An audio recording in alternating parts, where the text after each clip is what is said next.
to those who bleed orange and black. Good morning. This is Murph and Marcus. Brian Murphy and Marcus the Waterboy Boucher. Streaming live at twitch.tv/The Sports Leader. Sponsored by Bigelow Tea. Grab a mug and tea proudly.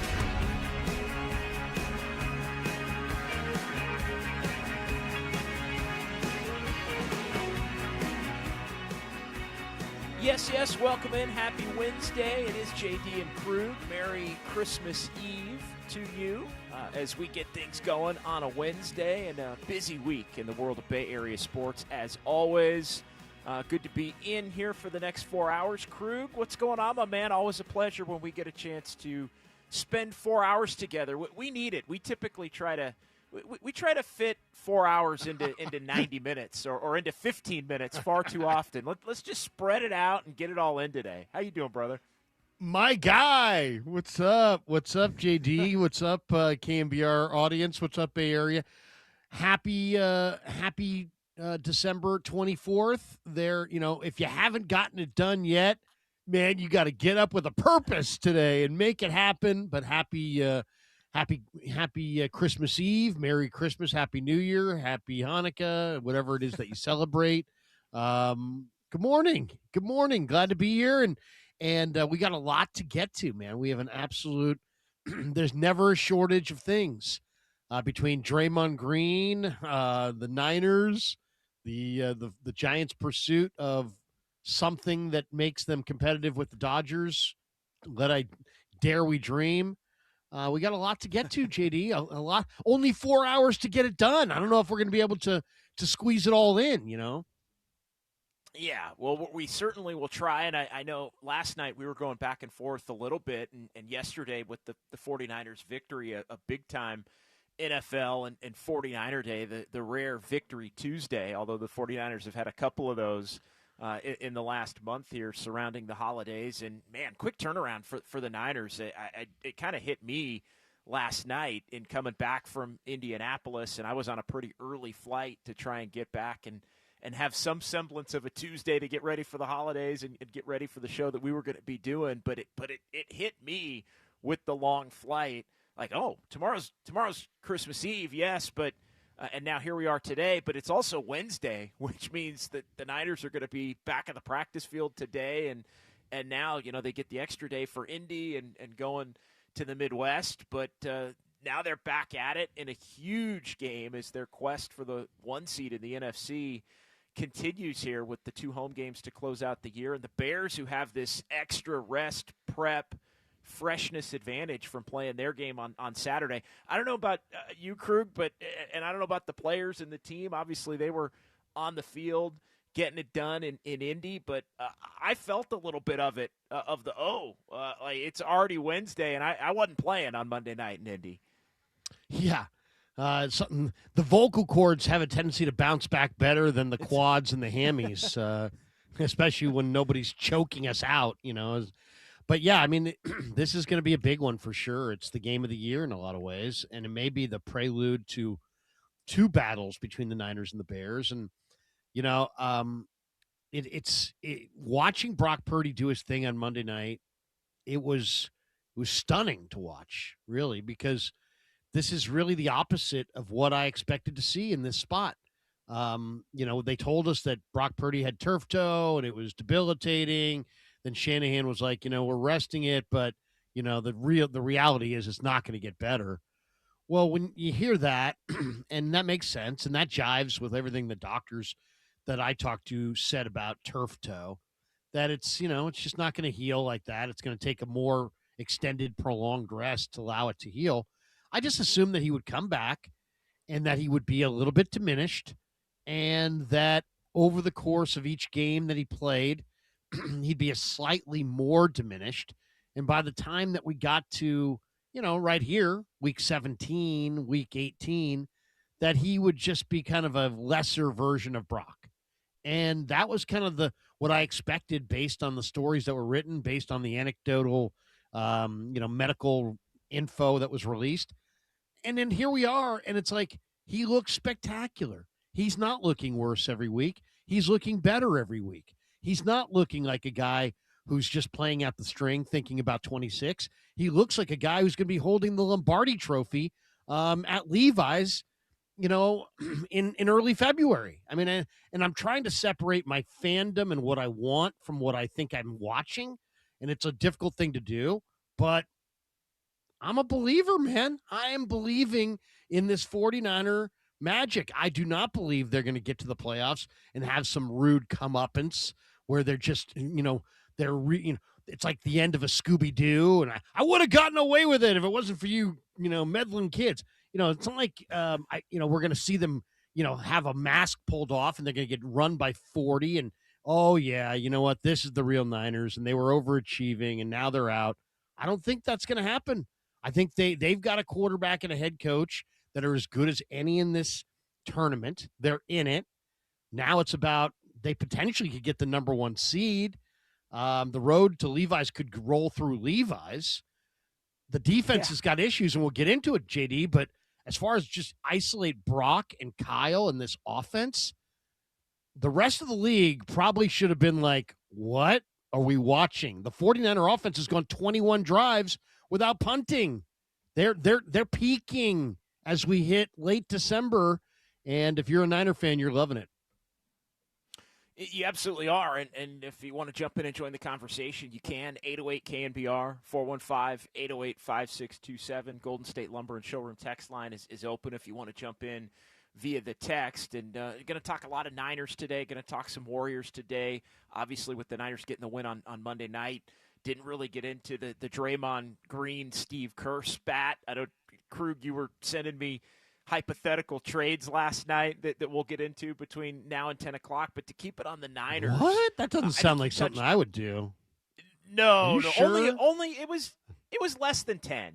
It was less than 10. It was more than 2, but it was less than 10. Now that's a favorite pastime for those that don't know. We constantly go back on the NBA trade machine. Usually, Krug, JD, does this work? Is this going to work? Like, what do you think of this? Like, it just. I'm well familiar with the real GM trade checker. Let's just say that. Yes. And I did throw some trades out because pre-approve them.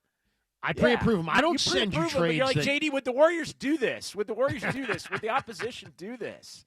Like, do you think they would do this? So yeah, no, we were doing that. The only thing I with that last night. I do not send you any trades that can't be actually done, but right. I'm at a point, and I've been the biggest defender of Draymond Green. I see the genius in Draymond Green, while others may see a problem child. I see a team player where other people see somebody who's about himself. I see somebody who's about the team. There is no bigger Draymond Green fan than me. I was super excited when they got him in the second round. I can remember high-fiving my kid in his car seat. That's how excited I was. He had no idea why I was high-fiving him. He was just like, I'm just like, high five, Draymond Green. We're fist bumping, over the seat in the car. But that is, it's come full circle. It's now time to trade Draymond Green. And I put that out there on X. And as you would imagine, I got a bunch of responses. I disagree. He's a lifetime dub. You can't trade him now. It's too late. He's not worth anything. And all these different responses to it's time to trade Draymond Green. It's beyond time. It was time 3 years ago. All this stuff. You better get Steph to sign off on it. I mean, all these different things. Yeah. But I just really believe, I believe this Warrior group is done winning championships, and there's nothing wrong with that. They had their time. Everybody, has their time, and they had theirs. And it was awesome. It was epic. And for those of us who lived through the lean years, it was almost unbelievable that they were as good as they were with Durant and with as good as they've been in this stretch. But it's over, and it's time to recognize when it's over.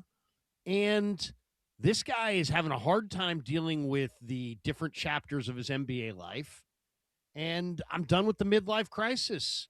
He thanks Draymond, but move him on, man. It's time to move on. You're not winning anything. Let him go. Trade him to Detroit. Trade him to L.A. Trade him to a winner. Move on. Go. Not because you're going to get any awesome return, but just because it's time to it's run its course. It's run its course. It's time. I just get the sense that it's time. And he's under contract this year for $25.8 million. He's got a player option next year for $27.6 million. Now's the time. And if you can turn him into a great player, awesome. But even if you can turn him into an interesting player, I think it's time to churn this roster a little bit and think the unthinkable, which is separate Steph and Draymond and tip your cap to the run and then move on.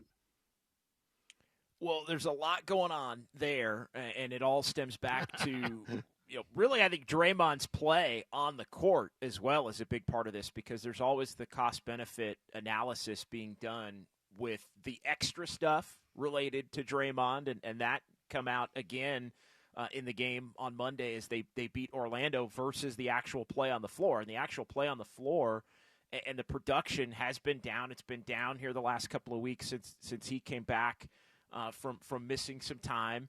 And so they are, I think, going to have to grapple with the idea because they're off to a start that is much worse than they believe they had built the team, to be. Like they thought they were going to be in a much better position. They haven't been. So I think they are going to have to explore, more vastly the different options that are available to them. So we'll get into that here coming up on the program.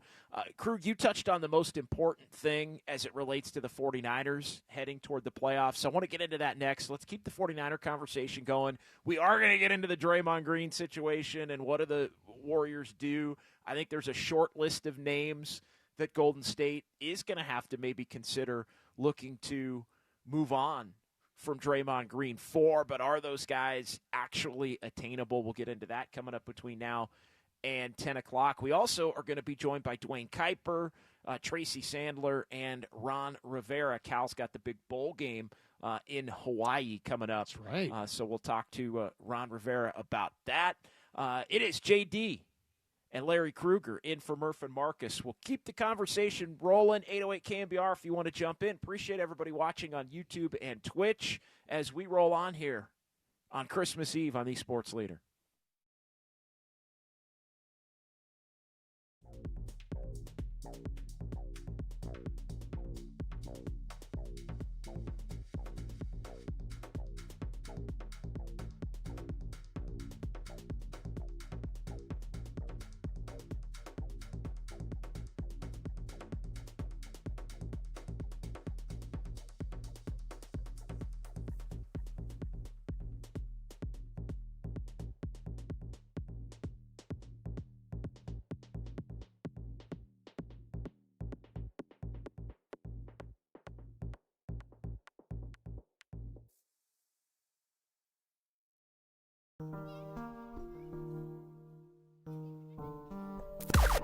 Now, from the O'Donnell Financial Group Sports Desk. Learn more at odfigroup.com. O'Donnell Financial Group, because planning is a process, not a product. Happy holidays, everyone. It may be Christmas Eve, but we're going to keep it going all day long. Dwayne Kuiper joins the show at 7:30. Tracy Sandler joins at 8:15, and Ron Rivera joins at 8:50. So keep it locked in on the Sports Leader.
And now it's time for the Protect Your Assets Business and Technology Report with me, David Hollander.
Now back to Murph and Marcus on The Sports Leader. Streaming live on thesportsleader.com and KNBR. The Sports Leader app. Murph and Marcus is sponsored by Bigelow Tea. Grab a mug and tea proudly.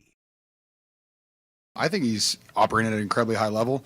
I thought he looked really good last week against Tennessee. You know, he's just out there. I mean, he did a lot less running around today, too, than he did last week. So, I mean, he has a bunch of different elements to his game that allows him to be a really good quarterback and play at a super high level for us. So, I mean, I think he's playing at a really high level. And, I mean, from the start, I think I've told you guys that I feel like we're going to go as far as our offense takes us. And, you know, if our offense is putting up 40-ish points and we get a pick six at the end, too, that's really helpful. That's George Kittle talking about Brock Purdy. Brock Purdy, the first 49er quarterback to throw for 5 touchdowns in a game since Steve Young in the Super Bowl.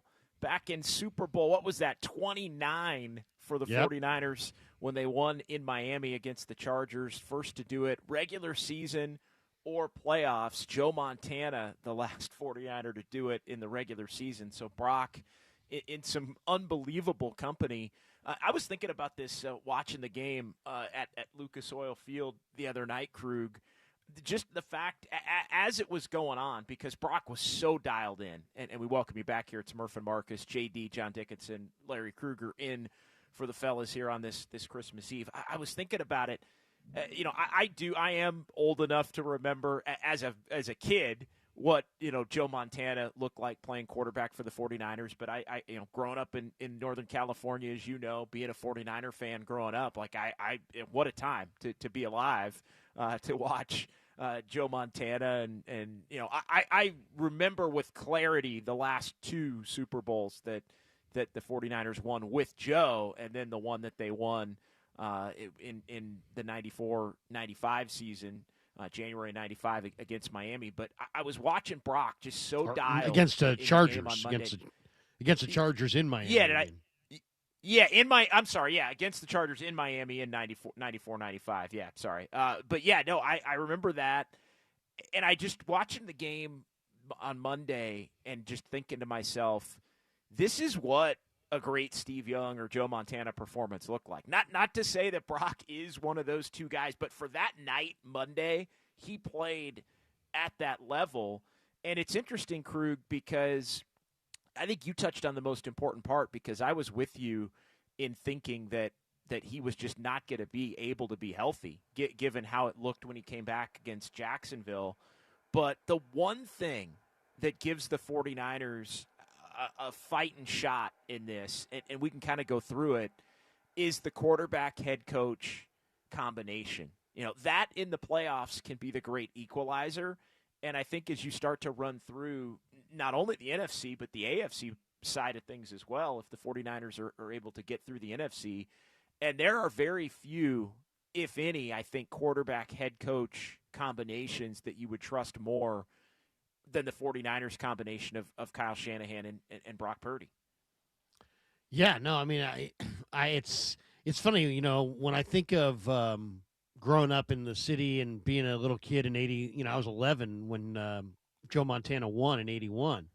And it just seems so early. Like it seemed like, we had hope for Joe Montana, but he got it done early.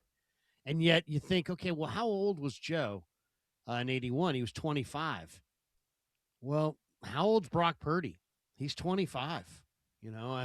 When Tom Brady won his first Super Bowl, how old was he? He was 24. How old was Roethlisberger? He was 23. Hurts last year won his first. How old was he? 26. They are all in what I would call the quarterback super prime. Mahomes, when he beat the Niners in Miami for that first Super Bowl, was 24. Troy Aikman was 26 when the Dallas Cowboys won their first. Russell Wilson was 25. So this is the super prime. The super prime is you're a rookie, then you have usually a second year. Usually that second or third year for the quarterback is what we would call the super prime, what I call the super prime. And that, to me, that's where you're at your physical best. You know the game, you know the offense, you know everything you need to know, but your body hasn't been broken yet. You're still there. You're still at your physical peak. And that's, it's hard to win. Ask Mahomes how hard it is to win in your 30s. Now, for every guy like Steve Young who didn't win until they were 30, there's a bunch of guys who, won it in their super prime. I'm just looking at this group this year, right, of quarterbacks. And I look at guys like Bryce Young and Caleb Williams, and I just think, you know what, they're just a little too young, a little too young. Then I look at guys like Stafford and Rodgers, and I'm like, yeah, they're great careers, maybe a little too old. Then I look at the, guys like Jordan Love and Josh Allen and, Trevor Lawrence and Herbert and some of these guys. And I'm thinking, well, they're the right age, but their kind of body's a little banged up or the vibe isn't right. So who do I like? And I'll tell you, I like Purdy. I like what I see out of Bo Nix, and I like what I see out of Drake May. And if I was predicting this thing right now, I would say Niners Pats has a great chance to happen. And we may get a Drake May led Patriot team against a Brock Purdy-led Niner team with Drake May and the Pats dressing in the home locker room and Brock Purdy and the Niners dressing in the road locker room. We'll address that when it comes. But I think why not? Why not now?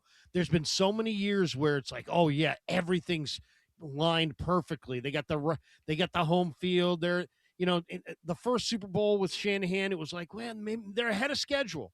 The second one, it was like, okay, they're right on schedule. Now I think most people would say, they're almost behind schedule, and it's time to get it done. And I'm in that room every day, and there is a seriousness and a resolve to the Niners' greatest players: Kittle, CMC, Purdy, basically all the guys that went to the Super Bowl and were tasted it in overtime. There is a sobering seriousness of like, we're getting it done this year. And I know you got to reassess once Bosa went out. Then you got to reassess once Warner went out. And we all kind of, probably not the year. But now you got to reassess seeing what Brock has returned as post-injury and what this thing looks like on special teams, defense, and offense collectively. Why not the Niners? They are 2 home wins away where they'll be favored in both games from having the playoffs roll through their stadium in a year where the Super Bowl will be played inside their stadium when their quarterback and their coach are in the super prime, ready to make it happen. So I'm all on board. I believe it can happen. It's going to take an incredible Robert Saleh, jockey ride, because he doesn't have the horses. He's going to have to, how he rides through this tournament is going to be, pivotal and impactful, and it's going to probably mean success or failure. But I believe in Saleh. I believe in this coaching staff, and I think they're going to get it done this year. Well, it is interesting because I think the thing that does give him a shot is, the experience and the talent of both Kyle Shanahan and of Brock Purdy. And, yeah, they're 2 wins away from being 2 wins away, right? 2 wins away at home from being 2 wins away at home from playing at home in the Super Bowl. Coming up, Super Bowl 60 on February the 8th. So, yeah, they're in all things considered. I mean, you mentioned it earlier. You brought up the notion that maybe the 49ers are overachieving. I don't get the impression that the 49ers are overachieving because, I mean, the defense certainly is not overachieving given what you just said. The horses just aren't there, but they're competing and they're getting off the field just enough, or they're forcing a turnover in a big spot just enough. They aren't doing it as frequently as maybe some of these other teams like the Bears have done it, but they're doing it. And the offense, I think, when you look at Kyle and Brock being so locked in, you look at what I think that the most important factor beyond that, which has been Brock's got the weapons, which when Brock has the weapons, Brock does perform like an elite quarterback. And he's got CMC and Kittle, and he's got a wide receiver playing like a wide receiver 1 here over the course of the last month. And Jawan Jennings, as he's gotten healthier, we'll see if Pearsall can come back again and be able to supplement that. But they've got the weapons, I feel like, in place at the level that it needs to be for Brock to perform at that elite of the elite type of a level. And so I don't think the offense is overachieving at all. So it's interesting. Like, I don't think any part of this 49ers team, the special teams are just good, right? That's been proven over the long haul here. Really, JD, they almost had 5 Pro Bowlers on special teams. I mean, they wound up with like Weeks and Gifford, but I mean, the kicker could have been a Pro Bowler. Sky Moore's an alternate; he could have been a starter. I mean, this was one of the worst special teams units consistently. They could have, with the right break here or there, wound up with 5 special teamers in the Pro Bowl. So, they've turned that thing around for sure. And it gives them a shot here. So that's what. Let's continue the conversation there because I do want to kind of run through it. NFC, AFC, and you touched on a couple of names, but there are flaws in most of these other teams, just as you may say, if you're somebody that wants to look at the 49ers under the microscope, that there are flaws with them, certainly on the defensive side of the ball. Although, as George Kittle said, as you've said, as we've gotten into, if the 49ers are going to be putting up, in the 30s to pushing 40 or beyond in terms of points, that's going to give you a chance to win every game regardless of where your defense is at. So we'll continue the conversation there. 808 KNBR, 415-808-5627. JD and Krugen for Murph and Marcus here on a Wednesday on the Sports Leader.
Now back to Murph and Marcus on The Sports Leader. Streaming live on thesportsleader.com and KNBR. The Sports Leader app. Murph and Marcus is sponsored by Bigelow Tea. Grab a mug and tea proudly.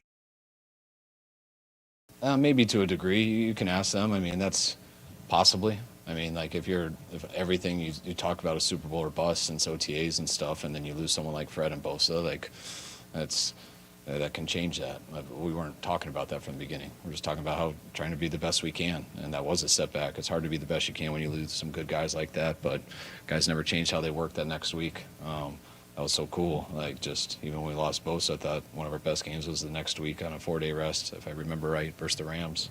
When we lost Fred in Tampa Bay and coming back here, and thought we had one of our best games the next week versus Atlanta. So I've just been real proud of the guys and the character they played with all year.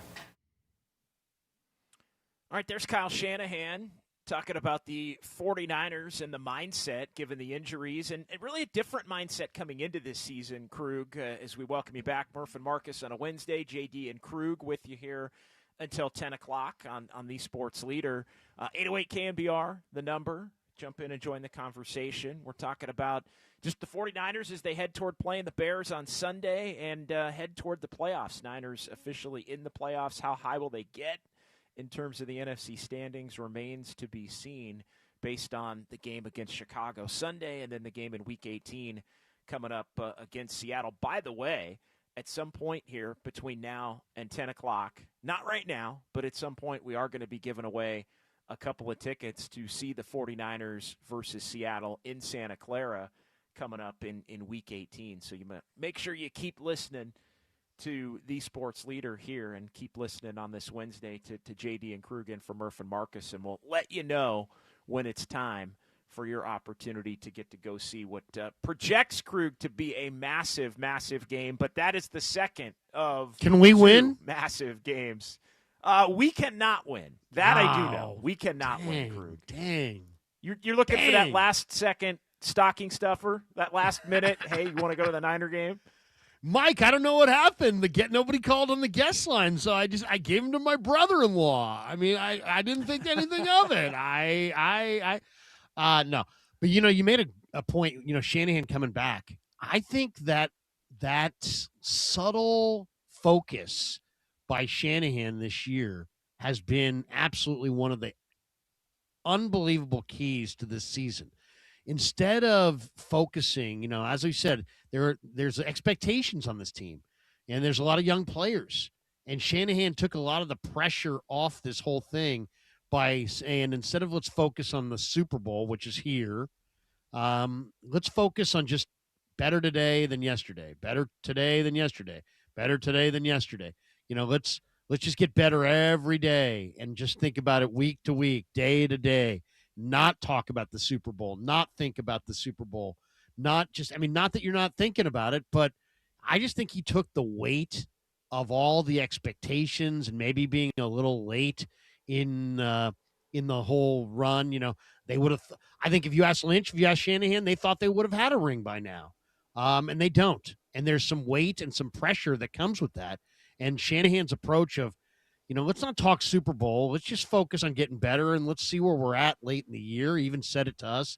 He's like, we're going to just try to hang around early and see if we can get some momentum and get this thing pointed in the right direction late.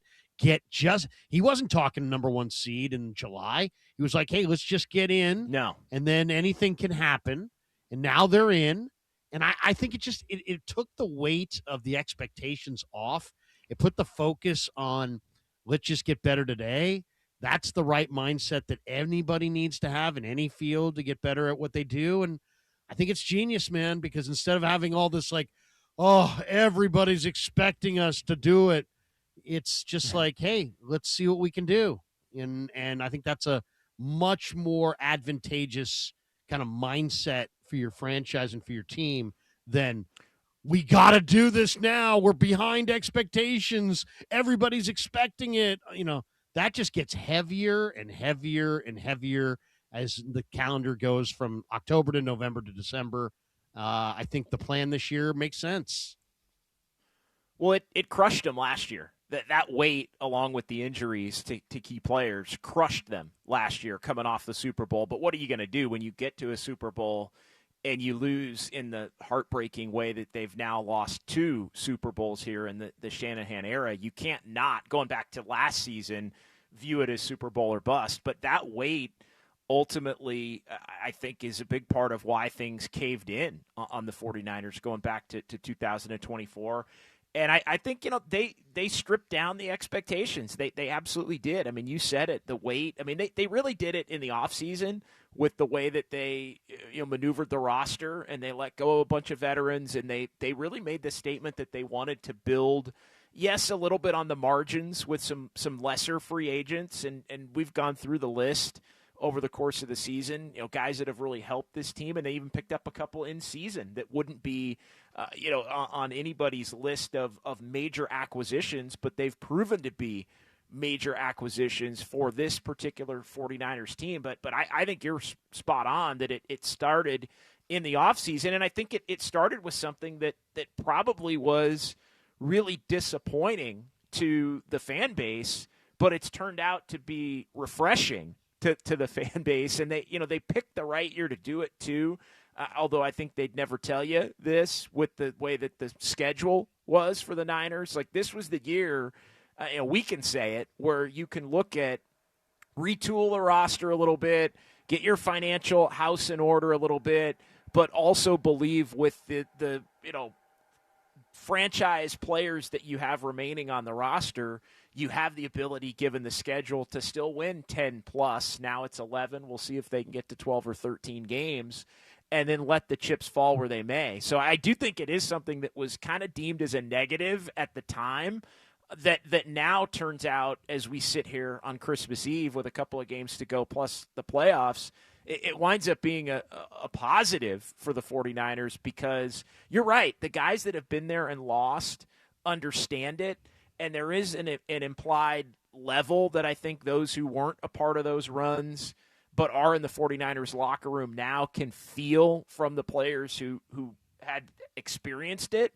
But there is not a pressure toward have to get it done.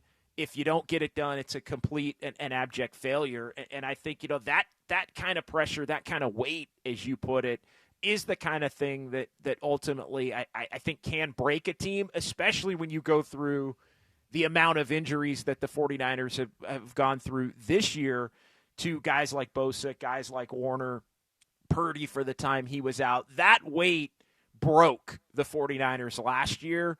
This year, they've been able to withstand it and play quality enough football to get themselves in this spot now, Krug, where, who knows? Right now they sit at 5. If they win the last 2, they're going to be the 1 seed.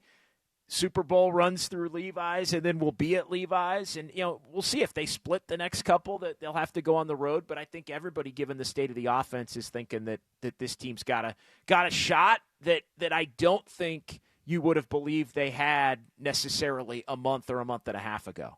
Well, I mean, if you're the Chicago Bears or any team in the NFC or any team in the NFL, and you watch the Niner offense take the Colts defense apart in their backyard, with DeForest Buckner returning to the lineup the way they did, where Brock Purdy is just carving. I mean, I went back and watched that thing again. There were very few plays that the Colts defender was even there to make a play on the ball. It was like Purdy playing pitch and catch to all of his guys. It was awesome. I mean, to say that Kyle was in his bag, I mean, I don't think that even speaks to it. But if you saw that, there weren't even a lot of third downs. Like Exactly. they hit some big third downs, but there weren't even a lot of those that they needed to hit because they were getting it done. I can't tell you how many times I looked up and the Colts were after the Niners really took control after, and you said this on the post game when you joined me and Copes, that the forced fumble, the Jair Brown forced fumble on the kickoff really flipped it, because the Colts come out, they have the momentum. The Niners immediately answer. Then they get the fumble. They punch it in.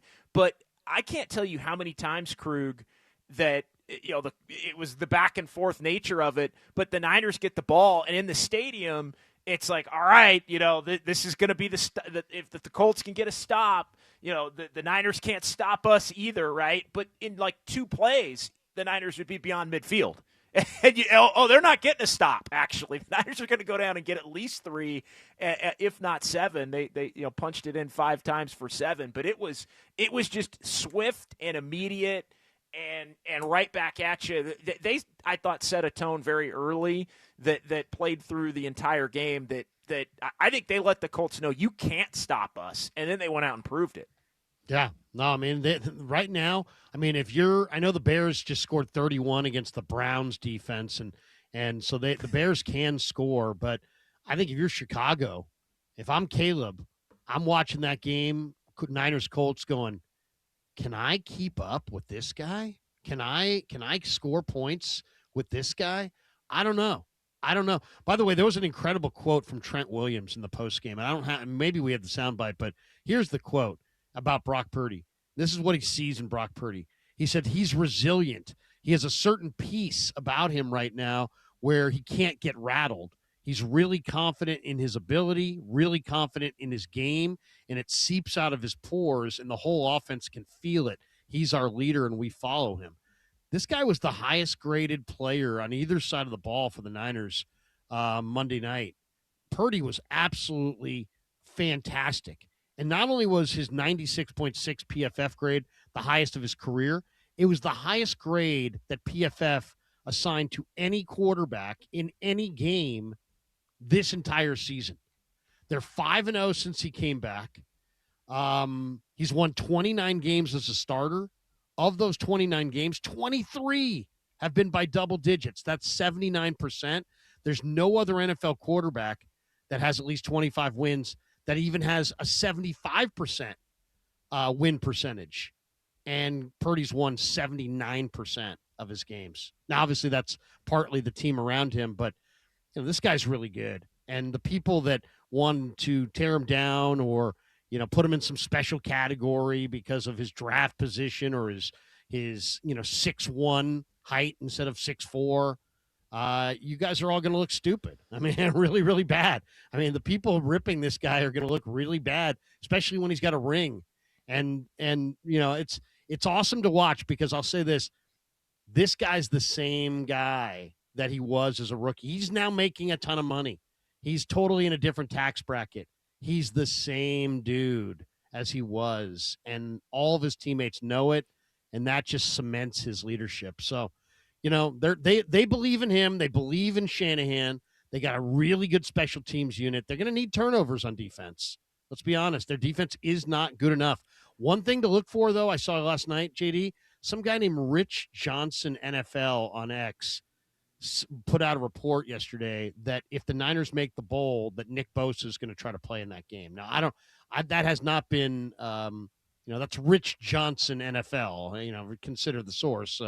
But that's interesting, is it not? The idea, I mean, we've talked about Warner trying to make a comeback, but if they could get to the bowl and somehow the big boy could come back, that would be nice. I mean, that could get him over the top. And Bosa's all in as far as getting that ring. That would be incredible if he did that. I do think both of those will become storylines, whether it's realistically feasible or not. I would not be surprised if it gets to a point where the Niners win. We're still a ways away. I think we're probably 4 games away from that.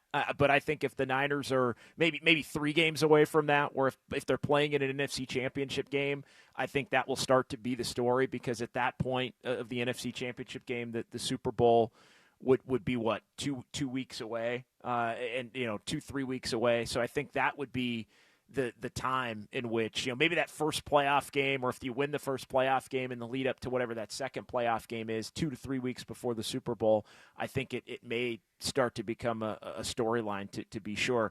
I think as far as the Bears game goes, Krug, yeah, to me it probably comes down to turnovers, because the Bears have been even more opportunistic than the 49ers on that front. Like, they don't have a great defense, but they have lived a charmed life this year in terms of big turnover in the right moment, just when they've needed it, and then they, for the most part, have done it with their offense, and we've seen the 49ers basically be doing that with fewer turnovers throughout the entire season, but there's been more, obviously, that they've forced, and timely ones during this winning streak. All right, 808 KNBR 415-808-5627. Let's get into the quarterback coaches comparison. We've been teasing it. I want to get to it. I think this is exactly what should give 49er fans confidence here, not only for the last 2 games, but for a potential playoff run. How you feeling about this team now as they head toward already being in the postseason with 11 wins and potentially having a shot to get to a Super Bowl? We'll dissect that coming up. John Dickinson, Larry Krueger, in for Murph and Marcus here on the Sports Leader.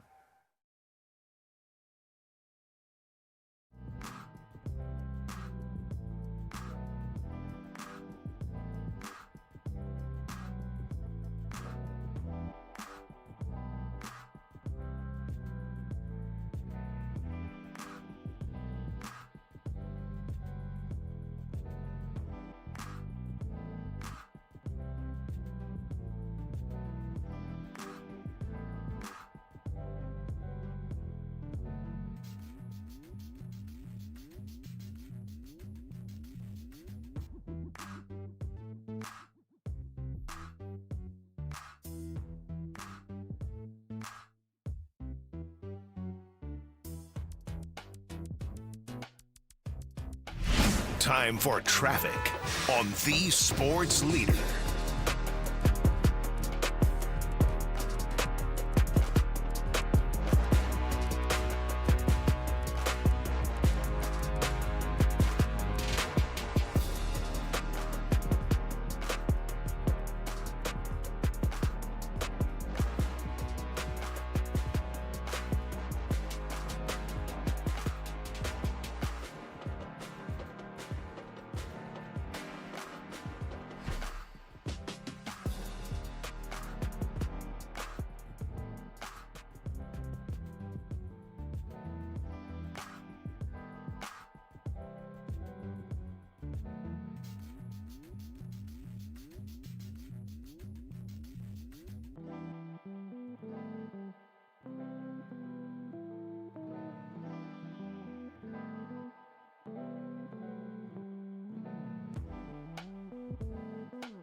Now, it's time for KNBR's Opening Bell Report. Sponsored by Protect Your Assets with David Hollander. Concerned inflation will ruin your dream retirement? Learn more. Listen to David's show every Saturday morning or call 1-866-PROTECT.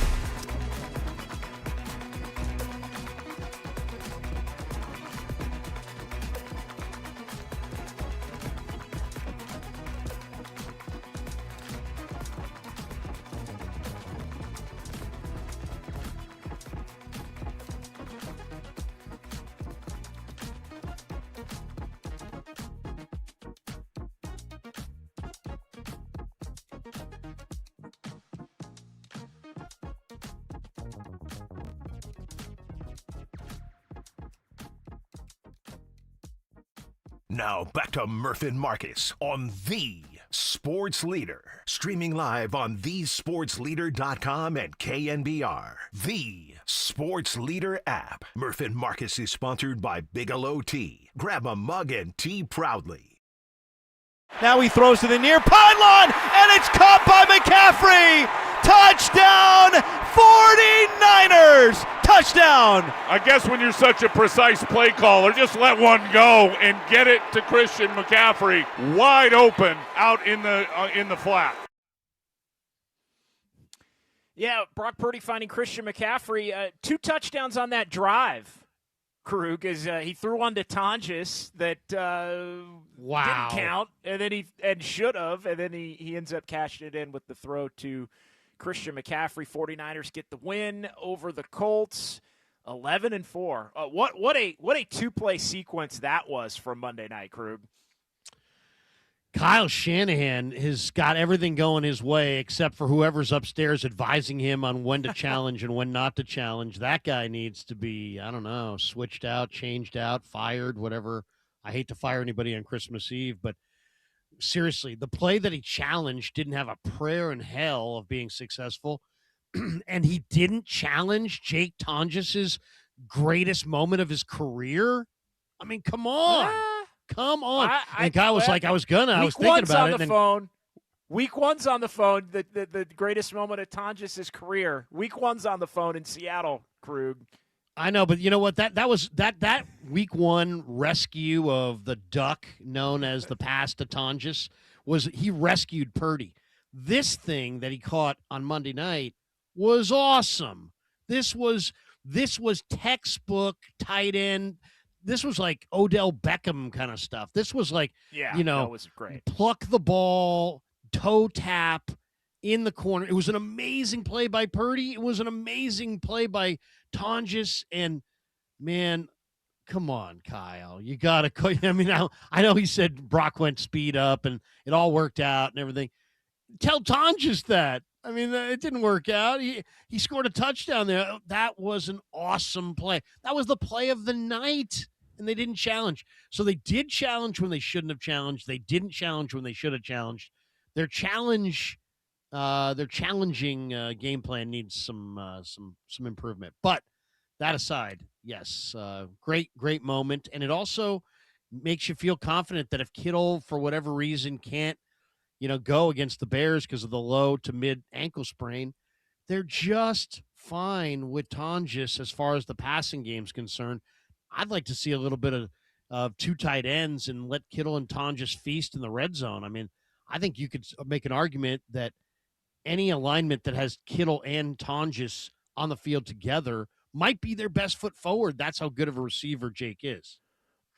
Well, and we'll get to it as we continue to look ahead to the 49ers and the Bears, and George Kittle's status is definitely going to be something to look at here in terms of the 49ers and having all the weaponry, which has proved to be important for Brock Purdy. So I may disagree with you a little bit. Like I think Brock having Kittle and having CMC, like right now is the point at which, and maybe he's playing so well that it doesn't matter, but I think we're at a point where you don't want to see anybody among the primary weapons go out for the 49ers, because it feels like for the first time he's had that lead wide receiver. He's had McCaffrey. He's had Kittle. He's had a couple of games to kind of knock off whatever rust was there from coming back from the injury, and he and Kyle Shanahan have been absolutely dialed to this point. Anything that breaks that up, I think, is something that you definitely don't want to see if you're the 49ers. We're back here on Christmas Eve.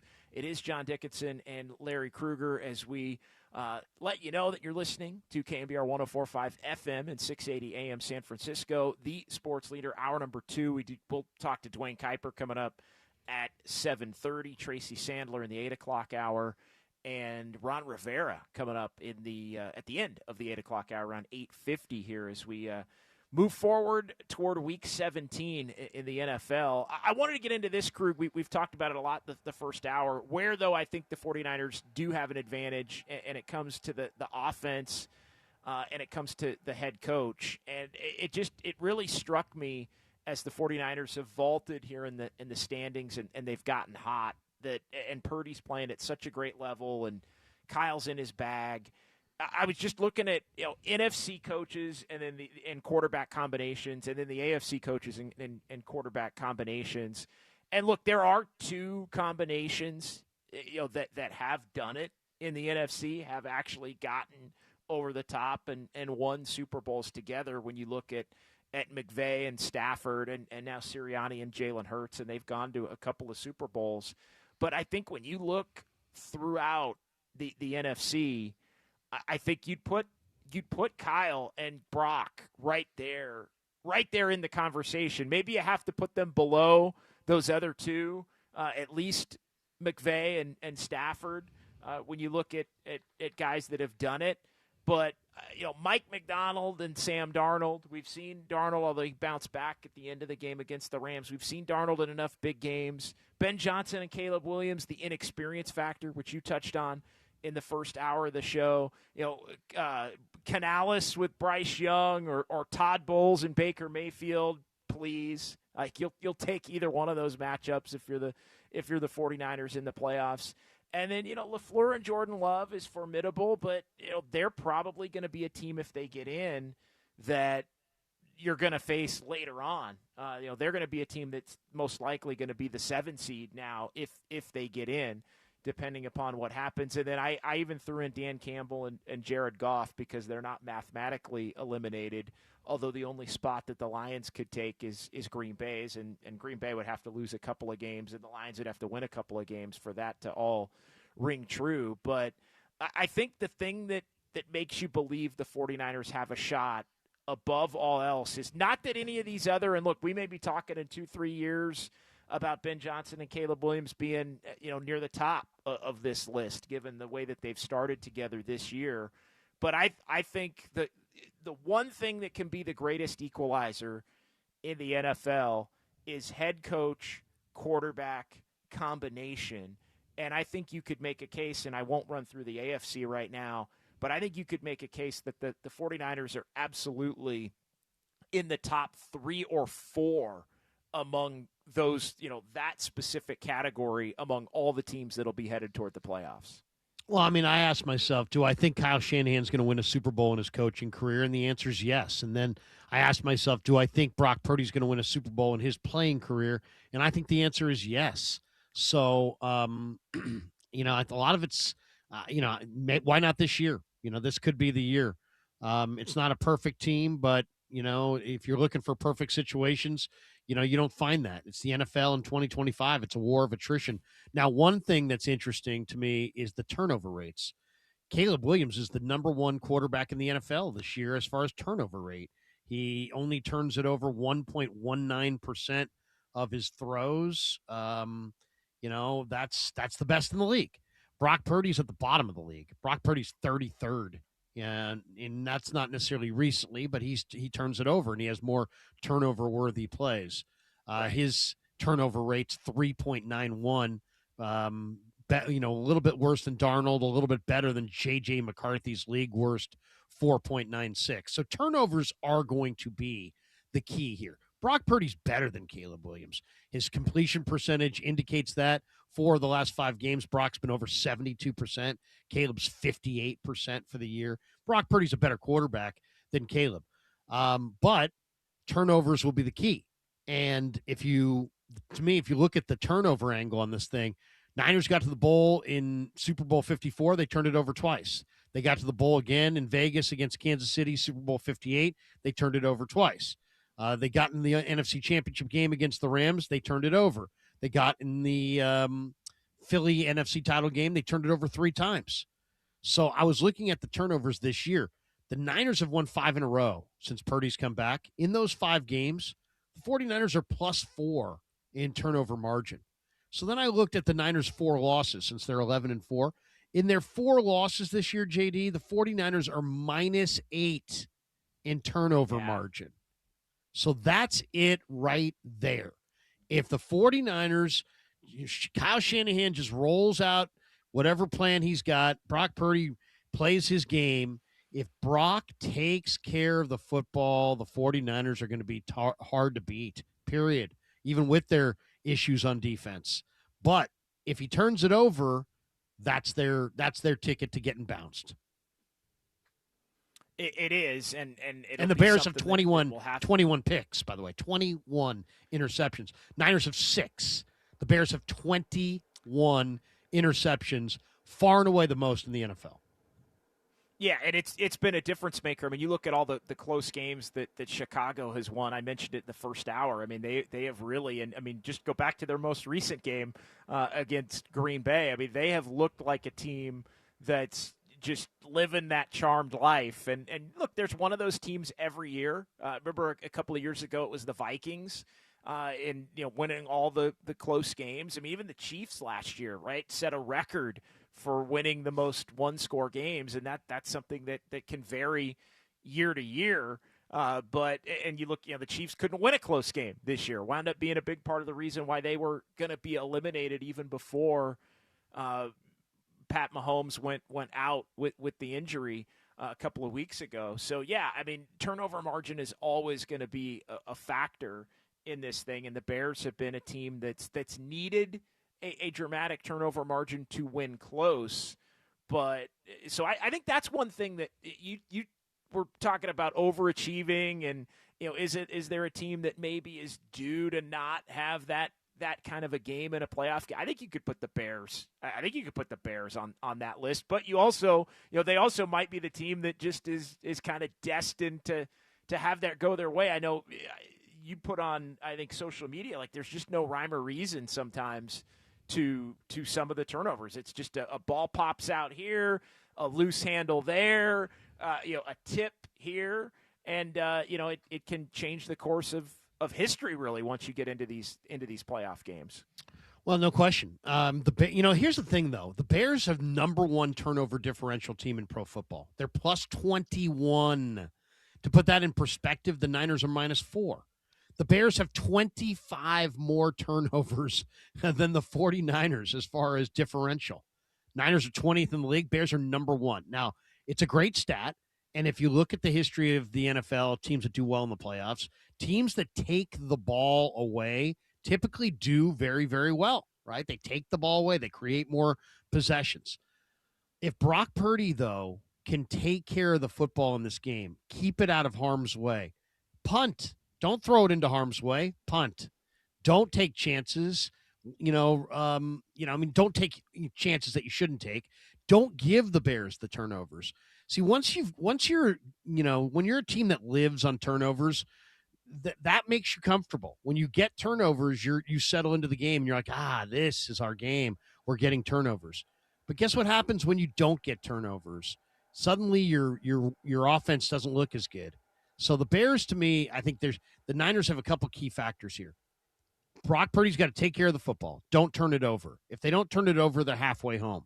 The Bears also have a really good interior offensive line led by Drew Dahlman, the former Stanford star who signed there in free agency. And they got two backs in Swift and Monangi, the rookie out of Rutgers, who are running the heck out of it. The Bears can run the ball.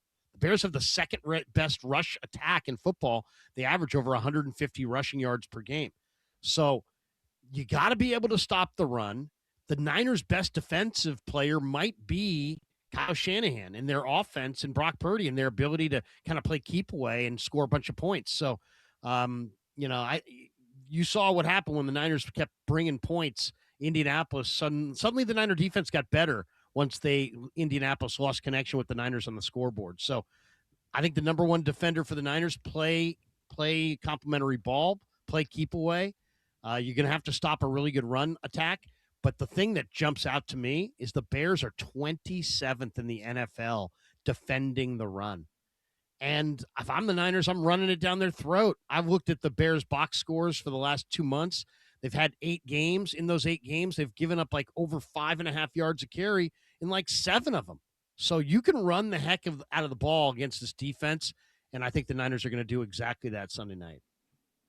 Yeah, this is a run special. The Colts game was a pass special, given the fact that the Colts were not good against the pass, and they didn't have Sauce Gardner or Charvarius Ward. And Brock Purdy came out, and he was slinging it, and the 49ers have shown here as time has gone on. I mean, they even got the running game going against the Colts, which is something that they hadn't been doing at the level. That looked like 2023 49ers, honestly, with the passing game and Brock and being dialed and also more explosiveness, more of those 8-yard runs for Christian McCaffrey. He broke off the 24-yard run, which is the longest for him of this season.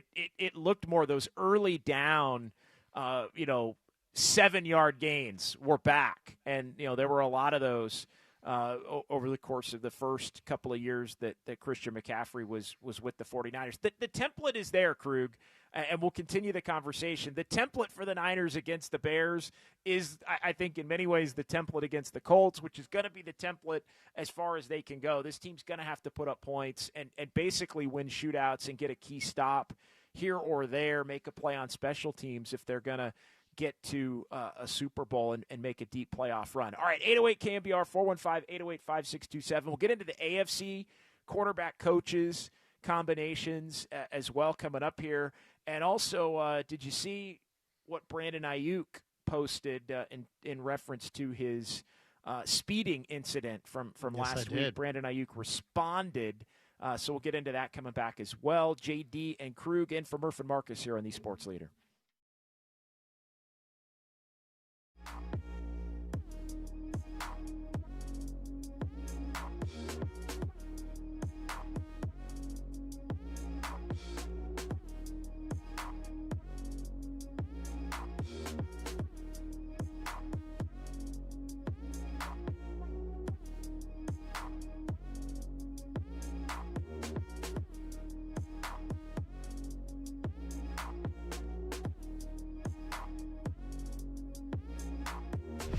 Time for traffic on the Sports Leader.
And now it's time for the Protect Your Assets Business and Technology Report with me, David Hollander.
Now back to Murph and Marcus on The Sports Leader. Streaming live on thesportsleader.com and KNBR. The Sports Leader app. Murph and Marcus is sponsored by Bigelow Tea. Grab a mug and tea proudly. Rivers out of the shotgun, takes the snap. Quick throw over the middle, intercepted. D. Winters has got it. D. Winters going the other way. Winters to the 40, the 25-30. No one's going to touch him. Nothing but the tail lights. It's a pick six. 49ers. Pick City, baby. First pick six of the year, and D. Winters was all over that. Great play, D. Winters. 49ers win in Indy. John Dickinson and Larry Krueger were back here on The Sports Leader. And quite the compliment from Phillip Rivers to D. Winters in Rivers' post-game press conference, acknowledging that Winters recognized and heard the call, the check that the Colts went to from earlier in the game, knew it was coming, played it, picked it, and salted away a game that was still a little too interesting, I think, at the point in which that interception happened, with Indy potentially driving to make it a one-score game in the final minutes. What a play, man. What a play. It was great for D to make that play, and it was very cool. Rivers hung around after the game and, waited for D to finish up what he was doing and patted him on the back and said, hey, man, great pick. And it was a quick exchange, but I really enjoyed it, and I thought it was a class act by Rivers, who really did impress me Monday night. But, it's ironic that we're talking about this because I kind of think that this is the biggest issue. I know some people view the offensive line as the biggest issue, or maybe the lack of run defense as the biggest issue. I think the biggest issue is the 49er linebackers who, Fred Warner's the best coverage linebacker in the game. And D. Winters has got a lot of coverage ability. But, man, without Fred Warner and the linebackers other than D. Winters, struggling in man coverage. Tatum Bethune was in man coverage only a little bit in this game. He gave up 5 receptions for 54 yards and a pair of first downs. Then he came off the field with an injury. On trotted Eric Kendricks, and they quickly went to Tyler Warren, and Kendricks gave it up. I don't think the Niner Gifford can't cover at all. Kendricks, the numbers showed it last year. He was still pretty decent against the run. He can't cover at all. Bethune is not a great coverage guy. That's my biggest fear, is that the Niners get into a game against a really good offensive-minded guy, and he isolates their backers in space and torches them. And I don't know if there's anything they can do about it, really. I mean, unless they can go find somebody with a little bit better coverage ability that they can plug in there. Their linebackers can't cover, and I hope it doesn't burn them. Well, and I think you're onto something there. I think they showed improvement in the run defense as they get Yetur Gross-Matos back. They get Elliott back, and that I think helped in the run game in terms of slowing down Taylor. So we'll see. I mean, they're going to be tested again. I think teams still believe they can run it on the Niners, but I think your point is spot on with respect to throwing the ball to the middle of the field. against the 49er linebackers. Those are some reasons for concern here. And I still think the lack of the pass rush and the inability to consistently stop the run. They did it against Indy. We'll see if they can do it against the Bears. I'll give them the benefit of playing a real good game on that front defensively. But I think what you're talking about in conjunction with the lack of a rush, and they got more pressure in the second half too, not much in the first half, and brought more pressure. Start blitzing and a little more bit. Man. Start blitzing. Yeah, exactly. Brought more pressure. So I think that was something they were maybe looking to not do early and then changed it up at halftime. So credit there where credit's due. But as much as we can get into the areas in which you're optimistic and should be rightfully so about the 49ers, to me it's offense. It's all offense. And isn't that really, when you put yourself in that position, you can feel good about it. But, we've seen it really last year and even this year with the Lions. I think the Lions are an example of a team, and they still have Aiden Hutchinson this year. They didn't last year, but so depleted defensively, can still score with anybody, but when you have that many holes in your defense, eventually a good offense exposes you, and it comes down to, can you basically score on every single possession or get the one turnover that helps to offset it, where you get the extra possession and basically can go up more than one score and then have that feeling like you're holding on for the remainder of the game to stay a score ahead because you've got the 2-score cushion. For the most part, it worked for the Niners in Indy. Can it work to get them to a Super Bowl? Ultimately, that's going to be the big question, Krug. The Niners' weapons and their offense right now is looking money. Their offensive line's rounding into form. Trent's playing great. McKivitz is playing great. The O-line's healthier now than they've been. Burford's been solid at left guard. But Purdy, we've already outlined it, is taking his game to a totally different level. And the Niners' weapons that they go to, their A-team, Kittle, CMC, Jennings, these guys are just beyond money.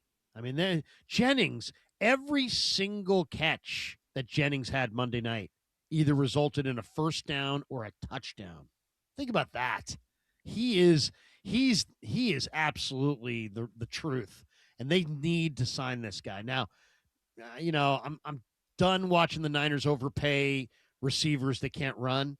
But at the same time, I don't want to see this guy get out of the building. I mean, I don't know who's going to show up if the Niners reach Super Bowl Sunday, but I sure as hell know JJ is going to show up. And that kind of feeling makes you want to clone him. I mean, I want to see them. I don't want to see them give him, 2 years, $40 million. But how about, I don't know, 2 years, 36 or something like that. Get this guy his cash. He has earned it. If I'm going to sit there and bang on guys like Ricky Pearsall because they can't score a touchdown to save his life, then you got to sit there and credit Jennings because he absolutely lives in the end zone. And is there anybody ever at the receiver position? This is the organization that Jerry Rice, Terrell Owens, some of the greatest receivers that ever played this game played here. And yet Jennings right now is just as valuable as almost any receiver I've seen. I mean, he is you throw it to him in a crowd, he is going to catch it. My favorite moment of the Monday Nighter is when he scored the touchdown and then he pretended like he was going to hand the ball to the Colts fan and then ripped it back. I mean, that was just savage. That was savage Jennings, man. Way Jennings, to go, Grinch. Yeah, I mean, I don't care. Colt this. Jennings is the man. And all Niner fans know that even though you got CMC and you got Kittle and they're Hall of Famers, it could be the Super Bowl on the line. And Brock Purdy could go to Jennings, and there wouldn't be a Niner fan anywhere that would question it because he is that money with the game on the line. Quickly here before we get to Dwayne Kuiper in the next segment, Brandon Aiyuk issued an apology via social media to the speeding incident from over the weekend when he was seen going north of 100 on Tasman. Right there in front of Levi's Stadium down in Santa Clara. Sorry, y'all. My car content won't come with speeding anymore. Was praying with my son tonight and wouldn't want anybody else to miss out on an opportunity to do the same with their loved ones. My apologies. I'll let you comment on that, Krug, a little bit. I'm working under the impression, my take on it is this. I'm working under the impression that Aiyuk is just not a member of the 49ers anymore, even though I know he technically is. And so, I don't know, the Aiyuk storylines to me I'm just kind of done with it. I'm almost viewing it as if we would view it if this was a player on the, pick a team, Cleveland Browns, Pittsburgh Steelers, Jacksonville Jaguars. Yeah, no, I know. I think Niner fans have moved on largely, but all I would say is good, way to go, Brandon, on this one. As far as, obviously driving 100 miles an hour on a city street is asinine, and what you are is a menace to society. I mean, that's what you are. Totally. And when you do that, it's not funny, it's not cute, it's reckless, it's terrible. You're going to kill somebody's grandmother. I mean, dude, seriously, get a grip. But this was the right move. Now, I don't know if that came from Corey. Corey is the Niner PR guy. He's very savvy when it comes to PR and understanding the right and wrong thing to do. And maybe he advised Brandon. This was the right move. Yes, you need to put out there that you made a mistake here. And this is the Brandon that I know. I mean, this guy's not a bad guy, man. This guy's not a bad guy. I don't know what's going on with him, but, this is much more in line with who he is, this apology, then I don't know what's going on with him. I got to be totally honest. I mean, yes, I'm moved on as of, because it looks like the Niners have moved on. I think a lot of Niner fans have. But you know what? I still want to see this. I don't want to see this guy's life unravel on him. And it seems like it's unraveling enough. And, he's got, as he's told us, he's got money and this and that, but it all goes away kind of fast. And I'm glad that he didn't just let that out there and just, not acknowledge that, hey man, I can't do this. You do whatever you want, say whatever you want. But when you start, getting out on the highway and driving, I've driven down Tasman. I mean, what if there's some poor old lady stepping off a BART train? I mean, my goodness, dude. I mean, seriously. You got to check yourself. You got to slow down. You got to figure it out. And this is a step in that direction. I applaud this. Yeah, no question. And I think it in many ways is the first step in the right direction we've seen from him in a while regarding anything in terms of his public commentary. I think going even back to before the Super Bowl, honestly. So. Credit to Aiyuk, I guess, for that at this point. But I don't know. Count me among those that You're done have with moved on. You're done with it. I get completely. it. And dude, you represent Niner fans much more.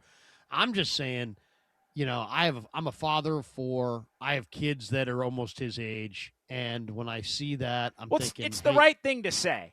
It's the right thing to say. And maybe the Niners got to him and said, "Hey, look, come on, bro. We need to rectify this. We need to, and so I mean, it's also he probably, he's got this kind of I don't need anybody, but he does need people. He needs another job in the NFL. He needs another opportunity. So at least this was the right driving 100 and posting it is idiocy. But apologizing for it in a very real way is human.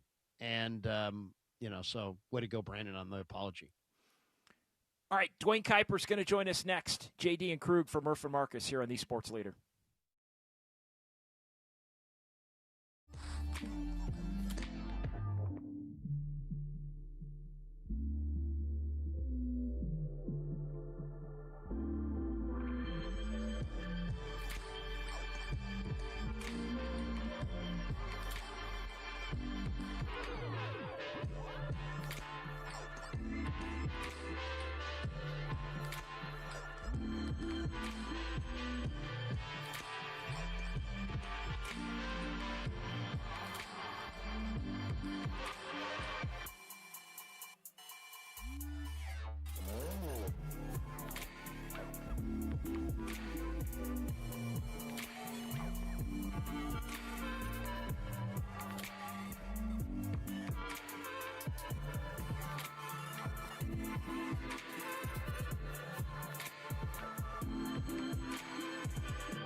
Now back to Murph and Marcus on the Sports Leader. Streaming live on thesportsleader.com and KNBR. The Sports Leader app. Murph and Marcus is sponsored by Bigelow Tea. Grab a mug and tea proudly.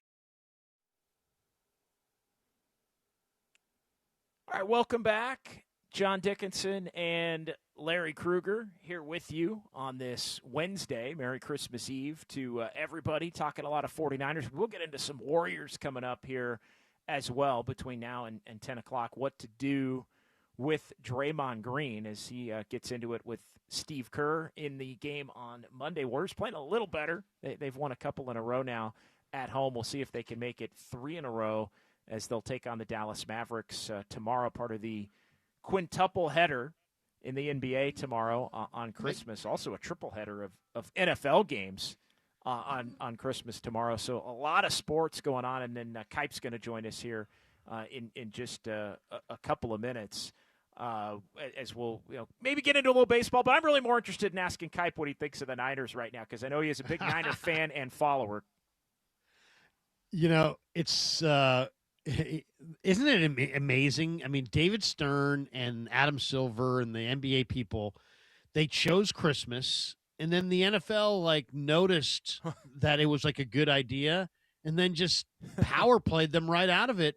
And now, I mean, the NBA used to get fat ratings on Christmas. Now their ratings, since the NFL has jumped into the time slot, are totally a fraction of what they were. And it just kind of shows that the NFL is king and is the big boy in all other media comparisons. And they just said, oh yeah, that's a good idea. And they just took the NBA's lunch money and threw them down on the ground. I mean, I feel like the NBA looks kind of bad in this little trade-off. Yeah, and I tell you, the NFL is also going to be coming for President's Day, which is typically the All-Star weekend for the NBA, because they're going to make the Super Bowl at some point that weekend, probably when they go to the 18-game schedule, and they're going to make the NBA get off of they're basically going to turn the weekend that the NBA's used for the All-Star game into the Super Bowl weekend, with President's Day Monday being the holiday for everybody the day after the Super Bowl. But when they did it last year, Krug, on a Wednesday, you're going to play games on a Thursday because you do every week, and tomorrow's a Thursday. You can play games on Friday, Saturday, Sunday, obviously Monday. When they came for Wednesday last year, that's when you really knew it was a wrap. Yeah. Because you don't see that. We never saw a Wednesday game other than COVID, basically, until COVID. I know. I mean, it's the only thing the NFL will stay out of typically is Friday night, just because they don't want to push the high school kids around. They don't want to battle the moms and dads, so they'll stay out of Friday night lights. Other than that, I mean, they're everybody else, get in line behind us. By the way, I'm looking at the slate on Christmas. All 3 road teams are favored. That's rare. And, I kind of like the road team in the Christmas thing after watching the way the Ravens took the Niners apart on Christmas. Think about it. If you're the home team, you're trying to multitask. I'm going to be Santa over here for the kids and, do all my stuff with the family. And then I'm going to run out and play a football game. And you're trying to multitask. If you're the road team, it's we are together in a hotel with just ourselves. And we're on the road. It's us against the world, and we're away from our families, and there's adversity. And it just seems like there's the road teams are a little icier in these matchups. Maybe I'm wrong, but Cowboys are favored in D.C. Lions are favored in Minnesota. Broncos are favored in Kansas City. There's no question we've got the best in the booth. That's why we all mimic his call. Time for Murph and Marcus to catch up with Kite on KNBR 104.5 FM and 680 AM. And the Murph and Marcus show sponsored by Bigelow Tea. Grab a mug and tea proudly. JD and Krug in for Murph and Marcus. Kipe, what's going on, my man? Merry Christmas Eve to you. Yeah, I was scuffling this morning. I don't know why. But did you ever take an Ambien and you're wondering, geez, is this going to wear off or what? And that's kind of where Yes. I'm at right now. No doubt. If I sound like I'm coming from outer space, just let me know. Will do. I want to get your thoughts just right off the bat. I know you're a big-time Niner follower. What do you make of what this team is doing right now? They're hot, and the quarterback is playing great right now, Kipe. I mean, have you seen Brock Purdy play this well? Well, I got to tell you, I mean, I have massive interest during the season.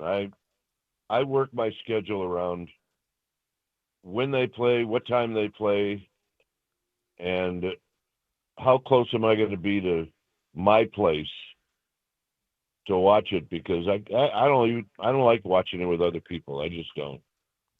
And like I said, my interest and then the injuries started to happen. And when Horter got hurt, and I kind of just, it kind of knocked the wind out of me. I know it probably did a lot of other fans too, because what you do is you become attached to these guys, and you really become attached to the great players because that's who you like to watch. So when that last one happened, you kind of drop into the, what's next and how can this team actually go forward and be considered contenders with all those guys missing. And even remember at that time, Brock Purdy wasn't playing either. So, but man, oh man, did they win me back fast? And look, I hear a lot of people giving Shanahan the credit, and he does deserve a lot of credit, maybe all the credit, and his coaching staff.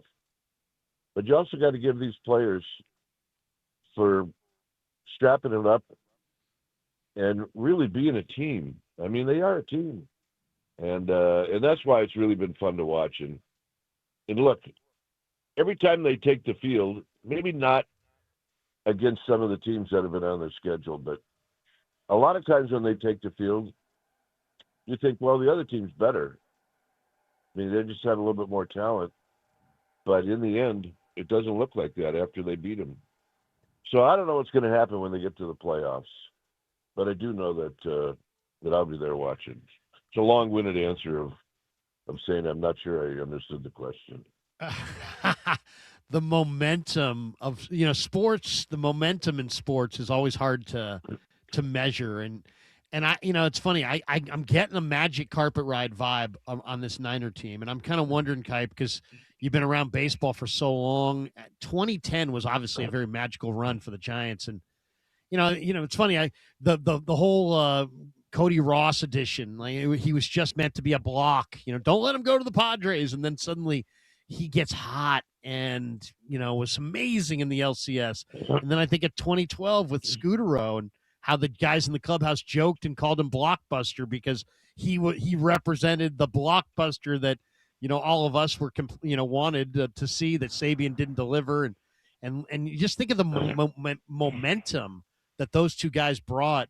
And I'm looking at guys like Keon White and Cleve Farrell and some of the guys that Lynch brought in. I don't know. It's weird. I mean, momentum's a weird thing. When did you sense, I guess in 2010, that the Giants may have had something special, or did you not sense it? Larry, I think it was when Burrow came on board. Okay. And remember, he was just like, well, let's take a chance. Let's see if he's got anything left. Remember, he had those great years in Philly and flamed out a little bit in Tampa, and Brian picked him up and sent him to AAA, and not for very long. And all of a sudden, Pat Burrell's in the lineup, and he's starting to play like the Pat Burrell from the Phillies. And I thought, you know what? This is a game changer. But still, even at that time, they were probably 7 or 8 games behind the San Diego Padres. It really took the Padres to go in the other direction that the Giants were going in. And so they made up ground really fast. But I agree with you. And, and when you have teams like those teams that you're talking about and the team now that the 49ers have, you still have to have that one guy that, you look at and you go, okay, I'm going to be as calm as he is. I'm going to work as hard as he does. And I'm going to have the attitude that you need like he does to get to the end of the finish line. And that, of course, was Buster, and I think you're seeing a lot out of that now with Brock Purdy. And there's no doubt. I mean, he just looks. Go ahead. No, there is a temperament similarity to both of them. I mean, obviously Buster's a Hall of Fame player. We'll see if Brock gets to that point. But there is some temperament similarities, isn't there? Yeah, I mean, look, you look at Brock Purdy, and from the day that he became Brock Purdy, he's not any different then, now, or when he was drafted, the last kid in the draft. I mean, he might now raise his voice a little bit more. And Buster at one point realized pretty soon that if you raise your voice, it's not such a bad idea. So like I said, you put a bunch of guys together, and that was the beauty of the 2010 team.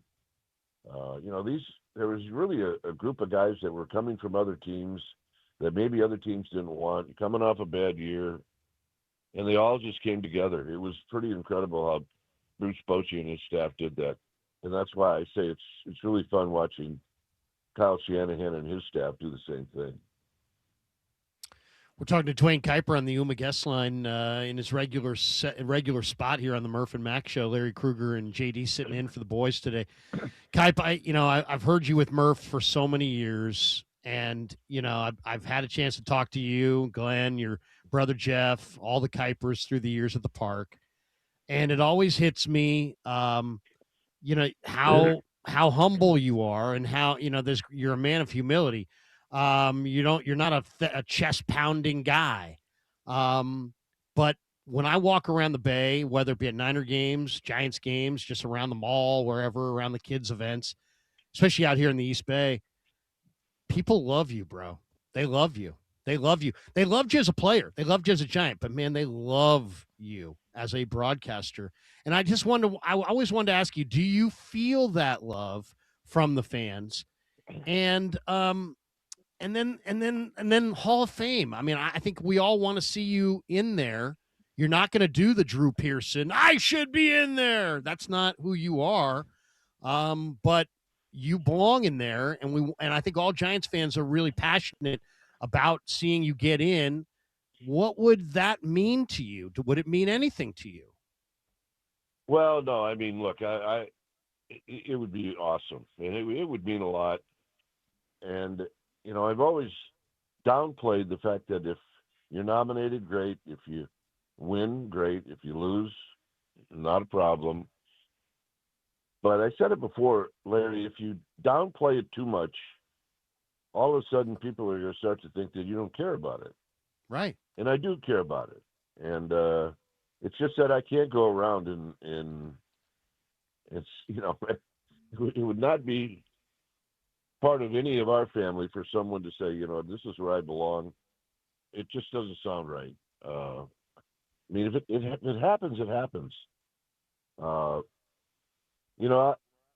won't speak personally about how I'm treated around town because I'm treated great. But it is fun when Mike and I are together to be somewhere. I bet. Because we get treated extremely well as far as how people feel about us emotionally. And look, it has a lot to do with the fact that, I mean, we're in their living rooms a lot. We're in their kitchens a lot. I mean, we have women that come up to us all the time and say, look, I have dinner with you two more than I have with my husband. I believe it. And I'm sure that it's true. And Mike and I have said all along that we have probably over the years put more people to sleep than any two people in the Bay Area. It may be because we're boring that night. It may be because it's getting late. I know our fans on the East Coast can tell you that they don't really ever get past the sixth inning with the ability now to watch every game on any one of your devices. So, Larry, everybody around town has been great. And once a day, somebody will come up and say they're really sorry about what happened this year with the Ford Frick Award. And try to explain to him that, or them, that look, it's fine. Don't feel sorry for me. If this happens, it happens, and when it does, we'll have a celebration. Absolutely. But thanks for those nice words. That's very kind of you. Absolutely. No, we love you, and the Bay loves you, and Giants fans love you, and it's both of you guys. Honestly, I mean, just two of a kind, but one of a kind, really. And so have a wonderful holiday. Always a pleasure to get a chance to talk to you here subbing in, and take care. We'll talk to you again soon. By the way, don't think I don't. Anytime I get off of 680 into Walnut Creek, I don't see that statue of Larry Krueger. Don't think that doesn't go unnoticed. By the way, you gotta look for it, but it's there. Trust me. Hey, Kipe, I know we got to run, and I know you probably got to run, but I'm very excited. I was a little like, what? About the Tony Vitello hiring, because it's never happened before. But I've talked to, some great baseball people who, Ned Colletti's a big fan. I talked to Larry Bear at the big game. He's really excited to have Boch and Dusty kind of, flanking him in the organization. I've read how Tony's, gotten on the bird and flown all over the world to go meet his players in their homeland in the offseason. He just seems like he is not going to be denied. And that's probably the right approach. I'm really intrigued. I'm really excited. I'm going to spring training in March. I'm intrigued to talk to Tony Vitello, and I'm excited for this era of Giants ball.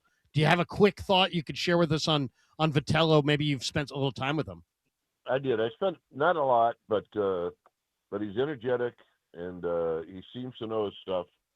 The thing, I agree with you. The one thing that's done is it's created some interest that maybe wasn't there before. We know everything about Bruce Bochy, Bob Mel. We know about those guys. Well, here we don't know much about young Tony Vitello, so it'll be good to get to know him. It'll be good to see him in uniform in spring training, and I'm looking forward to it. And I think the hard opinions we heard from older players, retired players, I think as each day goes by, that softens a little bit. And maybe we'll see this type of thing happen. Probably not going to happen a lot, but a little bit more often. And off that subject, I have a question for you guys. Yeah. Where do you put the Jeff Kent statue? You know what? Ooh, I think not a lot of space, but you need one. I would say here. I got an idea. Since maybe one of his most famous moments, he fell off his truck, maybe in the parking lot. Yeah. So you have him kind of in midair with the cycle going down. Is that it? Jeff, with a glove in hand and the ball like he's catching a line drive. While I want his statue Kipe to have a button that you can push where it plays that you people are so stupid to pay those real estate prices. Enjoy the game more. All you guys do is bitch about the game. Enjoy the game more. You press the button and it says that from Kent. That'd be awesome. Wasn't that with Ralph and Tom? Well, it was actually with me in the clubhouse, and I ran down to the bunker and sent it back to Ralph with instructions. Ralph, you got to play this. You got to play this. And Ralph played it so much, and their ratings were so big at that time that when Kent was introduced, now batting for the Astros, Jeff Kent, boom! It was the fans let him have it that night, and it was all because of those sound bites. Yeah. Well, I'm super happy that he's in, and yeah. I don't know where they'll put the statue, but look, he's a Hall of Famer. It's got to go up. So, hey, have a great holiday, guys. You too, Kipe. Thanks, Kipe. Appreciate it. All right, Dwayne Kuiper joining us here on The Sports Leader. Always great, Krug, to talk to Kipe. And, yeah, Jeff Kent absolutely deserving to be in the Hall of Fame and absolutely deserving of a statue and acknowledgement over at Oracle Park. No question. Maybe Kent. How about Kent doing a wheelie on a motorcycle? That would be a great statue. I'm not going to top that one. When you pulled that one out, I'm like, he asked both of us, and I said, I'm not topping. I'm just going to. You're not touching it. So you're still in good standing. I've been fired enough. I've been fired enough where I can just say it. You've got to watch it. All right, we'll get back into some 49ers. That's Krug. That's Larry Krug Show. Here. Send your hate mail courtesy of. Yeah, exactly. DM Krug at the Krug Show. You can send him all your DMs. Find him on YouTube. Comment. All right, we're in for Murph and Marcus here. About halfway through on Christmas Eve. We'll get back into the Niners conversation. We got some Warriors coming up as well. Tracy Sandler's going to join us at 8:15. We'll talk some Niners with her as we continue here. Merry Christmas Eve. JD and Krug on the Sports Leader.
Now, from the O'Donnell Financial Group Sports Desk. Learn more at ODFIGroup.com. O'Donnell Financial Group, because planning is a process, not a product. Kyle Shanahan will have a press conference at 12:45, which we will carry live on Papa and Silver. What were your thoughts on the Niners and Colts game? Let us know in the YouTube chat or call or text us at 808 KNBR.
This is The Big Hit, sponsored by Benjamin Moore Paints. Experience the Benjamin Moore retail difference at our independently owned authorized retailers today or at benjaminmoore.com. Murph and Marcus continue live from the Casino Matrix Progressive Jackpot Studios. Casino Matrix. Progressive jackpots are here. Where are you? Just drop in. 1-800-GAMBLER.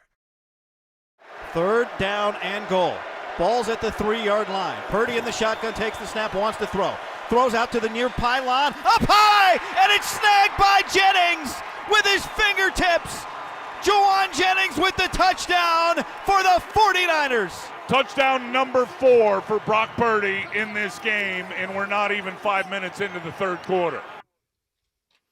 And Brock would go on to throw 5. 49ers with the win over Indy. We welcome you back. JD, John Dickinson, Larry Krueger in for Murph and Marcus here on this Wednesday. Merry Christmas Eve to everyone out there as you listen to KNBR 104.5 FM and 680 AM San Francisco, the sports leader, a Cumulus media station. Big thanks to Dwayne Kuiper for joining us. Tracy Sandler's going to join us coming up here in about 10 minutes or so as we continue to talk 49ers, Krug, for our big hit here as we get into the 8 o'clock hour. Murph and Marcus show, as always, sponsored by Bigelow Tea. Grab a mug and tea proudly. Krug, we also have a call to get to on the phone lines as well. Let's do it. But, yeah, let's get to it. Let's get Mitch in New Jersey. Yeah, up here on the sports leader. What's going on, Mitch? Good morning. Merry Christmas. Been a long time. Merry Christmas. Yeah, good to hear from you, Mitch. Still doing good work. John, everybody. God bless everybody. You got to say Purdy's earned his money for sure. 49ers have been surprised without Bosa, without much of a pass rush.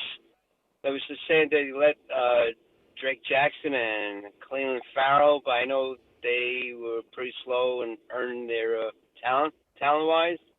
And you could say that McCaffrey hasn't had a real big year like he usually does. And I love that Brian Robinson's trade.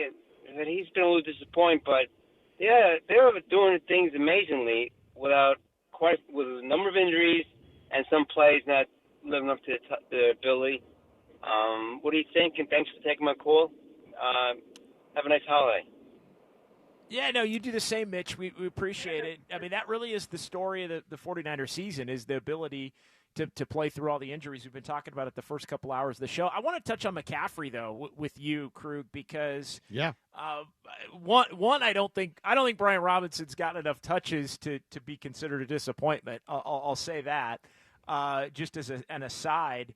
But it has felt like, especially in the game in Indy, and maybe that was a Colts-specific issue because the Colts have had been pretty good actually stopping the run. I think this will be a true test this week against the Bears because the Bears have not been good stopping the run. So can McCaffrey take some of what opened up for him against the Colts against the Bears? But it felt coming out of the Colts game, Krug, like McCaffrey, as good as the numbers have been, despite the eye test maybe not matching it, it almost feels like he's maybe ready for a little bit of a late season breakout coming off the Colts game. Where do you stand on that?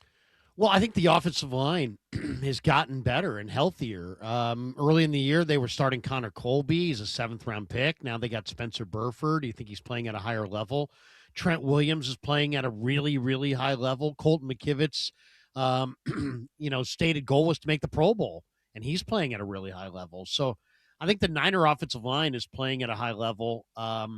It's a week-to-week league, so you got to keep proving yourself. But this last game against the Colts, they got Christian through the line of scrimmage. Now, when they've struggled to get him through the line of scrimmage, I kind of like it when they bring him through the line of scrimmage as a receiver and then kind of give him a little choice route and a linebacker to beat. That seems like an effective way to kind of limit hits on CMC and still get the ball in his hands. But, yeah, I think the 49ers are they haven't run it well. They've stayed with it, but they haven't been, a very efficient running team. But that can change. that can change. And I think it will change.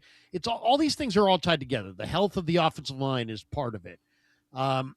Does Brock Purdy go down the field? Mac Jones took kind of hunted underneath where Purdy drives it a little bit further down the field. So you got to loosen up the defense and at least threaten down the field to get that extra guy out of the box and make him be a pass defender. So all these things weigh in. They're all factors. I do think, it's going to be important that they run the ball in bad weather or at least have some success running it. I got a little distracted as you were asking me the question because ESPN right now has got their Get Up show and they're having a segment. Are these teams one and done, or are they due for a Super Bowl run? And the three teams were the Niners, the Bears, and the Broncos. And Louis Riddick says the Niners are going to be one and done in the playoffs. What? Wow. And Jeff Saturday says the Bears are going on a long Super Bowl run. So I kind of see it the other way. I see the Niners on a long Super Bowl run, and I think the Bears are going to be one and done. So we'll see it. Somebody's going to be right and somebody's going to be wrong. Yeah, it really is going to be interesting because I'm glad we get to see the 49ers play the Bears and play Seattle. I hope the games are meaningful. I know the Bears can I believe lock up the NFC North if the Packers lose on Saturday night, although the Ravens are basically hanging by a thread now. So the Packers stand a good chance to win and hang in.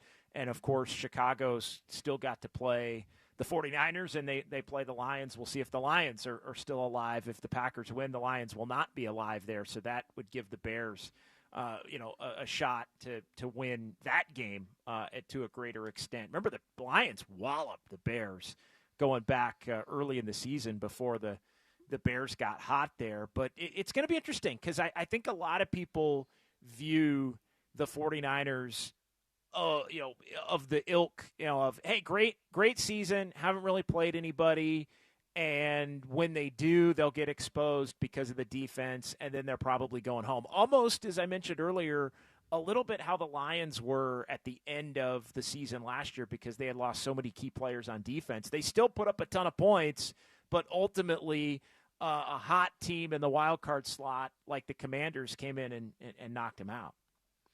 Well, there's a lot of different angles on this thing. I mean, Caleb Williams is 32nd in the NFL in completion percentage. So we'll see. I mean, is that gonna burn the Bears at some point? The number that really is intriguing for the Niners is their red zone frequency and their red zone efficiency. The 49ers get in the red zone as far as percentage of drives reaching the red zone. The 49ers have the highest percentage in the entire league. And this is just since week 9, the Niners are the number one team as far as percentage of drives reaching the red zone. Number 1, Rams are 2. I think Jacksonville's 3. Not a surprise that all three of those teams are playing good ball, right?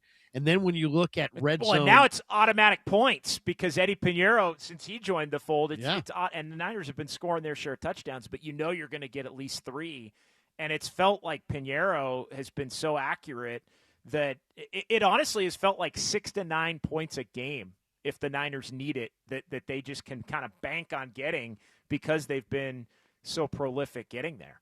Yeah, I mean, think about the beginning of the year where you're sitting there, rubbing your hands together because Jake Moody's lining up for a 26-yard field goal and you're not sure if he's going to make it or shank it.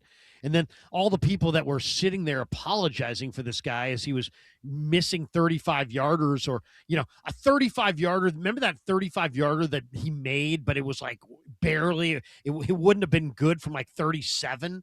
And people are like, hey, man, why are you being so critical of Jake? Because he's a freaking circus. That's why. I mean, that one counted as a miss in my book. That one counted as a miss. The apology crowd was so tired. I think you guys owe Jake Moody an apology. It's like, what? Dude, I mean, seriously. I mean, how much of a homer can you be? But, yeah, I mean, the 49ers right now, not only do they get to the red zone at the greatest frequency, they've got almost the best efficiency in the red zone. Last year, they struggled. This year, they're scoring touchdowns like over 70% of their red zone trips since week 9. So, all I got to say is if you're going to beat the Niners, you're going to have to probably turn them over, and you're probably going to have to score 30 because their offense is cooking. Shanahan's in his bag. Purdy's playing well, and they've got some of the best players of this era are on this offense with Kittle and CMC and Williams. So, we'll see. I mean, the Niners may go down in the playoffs, but it's not going to come easy. No, and it's not going to be, in my opinion, based on the offense at all. I'm not worried about the 49ers offense. I think the offense will come to play and give the Niners a shot. To me, if they go home, it's going to be because the defense winds up, not saying it's going to happen or a lock or whatever. We could let it play out. But to me, if the Niners go home, we're going to be talking about close game loss in all likelihood because the defense just didn't have enough given all of the injuries. All right, let's take a quick timeout. We'll come back. Tracy Sandler's going to join us next, so we'll get her thoughts on all of this as the 49ers gear up for the Bears. We're talking about it right here. JD and Krug in for Murph and Marcus on the Sports Leader.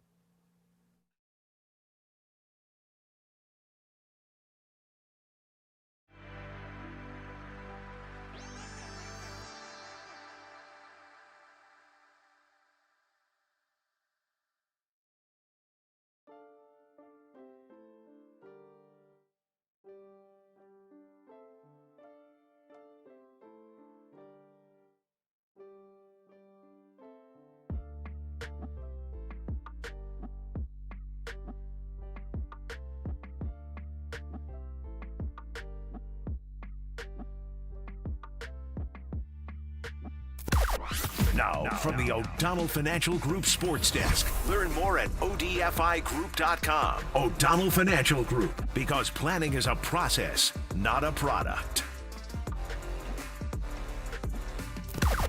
Now, from the O'Donnell Financial Group Sports Desk. Learn more at odfigroup.com. O'Donnell Financial Group, because planning is a process, not a product. Happy holidays, everyone. It may be Christmas Eve, but we're going to keep it going all day long. Tracy Sandler joins at 8:15, and Ron Rivera joins at 8:50. So keep it locked in on the Sports Leader.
And now it's time for the Protect Your Assets Business and Technology Report with me, David Hollander.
Now back to Murph and Marcus on The Sports Leader. Streaming live on thesportsleader.com and KNBR. The Sports Leader app. Murph and Marcus is sponsored by Bigelow Tea. Grab a mug and tea proudly. He spoke to the team and just basically told us, obviously, congrats on making it to the playoffs. And it's not something we can just overlook. Like, it's pretty cool to do that. And so felt good about that. But obviously, the next challenge is, like, we just win one game at a time and try to be the best that we can going into the playoffs. And obviously we know what's at stake with the first seed and all that, but we can't, get our minds wrapped around just that. Like, we have to go handle business and play a really good team in Chicago next week coming to our place. So we have to be locked in. We have to watch this film. We have to get better. So, but it was cool hearing Coach, sort of congratulate us, but also there's a lot of work to be done. So. Still work ahead for the 49ers as they'll take on the Bears and then the Seahawks, Week 17, Week 18. We're going to be all over it. We continue the 49er conversation here as we head back out to the UMA guest line. John Dickinson and Larry Krueger in for Murph and Marcus here on this Christmas Eve Wednesday. And it's a pleasure to be joined by 49ers beat reporter for the Fangirl Sports Network. And, of course, you can hear her on our pre- and post-game shows as well as during the week here on the Sports Leader, including Sunday's game with the 49ers and the Bears and the 5:20 kick down at Levi's. It's Tracy Sandler joining us here. What's going on, Tracy? Hello. Good morning, gentlemen. How are you? Doing We're great. doing well, doing great. Let's get right into it. Quick week. I was telling Krug, my goodness. The rest advantage this late in the season for Chicago playing on a Saturday and the 49ers playing Monday night. I don't know about you. I know you were in Indy. I was in Indy. We kind of started the show, Tracy.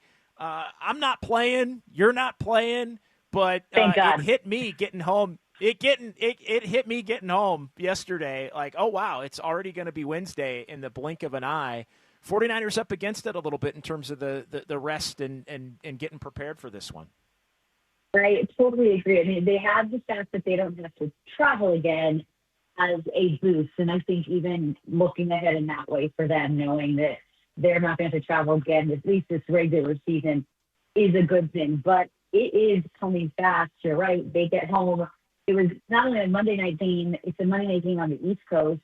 So by the time they're home, it's very early Tuesday morning at some point. That's their day off, and then they got to get right into the Bears' day. So definitely that rest advantage, the Bears are going to have it. They'll have to travel, but again, it's easier to travel to the West Coast, I think, than the East Coast. So that's definitely something to keep an eye on. I don't think it's going to necessarily affect the game, but it could affect it early.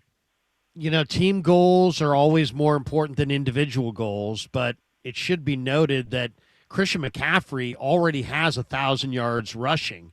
He only needs 151 receiving yards in these final two games to do something nobody has ever done before, which is pretty amazing to say that. Nobody's ever had multiple 1,000 seasons. Roger Craig's done it. Christian's done it. Marshall Faulk has done it. Christian's on the verge of doing it again. What do you think, Tracy? Is he going to get his 151 receiving yards against the Bears and Seahawks, or is he going to fall short? Well, I think George Kittle's health is going to be a big part of that, because in the games that George Kittle missed, Christian had significantly more receiving yards than he has since George Kittle got back, which makes sense. So depending on George Kittle's health and Ricky Pearsall's health, if both or either of those guys are out Sunday or out for the next couple games, then yes, I think that he has a very high likelihood to do that. If not, I think it's going to be hard to get him to 151 unless they're really running away with the game and they make it a priority, because they just can't afford to do that with the 1 seed on the line. They can't afford, and they never would, obviously, make it more important than the team. But I really think it's going to depend on the health, George Kittle and Ricky Pearsall, and how much they need Christian in the passing game.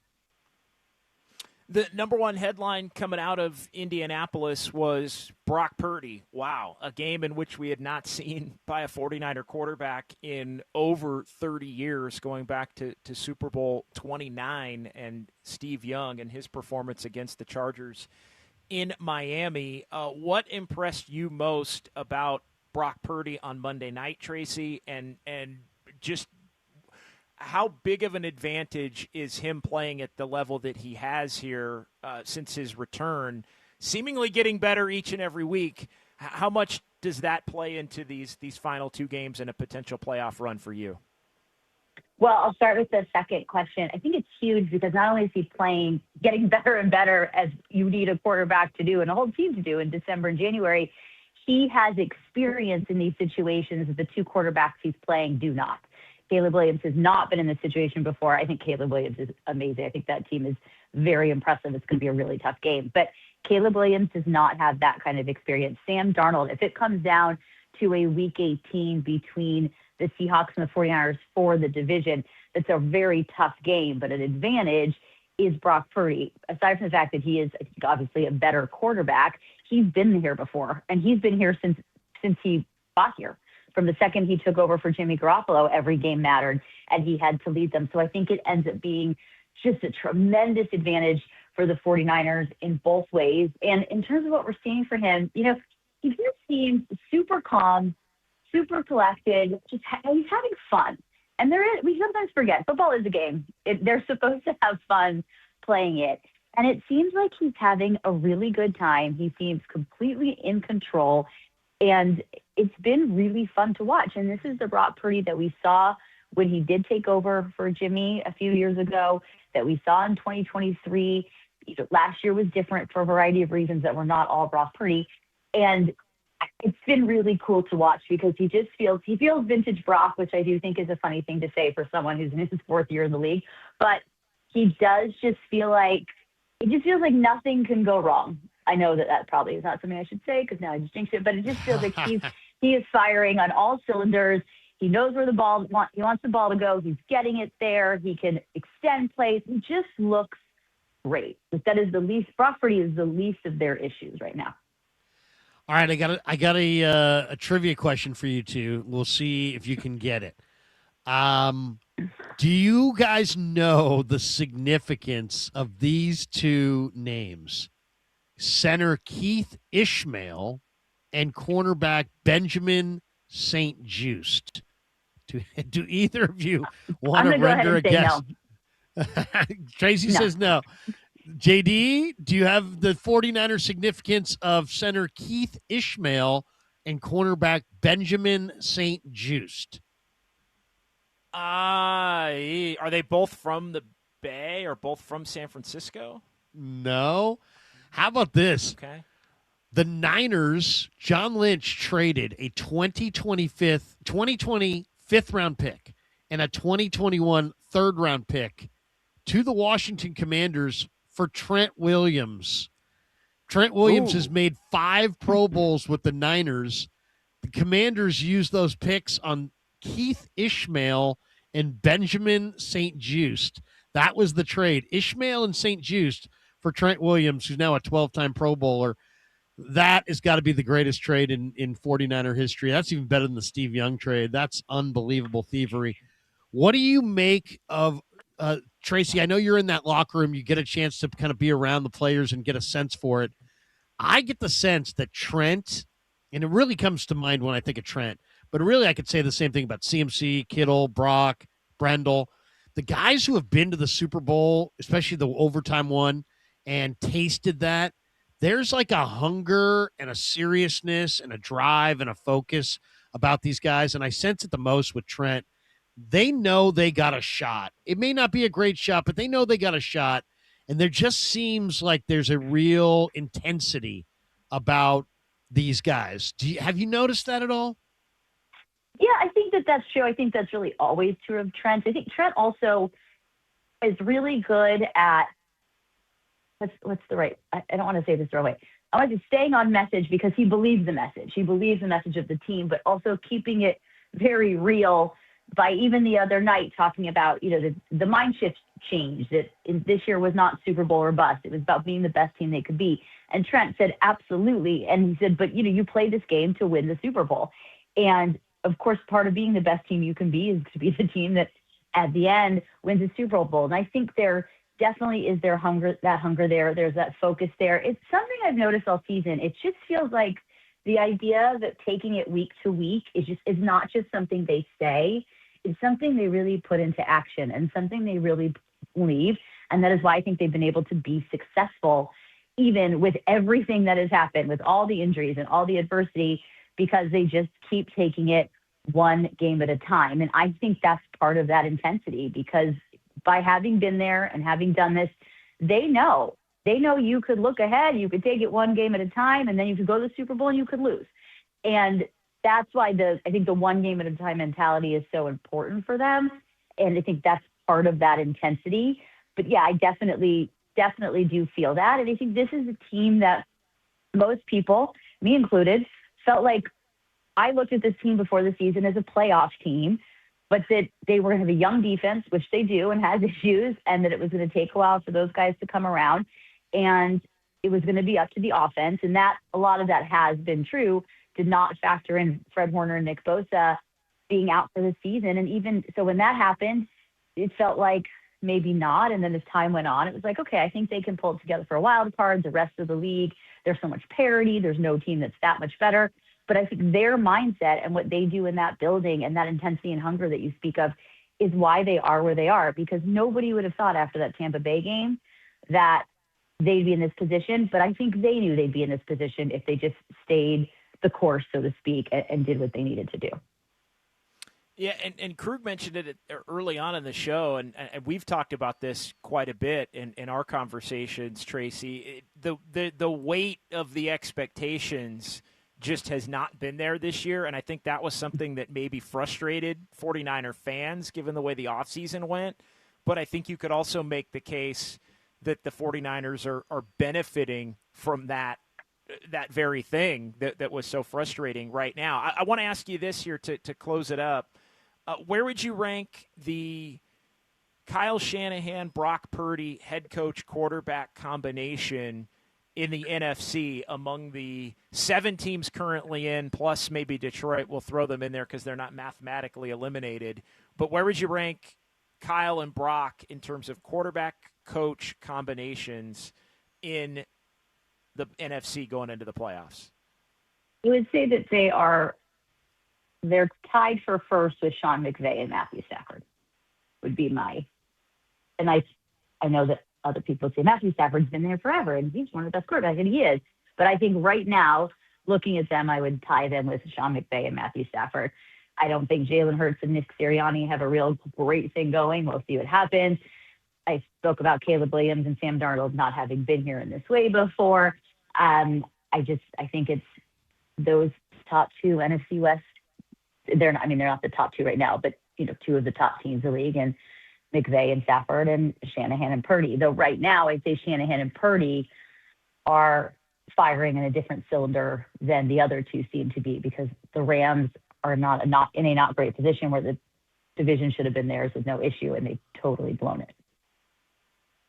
Tracy, thanks a lot. We really appreciate the time. And, of course, you can catch Tracy on 49er pre- and post-game here on The Sports Leader, along with Adam Copeland and Todd Husak on Sunday. And next Sunday, well, I shouldn't say next Sunday because we don't know for sure that game's going to be Sunday or not. Right. But the final 2 games of the regular season against Chicago, 5:20 at Levi's on Sunday, and then the Week 18 game once we find out exactly whether that will be Saturday or Sunday as well. Either way, Saturday or Sunday, Week 18, you can catch Tracy. So thank you for the time. We always appreciate it, and we'll talk to you again soon. Absolutely. Talk to you soon. Happy holidays, Trace. Have a good one. All right. Tracy Sandler joining us here on The Sports Leader.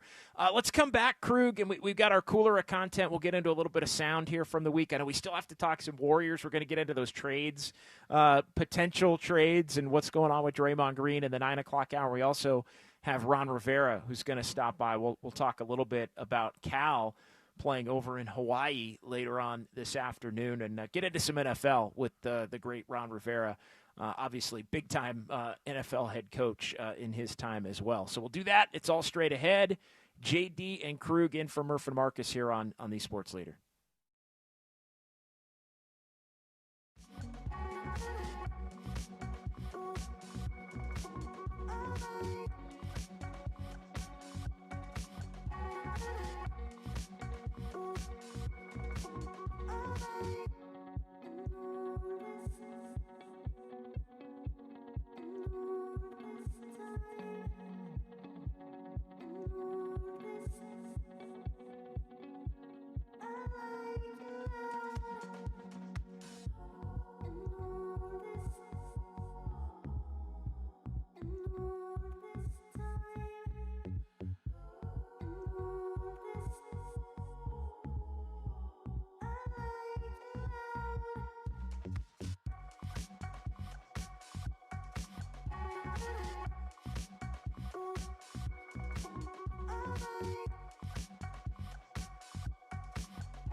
All right, everyone, chill. This is the cooler. He's bitten a cooler Of content.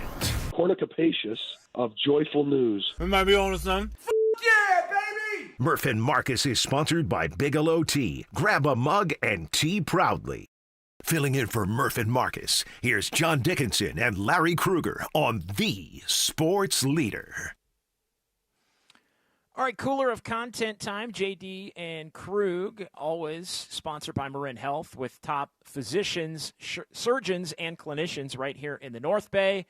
Marin Health puts you closer to your best health, world-class care, closer than you think. We'll hear from Kyle Shanahan coming up here in just a moment. Also, want to let everybody know at some point, not right now, but at some point between now and 10, we will take a winner as we're going to be giving away a couple of tickets to see the 49ers against Seattle coming up in Santa Clara Week 18. Again, not right now, but you can listen between now and 10 o'clock. And when we give you the cue to call, you can call in and win those tickets. But again, not right now. Ron Rivera is going to join us as well coming up at 8:50, so looking forward to that. All right, let's get to the Kyle Shanahan bite, and then I've got a question for Krug about the 49ers and the Bears game coming up on Sunday night. But here's Kyle Shanahan talking about having so many different guys step up for the 49ers to get them to 11-4 here with 2 games to go. I mean, each team's so different. Each game's so different. But, I mean, we had so much turnover this year. So we do have a ton of new guys. We have a ton of guys who have been here who have stepped it up. I don't think we've dropped any games that we should have won. I think we've been able to stay consistent throughout the year. And I think we came in with a mindset just taking it one game at a time and trying to get better throughout the year. And I think we have. I think we did today. And it's important that we continue that.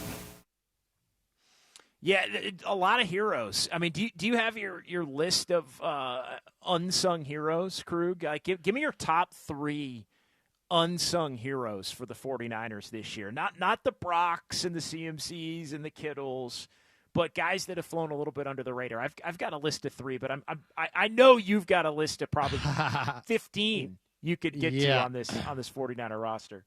Okay, one for sure is Sky Moore. Sky Moore has been a great return guy for the 49ers, and he shows no fear. He's courageous as hell. He gets up the field. He's been really, really good. And I was sitting at his locker the other day, and I asked him, I said, "Hey, man, when did you get good at this?" And he's like, kind of looked around, like kind of sheepishly, and he's like, "Actually, it was this year." He goes, "I really wasn't much of a return guy until this year." He had a really good return in the preseason for Kansas City against Arizona. Then Kansas City cut him in a numbers game, and Andy Reid called him and said, "Hey, look, I'm living proof that, sometimes a change of scenery can be exactly the best thing for your career." And he kind of put Sky in the right frame of mind coming to San Francisco, and, man, he has been a revelation. And I said it to him before he took one back 98 yards. I said it to him the week before at his locker. I'm like, "Man, I'm watching the All-22, and I'm like, bro, you're close. You're close." He's like, "I know I'm close. I know I'm close." He's like, I'm one, broken tackle away from a house call. And then the next week, 98 yards, and he's been a real factor. And you can get hot, and cold. I mean, we saw Desmond Howard, whatever year that was for Green Bay, just get ridiculously hot and carried it right on through to the Super Bowl. And had a big return against the Niners at Lambeau in the playoffs that year. So, returners can get hot and cold, and right now the Niners have a hot returner. So I would say he's definitely one. Who else has been an unsung hero? Jake Tonjes. I mean, George Kittle went down. Jake Tonjes stepped in. He played incredible ball. And now that Kittle's back, Tonjes is like persona non grata. He never plays, and he doesn't complain. He's a pro, man. He's a pro. He's just ready, and whenever they need him, he's ready to contribute. So those 2 guys for sure, one on offense, one on special teams. As far as defense, you know what? I'm going to give it to Upton Stout. He's playing the hardest position on the field that's not quarterback. That nickel corner spot is very difficult. You're a linebacker in the box against the run. You got to be physical.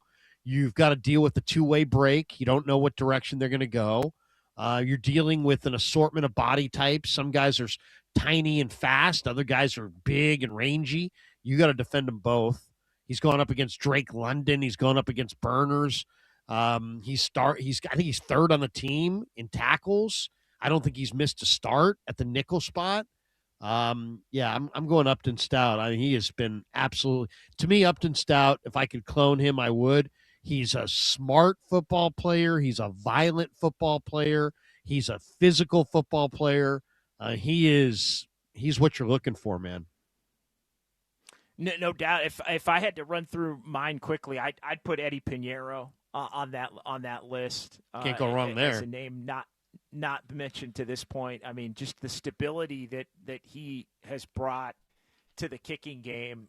I mean, it came at a moment where, I mean, you mentioned it earlier. I mean, you just couldn't relax, I think, anytime the 49ers were going to attempt to kick in the Jake Moody era. And there were times where Moody hit field goals, but you always felt like he could miss any kick, whether it was a 27-yarder or whether it was a 57-yarder, right?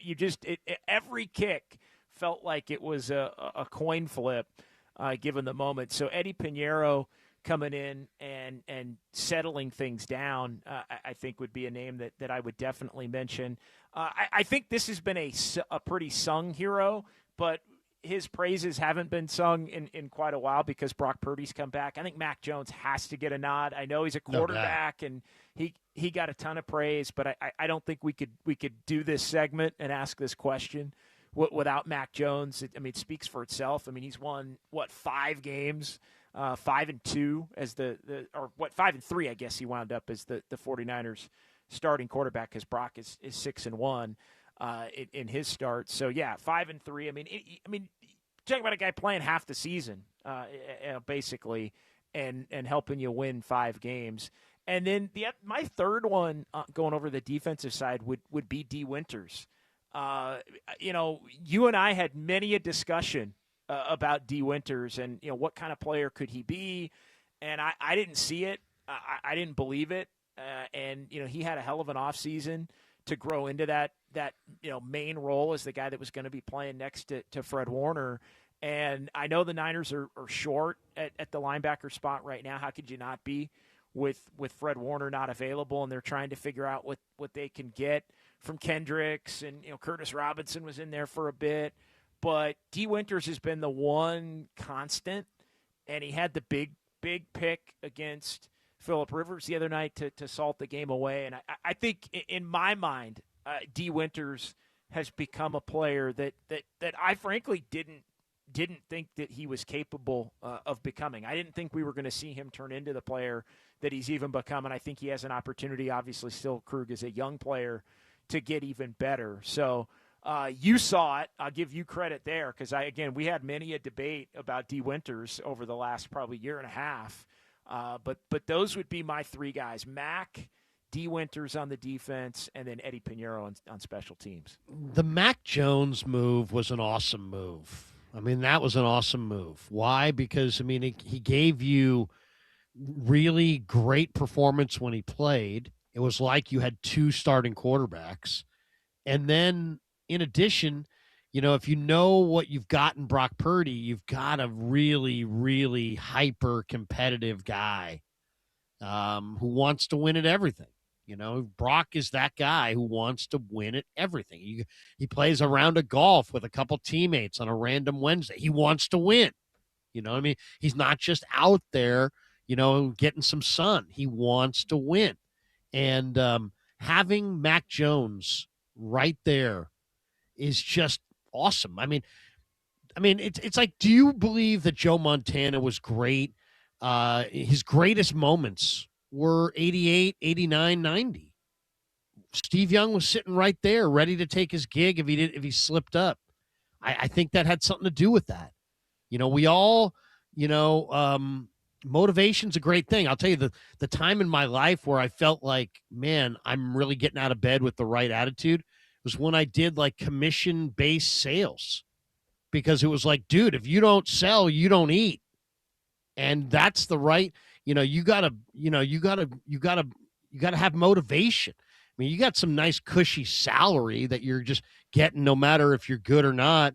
I don't care. That's not the same motivation as if I don't sell, I don't eat. If I don't sell, I don't pay the mortgage. So I really respect the people who do sales for a living, because they got to sell and they got to do it, and they got to get out of bed with some aggressiveness, with some purpose. And Brock Purdy is a competitive guy at his core. The greatest trait that Brock has is, I think his greatest physical trait is his ability to escape, but his greatest trait, without a doubt, is he is a sick competitor. And when you put Mac Jones right there, a guy who in his last game starting with the Niners completed 85% of his passes. And he practiced with Mac Jones is dime city. All the guy does is throw dimes. It's amazing, his accuracy. I thought Brock was accurate. This guy may be even more accurate. And having him there, JD, if Brock slips up, ready to take Brock's gig, has made Brock better. And I think Joe made Steve, Steve made Joe, Mac's making Brock, and he's making him better. And it's awesome to watch, man. No, it has been. No question about it. All right, we'll get into more 49ers in the 9 o'clock hour and maybe a little bit with Ron Rivera. But Ron Rivera, the Cal football GM, is going to join us coming up next right here on the Sports Leader.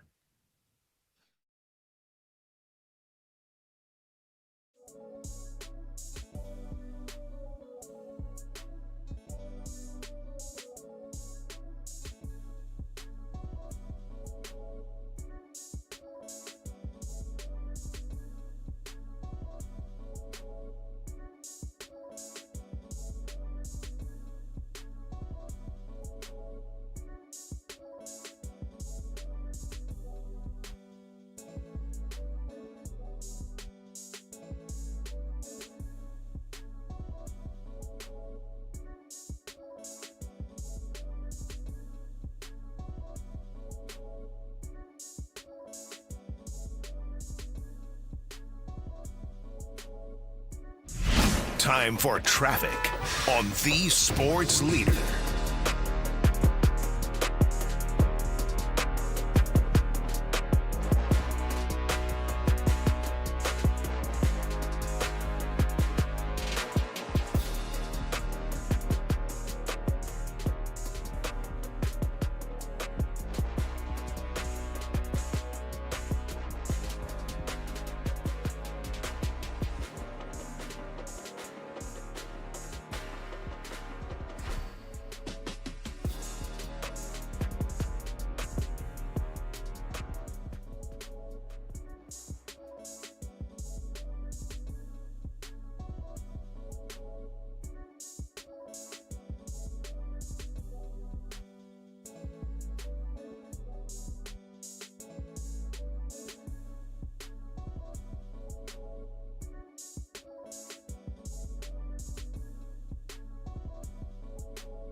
Now back to Murph and Marcus on the Sports Leader. Streaming live on thesportsleader.com and KNBR. The Sports Leader app. Murph and Marcus is sponsored by Bigelow Tea. Grab a mug and tea proudly. Born and raised on the Monterey Peninsula, he was a Cal Bear, a Chicago Bear, and two-time NFL Coach of the Year. But now Ron Rivera has returned to his roots. This is about getting butts in the seats, getting eyeballs on the television, and re-engaging with our fan base and getting them excited about it, which will help us elevate our programs. Here's the general manager of Cal football, Ron Rivera, with Murph and Marcus on the Sports Leader. All right, John Dickinson and Larry Krueger in for Murph and Marcus here, and Ron Rivera, sponsored by Troutman Amin LLP. Troutman Amin LLP handles complex federal litigation and provides privacy and telecom compliance counsel across the United States. Troutman Amin LLP, TCPA defense and counseling done right. Ron, thanks for joining us from Honolulu. We appreciate it. The Sheraton Hawaii Bowl game coming up today with the Cal Bears playing. How are you this morning? Bright and early for you. I'm doing great. Let me. I got to try this on you guys. Aloha. Aloha. Aloha, Ron. Yes. Aloha. Mahalo. Thank you for joining us. Yeah, mahalo, all of that. Good stuff. But what has the last week been like for the Bears getting ready to play this game in Honolulu? Bowl games are always fun, but got to be especially fun when you have an opportunity to go over and play in Hawaii. Oh, it is. It's been very good. It's been a nice cultural experience for a lot of our young men who've never been out here. There's an opportunity for them to grow a little bit, understand a little bit more about our history, about our culture. The really neat thing is, they got an opportunity to hang out. They went to two luau's. One of the luau's were thrown by the families of some of our players. The other luau was sponsored by the Sheraton folks, and it was really cool. And then they got a chance to go over and see a very sacred site, and that was they were at Pearl Harbor and got to see that. That was, I think, a very moving moment for a lot of our guys, and hopefully all of our young men understand exactly what it's all about and what it means to be selfless and serve your country. Ron, Ron, you've got, just real quick, you've got 4 Hawaiian players on the roster here. I mean, how important and special is that, including your starting quarterback that's able to come back and play this game at Hawaii? Well, it's very special for those 4, and we have several others that have roots back to Hawaii. But just the fact that we have 4 guys currently on the roster that are truly from Hawaii, it was very special for them. Like I said, the families got together. They threw a luau for us on I believe it was Saturday night. Food was unbelievable. It really was. I mean, Hawaiian food is very hearty. The guys really enjoyed it. It was a great opportunity for some fellowship and some family gatherings. That was very, very neat. And I know Jaron really enjoyed himself. One of the neat things that we did was we got to practice at all three of the high schools that our 4 players all graduated from. So that was a really neat event for them. We got a chance and we went over and we practiced at Mantau and Williams' high school, Kahuku North Shore, and then McKenzie's at St. Louis, Honolulu, and Sagapatelli's Campbell at Ua Beach. So it was really a neat experience for our guys to be there and to see where the teammates came from. So it was really cool. We're talking to Ron Rivera on the Yuma guest line, and I had the pleasure to go out and talk to Coach Rivera at Cal, big game week. And I know the big game was very, very disappointing for Cal fans. I know it was very disappointing for you as well, Ron. And a lot has happened since then. You guys made the coaching change. You said goodbye to Wilcox. You hired Tosh Lapoy away from Oregon, who's a great recruiter. I think there's a lot of hope for him. And now you got Nick Rolovich coaching this game tonight, and Rolovich coached you guys to a win over SMU. I guess my question to you, Coach, would be why was now the right time to say goodbye to Wilcox, and why is Lapoy, in your estimation, the right hire going forward? Well, as far as Justin, again, we really truly appreciate who Justin Wilcox is. A tremendous man, high moral values, great character, and really helped set a good tone and got us to a certain point. I think now with Tosh, there's an opportunity to take the next big step. You know, we found the quarterback, and that's probably the biggest thing. And this is a quarterback-driven sport. You have your quarterback, you have a chance. I mean, look at how Brock Purdy's playing right now as far as the 49ers are concerned. That guy's playing top-notch football well. We have a young man that's growing, developing, and playing some top-notch football. And we've got to now continue to build the team and build the team around Jaron. You know, we've got to go out. We've got to be able to protect him. So, you know, the portal coming up pretty soon. Okay. So we'll be looking for offensive linemen. We're looking for receivers because once you build an offensive line around your quarterback, then you got to put playmakers into place, and that's the next big step for us. So we're pretty excited about what potential can be. And with a guy like Tosh, who's a tremendous recruiter and has a tremendous history of bringing players in and really plugging them into good situations, that's what we're looking to do, is create that opportunity here at Berkeley, and that's to take the next big step and be beyond relevant. We want to be able to compete for ACC championships, which will give us a chance to get into the CFP, which is our main goal, and that's to win and get into the college football playoffs. And we got a good one as far as Hawaii and Cal. You have Timmy Chang and Nick Rolovich, your guys who were quarterbacks at Hawaii together. These guys were teammates once upon a time, and now they're coaching against each other in this bowl game. You mentioned recruits, and recruiting is going to be a big part of why Lapoy is successful. Are you guys doing anything around this bowl game with your recruits? Is this obviously, if you could win the bowl game, it would be a recruiting shot in the arm, but is there kind of a coordinated effort that involves the recruits in this bowl game tonight? Yes, very much so. You know, because of the opportunity to be out here, a lot of the guys that we had just signed that were out here, because we signed a couple other young players from Hawaii, they got an opportunity to come out and watch practice, got an opportunity to be around our guys. So that was a really nice step as far as being able to go forward. But you're right, winning this game is a great shot in the arm, not just for locally here in Hawaii, because it's been a mainstay of some of our recruiting, but nationwide, because we are really the only game that evening tonight. And so we expect to have a good crowd watching us, and we expect to really be able to draw some attention. But, you know, we also got to go out and play really good football, and we're playing to win, obviously. Ron, a couple of weeks left in the NFL season. Love to get your thoughts on things that are going on league-wide and with the 49ers. I mean, how impressed were you with Brock Purdy and the 5-touchdown performance that he was able to put out there? And the 49ers offense just seems to be getting better and better by the week here of late. It is, and that's one thing everybody got to realize is that the 49ers have gotten healthy is what's happened as far as the offense is concerned.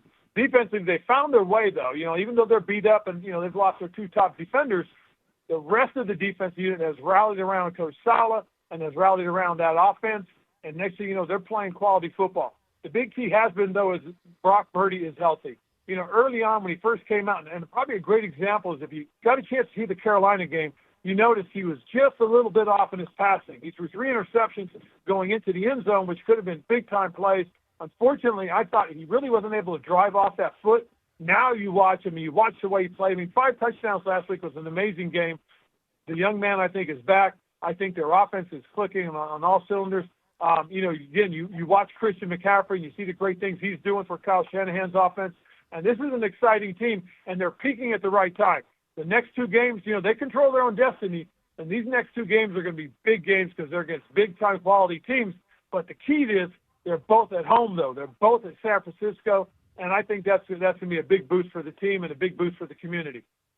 We're talking to Ron Rivera on the Yuma guest line. Ron, former great linebacker at Cal, former member of the 85 Bears, and I want to go there. This was the 40-year anniversary of the 85 Bears. Yep. I saw you out on the field earlier this year at Soldier when they honored the team, and it was amazing to see all those guys. Very cool moment. Yeah. What an incredible team that was, Ron.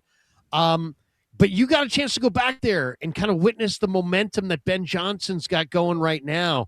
What did you think of Coach Johnson? What do you think of the momentum that they've established they're trying to kind of rekindle their glory days? Well, I think they found the right guy. I mean, I was a skeptic when everything first started. You know, we were there opening night. They honored the Super Bowl 85 team, and they lost. to Minnesota, and we're thinking, oh, here we go again. But as the year has gone, they've gained momentum. But the biggest thing I believe is Ben Johnson has kind of found his way. He's found his style. The players react to his style very, very well so far.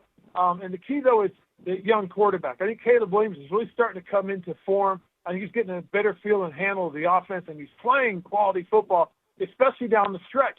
You watch in games that, it's tied or it's a close game or they're slightly behind, and he's had a couple of big-time comeback victories. Last week against Green Bay was about as big as it gets.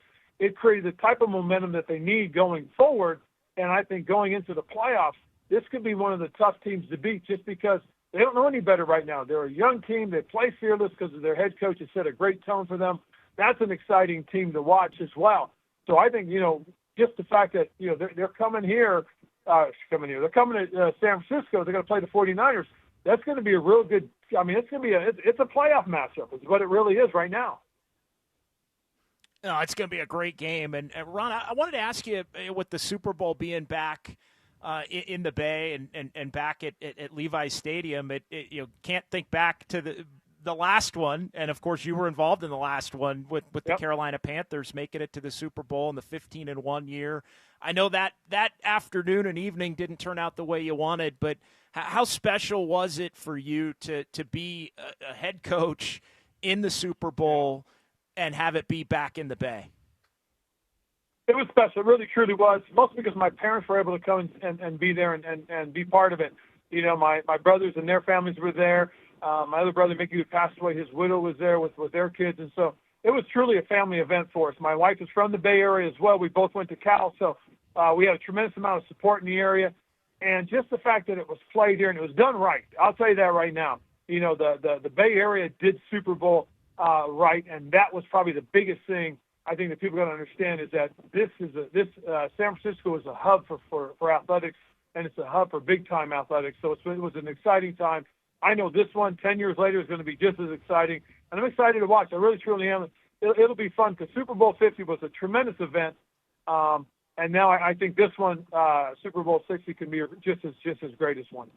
You coach Christian McCaffrey, and Kyle Shanahan is obviously coaching him now. If I have any criticism of Shanahan, it's that he doesn't get Christian off the field, even when they're up multiple scores in the fourth quarter. Was that a challenge for you? I mean, Christian is a guy that is an incredible competitor, and he wants to play every snap. He does, and he is one of the greatest competitors I've ever been around. This young man gives you everything he has every time he's on the field, and sometimes you got to save Christian from Christian. And I think that's one of the things that coach is learning is that he's got a guy that is a team player, man. He wants to be out on that field. He wants to give you his all. And I think that's one of the things that, Christian will learn as he gets a little bit older. He is a little older than the average guy right now, and he's going to continue to mature and grow. And I'm telling you, if he continues to play at the level he is, a lot of good things can happen for their offense. A lot of good things can happen for that team. So I'm just excited and very happy for who he is as a football player.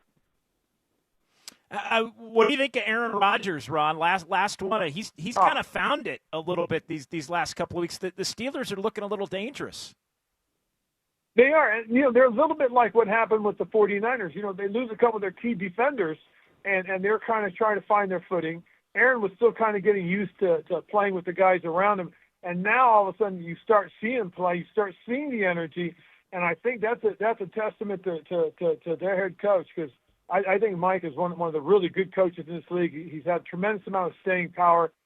He's never had a losing season, and that's one of the things I think people got to sit there and look and just see what he's done as a coach. So they're another team you got to keep an eye on once you get into the playoffs. And, they are an AFC team, so the only way that them and the Niners can meet up would be in the Super Bowl. Coach, good luck tonight with Hawaii. But I got to ask you, just getting a chance to sit down face to face with you a month ago, you really seem happy in this role.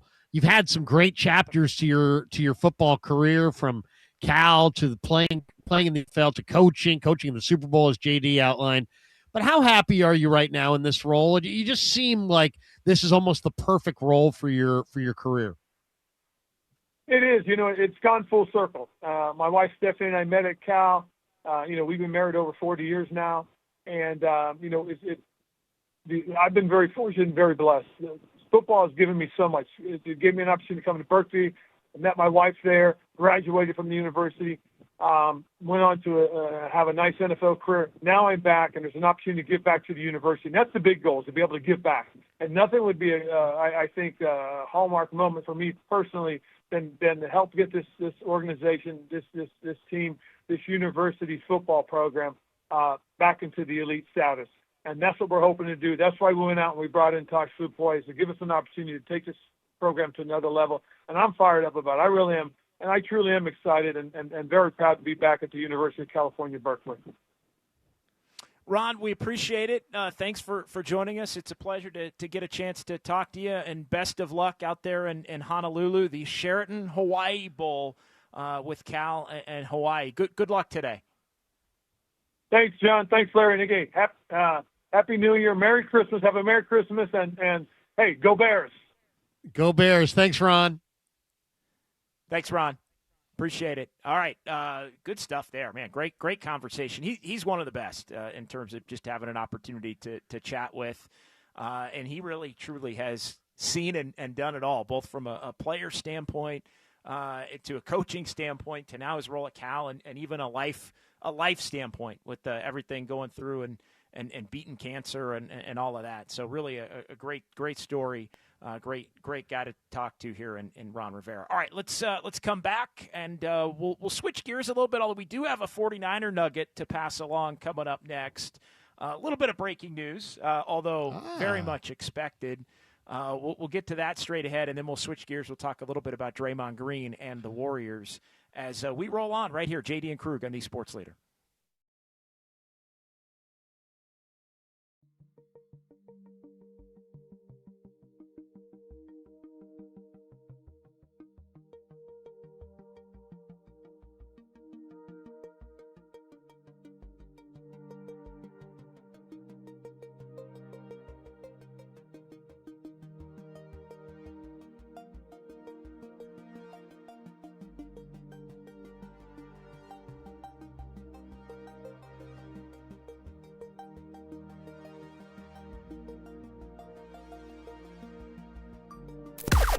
Now, from the O'Donnell Financial Group Sports Desk. Learn more at odfigroup.com. O'Donnell Financial Group, because planning is a process, not a product. Kyle Shanahan will have a press conference at 12:45, which we will carry live on Papa and Silver. What were your thoughts on the Niners and Colts game? Let us know in the YouTube chat or call or text us at 808 KNBR.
Check the mic and make sure it sound right, boys.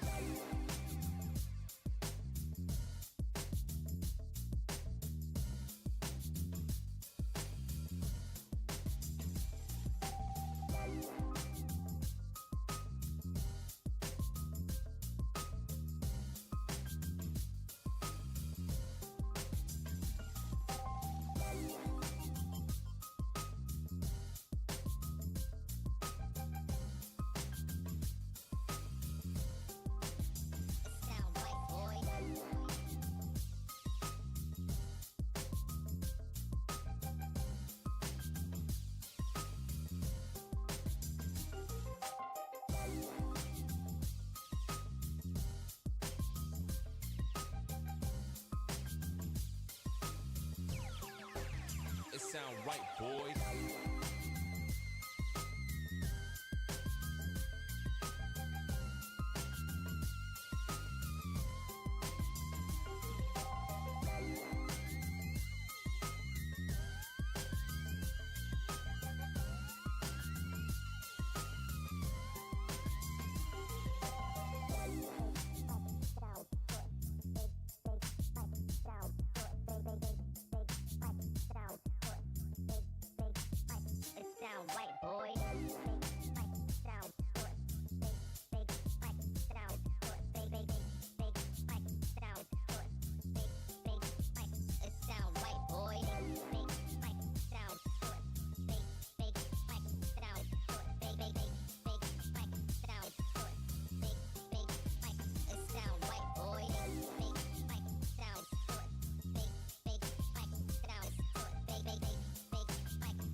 It sound right, boys.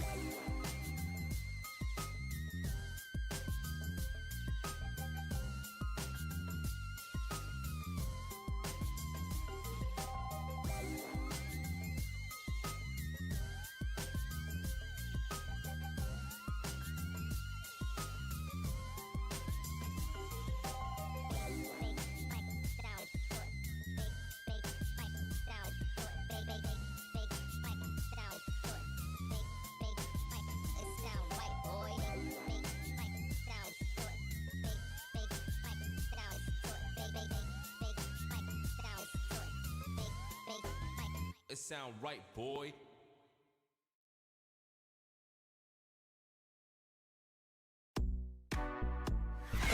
And now it's time for the Protect Your Assets Business and Technology Report with me, David Hollander.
Now back to Murph and Marcus on The Sports Leader. Streaming live on thesportsleader.com and KNBR. The Sports Leader app. Murph and Marcus is sponsored by Bigelow Tea. Grab a mug and tea proudly. He's resilient, and he has a certain peace about him right now to where he can't get rattled, you know, and he's just really confident in his abilities. He's really confident in his scheme, and it seeps out his pores, and the whole offense can feel it. And, you know, he's our leader, and we follow him.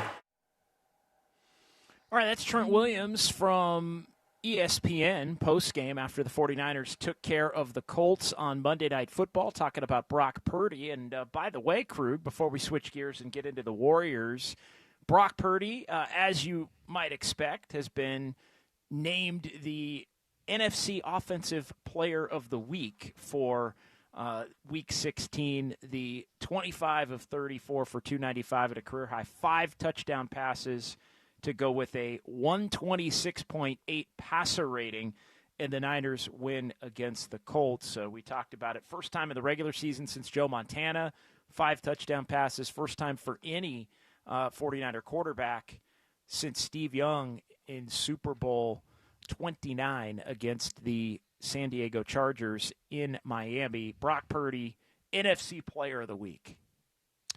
Leads the NFL in QBR, which is, ESPN's all-encompassing quarterback stat. He's been amazing. He's been absolutely amazing. I mean, I'm looking at Brock Purdy's numbers since he came back, JD, and he's playing at a ridiculously high level. I mean, it's just as simple as that. There's no way around it. I mean, it's just he's playing at a very, very high level. He's completed 72% of his passes or higher in all but one of his games. The only game where he didn't complete 72% or higher was Cleveland, and there was 25-mile-an-hour winds and a wintry mix, as they like to say. So, Brock's playing really, really well.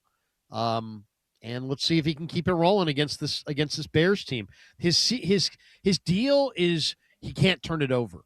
And I think watching Mac Jones may have benefited him because he saw that Jones, who didn't drive the ball down the field necessarily, but he did take care of the football. And he found a way to, as the backup, to win, 5 of the 8 games that he started. And he took really good care of the football. And Brock, has done pretty much the same outside of the one, the Monday nighter against Carolina where he had the 3 picks. He's really done a nice job of taking care of the football, and it's led to the Niners winning a bunch of games.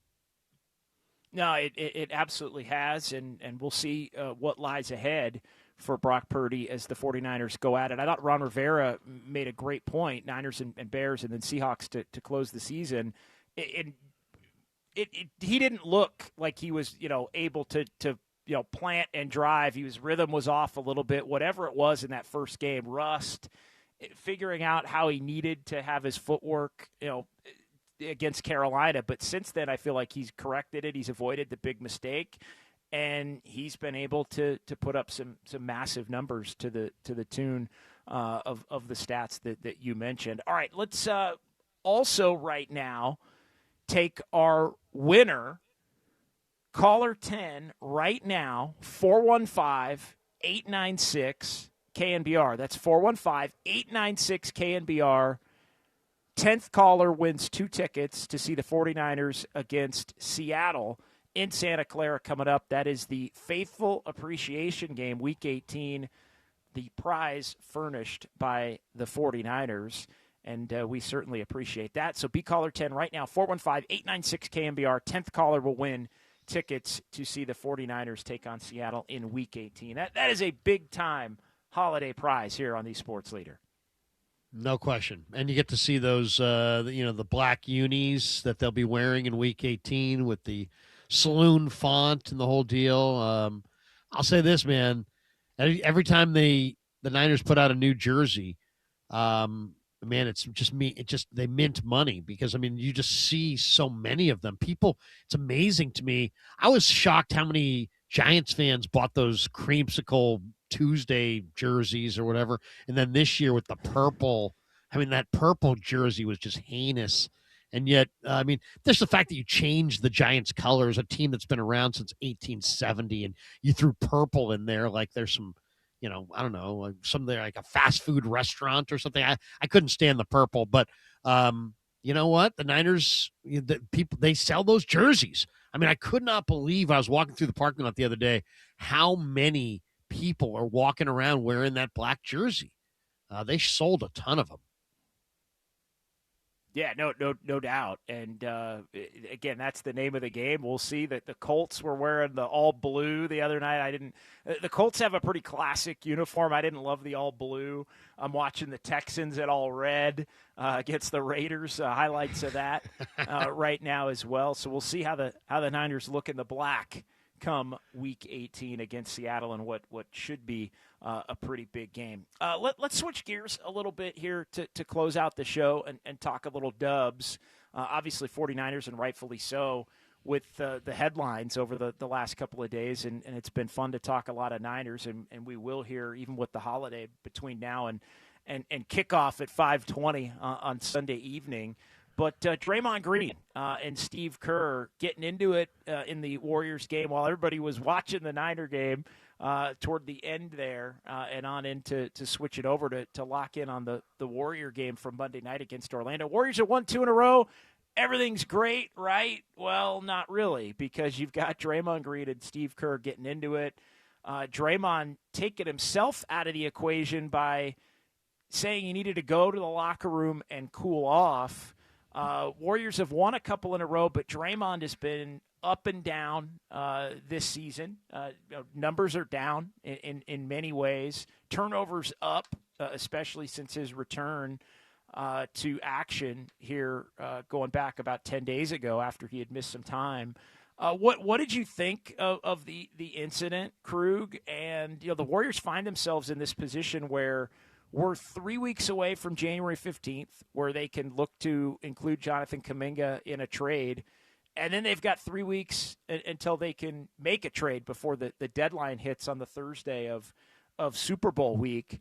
So a lot to chew on. I'll weigh in with my thoughts coming up here. But just kind of what were your thoughts on the incident and just where the Warriors kind of have to go here moving forward, because they've been through it before with Draymond, and even Kerr and Draymond have been through it before. But it just is a testament to this team's got a lot going on beneath the surface and behind the scenes right now, in addition to trying to figure out how to turn their season around from, I would call it, a pretty massively disappointing start, even as they sit at 500. Well, I mean, he's a great player. I love Draymond Green. I appreciate the greatness of Draymond Green.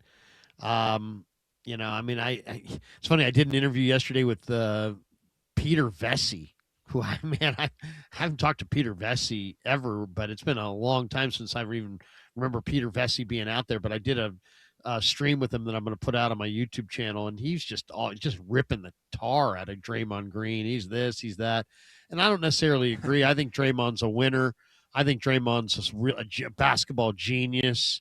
I'm a huge Draymond Green fan, but the reality is that, he can change the game on the defensive end of the floor, but he also hijacks games, and he's losing control of his emotions, and his turnovers. He's a turnover machine. I don't know if you looked at his turnover percentage, but his turnover percentage is heinous. It's terrible. It's like 20% or 19.6%. It's the second worst turnover percentage in the NBA. So he's averaging, like 3.5 turnovers in 28 minutes on the floor. So the Warriors we all know that's their bugaboo. I mean, when they're good, they're not turning it over. When they're turning it over, they're not good. So, I mean, he's kind of always been part of the solution and not the problem. Now I kind of wonder if he's more of the problem. He's making $25.9 million. I personally think they ought to just move off of him at this point. It's not, some people can't handle the twilight of their life. Some people can't handle the twilight of their career. Klay Thompson was clearly that. I mean, it was painful to watch Klay Thompson in his final year with the Warriors, because he just so much was about trying to get it dialed back to his comfort zone and his glory days. And it was kind of sad. And now I'm feeling that sadness around Green.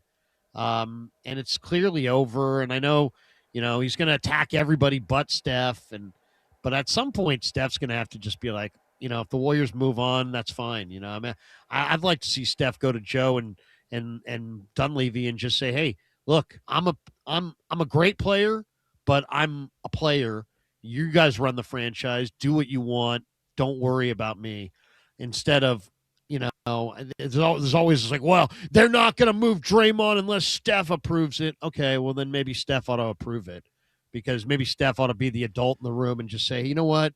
It's been awesome. It's been amazing. But, you guys do what you need to do.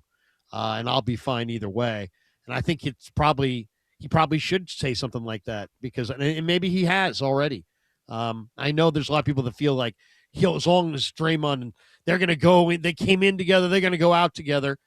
I don't know, man. I'm starting to feel like the Draymond thing needs to end. Yeah, I'm not necessarily there in terms of they're going to finish their careers together.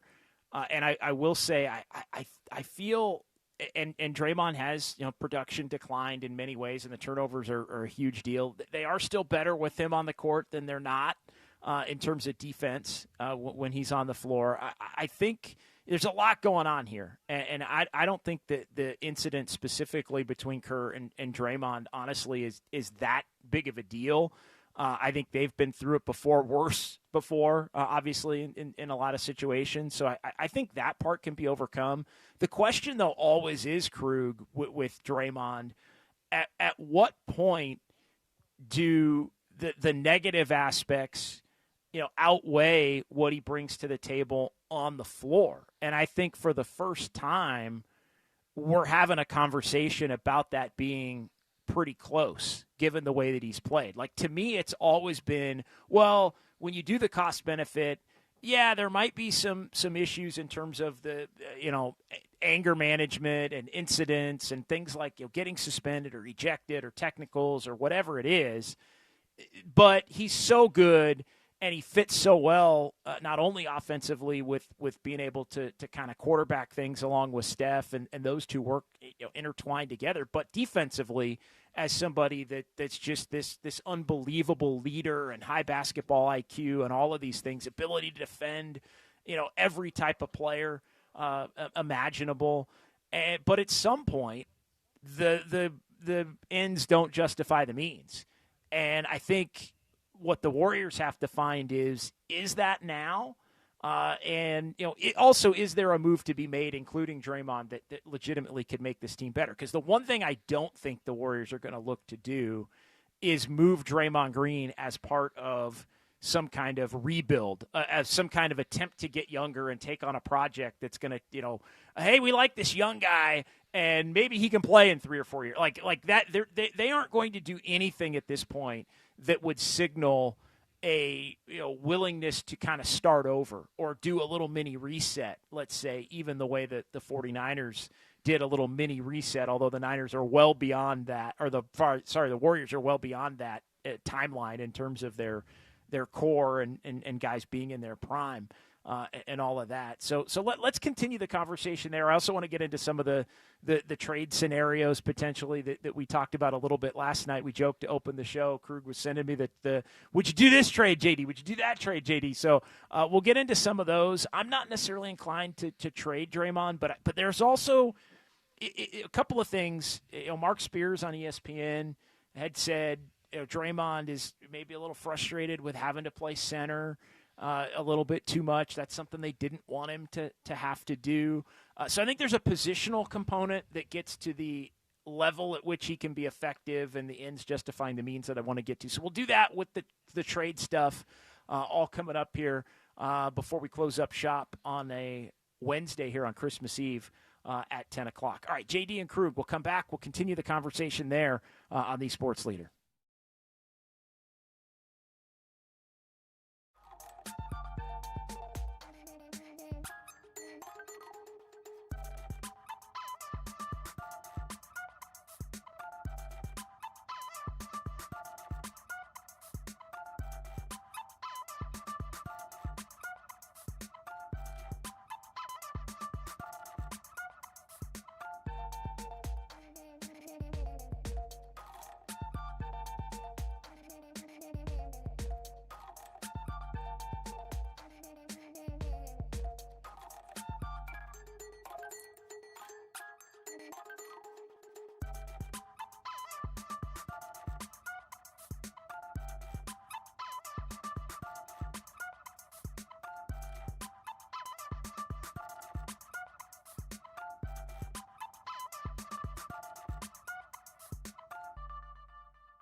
Listen to the sports leader anytime, anywhere. Download KNBR, the sports leader app. Murph and Marcus continue live from the Casino Matrix Progressive Jackpot Studios. Casino Matrix. Progressive jackpots are here. Where are you? Just drop in. 1-800-GAMBLER.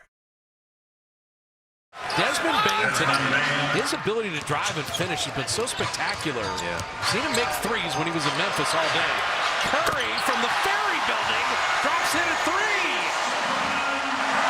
They don't know who that guy is. They just left him open. Doesn't matter how far he is away from the basket. It's Stephen Curry. Filling in for Murph and Marcus, here's John Dickinson and Larry Krueger on the Sports Leader. Yeah, Steph Curry is still Steph Curry, which makes the Draymond Green problem all the more confounding. We welcome you back here, JD and Krug, in for Murph and Marcus here on this Christmas Eve Wednesday, and we're chopping it up about Draymond Green and what do the Warriors do given the latest incident between him and Steve Kerr on Monday. Warriors get the win against the Magic, and we'll be talking about it also tomorrow. Again, we'll be live on the KNBR YouTube page with Dubs OT. Special Christmas edition. Join myself and Kyle Haar tomorrow immediately following. I'll be out at Harmonic in Thrive City. Right after the Harmonic's open.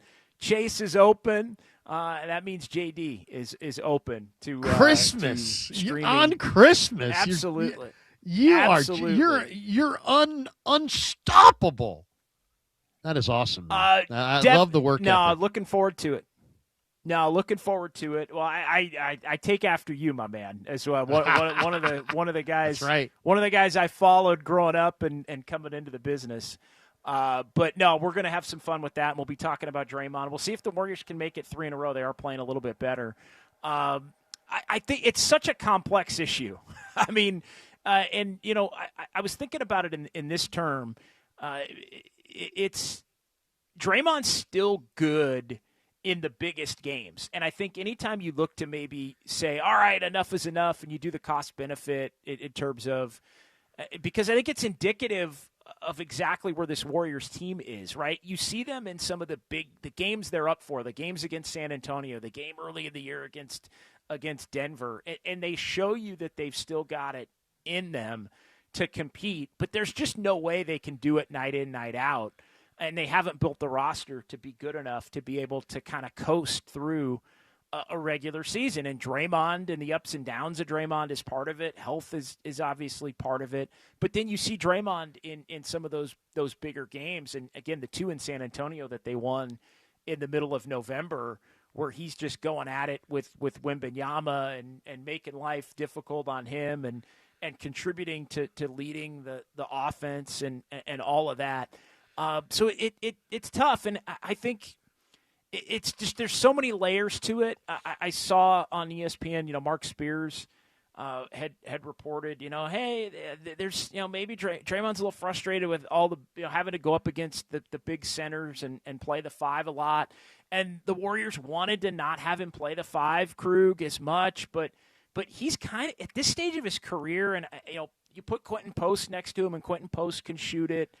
But at this stage of Draymond's career, he kind of has to be a 5 in order to be effective because of the way the Warriors roster composition is. The small ball lineups, as much as a lot of people hate them, are still kind of the cheat code for this team because they don't have enough wing size, and they also just don't have that big man that can be consistent enough while also complementing, you know, Draymond and his inability to shoot by being a shooter and a player with some offensive prowess to boot. Like, you can't just put any big next to Draymond, and then Jimmy Butler's not somebody that's always a shooter. So there's just it's if you want to play Draymond at the 4, you have to build the roster a certain way, and the Warriors just don't have the talent and ability to do it. So I think that also makes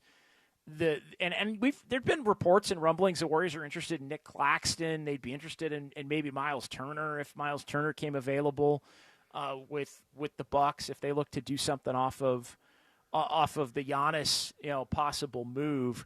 but it's just tricky because he doesn't really want to play the 5 as much, but they kind of need him to play the 5 as much as they don't want him to play the 5. And everybody likes Quentin Post, but when Quentin Post isn't making shots, even though he's improved defensively, the Warriors just still don't have enough shooting on the court to make everything flow. And they just don't have enough players on this roster that allow for the old guys, Krug, to be able to coast through a regular season and win enough games to be a team that's not going to be in the play-in. Like the Warriors can be in the play-in, and I think at this point probably will be in the play-in. So they're not really being threatened in that respect. But Steve Kerr was talking about the 4 seed. This team's goal was to be top 4, at least top 6, and they've just shown no way that they can be consistent enough to do it. So they're going to have to shake things up when they have the opportunity to move Kuminga. Does Draymond become part of that? I still don't think so. But it is a tricky balance because I think they want Draymond on the team for the things that Draymond does do well and the moments in which Draymond plays well. But you also have to account for the fact that you're not getting that Draymond all the time. And you're not getting it. You might only be getting it half the time. And then how do you build the roster with that being something that you have to openly acknowledge? Yeah, I mean, there's a lot there. I mean, when I worked at SiriusXM, I got a real up-close glimpse at the reality of business, which is that exceptions have been made for people who produce at absurd levels for a long, long time, right? But so what I mean by that is I was in the Hill building in Midtown Manhattan. I just finished my show on Mad Dog Radio, and I walked down the hall and I got on the elevator and I hit the button and it went down but it went past the lobby into the garage. And as the door opened to the garage, standing in front of me is Howard Stern, and the first thing he said to me was, "What the F are you doing on my elevator?" And I said, "What? I'm sorry. I didn't know this was your elevator. I just was doing the Mad Dog Radio thing, and then I saw this elevator, so I walked." He goes, "Yeah, this is my elevator." Okay, this is a number of years ago. So they basically took this building, and they gave Howard so much freaking control because he was such the money man at SiriusXM that they basically let everybody go through one elevator and let him have the entire other elevator. Okay? So nobody would bother him. So nobody would bother him. So he could come from the garage and go to his studio and and nobody would bother him. Well, you know what? It hit me. You know what?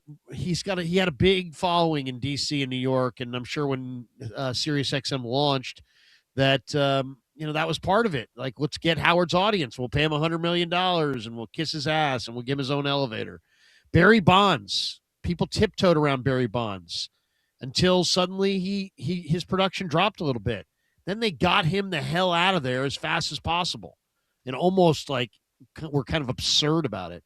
And so I kind of get the feeling that Draymond Green has crossed over from they'll make exceptions because he produces at an absurd level to, you know what, he slipped a little. And, when you slip a little, your jokes aren't as funny and your insults hit differently and your cantankerous ways are viewed differently. And suddenly your pain in the ass approach, now it's really kind of bothering people. And now they're considering their options. And I think that's where Draymond's at right now. I think there was once upon a time he could do whatever the hell he wanted. Now his game has slipped a little bit. He's still trying to be the guy that was, and now nobody wants to stomach it. Nobody wants to endure it. And they're probably looking at their options every single day and having these internal discussions every single day. Is this guy worth it? He's a gigantic pain in the ass. Do we want to keep him? Or, he's been meaningful. Steph loves him. That's in one column, and then all this other stuff's in the other column. So I think Steph obviously carries a ton of weight, and if Steph's adamant about it, then he's going to remain. But if Steph is anything shy of adamant about it, I think they're going to group him in a deal, or at least be willing to in this round of negotiations as they're getting rid of Kuminga. I think they could easily get rid of Green in the same deal. He got a $25 million price tag. There's all kinds of players that are big money. You know, the league is filled with guys who make a lot of money that teams are tired of. Go find a match and make a deal. I think that's where they're headed. That maybe I'm wrong. Maybe I'm reading this wrong. Maybe Steph is going to just sit there and say, no, he's not going anywhere. And that will put a kibosh on all of it. But I mean, I think the Warriors, that aside, I think the Warriors would probably love to get down the road and move on. Yeah, it's going to be interesting to see ultimately. I think he sticks around. I think it would probably be the kind of deal that if you were going to look to do it, you would probably look to do it as more of a major shakeup in the offseason as opposed to in the middle of a season where your stated goal is to try to contend. But I also, I think as you look at it, trades in the NBA are incredibly difficult to make, despite the things that you mentioned, which are true. There's always teams willing to deal. There's always guys you can kind of, package together to look to make a move. But often now it's not the traditional, two-team trades. Now it's like, well, Draymond's got to go here because he's a vet that a contending team would want, and a young team in a rebuild wouldn't want, but a young team in a rebuild would want maybe Kuminga. And then there's another team that might want picks because they're getting off of a salary and taking on Draymond maybe to facilitate moving him to another team and the like. And so, that's where it gets a little bit convoluted, and you'd have to get creative. And I think that's where, because Draymond has been such a force, not only in the locker room, but also just still offensively and defensively. I also think there's one other thing, Krug, that I think is bothering Draymond in this whole thing, and why maybe he's been a little bit more frustrated about the way things are going, and losing obviously always plays a role in it. But so let's get into that next to kind of close up shop, because I think it's something that hasn't necessarily been mentioned, and I want to get your take on it. And we'll get into a couple trade scenarios as well. What did young Kyle learn today? We'll get that as well. Final 10 minutes as we roll on here. JD and Krug for Murph and Marcus, flying through your Christmas Eve here on the Sports Leader.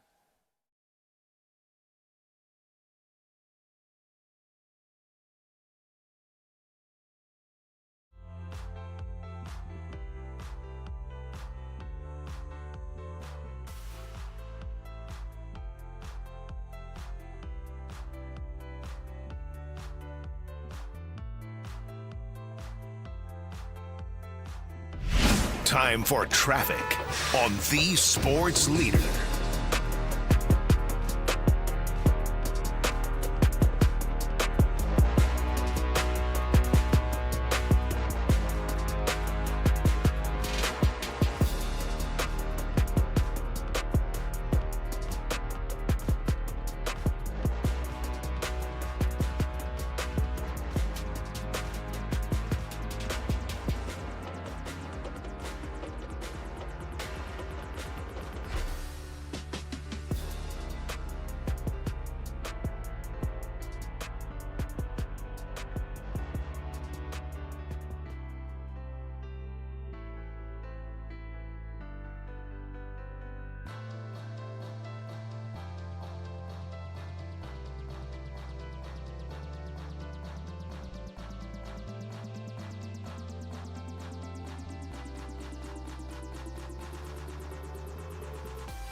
Marcus on the Sports Leader.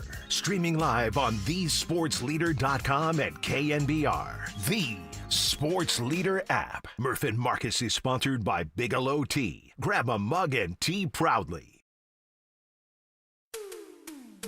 Now, it's time for producer Tony Farias to ask Murph and Marcus 3 questions of the day. I saw Murph and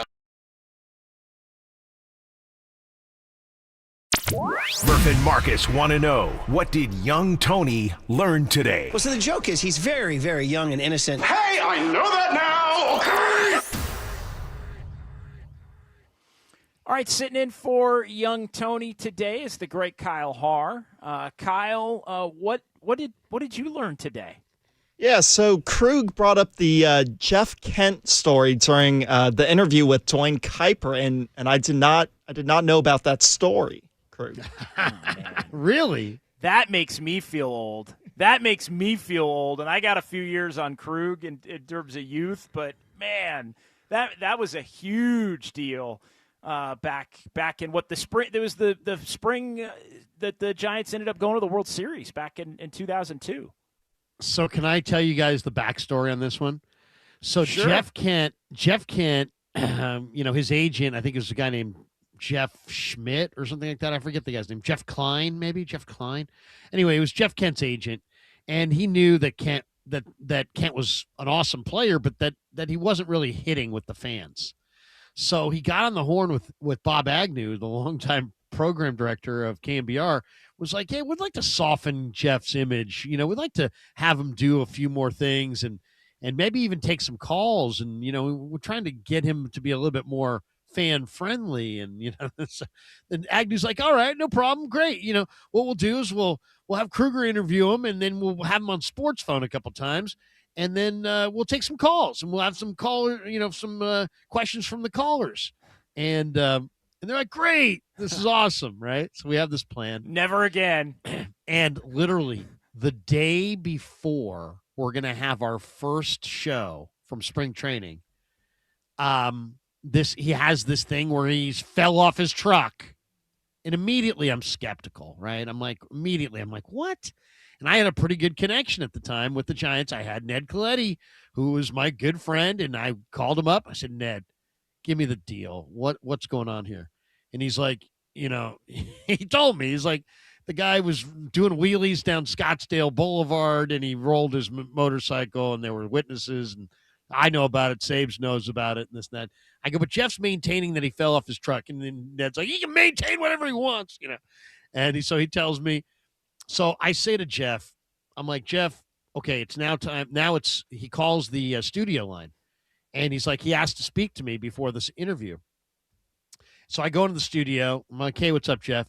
And he's like, hey, man, we're going to talk about this thing with the truck. And I'm like, yeah, dude, I'm not a stooge. I'm not going to sit here. I got to ask you the question, and I'm going to follow up. And I may even follow up a couple times. And he's like, okay, but we're not going to do the whole thing on the. I'm like, no, I'm not Ralph. I'm not going to devote the entire segment to it, but I'm gonna ask, because I'm not a stooge, and I'm gonna follow up, and I'm gonna follow up again. And I'm gonna ask you a couple questions about it. He's like, all right. So then I go back in the studio, and the segment starts, and I'm like, Jeff, it's been reported that you fell off your truck. What, maybe, there's other speculation that maybe there was a motorcycle involved. What can you share with us? And he's like, and he tells the whole bogus story about how he fell off his truck. And I follow up, well, if you fell off your truck, and I follow up, and he's like, and he sticks with this, I fell off my truck. And I follow up again. He's like, I fell off my truck. All right. So I go, all right, everybody. So that's Jeff's stance, is that he, fell off his truck. Now let's get to some other things. So then we talked about some other things, right? And so, I knew that he didn't fall off his truck, and but he wouldn't cop to it. The next week, Ralph has him on for like an hour, and Ralph's like, I'm going to get it out of him. And I'm like, no, you're not. And Ralph and I are kind of having some words about it. And I'm kind of pissed, because I'm like, if Ralph gets it out of him, I'm going to be pissed. Because I'm like, I gave this, I know the truth, and I gave him an opportunity to come clean, and he didn't. And Ralph spent an hour. Tommy was sitting there like just like barely hanging with this interview, as Ralph is grinding Jeff down. But, what I'd heard, all this back and forth. And Jeff wouldn't give it up. He would not give it up. And I think to this day, he's like, he's held to that story. The Giants could have gone after his contract, but they had a very favorable contract, if you remember. And so there was no reason for the Giants to go after his contract because they had Kent signed to a very reasonable deal. So, that was basically the long and the short of it. And then Jeff and I kind of, our relationship kind of was fractured from then. And then, fast forward, he's with the Astros now and he's in the clubhouse. And I bring my mic in there, and it's like John Shea. There's like 6 or 7 other people there, but he's looking right at me. And he's like, all you guys do is bitch about the game. Enjoy the game more. You need to enjoy the game more. Anyway, so I gave that to Ralph and Tom. They played it on KNBR. Needless to say, he got booed that night, and then he got mad about it the next day. So there you go. But it's all in the rear view because now Jeff's a Hall of Famer. Indeed he is. And it is indeed time for us to get the heck on out of here. That's what did young Kyle learn today, sponsored by Bigelow Tea. Grab a mug and tea proudly. Krug, great stuff, man. Always a pleasure to be with you. We'll talk more Draymond tomorrow on Dubs OT after the Warriors take on the Dallas Mavericks. I'll give my thoughts on that. But right now, it's time for Papa and Silver as you listen to KNBR 104.5 FM and 680 AM San Francisco. When it's time for a change, it's sponsored by Speedy Oil Change and Auto Service. We can fix that. 4 hours, 3 faces, 2 Gregs, and 1 place to be. Excellent. Greg Papa. Touchdown! San Francisco! And Greg Silver. Let me tell you something. There is no such thing as being calm. I am fired up to be here. This is Papa and Silver. Now he throws to the near pylon, and it's caught by McCaffrey. Touchdown, 49ers. Touchdown. The clock is ticking down towards 0. Both teams are on the field. The 49ers scored 48 points tonight, 41 of them on offense, plus the pick 6 at the end from D. Winters to ice it, and they beat the Colts 48-27. The 49ers have now won 5 in a row, and they still hold the keys to the 1 seed and the opportunity to have home cooking all the way to Super Bowl 60.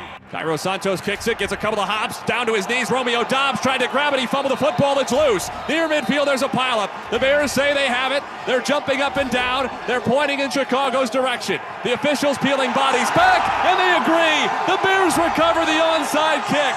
I formation, deep back Benungai. Williams under center. Snap, spin left. Play fake Williams. Deep drop. He scans. He unloads. Deep ball for DJ Moore. Inside the 5. Leaps in the end zone. Over the shoulder catch. Touchdown. The Bears walk-off winners. Finally, they rejoice in Chicago. Wow, how about that? And happy Christmas Eve. Merry Christmas Eve. Happy holidays to everybody out there. Thanks for spending it with the Gregs, Papa, and Silver. And just like that, with the short week and the holidays, we are headed right into Week 17. Sunday Night Football, Chicago Bears coming to Levi Stadium. Greg Papa is back in the booth, and that's what's the most important. But this has to be a first for our show. You're in the studio. I'm in a different location. Either way, we're going to have some fun for the next few hours. And Merry Christmas Eve to you, my friend. How are you? Is Larry Krueger's story over again? I got to hear him do the Ralph Barbieri impersonation of Jeff Kent. Is that story over? Sounds like Truman Capote to me, the great Philip Seymour Hoffman. Anyway, Bob Agnew just did call me, but moments before I came in the studio, and Bob would be amazed. Why am I here?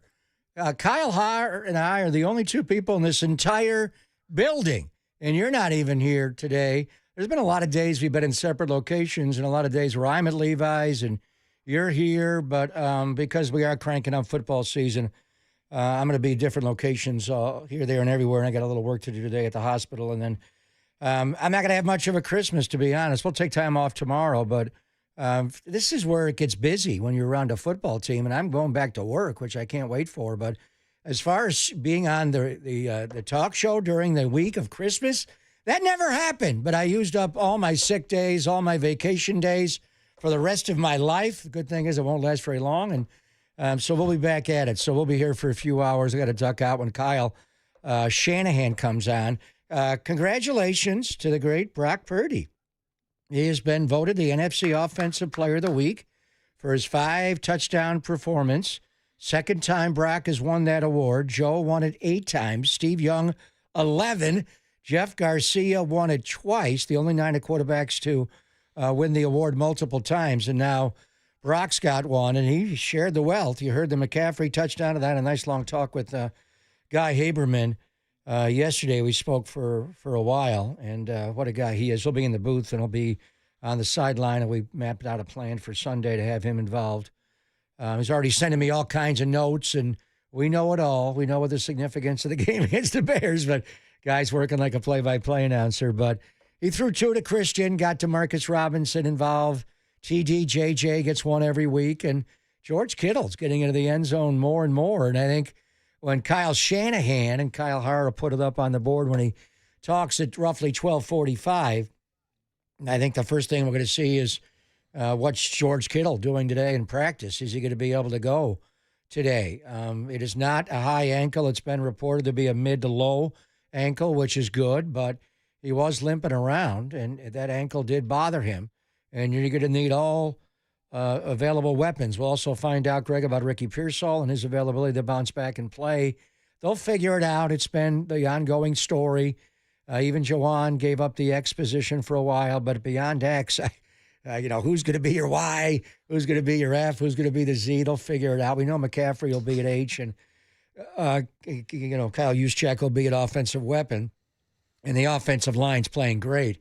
So it'll be exciting. I mean, when you look at teams that have a chance to take down that number 1 seed, it's a short list now that are on that. The 3 in the NFC West and these Chicago Bears.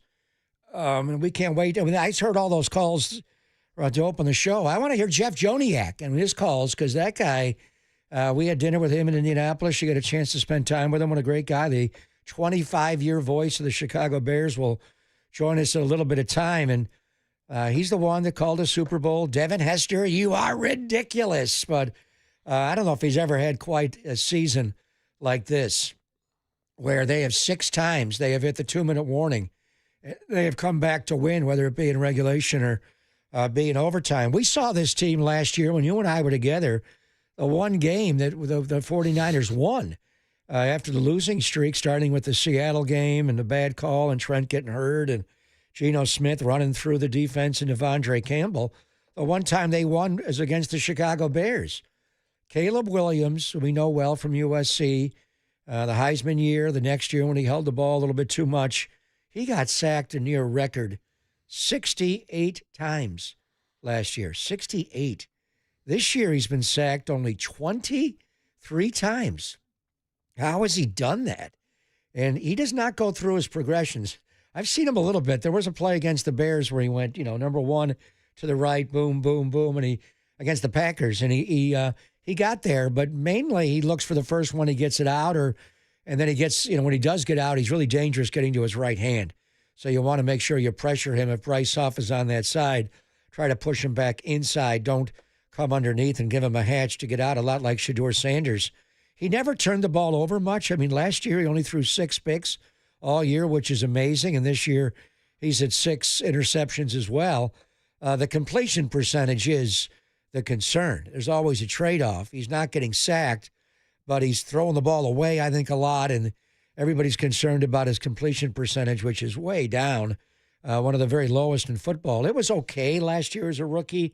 Not great to be at 62.5%, but you kind of accept it as a rookie. Greg, he's down to 57.8%. Well, ask Joniak, why is he not getting sacked? I think a lot of it is he's throwing the football away, and that's smart. We've seen it from the Offensive Player of the Week, Brock Purdy. It is better to throw the football away than to throw it to the other team, and this guy's not done it, and Brock's not doing it since the 3-pick unite on Monday Night Football against Carolina when he did it in 8 snaps, but Brock will give up some completion percentage to throw the ball away, but The impressive thing is they are winning.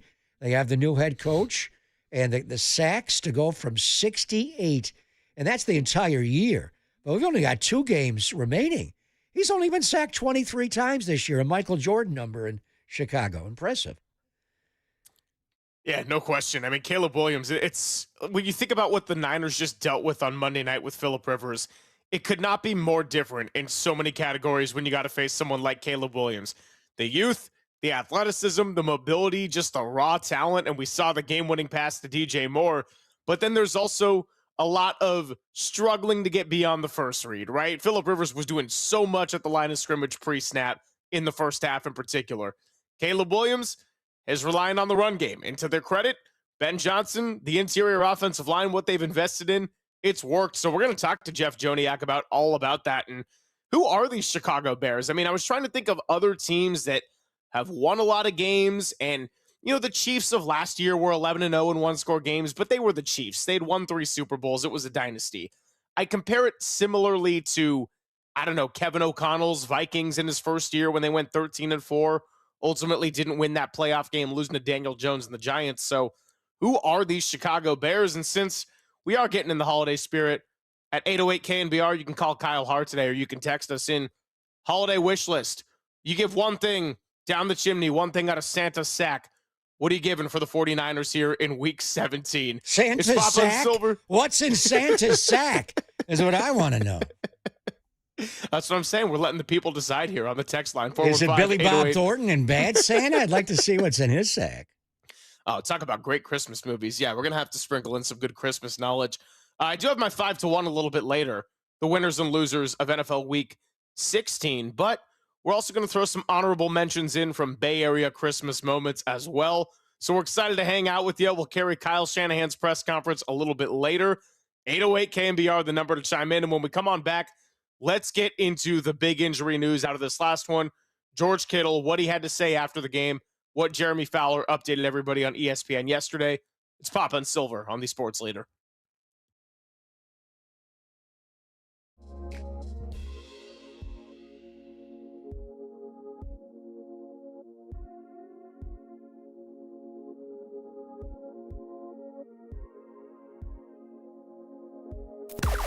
Now, from the O'Donnell Financial Group Sports Desk. Learn more at odfigroup.com. O'Donnell Financial Group, because planning is a process, not a product.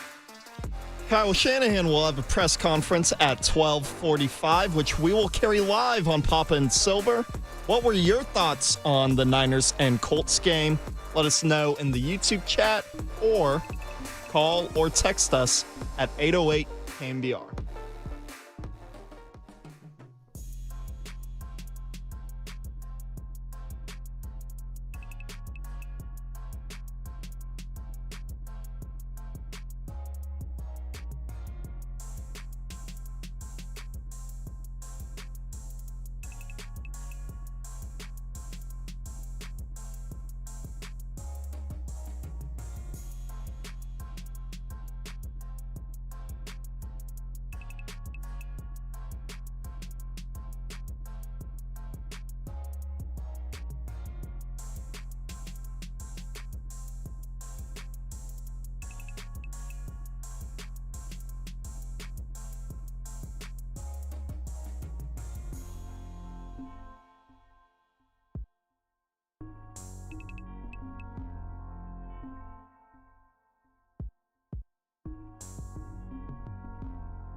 faithful. Filter out the noise and kick it with KNBR on the gram for everything 49ers. Follow the sports leader on Instagram at KNBR.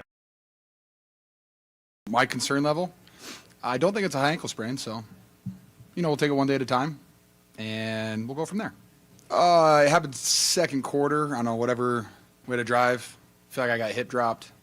Ankle got stuck in the grass or the turf, the cork turf, really weird field. And, try to tape it up, went in the third quarter. Then it just got worse from there. And if I can't, run very fast or plant, then I think it's a better op for my other tight ends to go in there and make plays. That was George Kittle after the game on Monday night. Suffered that ankle injury. It's not a high ankle sprain, and we'll find out what his status is a little bit later today. Kyle Shanahan going to take the podium around 12:45, so we'll carry that for you live. We'll have the voice of the Bears, Jeff Joniak, joining us at the end of the hour, 10:50. Matt Mayoko, typically on Fridays, he's coming by today at 11:30 before we hear from Kyle. And then, since it is Christmas Eve and it's all about family, Mike Silver joining us at 1:15 as he is knocking on the door and letting me use his space right now. I know, it's disgusting in all regards, but 808 KNBR, it is Papa and Silver. And Papa, I was watching a little bit of First Take this morning, and by watching, I mean, there was a screen up and it was on mute. And the question that was up on display, I think, took Christmas Eve off, though, right? I don't think he was on. Actually, Courtney Cronin, who covers the Bears for ESPN, and I had on with JD, she does a really good job. So she's been hosting.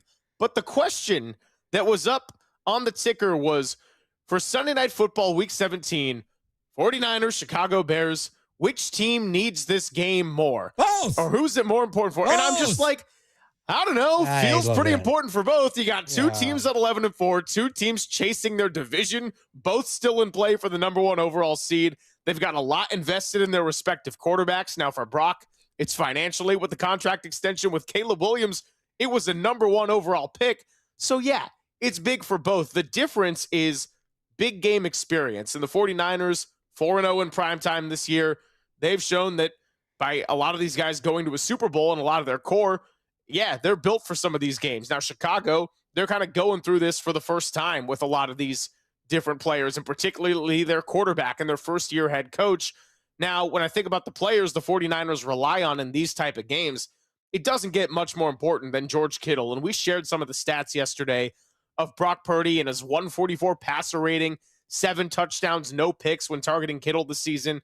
Not to mention when he came back in that Atlanta game, didn't even log a catch, but just what he does for the run game. So when Kyle Shanahan speaks a little bit earlier, we're curious about Ricky Pearsall. We want to get the update on Tatum Bethune, but George Kittle is far and away priority number one in his status for Sunday Night Football. Without a doubt. And I honestly don't know what what we'll know today. He said it was not a high ankle. He felt that, but it clearly was bothering him. And I don't know exactly which hip drop tackle. The one that Bynum laid on him was more in the third quarter. And I noticed him going out of the lineup and staying out of the lineup for more than one snap a couple of times, where he was clearly, something was bothering him. Took his helmet off. He squirted water out of the bottle on his head, went and sat down. I'm like, where's 85? I see 88, I see 89. They got double tights out there. He's not in. Next snap, he's still not. Then he came back in. They used him a lot. He was so productive in this game. He caught 7 of the 8 targets. The one he did not catch was one of the most difficult alignments I've ever seen Kyle Shanahan use him, where that was a Christian McCaffrey, where they motioned him to the left of Brock in the shotgun, and he ran. It wasn't really a wheel and out and up. It was more of just get to the pylon and then, turn him and throw a back shoulder to you. He did move a little bit pre-snap. They're using him differently to tell whether it was man or zone, and that other linebacker, Pratt, was out of the game, and they were picking on him. 40, Jones was in the game, and he followed George around when George was moving, and then he clearly lined up where he was given a pre-snap tip that he was going to pick him up in man, and George went back shoulder and almost turned around and caught that ball one-handed. It was a hell of a play. He didn't catch it. That's the one he didn't. But after that, I thought, boy, that's an elaborate route. You're putting a lot of pressure on that ankle, and but he kept coming back. He left a little bit, came back, and they also asked him to block a lot on the edge, where he lined up as a tackle and actually fanned out. Colton would block down a lot. And George he looked like your right tackle on many snaps. I'm like, 85 is opening up his hips, and wow, what a performance. Then the one time he couldn't do it, Luke Farrell, who I got to say a couple of guys have been disappointments to me. Gifford did make the Pro Bowl as a special teams player. I thought he would do better from scrimmage as a linebacker. He just is not. And I think that's where Eric Kendricks takes his snaps away. And then Luke Farrell, I thought on those particular actions, not only is it in line and the cipher coming across the formation like George to wham or trap you or hit the outside end out, I saw him many times make the block that George was making Monday in Indy, where he just opened up like a tackle, like, wow. And the thought was, with this guy doing that, George could go out and run more routes. Now on Monday night, 85's taking on those blocks, 89 is not. And the one time he did it a few times. I shouldn't say one. Latu went right around him and had the strip sack on Brock. And luckily, he was the one that recovered the fumble because he was trailing Latu, the UCLA Bruin, because he got beat so decidedly off the edge on the hoop play. So anyway, yes, George Kittle is tremendously important because he is your inline Y, tremendous blocker. The running game, people are beginning to really embrace how good Kyle Juszczyk is. I think they have. Guy's made 10 Pro Bowls. But the combination of the fullback and the tight end and how well they block in the run game set up everything. All that structure fool stuff, that's all because Kyle Juszczyk is just different the way he blocks with angles. And George, like Kyle Shanahan calls him Gumby, he just gets down and chops your body or just picks you up like a blocking sled. And when they run left and they get Juszczyk moving left and they run like 19 toss or 19 structure full, whatever it is, getting to the edge. And you got Trent Williams out in space. You got Kyle Juszczyk out in space chopping somebody down. You got George Kittle. And then you toss the ball to Christian McCaffrey. I mean, honestly, halfback, fullback, tight end, left tackle. Are those the four best options in football to run that play? If you're playing Madden, I'm running 19 toss every damn time. Try to stop that. Trent out in space, he's so good at the next level. And then Juszczyk and Kittle. And then obviously George, he's a better route runner. We talked about it at all. So I think he'll find a way to play. He's missed a lot of games in his career. He has. Because he plays so damn hard. He's had a lot of soft tissue injuries. But I don't know. I'm a boy in a bubble. I'll go back there on Friday and hug him up and see what he's doing. We'll see what they list him today. I think it would be limited. I would hope it would maybe it's a vet day. You know, they did play Monday night. So let's just brace that he's not going to practice today. The problem is tomorrow's Christmas. Now they're gonna treat Christmas like it's Thursday. It's just kind of the way I look at the schedule and see if they moved it up. Usually, actually, on Christmas they push it back and they let the guys have the time with their families. But I would venture to guess Trent's not going to practice today and Christian's not going to practice today. We may get a George Kittle is not practicing today. I hope it's just a vet rest day, or it could be a vet rest day / ankle injury, which is probably what it's going to be. Because then one thing we'll get into it with Joniak, this is a big advantage. The Chicago Bears played on Saturday night last week. The Niners played on Monday night. Now, they got to travel, but so did the Niners. They did not get home. They landed at SFO at 3:50 in the morning. They didn't get back to Levi's till like 5 a.m.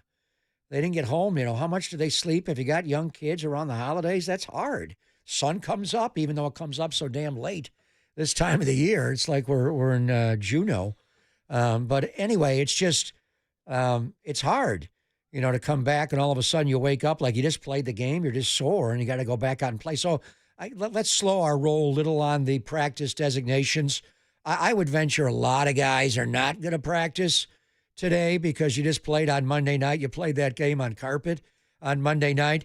But then as the week goes on, George's the kind of guy, Greg, that even if he doesn't practice tomorrow, and if he just gets out there, you'd like him to do something on Friday. But if he just goes to the walkthrough on Saturday and says, I'm good, go play. You know, that he's in a different area because he's so tuned in with everything and he knows his body so well.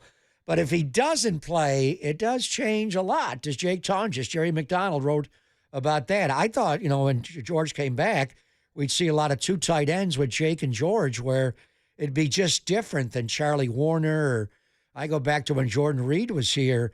You really did not have anybody that could run routes and catch the ball, on a level of George Kittle like Jake Tonjes. So that's going to put a lot of stress because they're going to put their best matchup, whether it's a safety or a corner or a line, whoever they want to match up with 85. Now they're going to put another guy that's not as good on 88. And Jake Tonjes is really good running routes, and he's good catching the ball. He played quarterback at Los Gatos High School, so he understands the passing game. He also played basketball.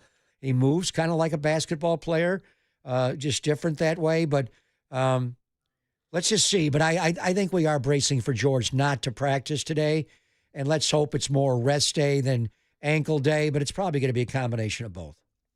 No, it's a fair point on George. If he doesn't practice today, that's not the end-all, be-all. In fact, I think back to a couple off seasons ago when Brandon Aiyuk and Trent Williams were both trying to sort out their contract negotiations, and it was a big difference between how I viewed one not being at training camp versus the other. Now, I know the Aiyuk situation has evolved into what it is, but at the time, I'm like, BA, you got to get out there. You got to be getting your reps in, and he didn't start the season great. With Trent, I was like, yeah, in a perfect world, you'd like him out there, but if Trent Williams shows up ready to go when week one happens, so be it. I feel a similar way about George Kittle compared to, say, Ricky Pearsall this time around.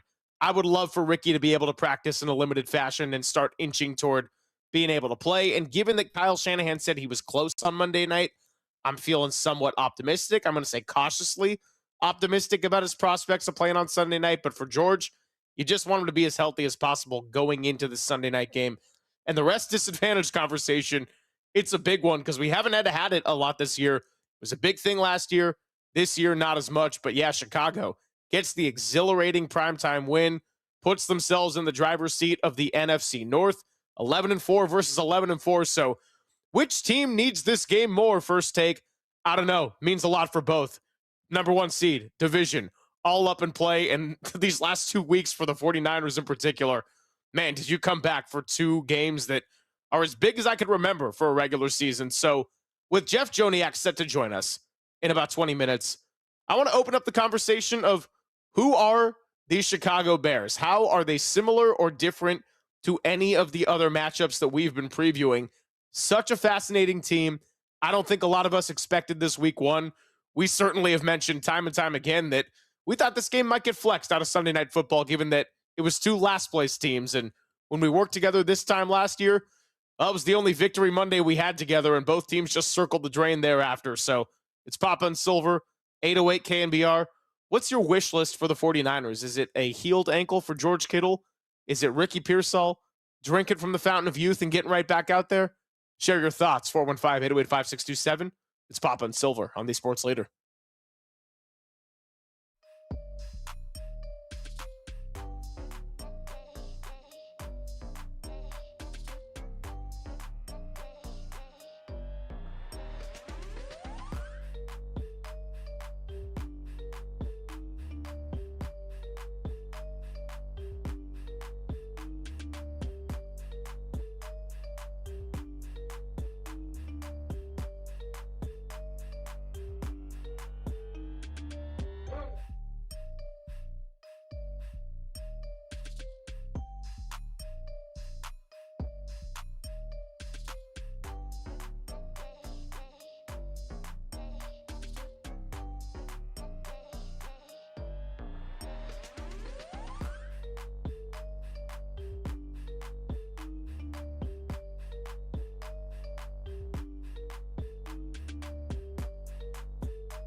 Wherever you are around the globe, stream your faithful home of 49ers football 24/7, 365 on KNBR.com. This is the sports leader.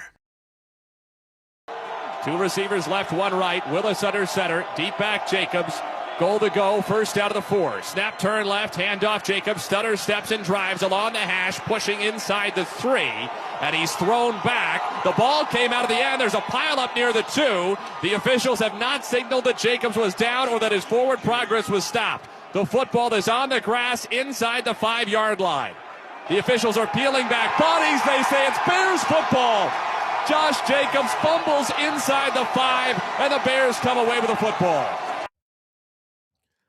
Been that kind of season for the Chicago Bears. Ben Johnson, year 1, they are 11-4, and 6 times they've trailed in the final 2 minutes of a game and found a way to come away with the victory. So all that matters heading into Sunday night is the records, the standings, and these 2 teams, what they have on the line. Now, going through the Chicago Bears season, because on Monday when we were previewing the Colts game, we got into how long an NFL season is, and we remember that the Chicago Bears started 0-2. Monday Night Football, they debut. Bears are in control of the game. Then J.J. McCarthy, after 3 terrible quarters, is electric in the 4th quarter. They lose it by 3. Then the Lions in Detroit put up 52 points on them. They start 0-2. Then they beat the Cowboys at home, get that dramatic win over the Raiders to even up at 2-2. They get the Jake Moody game and the game winner against the Commanders on Monday Night Football. That gets them to a winning record. And then the Bengals game, 47-42. They beat the Giants by 4. The Vikings, again by 2. The Steelers by 3.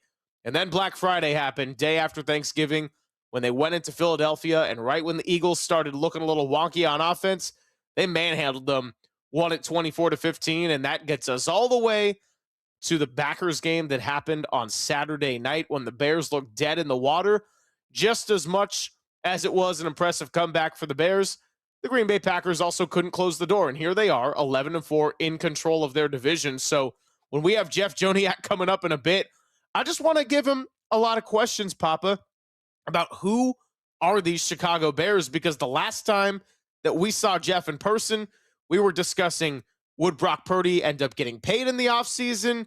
Who's going to be the guy in Chicago? Is Caleb Williams someone that can resolve these sack problems?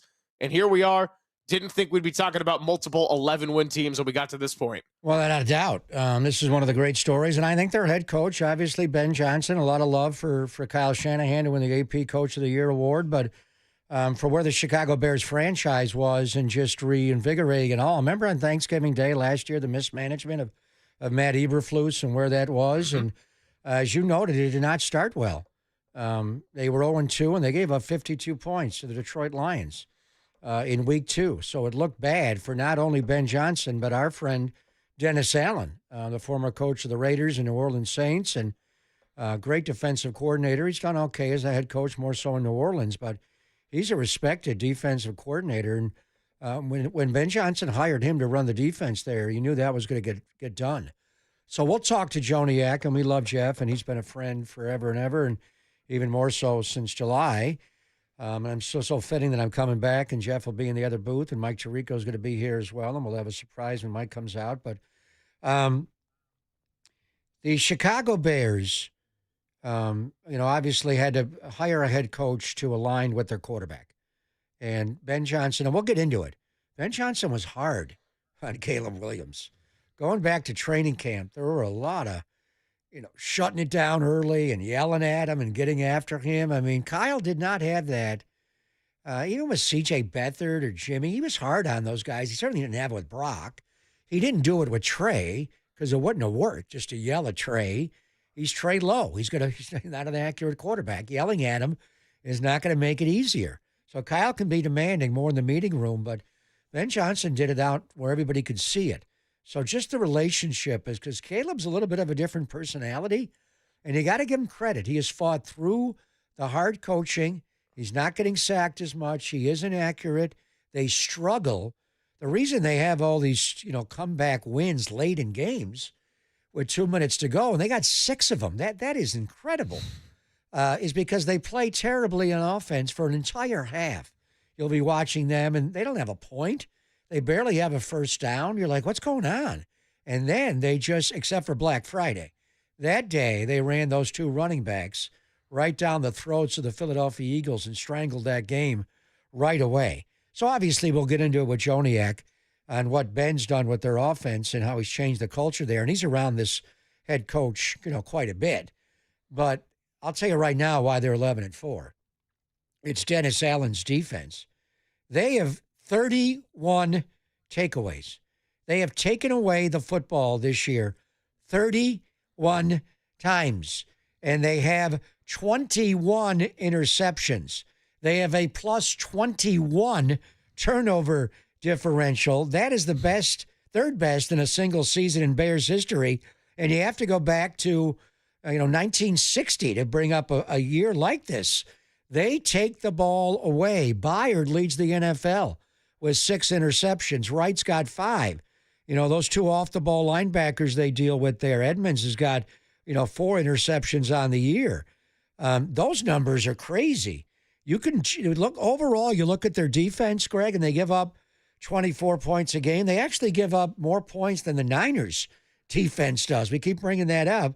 The Niners give up 21.3 points a game. The Bears give up 23.6. The Bears will bend a lot like the Niners. They don't break around the goal line, and they have, certainly red zone defense for the Niners is terrific, getting better, but it's more so the low red zone. But the Niners only have 16 takeaways on the entire year. They're getting more lately, but they have 31, by far the most in the NFL. The Niners, with the 11-4 record, are a -4 in the plus-minus. Chicago, as we told you, it's a plus 21, by far number one. So I guarantee you, and looking at the schedule, they're actually going to have a normal schedule tomorrow on Christmas Day because they did play on Monday night. So they're starting practice a little bit later today. So they're having these meetings right now. And Kyle, it's installation day. Let's update you on the Bears personnel. We saw them last year, but they're different. They got a new head coach. They got a new defensive coordinator. Their special teams coordinator is the same. We know him. You know him. It's Richard Hightower, who ran Kyle's special teams until he made the change there. But they're a different football team in every regard in a lot of areas. And the number one way to beat them or not get beaten by them is to not turn the ball over. So Brock Purdy, we'll see how the wind is blowing. It's not going to be like the Hawk that was blown off Lake Michigan on Saturday night. That was an incredible game to watch, the Bears and Packers. We don't expect it to be another one of the Great Lakes and Lake Drury in Cleveland. And that game we'll see. But night games at Levi's. We're having some gnarly weather this week. We'll see what it's like at kickoff. But it does pick up, for night games on a Sunday night or a Monday night or Thursday night, whatever. But you have to be discerning with the ball. And even in this last game in Indianapolis, Brock made some big-time throws and threw 5 touchdown passes, really a 6, but you weren't going to get all 6. But he also threw the ball away a lot. You just cannot give them the football. They will stall out offensively. If we load the box, you got to stop these two backs, Monangai and DeAndre Swift. And we know who DeAndre Swift is, going back to his Lions days and briefly in Philly. The rookie, Monangai, we need to know. I think we know what he is, a little smaller back and a check down guy, but they rotate him in all the time. I'm trying to get a feel for when one is in over the other 4 versus 25. I think they just kind of roll them whenever one needs a rest and somebody needs to come out of the game, and they do that. They don't go more by series, but Joniak will tell us about that. But take the run away without a doubt. Since week 5, this is the best running team in football, and it's a different running style than even the Indianapolis Colts have, and the Niners did a good job against that run game. This game is different. A lot of pullers. The interior 3 that they all rebuilt in the offseason, either through draft or free agent signing or trade. That's where they fortified. This quarterback's not big. We don't talk a lot about him, Brock's lack of size. Caleb Williams not much bigger than Brock. So he has to kind of move out of the pocket a little bit. Don't let him get out to his right. But there will be long stretches. If you take their running game away, they will go maybe 1 first down, but they will have a lot of 3-and-outs. they will look clunky, to use your word, early in the year offensively, as far as passing the football. We used that one against Jacksonville. It's just like, is this quarterback regressed? Is he progressed? Well, I mean, where is Caleb Williams at? Can he read a defense? If you take away his number one, he seems like he's kind of lost. And, on the next play, he's going boom, boom, boom. He looks a little bit like Brock. But then, he does struggle in long stretches, but they just give him more turns. I mean, a plus 21 and 31 takeaways. So, gentlemen, it's very simple. And Kyle likes to possess the ball going into halftime. He likes the 3 key possessions, the first one of the game he doesn't want. He wants the one before halftime, and he wants the one coming out of halftime. You got to win those 3 or 2 of those 3, and you win. He's got all those numbers, but the plus-minus is number 1 overall. And this team is right now, one of the top teams in football. Seattle's the number 1 seed. They're the number 2 seed right now in the NFC. If they somehow come in here and continue this dream year and steal this game and beat the Niners on Sunday Night Football, they got a legitimate shot to be the number 1 seed overall. And who the hell wants to go to Chicago and deal with that weather in January? I mean, the 85 Bears didn't need any help. But there were some games there against the Giants and Rams where you had to be a grizzly bear to deal with that weather. And when that hawk starts blowing off the lake, you got no shot. It can be embarrassing. And they don't have that kind of defense, but they have a takeaway kind of defense with Dennis Allen. So if right now I would just take neutral. Whatever we take away from them, 0 would be the way to go overall. Yep. Can you expect when you're a -4 and they're a plus 21? Just don't give them multiple cracks. It's like the Warriors. You turn the ball over, the Warriors lose. If the Niners turn the ball over and this team is the best at turning you over, they've got a chance. It doesn't mean you're going to beat them, but it does give them a viable chance. That's the one number. When you look at all their numbers, 31 takeaways and a plus 21? What the hell? I think when JD and I did a show together after the Saints game, actually, and leading up to the Saints game, we kind of had the reflection on the turnover thing, and we said, look, sometimes not losing the turnover battle is just as meaningful as winning it. Because remember in New Orleans, Mac Jones had the fumble, and the 49ers were down 1. Fred got it back with his signature peanut punch, and they ended up evening it out, and that ended up being a huge momentum swinger. So, yeah, not turning it over, period, is going to be a major key in this game for Brock Purdy. And we talked about the throwaways.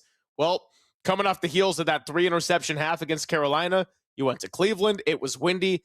He threw the ball away 7 times, and it was incredibly productive to the point where we praised him on the air and said he was the quarterback the 49ers needed him to be for that game. So can your offense carry the load once again? Well, they're going to have to be that kind of team. And can Chicago just find a way to keep it close with the final couple of minutes of a game? Because 6 different times they've turned those into victories this year. Jeff Joniak, voice of the Bears for 25 years, is getting set to call his 404th game for the franchise. He joins us next on the Sports Leader.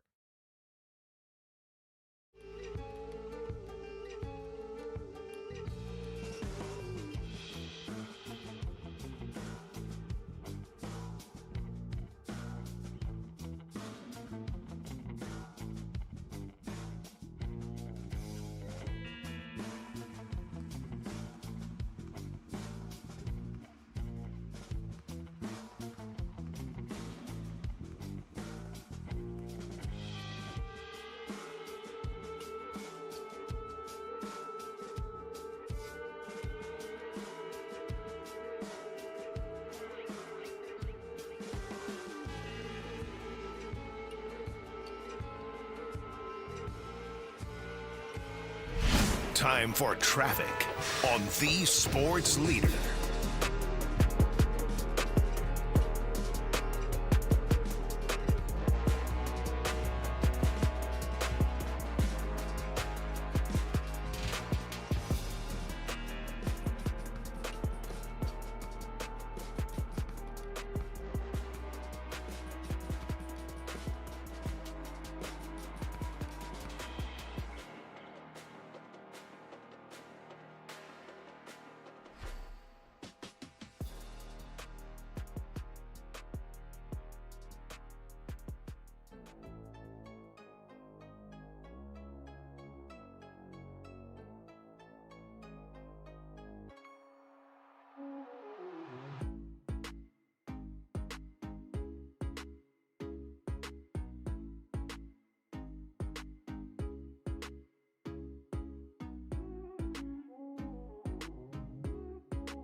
Papa and Silver now continues live from the KNBR Casino Matrix Progressive Jackpot Studios. Casino Matrix. Progressive jackpots are here. Where are you? Just drop in. Please play responsibly. 1-800-GAMBLER. Snap. Caleb, play fake, looking to throw, going deep, searching for DJ Moore, over the shoulder, catch, made, touchdown Bears! It's over at Soldier Field.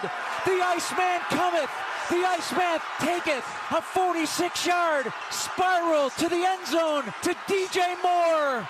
22-16 Bears, 4:50 in overtime, and DJ Moore is mobbed in the north end of Soldier Field as the fans celebrate, everybody on their feet.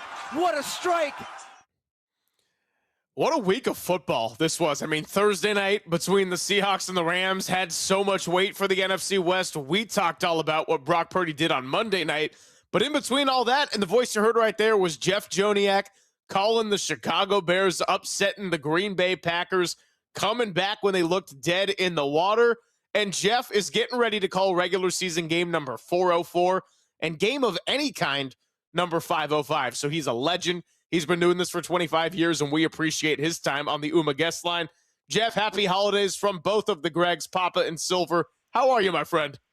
I'm great. Good to talk to you both. Papa, welcome back, my friend, and God bless you. Yeah, thank you, brother.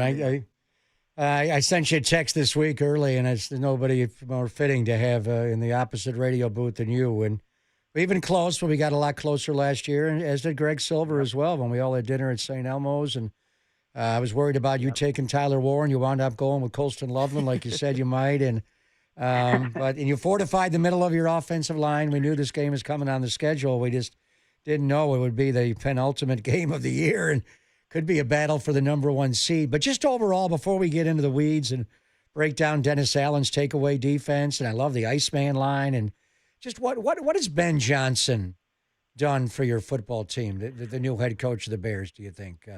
Everything. Jeff. Everything. Craig, he's done everything. And I've said this often here in the last couple of weeks, because if you take his opening news conference, it reads like a syllabus for a college class on day one. Here's what we're going to do. Here's how we're going to go about doing it. Here are our expectations. We are good enough to win and win now. And we're going to be a physical, violent football team. And that's how we're going to play. And he has checked every single box. Everything he said has come to fruition. And so said they'd be a better team in December.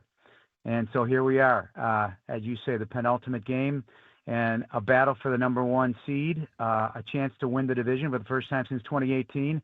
And they've done it with just guile and resilience and just this mindset that they know they're going to win, not hope they're going to win.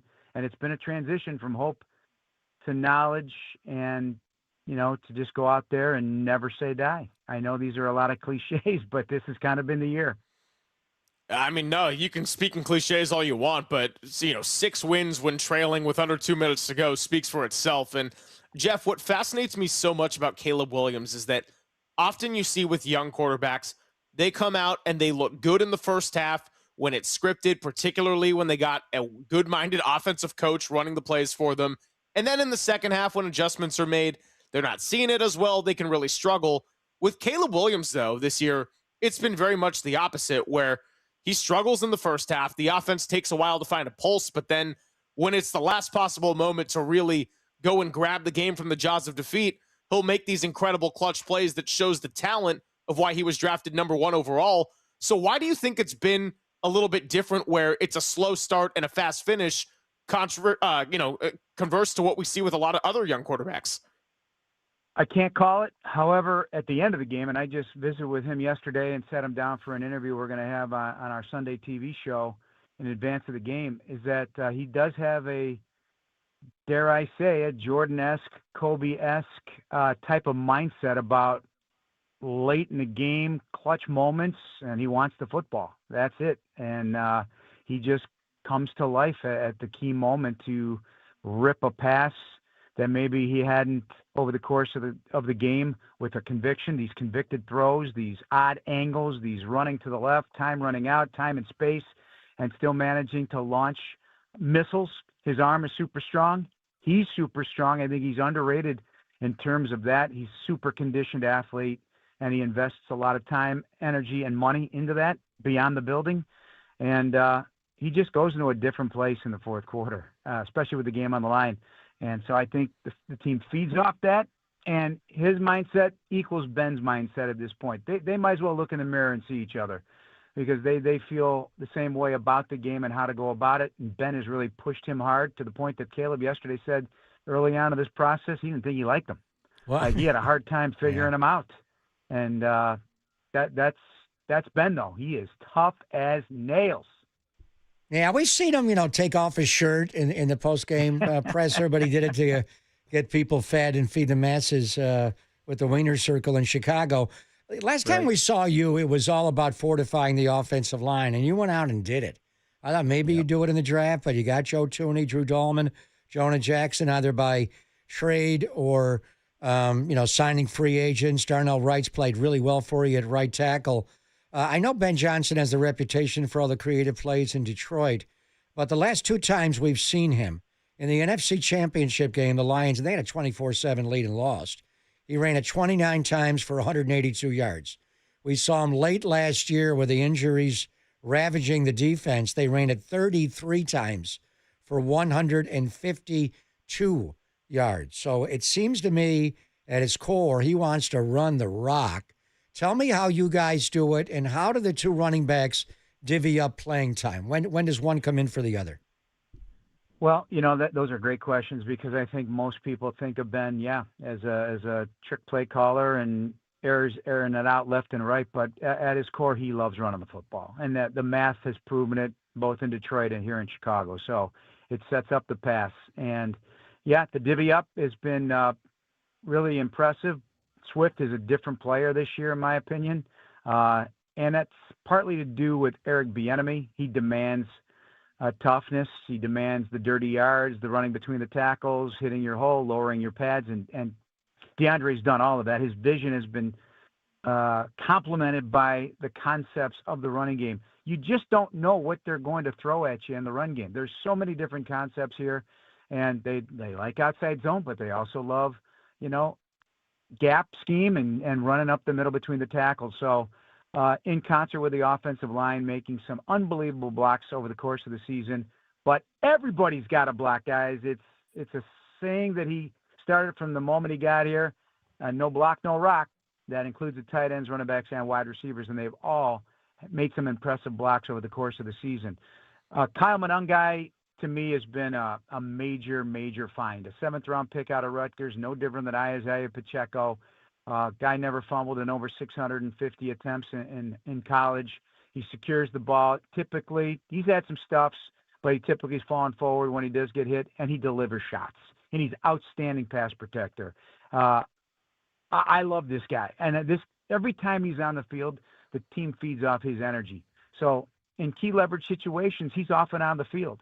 He's great goal line and short yardage. And last week, I think he had 6 first downs on his 12 touches, both pass and run. So just a really good compliment. They both could get to 1,000 yards from scrimmage. Of course, Swift will, and he could as well, maybe in these final 2 games. And I think Ben likes the dual backfield. Talking to Jeff Joniak here on the Yuma guest line, play-by-play voice for the Chicago Bears, who's going to be coming into town this Sunday for a big one. 49ers Bears 11-4 versus 11-4.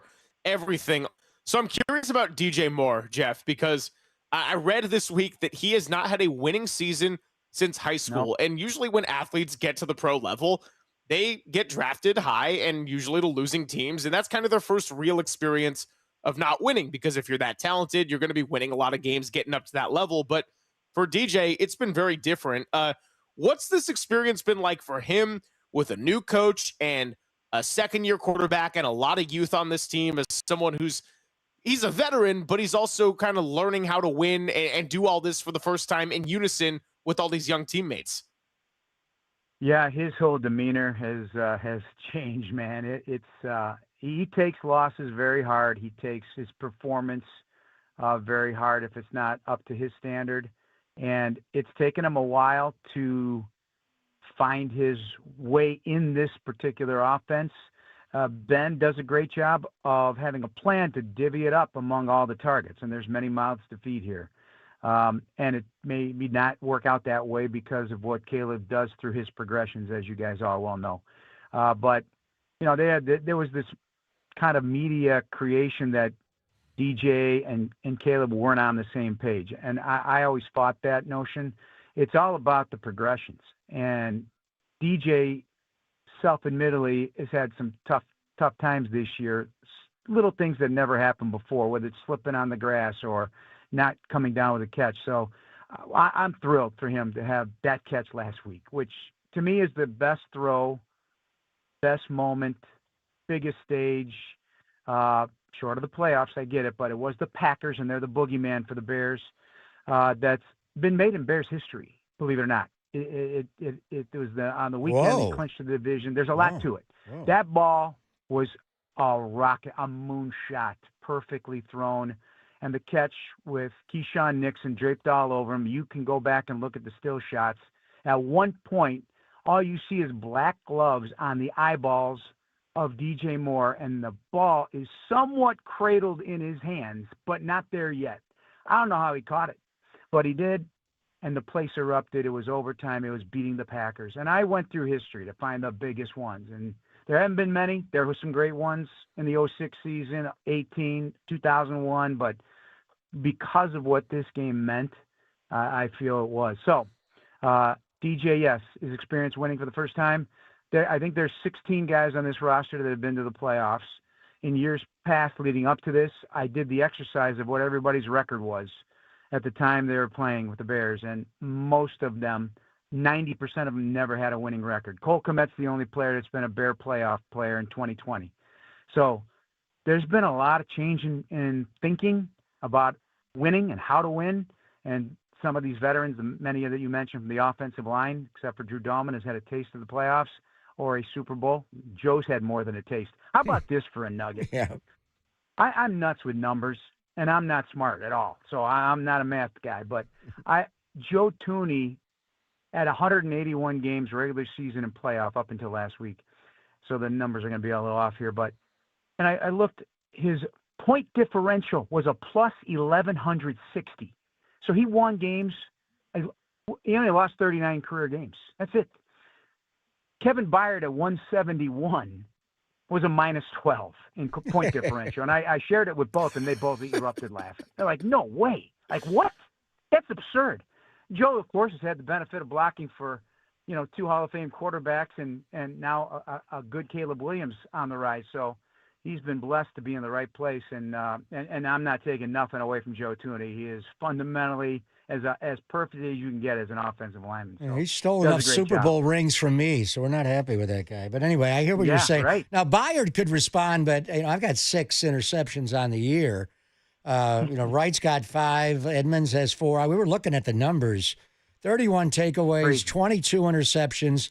I remember when Dennis Allen got hired, we saw you at the Combine, and D.A. wasn't a great head coach with the Raiders. He was better in New Orleans, but he's a great coordinator. Just give me a word about the opportunistic Chicago Bear defense, Jeff. 31 takeaways, 22 interceptions on the year. Wow. Feverish approach. Al Harris also gets a lot of credit for this. The secondary coach, passing game coordinator. He's beloved in this building. He's made a major impact. And so they have a big steel cage in their defensive room, and they fill it up with the football when it's taken away. And so it's a constant reminder. Al Harris preaches it nonstop. I saw it in training camp. I saw it throughout the course of off-season programs. Every player on the team has to go through fumble drills, whether it's getting hit out of their, including offensive linemen. Everybody goes through it. It's a mindset, and Al Harris kind of sets a number before every game that we somehow find out from our sideline reporter, Jason McKee, what it's going to be. And they try to reach that number. They also have a number in mind. He won't tell me. I just spoke to him and interviewed him today. He won't tell me, Al Harris. But they take a picture of the play that caused the turnover, and they frame it and put it in the defensive room.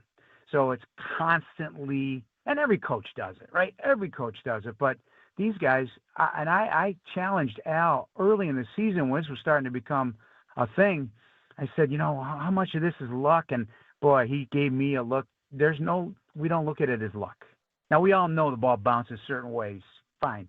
But there's no luck involved when Nashawn Wright went into the teeth of the animal that is otherwise known as the tush push in Philadelphia and took it away from Hurts.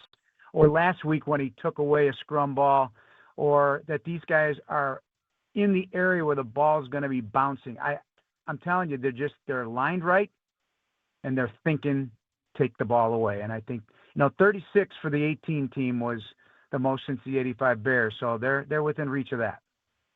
31, the dirty one, Al Harris. Love him and loved him as a player. Jeff, we appreciate your time. I wish we could talk to you for 2 more hours, but we know you got to get to it. So looking forward to having both you and Papa on the call this Sunday. And safe travels, happy holidays. It was great to reconnect. Same to all of you guys, and we'll be seeing each other for sure. Take care, guys. See you Sunday, Greg. See you, Jeff. Can't wait to give you a hug, brother. Absolutely. Jeff Joniak, voice of the Chicago Bears, been doing it for 25 years. And yeah, I realized when I said 404 games, that's just for the regular season. And there's going to be at least one more because the Bears are going back to the playoffs. Will they get that number 1 seed? Will they crown the NFC North? Well, it's looking good as far as the division goes, but this game is going to tell a lot. And if they're able to take care of business on Sunday night against the Niners, that's going to crush the 49ers' number 1 seed dreams. It's going to lock up the NFC North for them. But if the Niners continue to roll as they've won 5 in a row now, then the number 1 seed, it'll be the brawl for it all in Week 18, while Chicago is going to have to worry about Green Bay depending on what they do against the Baltimore Ravens this weekend. Papa and Silver, we got Matt Mayoko coming up in about 20 minutes, so let's keep it right here on the Niners on the Sports Leader.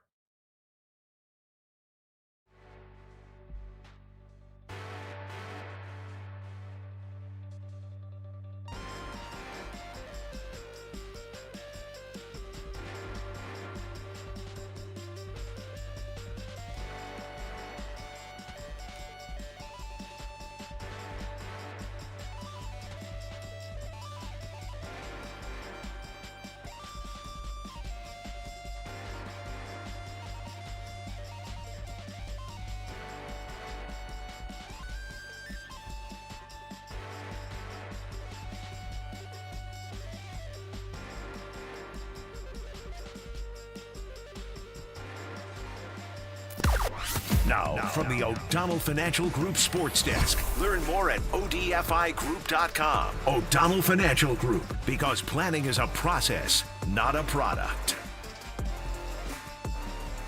Faithful, the Niners closed the season with both the Bears and the Seahawks at home. Do you think the Niners can win out? Let us know in the YouTube chat or call and text us at 808 KNBR.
Faithful, there's a party happening on our podcast page. Hear every interview from every show on demand at knbr.com/podcast. Now on with the show on the sports leader.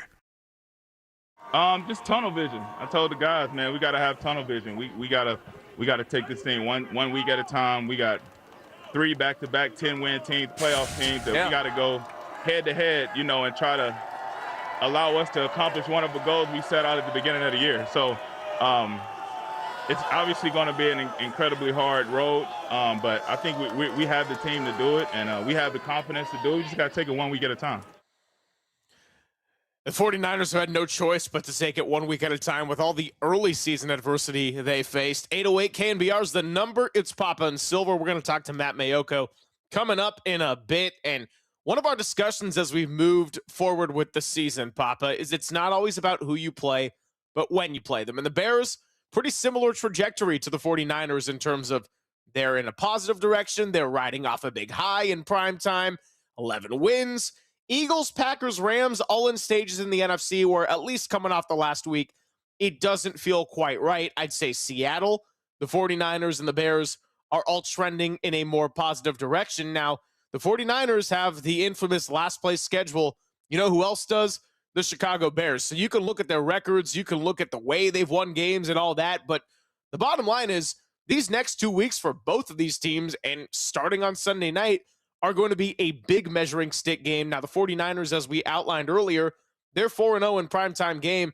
I would lean with the head coaching experience of a Kyle Shanahan. I would lean with Brock Purdy and the way he's been able to play. But as the Bears have proven week in and week out, nothing is a given in this league. And if you're the type of team that can be opportunistic, force as many turnovers as they have, and keep it within one score in the final 2 minutes, it doesn't matter who plays a better first 55. 49ers are going to have their hands full from start to finish, but at home in primetime with the experience, I believe they got the guys to get it done, no question. Well, when you look at the year, and it's been up and down and all around, obviously, from the 3-0 start to the 7-week stretch where they alternated loss and win to go 3-4. And probably there were some bottom moments. Being in studio today, I haven't seen Mike Kohler in a long, long time. So we hugged it out, and we went back. There were various points of the year. Maybe the Houston game where you thought, man, I don't know if they're good enough to do any of this. That first 29 minutes of that game, they were just overpowered. Now, Houston got off to a slow start, and they've proven who they are.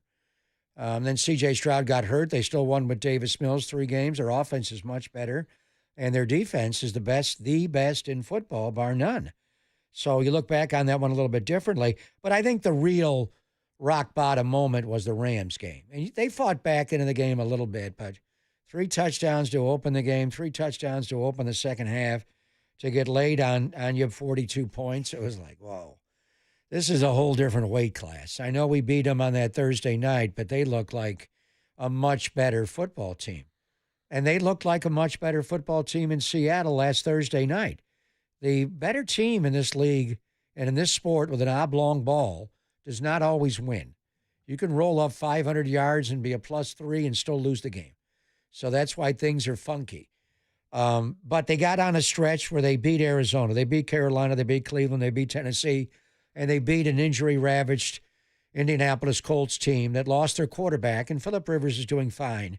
But the previous number 17 was an MVP candidate when they got off to the 7-1, 8-2 start. And, then just the fibula injury resulted in the Achilles. They're not the same team. And they go get Sauce Gardner, give up 2 1s to get him, and he just hasn't played. Charvarius is out. They didn't have DeForest Buckner. So that team, you clearly now was the time to play them as opposed to earlier in the year. The Chicago Bears, the best time to play them is in the first half and the first 58 minutes of the game. They win so many games where you're like, they have no right to be in this game. So the big thing here is crush them. Even the Colt game, until D. Winters had the pick 6, it was not completely over. They were kind of hanging around a little bit. The McCaffrey's second touchdown opened it up, but don't allow them to get within one score or this quarterback. And we heard Joniak talking about the half roll over route to DJ Moore. He said that was the best catch in the history of the franchise in the regular season. Whoa. Tells you about how much they miss Sid Luckman. I don't know, but I remember a big throw. I remember, the punky QB McMahon coming in off the bench in a Monday night game and throwing 3 touchdown passes when he got benched, and one went deep to Willie Gault. So he's saying win a game in overtime. He knows he's an historian, but that's like, seriously? We can name like 50 49ers plays that are better than that. But this quarterback, the one thing, if you give him a really hard throw like that, he'll execute it. He'll half roll to the right, throw back left, hit an over route through a sea of hands. How about the touchdown pass he threw against Cleveland the week before to DJ Moore when he rolled all the way to the sideline, looked like sprint right, and then threw back middle, and he got it through even more of a thicket of hands.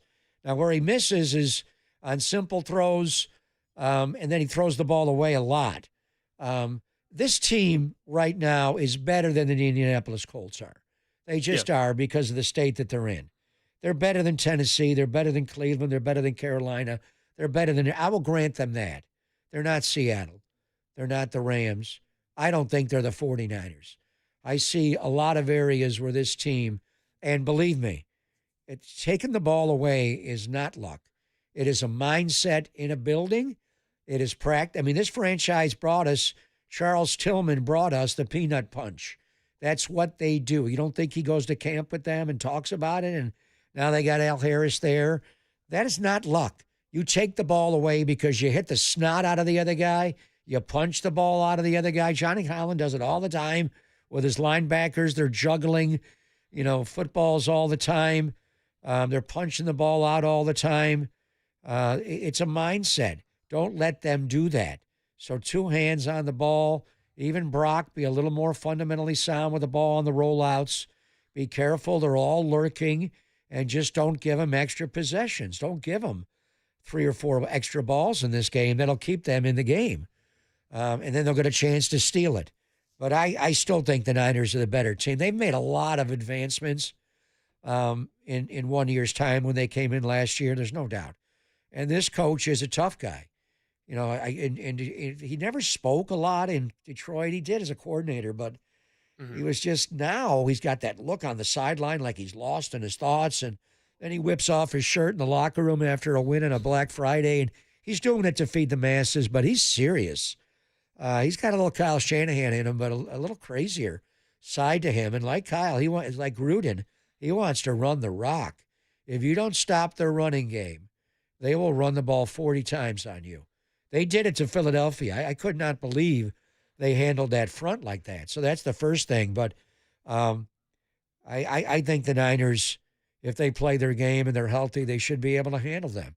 Now, obviously, Caleb is going to make some extraordinary plays, but he'll make some plays that are decidedly ordinary for a number 1 overall pick. There's a roller coaster ride to him, good and bad. So we'll see. But it's going to be a big football game. I mean, this is Sunday night football. It's after Christmas, obviously. And the winner of this football game, if the Bears do win the game, Greg, what happens to their I mean, Seattle would still be the number 1 seed, although I think Seattle could lose to Carolina. We'll see how that game goes earlier on Sunday. We don't know which Carolina is going to show up on any given Sunday, so absolutely. Well, they took the game from Tampa. Tampa's kind of crumbling. Carolina's got youth to them. Tampa just looks like the quarterback's not the same. And, Godwin's fitting in. He had a big touchdown and 2-point conversion. Mike Evans is tough. But Wirfs is in and out. Their offensive line is not what it was. They got 3 backs they lean on, but sometimes they do too much with them. With Irving, then they go to Rashad White when they want to throw the ball. Then they want to Mother Tucker when they're on the goal line. Sean Tucker, it's just slow it down a little bit. Just, pick one guy and let him go. And they overthink it a little bit. But the one thing is, if Seattle does lose and the Bears come in and beat the Niners on Sunday night, does that open it up for the Bears to be the number 1 seed in the NFC this year? Yeah, absolutely. Even over the Rams? We'd have to look at that did not side. Play, so I'd have to go and do the math mid commercial break. But I know that if the Bears win out, they got a really good chance. Obviously, 49ers, Seahawks. I mean, someone's got to lose that game in Week 18 unless they have the rare scenario. Well, what if tie, Seattle? I mean, there's a possibility Seattle loses to Carolina on Sunday. Let's not just discount that.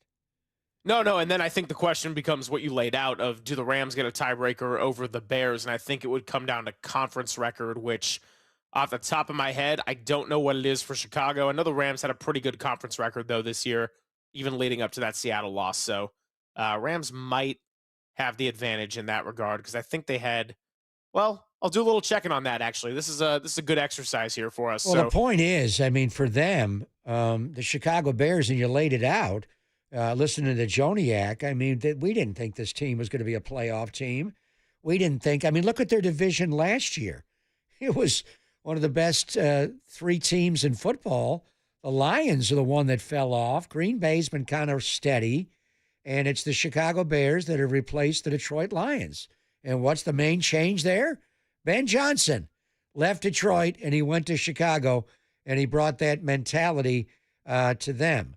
So we'll just see where it all goes and, how they do this. So Chicago, as far as the conference record, 7-3, and the Rams are 6-4. Yeah, okay. So if they do win, if they come in and beat the Niners on Sunday Night Football and Seattle loses to Carolina, then the window would be there for the Chicago would be 12-4, and so would Seattle, and they would have a better conference record as well. So if the Chicago Bears win out and Seattle is able to stumble one time here, and obviously the Niners, they'd have to beat the Niners, then Chicago could steal. I think the only four teams, when you look at it, does Green Bay have a chance to be the number one seed? I think the only four teams that are left that are vying for the number one overall seed are the three in the NFC West and the Chicago Bears. Those are the four that are left. I think there's an outside scenario where Philly could do it. Green Bay cannot because they have 9 wins and Seattle has 12. So Green Bay's out of that mix. So Philly would have to go 12-5. Seattle would have to lose twice. The Rams would have to lose once. And obviously the 49ers would have to lose both games. Yeah. I don't see that happening. So we'll see where it all goes. But this is, the premise was, is it a good time to play Chicago? Chicago is who they are. They win crazy games. I mean, their season basically collapsed last year because of the game they lost to Washington on the Hail Mary at the end of the year and the way their head coach mismanaged the clock in Detroit on Thanksgiving Day when we were all there watching it. And Jim Nantz is spitting up his white meat. Like, what's he doing? And it just looked, he got fired the next day on Black Friday. Think about how different 1 year's time Black Friday was for the Chicago Bears. Last year, they fired their head coach on that day. This year, to me, they became a problem with those two running backs, Monangai and Swift, going into Swift back to Philadelphia and just running all over them. And then they could have beaten Green Bay. They came down to the end. They were down the entire game.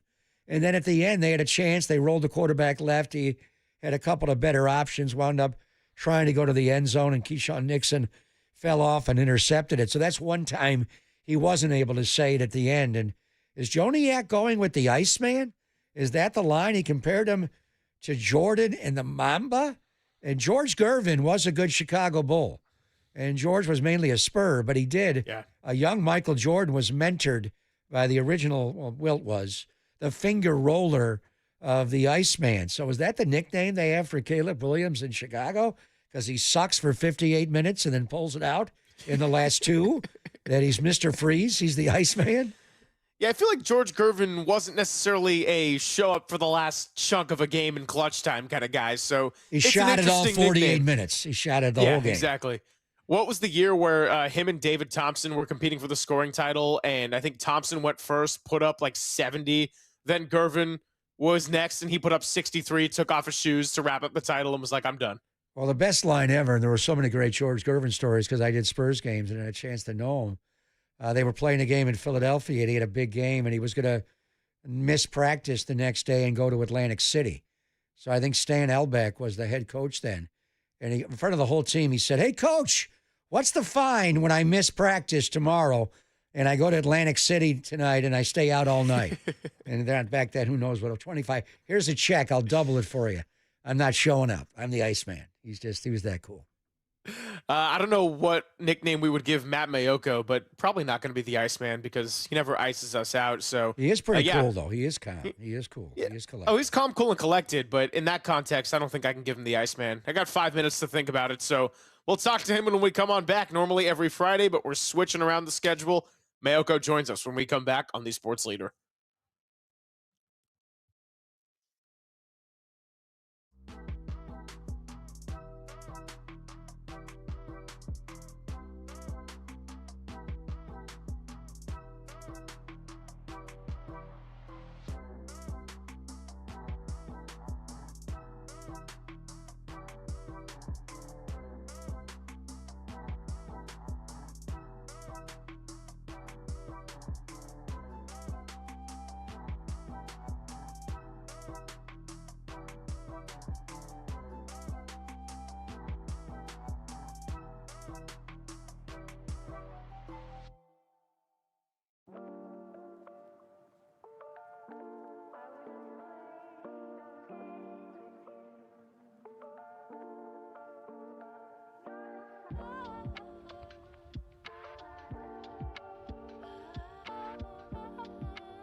All right, Merry Christmas Eve, everybody out there. It is Silver, and let's talk about the Dolan Law Firm. Many of those attorney ads that you see or hear out there, they're not local, but Chris Dolan and his team, they get it because they've been in the Bay for more than 25 years.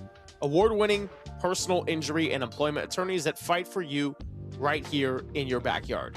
So if you've had issues in the workplace, even though a lot of us are taking time off, we got things every day like wrongful termination or sexual harassment, discrimination. Bottom line is your rights matter, and you can go to DolanLawFirm.com for more information. Over the past year, Chris and his team have also dealt with no-fault injury accidents, and especially on a day like today, let's be careful. Everybody wants to make the most out of their holidays. Traffic is going to be plentiful around the Bay Area or wherever you may be headed. So please be careful, and let's work together to make the Bay Area a safer place. Feel confident that you're in good hands with award-winning California Lawyer of the Year, because the Dolan Law Firm has secured more than $1 billion in verdicts and settlements on behalf of their clients like you. And you don't have to stress about paying up front or dealing with hourly rates. They don't even get paid until you get taken care of first. So yeah, they live here and they work here, but most of all, they win here. DolanLawFirm.com.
Papa and Silver now continues live from the KNBR Casino Matrix Progressive Jackpot Studios. Casino Matrix. Progressive jackpots are here. Where are you? Just drop in. Please play responsibly. 1-800-GAMBLER. Rivers out of the shotgun, takes the snap. Quick throw over the middle, intercepted. D. Winters has got it. D. Winters going the other way. Winters to the 40. That's 25-30. No one's going to touch him. Nothing but the taillights. It's a pick six. 49ers. Pick City, baby. First pick six of the year, and D. Winters was all over that. And as we detailed yesterday, first pick six for the 49ers since Fred Warner did it back early last season against the Patriots. So the defense wasn't perfect, and it started a little rocky, but they made the adjustments. They went to man, and D. Winters, a la Luke Kuechly in the alternate broadcast, read that check perfectly, got in front of Tyler Warren, and took it 74 yards to the house. It's a Christmas Eve here with the Gregs, which means we welcome in our good friend of NBC Sports Bay Area, who we normally talk to on Fridays, but I'll be taking the rest of the week after this off, or at least off of being on the radio. Definitely not off from watching and following sports. Matt Mayoko, everybody. Matty, Merry Christmas Eve. How are you? Merry Christmas to you, too. Hope everyone out there is having a great holiday season and have a great Christmas Eve and Christmas Day, and then football weekend begins. So you're traversing somewhere. Are you heading to Walnut Creek maybe to do some holiday shopping? Are you going to Santa Clara to work? And explain to our audience, because I was just going through the schedule. Kyle moved it back a little bit today because they had a Monday night game.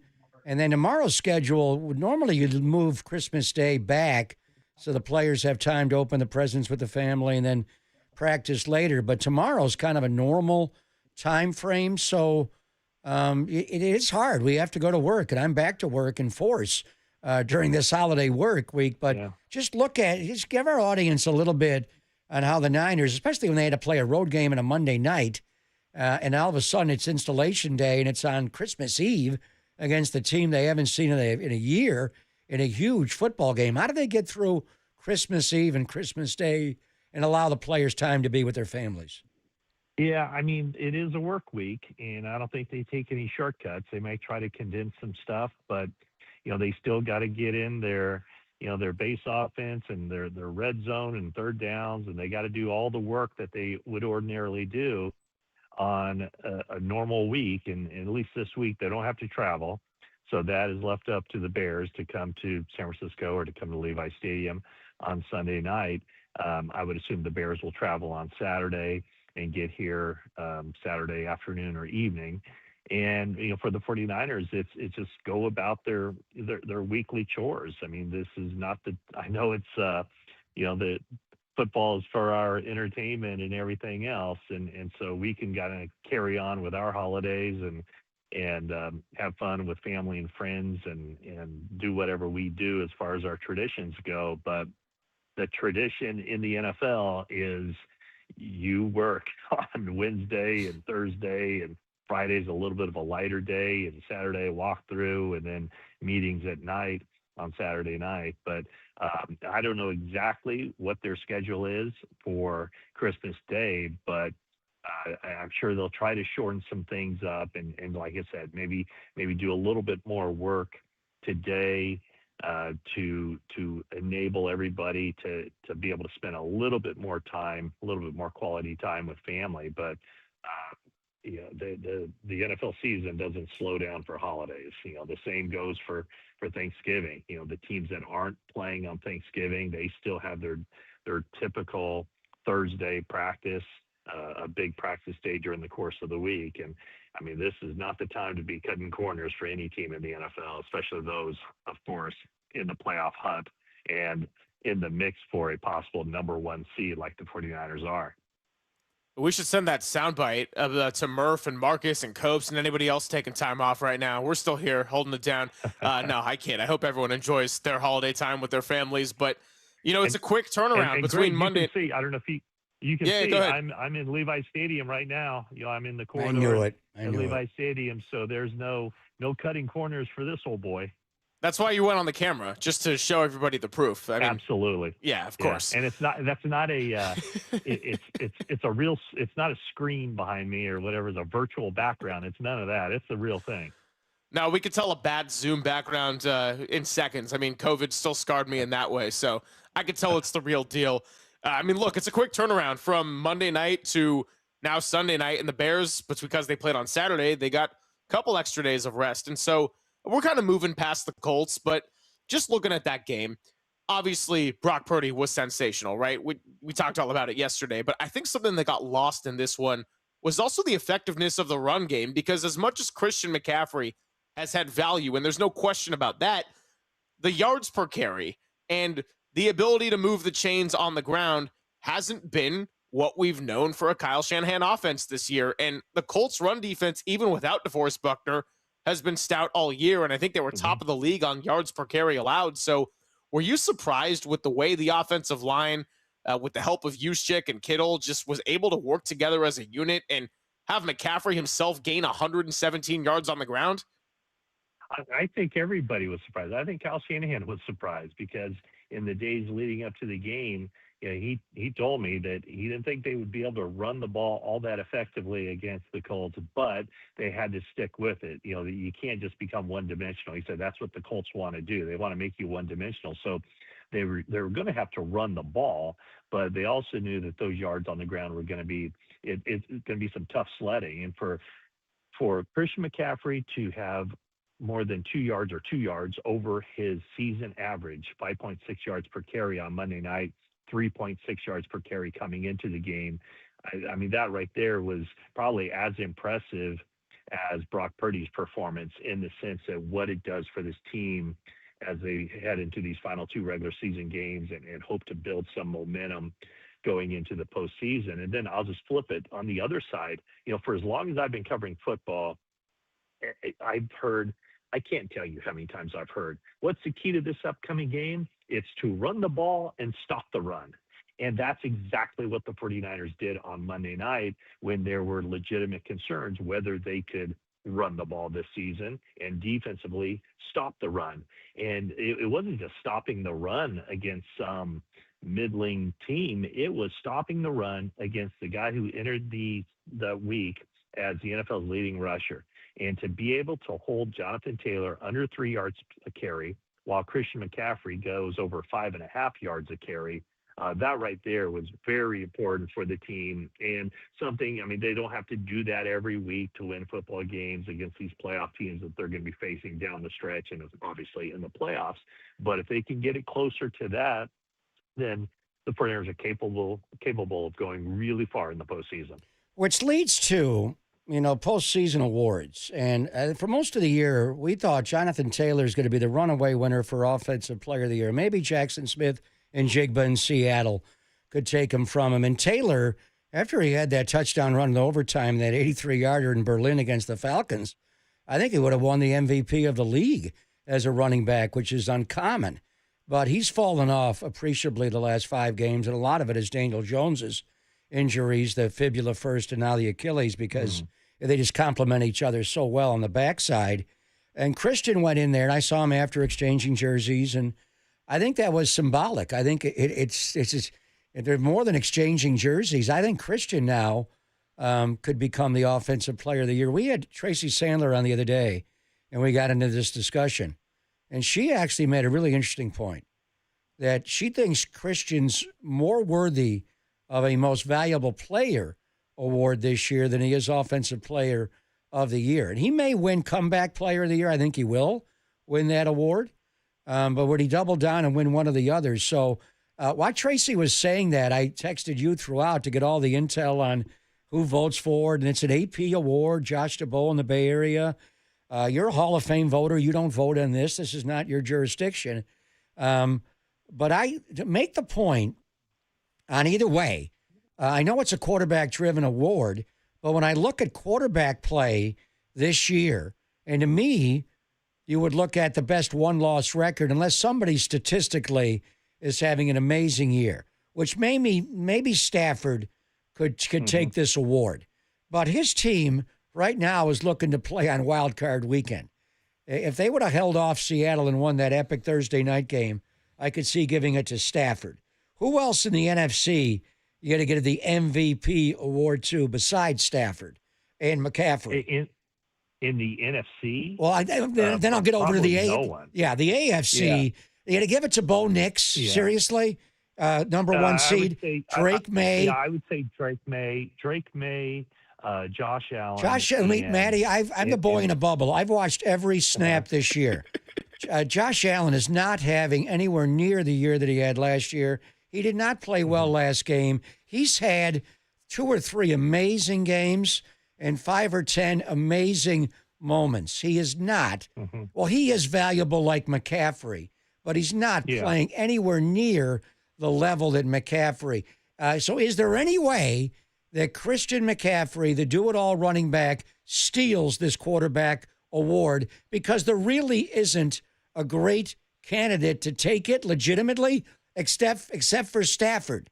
But if Stafford's team is like a 5 seed, can you give it to him? Yeah, absolutely. And I mean, does Christian McCaffrey have a chance? I mean, I would think he's probably down the list. I think it's going to be really difficult for a running back to get, and especially a running back who's averaging, 3.6 yards or 3.7 yards a carry. Yeah. Now that I don't want to diminish what Christian McCaffrey has done, because obviously he's the difference maker. The 49ers couldn't get him on the field last year, or he wasn't able to get on the field last year for but 4 games, and the 49ers won 6 games total. And they lost 11 games. This year they have 11 victories, and they can't get him off the field. So that tells you right there how important he is. And, if he can get to that 1,000 mark, which he's now fallen below that pace as far as the receiving yards, then I think he'll get a lot of recognition, a lot of juice toward the NFL Offensive Player of the Year. But yeah, I think it's just it's tough, because it really is. I told you this on text yesterday. It is a quarterback award. The MVP is, and you look at the numbers that Stafford has put up, and they're phenomenal. So I think that's going to be really difficult. We could probably look at the Vegas line on who the favorites are, but my guess would be the 3 guys that I mentioned. It would probably be Stafford at the top of the list, followed by Drake May, followed by Josh Allen. And I think you could. I mean, Josh Allen is so important to that team. I mean, he's really all they got. Well, they have a really good running back, quite obviously, but man, what he does as far as putting on the Superman cape and carrying that team, and he's done it for a long time. And I'm sure his rushing yards are up, close to 600 on the season, as in addition to being the guy who carries them with his arm as well. So I don't want to minimize, obviously, what Christian McCaffrey has done, because he's done everything for this organization and for this team, and he's a big reason, or maybe even the big reason, the 49ers have turned it around despite the injuries on the defensive side of the ball. But it's really difficult for a running back to get that award, and that's just kind of a global look at it.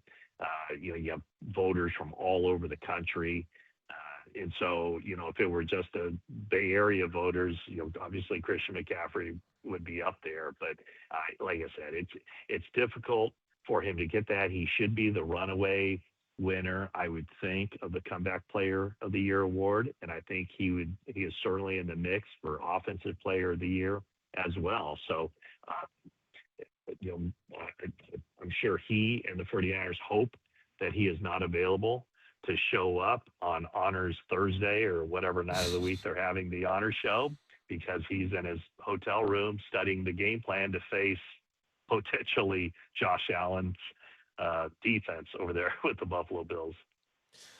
Matt, we had our reunion, Papa and I, first time in person on Monday, and it was awesome. And then within about 10 minutes, we were arguing, and I was making my Josh Allen MVP case, because I'm like, look, I don't like this team at all. I love James Cook, but Josh Allen, what he's done in these fourth quarters is remarkable. And yes, I understand there's some inconsistencies, but I'm kind of with you, man. I put him closer to the top of that conversation than, I don't know, say 5, 6, 7 down the list. Oh, yeah. Yeah. No, there's no question. I think, my guess is those three, and maybe even that order. Well, we'll see how the final two games shake out. I mean, there's always the recency bias of how these guys finish the season and who makes the big leap and who has a great game in a nationally televised game, that sort of thing. But I would be surprised if that isn't the pecking order right now of the MVP. Yeah, I wouldn't even give him the MVP on his own team. It'd be James Cook, honestly, the way they run the ball. I love Josh Allen. He's Jaja. Allentown. I've been there. I know that area and how much he means to that community. He's the most popular athlete to ever play in Western New York, and they've had some major stars. He's just not having the overall year. Now, we'll see if he even plays in this next game. He had a foot injury. He did not play well in their last game. But anyway, so we'll see if McCaffrey's going to win the comeback player of the year, although I think I should get a couple of votes for that as well. So I'm not sure it's a runaway. You got my vote. I know. It's a performer of the year, not player. Kyle Shanahan legitimately, Maddie, as coach of the year. And he's arguably having his best year start to finish, although I think he's reinvented his football team middle of the year, like the 21 season when he saved that 3-5 start. And he did it, the next year getting McCaffrey was more where that year was saved. Is this Kyle's best year as a coach and the entire coaching staff?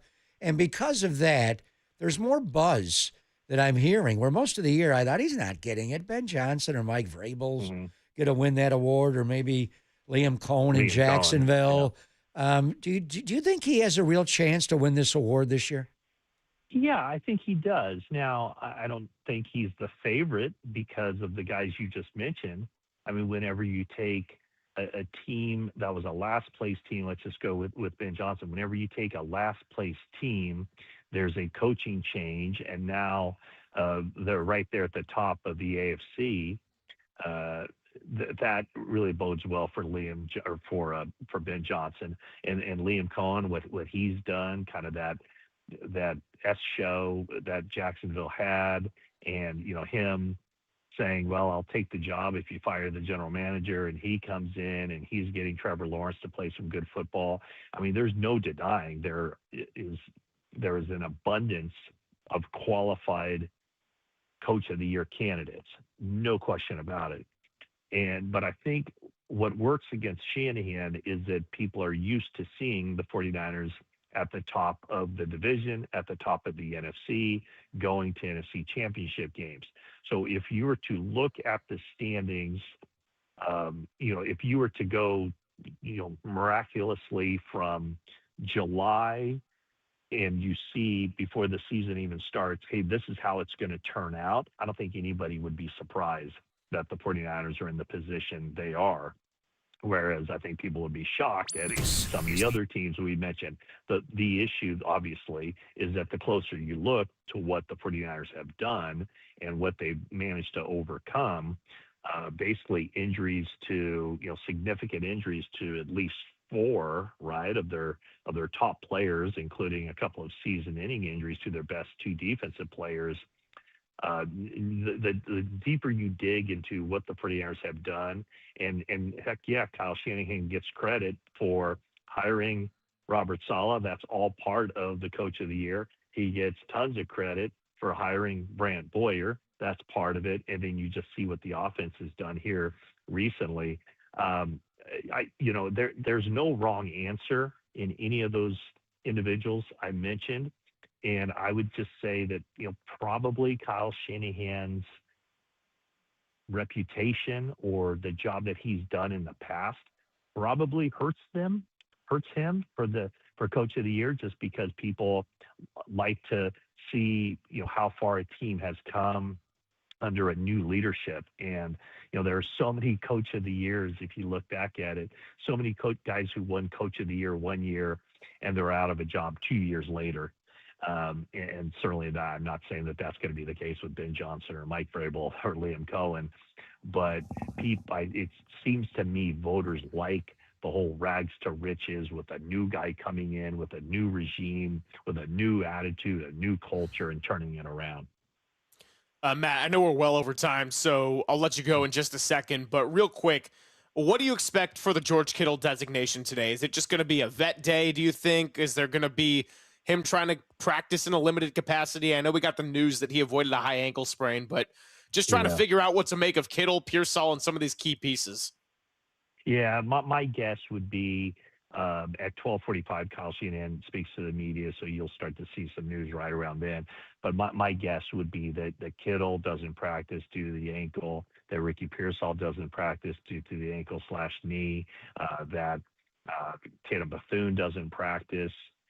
So I would think that those three guys, for certain, or not for certain, but I would think that those three guys would be held out today, as well as the typical veteran rest days for Trent Williams and Christian McCaffrey. And then you'll see as the week goes on how they're able to go. But, it certainly doesn't help that they're on a short week. And, now the 49ers know that they're going to be in the postseason. They certainly are in the mix for the number one seed. But, I don't know that they're going to, and they never do, or at least they try not to rush guys back before they're ready or before they're medically clear. That typically doesn't happen. But I was going to say that maybe them having a playoff spot clinched kind of makes them, it makes them err on the side of caution a little bit more than maybe they would. Having a Sunday night game at home, that helps. But I would think that it's going to be questionable for those three guys in particular to get back out there this week: Kittle, Bethune, and Pearsall. Oh, it's a crammed schedule, and they got to squeeze the holiday in. So even if you're working like all of us, Merry Christmas, Happy Holidays to you and your family, and I hope that whenever that time comes, you do get to enjoy some time off and just chill out a little bit. Absolutely. Tomorrow is a dark day for the media. The team will be working, but the 49ers said, media, stay home. Don't come around here. So I will not be in Santa Clara tomorrow. I will be hanging out and watching some non-consequential NFL football with the family. See you Friday, brother. We've seen each other a little bit, but I can't wait to give you a big hug. I'll be at practice on Friday. Well, you'll be okay. Maybe we can do Ask Papa in person. Let's do it. We haven't done that in a while. Awesome. It's been a long time. Yeah, that's awesome. Love you, brother. Seeing you, Greg. Merry Christmas, man. man. Love you too. Bye. Merry Christmas to everybody. Merry Christmas to Matt Mayoko. We appreciate him all throughout the season and really year-round with us on the Sports Leader. All right, coming up next, who does this game mean more for? No, I'm kidding. We're not doing that headline. Let's do a quick note on the Golden State Warriors before we get our 5-1. Christmas game coming to town. We didn't expect Warriors Mavericks to look quite like this, but anytime Klay Thompson comes back, it carries meaning. The schedulers notice that. And what's going to happen in the fallout of the Draymond Green, Steve Kerr jawing on the bench? It's Papa and Silver on the Sports Leader.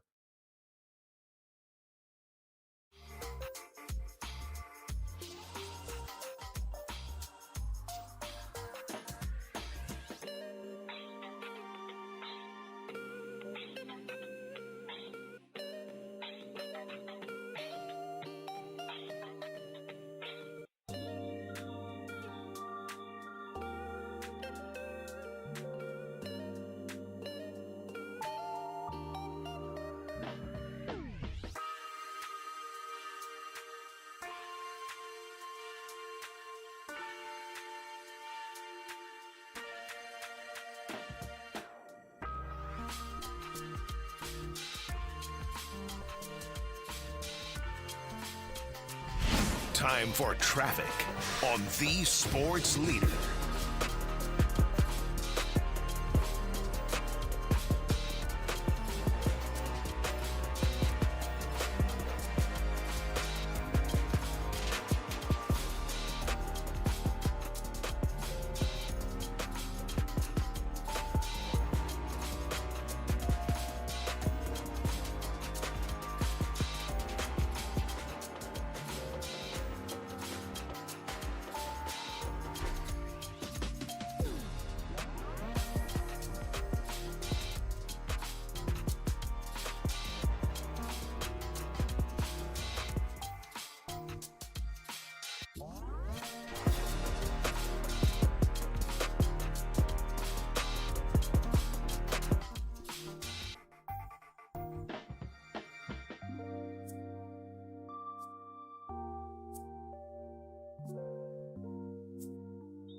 Wherever you roam throughout your home, listen to the sports leader on your smart speaker. We are KNBR 104.5 FM and 680 AM. Oh, my friend, we jumped the gun here. The 5-1's coming up in just a bit, but we are going to talk a brief tidbit on the Warriors. Klay Thompson coming to town tonight, and it's all good. Merry Christmas Eve to everybody out there. Thanks for hanging out with the Gregs. Now, Mavericks kind of been a mess since February of last year when they made the shocking news of trading Luka Doncic. Nico Harrison now out as GM. Could they be moving on from a Daniel Gafford and Anthony Davis? Klay Thompson, our old friend in the Bay Area. Well, there's going to be a lot of action around the trade deadline. And, of course, as we do every single year in the waning years of Steph Curry's prime, we're going to pay close attention to it. But Steph versus Klay Christmas, it'll be the first time we get this one. And, you know, for all the great Steph Curry big moments he's had in his career, he typically hasn't been the all-time Christmas performer, except for last year, although it did not end in the greatest fashion. We got the ultimate Steph-LeBron showdown. I know you were out there in person. Steph makes a couple of late threes, but then Austin Reeves gets by Andrew Wiggins. No one's there to help.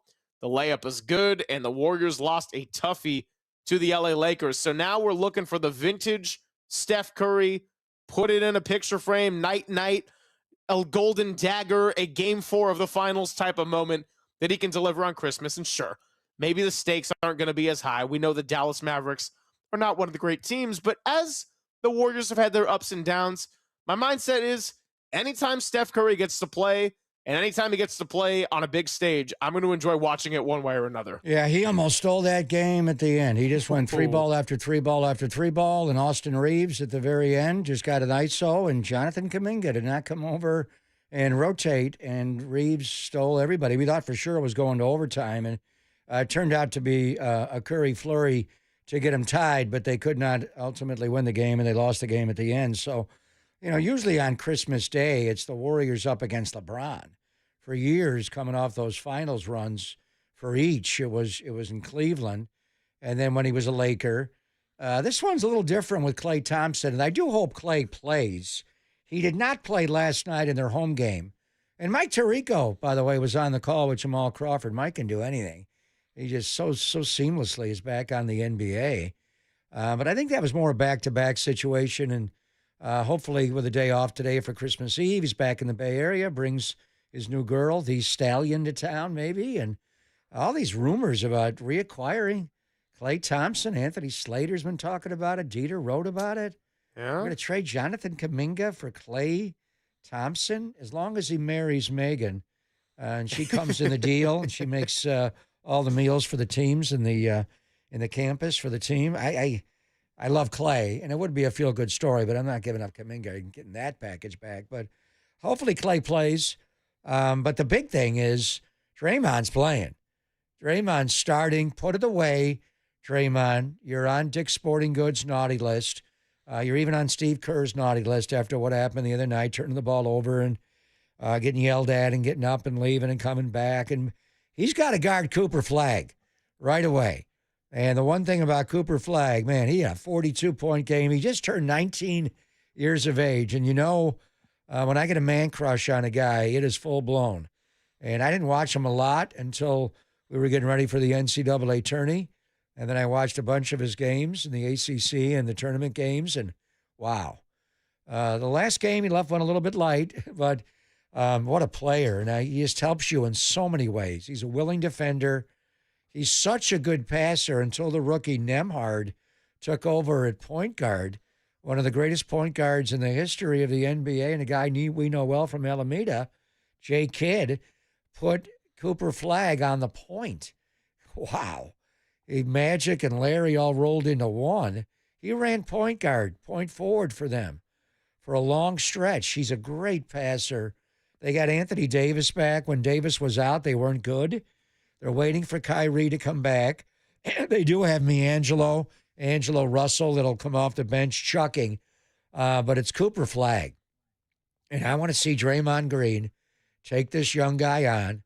Nobody executes a detailed scouting report better than the Warriors and Draymond. Well, and this is Christmas Day, so the whole world's watching. And the Warriors are in the 5 o'clock Eastern time slot, where it's going to be the whole nation. When they're sitting down to Christmas dinner, they're going to be watching this game. And the NBA has owned Christmas Day forever. But that'll be a 5 o'clock Eastern game, 2 o'clock our time. ABC. Yeah. It's Cavs Knicks in the morning. The Garden always opens Christmas Day, and they've been playing at the world's most famous arena. This is MSG 3. They've been playing for years on Christmas Day, long before David Stern put them all on national TV. That'll be a 9 a.m. Tip-off tomorrow morning on Christmas morning. So when you're opening your packages, Cavs Knicks right away, Spurs Thunder. We got that matchup again. Oklahoma City's lost 4 times all year, and San Antonio's beaten them twice. Can they do it again? And that would be for the 73-9 Warriors. So we're going to root for Silver and Black, Mavs Warriors. Then after that, it's Rockets Lakers and T-Wolves Nuggets. But I want to see Draymond in particular. You need the big guy, Quentin Post, to match up with Anthony Davis. That'll be a hard cover. Hopefully Clay plays. There's reason to believe. I haven't seen the Mavs injury report that would say he would not, but he did not play last night. But Cooper Flagg, he is right-handed, right? He uses his left hand to finish as well as any right-hander I think we've ever seen. The way he finishes there and handles there, and complete player, good defender. He's not Anthony Davis, but a really good defender, willing defender, great passer, great shooter. I mean, last night he had a 42-point game. Recently, he went for 33 last night, 14 of 21 from the floor, 4 on the 3-ball, and he makes his free throws, and he had 9 assists in the game, and they beat the Denver Nuggets last night. So with Anthony Davis back in their lineup, they are a completely different team. So I want to see Draymond play in this game. Don't worry about being naughty or nice.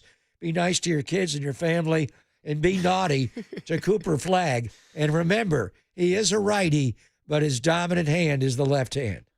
I mean, between Cooper Flagg and then you hit on the other big matchup, Spurs Thunder. I mean, I know the Warriors had their era and now they're trying to hold on to what's left, but you got to feel good about the future of this league with some of these stars coming into this. And the Thunder finally lost the game by 20. Like every game they lost, it was coming down to one call or one play. And I'm thinking, they seriously going to do this? And it does go to show.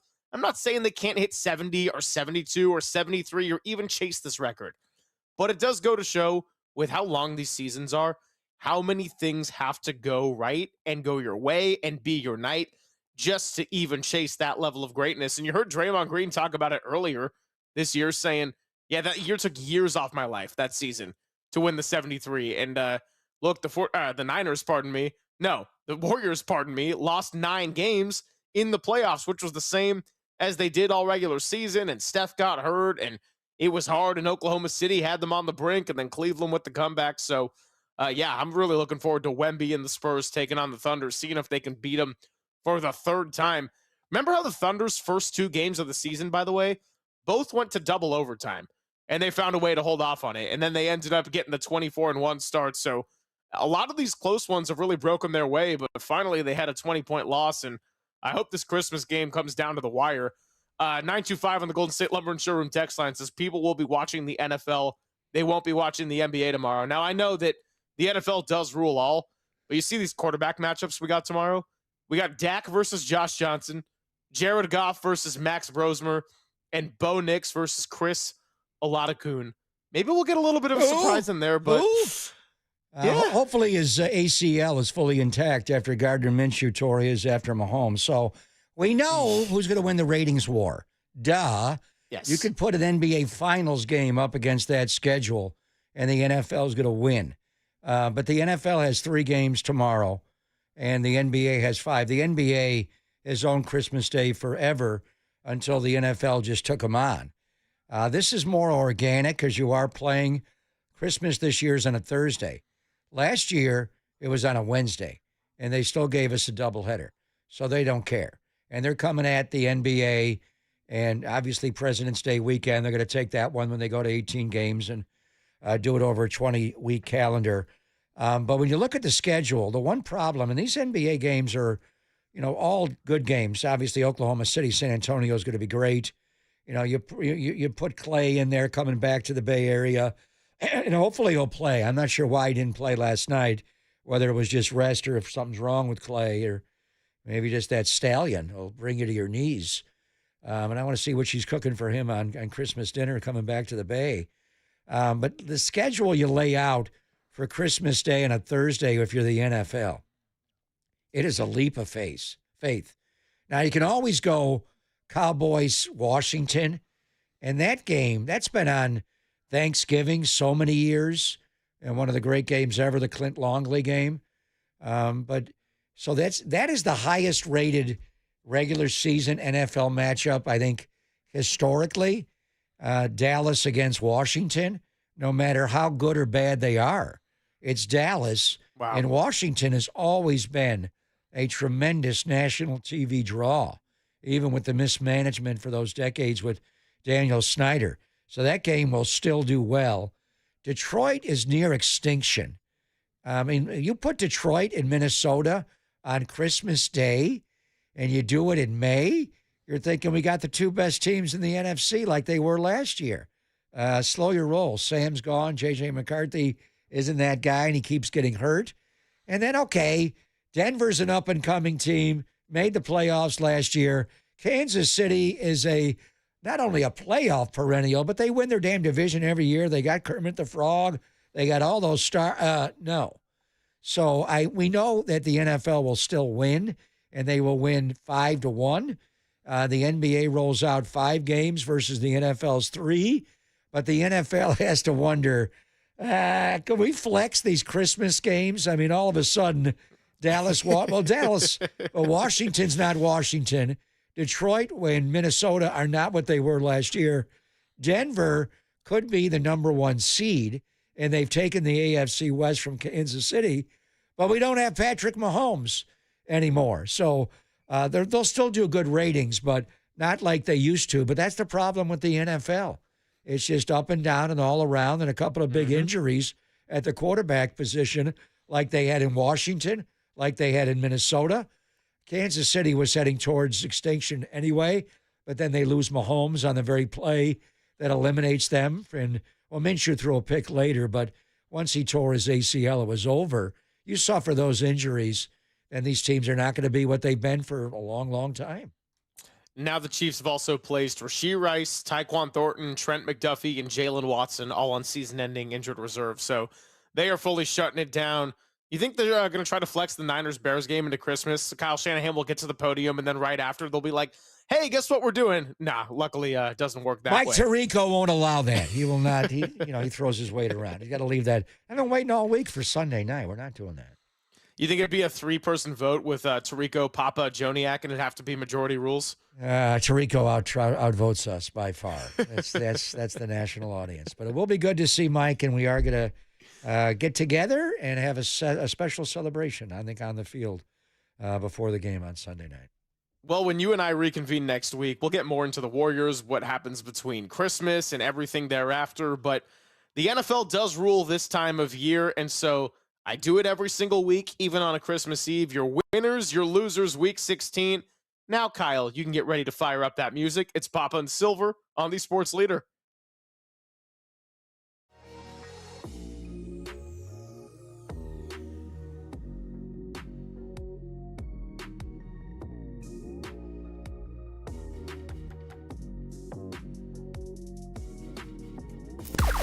Now, from the O'Donnell Financial Group Sports Desk. Learn more at odfigroup.com. O'Donnell Financial Group, because planning is a process, not a product. Kyle Shanahan will have a press conference at 12:45, which we will carry live on Papa and Silver. What were your thoughts on the Niners and Colts game? Let us know in the YouTube chat or call or text us at 808 KNBR.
And now it's time for the Protect Your Assets Business and Technology Report with me, David Hollander.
Do yourself a favor. Download the KNBR app on your smartphone. You'll be glad you did. This is KNBR 104.5 FM and 680 AM. All right, it is now time for the 5 to 1. And in the interest of being on time for Kyle Shanahan, whose presser we will carry for you live coming up in about 20 to 30 minutes, depending on how fashionably late he shows up, I'm going to speed through it, and then we'll give Papa the full reaction all at once. All right, we're starting with the winners because for the 5th straight week, the 49ers have done just that. But we don't do the Niners and we don't do their opponent.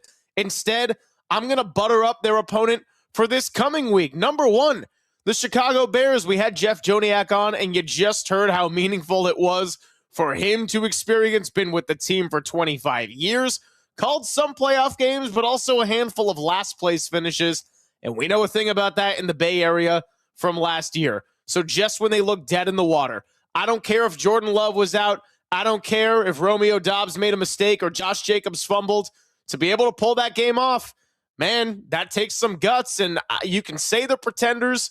You can say that you don't think they're on the level of the San Francisco 49ers. All that matters is we head into this week, they got the same record of 11-4, and they continue their last 2-minute and overtime magic. Let's go to number 2. And again, I gotta give it up for the Jacksonville Jaguars. They go on the road to Denver, who hasn't lost since like 2019 at this rate with Bo Nix. And talk about a team that knows how to pull out close games. But the Jaguars, last 4 games, 14 total touchdowns, no turnovers for Trevor Lawrence. And that's the kind of win that's all of a sudden going to put you on notice. Now, do I think that they're a Super Bowl contending team? No. But am I really impressed with how they're starting to play ball at the right time? Absolutely. And at a time when I gave the Jaguars a big rant about being a full-on loser organization, they're proving me wrong. Liam Cohen doing his thing. All right, number 3, it's the streak that's just never going to die, Papa. Mike Tomlin and non-losing seasons. Although in this one, the Steelers actually looked pretty good. Kenneth Gainwell right before the half. Jalen Warren, Aaron Rodgers continues to play pretty good football through and through. And the Detroit Lions, it just doesn't seem like it's meant to be this year. Their old offensive coordinator is leading that division, while Dan Campbell, who took over calling the plays, Jared Goff has had one hell of a season. Jahmyr Gibbs is unbelievable. But all in all, it's about the stat of wins, and the Lions just don't have it. Mike Tomlin and the non-losing season streak lives on. Steelers look like they're going to host a playoff game. All right, number 4, it's a team that's not going to be seeing postseason action, but I did want to give a little bit of love to the Saints defensive line. We saw the Saints in week 2, not a good football team. They got to figure out the quarterback situation. I don't think Tyler Shuck is going to be the long-term solution, but if you're Kellen Moore, this is about what you want to see here at the later stages of a season, and that's a team that's in a rebuilding phase, continuing to improve. 8 sacks, and I got to give a shout-out to my guy Cam Jordan because he had a big one. He had a lot of friends and family up in the suite, and being with the same organization for his whole career, you do have to wonder if that would be his final home game in New Orleans as a Saint. Time will tell, but to have that kind of group up there, Saints defensive line blowing out the Jets, getting it done. And lastly, let's go to a player who he and his team have not had a lot to celebrate. That is Ashton Jeanty, the number 6 overall pick for the Las Vegas Raiders. It's been a bad year all around, right? We don't need to sugarcoat it. But finally, breaking through a little bit, going for 24 carries, 128 yards, getting in the end zone. Oh, and not to mention a 60-yard catch to the house. So the Rook has a long career. I'm not hitting the panic button on that pick alone, but the Raiders have been an all-around mess, and Ashton Jeanty late in the season deserves a nod even in the loss. Perfect tanking job there by the Las Vegas Raiders. Just well enough to lose, baby. I don't know, though, if that's the way it was supposed to be, but they gave Houston a battle all the way to the end and wound up losing just by a couple of points, and they had explosive plays. That go route down the sideline was big time, but a 2-win year for the Raiders. We'll see where they pick come April. Who's going to win the AFC South? It is now clearly not going to be the Indianapolis Colts. I thought it would be the Houston Texans, but I'm not sure. And I think the Jacksonville Jaguars may find a way to hold them off. We were talking to Mayoko about MVP, and we'll see where it goes. To me, you got to win something to be in that, but Stafford's got the stats. How about Steffi Graf? How about Trevor Lawrence? If the Jacksonville Jaguars hold on and win the AFC South, he's one of the hottest quarterbacks in the NFL right now. Could Trevor Lawrence steal the MVP and bring it to Duval? I wouldn't think so, but it's not as crazy as it sounded a month ago. I mean, Trevor Lawrence and the Jags all of a sudden playing some pretty damn good football, and someone who I know well who is going to be joining the show in the 1 o'clock hour, Michael Silver, was out in Denver the last couple of weeks. He saw Denver's win over Green Bay and then Jacksonville coming into town. He just wrote about the Jags. I do want to get his perspective on how he looks back at that Jaguars-49ers game when the Jaguars came in and beat them 26-21. Very different versions of the teams. The Jaguars' defense was sensational. Brock Purdy was not looking like himself at all, but still, all of a sudden, when the Jags looked like a team that wasn't ready for it, they've just cleaned it up, and they've been rolling like they're just going smooth right now. So we talk so much about the NFC and what that playoff picture is shaking up to be, but I got my eyes on the AFC too, because I'm with you.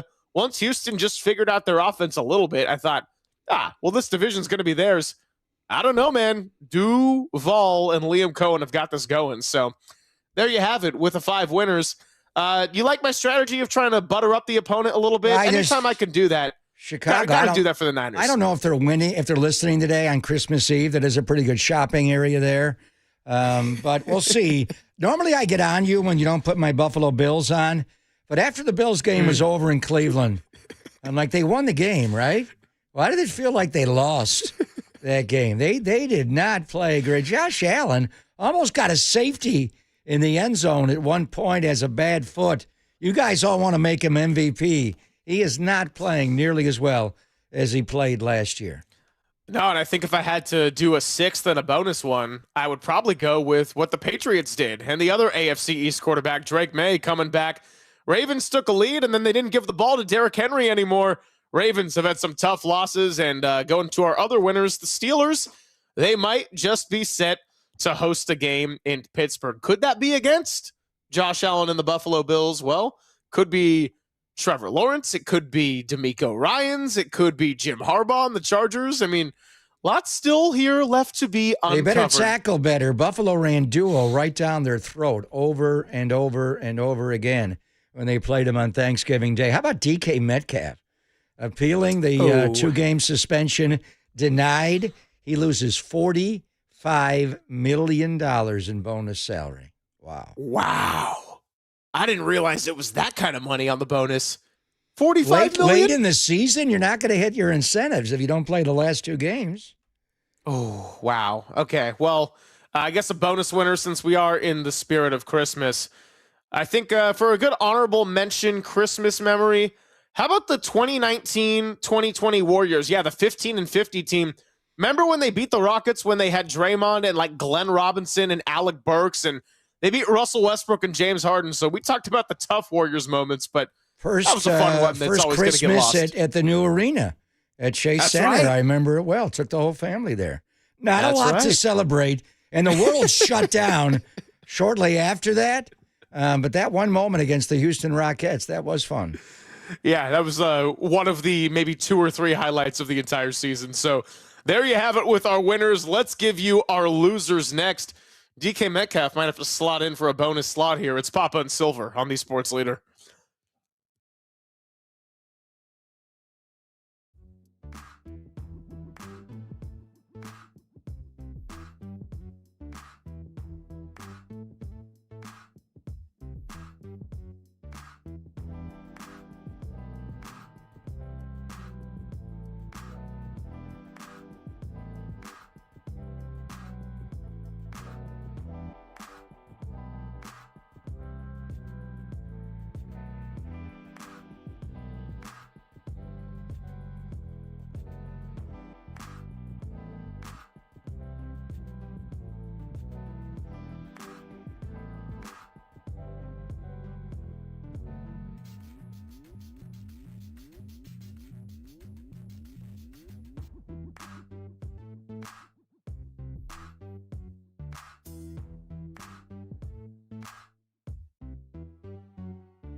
Every single interview from every single show. Hear them on demand at knbr.com/podcasts. We are the sports leader. Just because we get to highlight the studs doesn't mean that we go without the duds. Kyle Shanahan's going to be talking soon, and we'll carry that live for you. But as we continue with the 5-1. Let's go to the other side. And yeah, I know I buttered up the Chicago Bears, and what an incredible comeback and the meaning of their franchise against their rival. You know who starts this losers list? Romeo Doubs. Get off the hands, team, bro. What are you doing? Brandon Bostic, 2014 NFC Championship-esque, a collapse for the Green Bay Packers. So, yeah, Jordan Love was out, and Josh Jacobs was banged up, and Micah Parsons is done for the year. Too bad. You still had about 25 chances to put that game away, and you didn't, and you lost control of the division. So that was a really rough one for the Green Bay Packers, and unless they can do something special to recapture the division or make a run in the playoffs, that's one that's going to haunt them and haunt the narrative around Matt LaFleur for this entire offseason. Yeah, that's a toughie. And by the way, like Steve Kerr, Matt LaFleur does not have an extension beyond this year, so who knows what ultimately happens there with Ed Policy, but all you had to do with all the circumstances, just recover the onside kick, and truthfully, I don't know what Romeo Doubs was doing. He was watching the Chicago Bears coming at him rather than that oblong ball that makes for some strange results. All right, number 2, Baker Mayfield. Yeah, we've been detailing it. Remember the MVP literally getting chance of MVP? No, not for Tez Johnson, but for Baker Mayfield after the 3rd and 14 scramble and then the deep ball to Tez Johnson. That was a low point for the 49ers. Fred Warner was done for the year. It was their second loss. You just weren't sure if that would be the breaking point. And since then, the 49ers have won enough games and the Bucs have lost enough to where there is going to be no more head-to-head tiebreaker. Baker does not look healthy. Ever since that Sunday night injury against the LA Rams, he's not trusting what he's seeing, and it's just an all-around uncomfortable offense there for Tampa Bay. We'll see if they can salvage their season and win the division. Number 3, I got to go with a game in general. Chiefs, Titans. Yeah, we get to this point in the season where there's certain games I'm just not going to watch them. I don't need to watch them, and that did no favors for anybody. Now, the good news in it all, Gardner Minshew did not fully tear his ACL. It is still intact, contrary to original belief, but he's still going to be missing some time. Patrick Mahomes is done. This is the season from hell for Kansas City, fresh off of their Super Bowl beatdown. And for the Titans, do you even want to win that game? I mean, Mike Holler is in today. He might be complaining that the number 1 pick is now in jeopardy there for Tennessee. So that game in general did no favors for anybody, and it makes the duds. All right, number 4, the Steelers were winners, which means the Lions, and particularly some penalties that they had in crunch time, were losers. Carl Sheffer's announcing that and saying the game was over. I think everyone was like, so the Steelers won, I think, right? Well, yeah, it was an OPI on Amon-Ra St. Brown. I love the effort to pitch it back to Jared Goff, who ran over the goal line and tumbled into the end zone, but because it was an offensive penalty, the clock was at 0. It ultimately didn't matter, and for as bad as it was for the Packers on Saturday, they still got a good shot to get in because the Lions' playoff hopes are on life support. So that'll bring me to my last one, and that is someone who I think has a bright future. He will get Cam Scatteraboo and Malik Neighbors back. He will get a full offseason with the new head coach. But Jackson Dart, I just need the season to end for you, my friend. 1 completion in the first half. He lost to a combination of J.J. McCarthy and Max Brosmer, completed 53% of his passes for 33 yards, 1 interception, and a rating of 27.4. I'm not drawing a big conclusion about Jackson Dart himself. We've seen the legs. We've seen the strength. I think he's got a chance to be a really solid quarterback in this league. But again, we're getting to that point of the year where this thing's just got to end for a good handful of teams. And the New York Giants, for now, the 6th straight year? Well, I'll take away the 1 Daniel Jones playoff year. For the better part of the last decade, when you get to this point of the year, it's over for the Giants. Yeah, but the offseason is going to be very interesting. And I know a lot of coaches that have a nice resume would love to coach the New York Giants. First of all, it's I know they've been down for a number of years, but what a franchise that is. And that quarterback is skilled. You just got to harness him, a lot like Ben Johnson in Chicago has been able to do to some degree with Caleb Williams and not have him be sacked as much as he was last year. So we are waiting on Kyle Shanahan, but we'll get to that in a moment. I'm going to leave right after Kyle starts. Got a little work to do to get ready for my return. And you're going to be off on Friday. Carlos Ramirez will be with me, and we'll be from Levi's. We're going to change our schedule and go 7 a.m. to 10 a.m. For most of next week, and starting on Friday. I think we're going to get John Lynch on Friday as well. So I do want to wish you and your family and your dad, who I've known forever and ever and ever, a very happy holiday season. We'll reconvene with you next week and tell your dad I'm thinking of him, and obviously, and I think he's going to be there on Sunday, and we'll hug it out. As far as sports, on Christmas Day, and it's about more than that. But I do remember Brock even brought this game up a little bit. As far as a bah humbug game on Christmas Day, it was that 4-interception game against Mike McDonald, who's now the head coach of the Seattle Seahawks. And Brock was and he talked about it. They went right down the field to open that game. He had George Kittle on a little rollout, and they were in the red zone looking to score on that Baltimore defense right away. And then he took a shot to the end zone, and Kyle Hamilton was right there. Interception, and then Mike McDonald blitzed both corners. Never seen that. Outside corners. It wasn't even a double cat, which you don't even see that, which are both slot corners coming. They, in one corner, tipped the ball up in the air to the other corner, interception.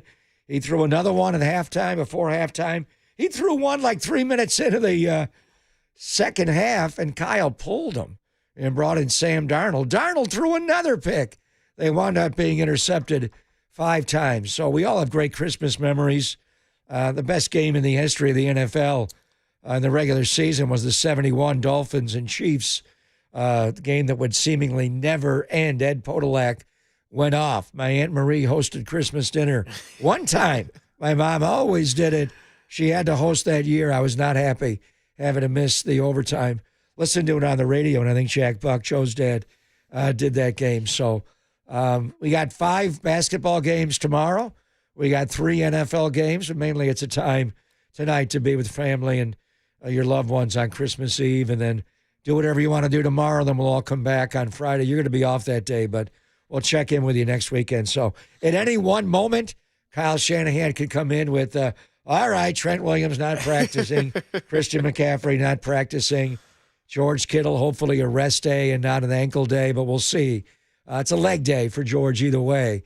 But I do want to say Merry Christmas to all. This weekend's going to be big for me. We'll talk more about it on Friday. And I do want to thank you, Greg, for getting me through the last 5.5 months and putting me in a position where I am almost ready to relaunch yet again.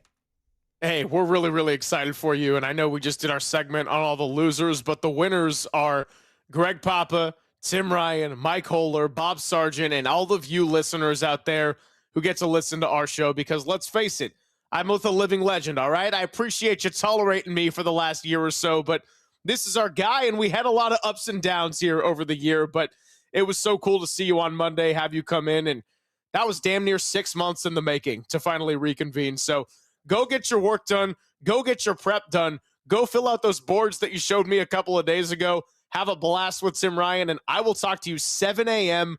on Monday when we'll be breaking down what we see Sunday night. It's going to be a great one. Merry Christmas to Papa, and Merry Christmas to all of you listeners. I'll be hanging out here for all the way up until 2 o'clock, and I will see you, my friend, on Monday. Coming up next, Kyle Shanahan will be taking the podium on the Sports Leader.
Now, from the O'Donnell Financial Group Sports Desk, learn more at odfigroup.com. O'Donnell Financial Group, because planning is a process, not a product.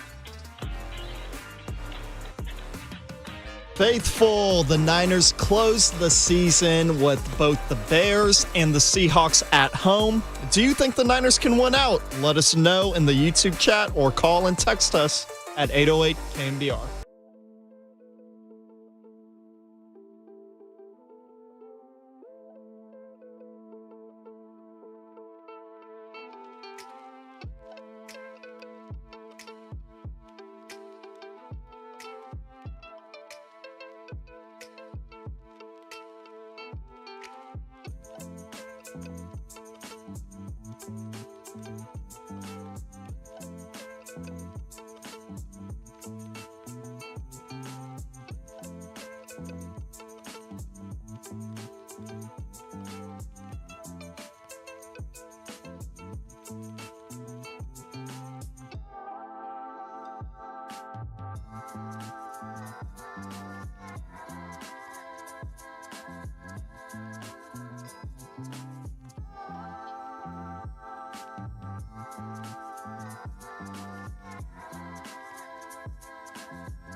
faithful. There's a party happening on our podcast page. Hear every interview from every show on demand at knbr.com/podcast. Now on with the show on the sports leader. Honestly, it sort of hit me like, dang, like all I've heard since I've been here is we got to make it to the Super Bowl. And I've looked at that like, let's go. We got a great team to go do it. I just got to be on top of my job and do my part, and we're going to roll. And then so just hearing Kyle say that, early in the offseason, for me, it was like, all right, like we got to find ways to win games. Like I said, early in the season, middle, and late. And it's not always going to be pretty. Since I've been here early in my career, we were, dominating teams, and the game was basically over in the fourth quarter. And so now it's like, we got to find ways to win all the way through the very end, and keep stacking those wins. So you never take a win for granted in the NFL, and that's something that I've learned, the last 2 years. So I don't know. I think when he told us that, I sort of started getting my mind wrapped around for the type of season that we've had. All right, welcome back on Papa and Silver. Just Silver here as we close out the show. Good to have Papa in with us in a couple of days in the studio, but he's got to go take care of himself and be ready for 5:20 on Sunday night. Bears coming into town, a couple of 11-4 teams squaring off, and that right there, Brock Purdy with a little perspective. Since he's come back, the 49ers are 5-0, but as I said with the Colts game going into that last week, I think it would be their toughest test of the four. Sure looked like it in the first half. I think it's true, and I think it's going to be true again. Chicago's going to be another step up, and then Seattle is going to be the toughest at all, and we will see how the playoffs shake out. But we do know the 49ers have full control over their destiny. So while Kyle Shanahan is out speaking right now, it looks like they're actually not carrying the audio live, so we're not going to be able to get you the full sample size, but I am following a lot of our great beat reporters on the scene there, and sounds like George Kittle is not participating today with his ankle, but Shanahan does say he has a shot to play against the Bears. Now, that was the same terminology he used on Ricky Pearsall. Ultimately, Ricky didn't go. He was close, so curious about Ricky as well.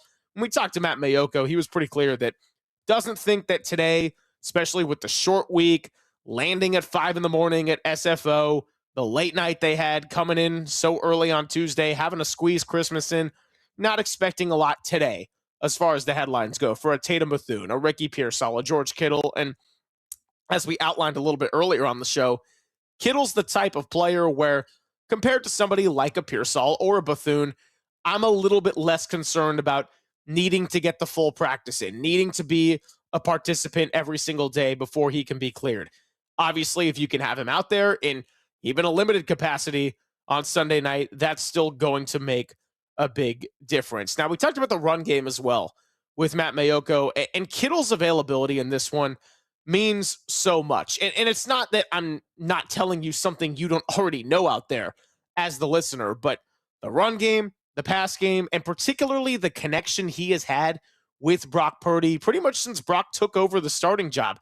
Kittle just got his 52nd career touchdown there on Monday night, but the ball he caught, Brock was a little risky with that throw. He threw it into a tight window, and if you're somebody like George Kittle, well, if that's your target, you're going to be willing to take on more risks, and he came back on that one. By the way, his shortest catch of the night was that touchdown right there for 11 yards. So it was everything down the field.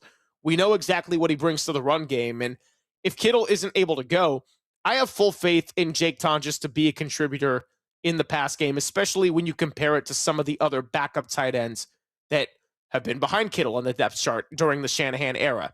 But Tonjes is a lesser version of Kittle in the pass game, and that's no insult to him, but we're comparing it to maybe the best tight end in the NFL.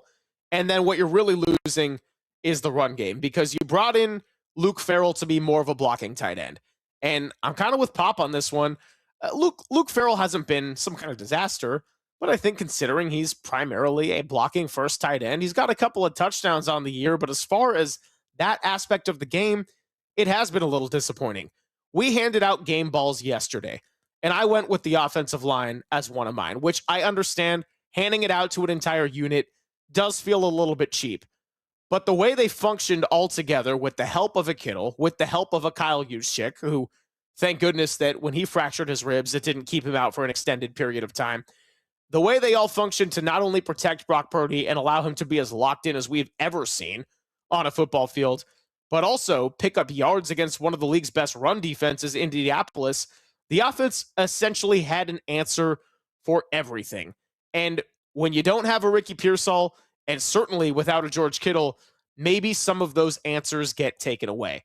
So when I look at the Chicago Bears, and we talk about building up appropriate fear, I think the 49ers are certainly better than the Bears. I trust the coaching more. Not to say Ben Johnson hasn't done a sensational job, but we're talking about 9 years of a Kyle Shanahan. I would give him the edge there. I would certainly give the quarterback the edge, and I would give the general experience of a lot of these key players that are going to be making the difference the edge here for San Francisco. Where Chicago can get dangerous is controlling the game on the ground, in a very similar discussion we brought up with Indianapolis. Now, credit to Robert Saleh in that defense. They shut down Jonathan Taylor, 16 carries for 46 yards. But if the two-headed monster of DeAndre Swift and Kyle Monangai are able to control the game on the ground, that's a lot of clock that gets burned. That's your offense staying on the sideline. That's a little bit more pressure on Purdy, and maybe it's Kendrick Bourne, Demarcus Robinson, Jake Tonjes. Like, you know, you can say what you want about Kittle and the importance and all that, but Brock Purdy has George Kittle out there, and outside of that, it's a bunch of players, besides Kittle and McCaffrey, really, that are playing in a role larger than it was ever designed for them. Jawan Jennings was never supposed to be your number one, your X wide receiver, but here he is with 8 touchdowns on the year, and I think he's scored now in 4, maybe it's 5 straight weeks.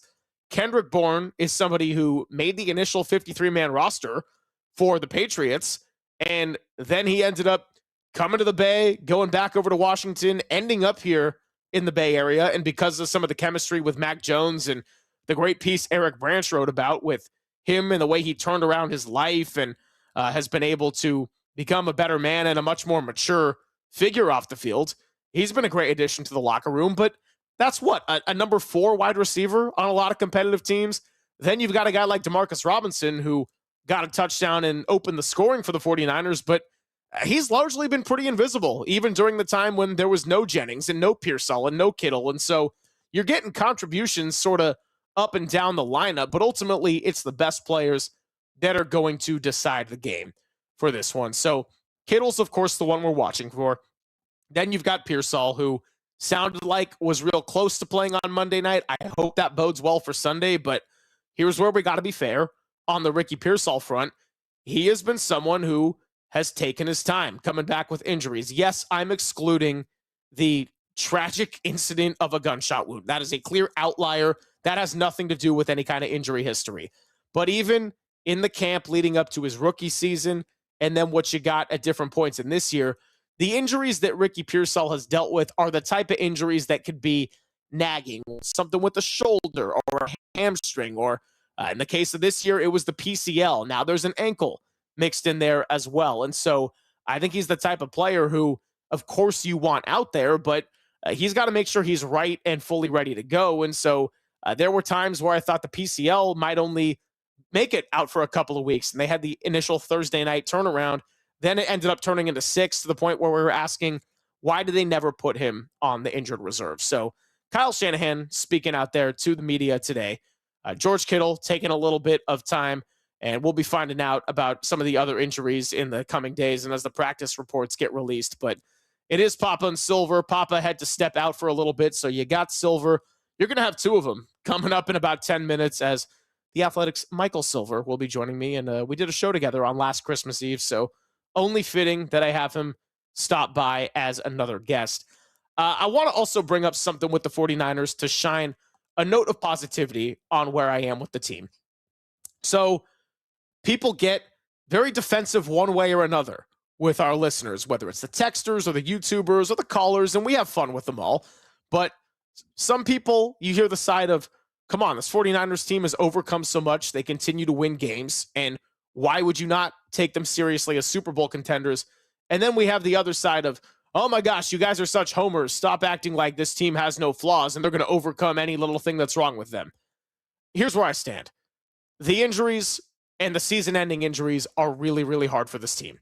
If you could somehow get Fred Warner back in a playoff capacity, that would be unbelievable. I have no idea what physical condition he would show up in if he just came straight from a rehab, inserted right back into NFL football live action in the playoffs, but it would be remarkable. Nick Bosa, I mean, the lack of pass rush and what you lost there has been apparent since the second quarter of week 3. And Bosa was the one who is a big reason why you got that win in Seattle that's given you a chance to wrap up this number 1 seed.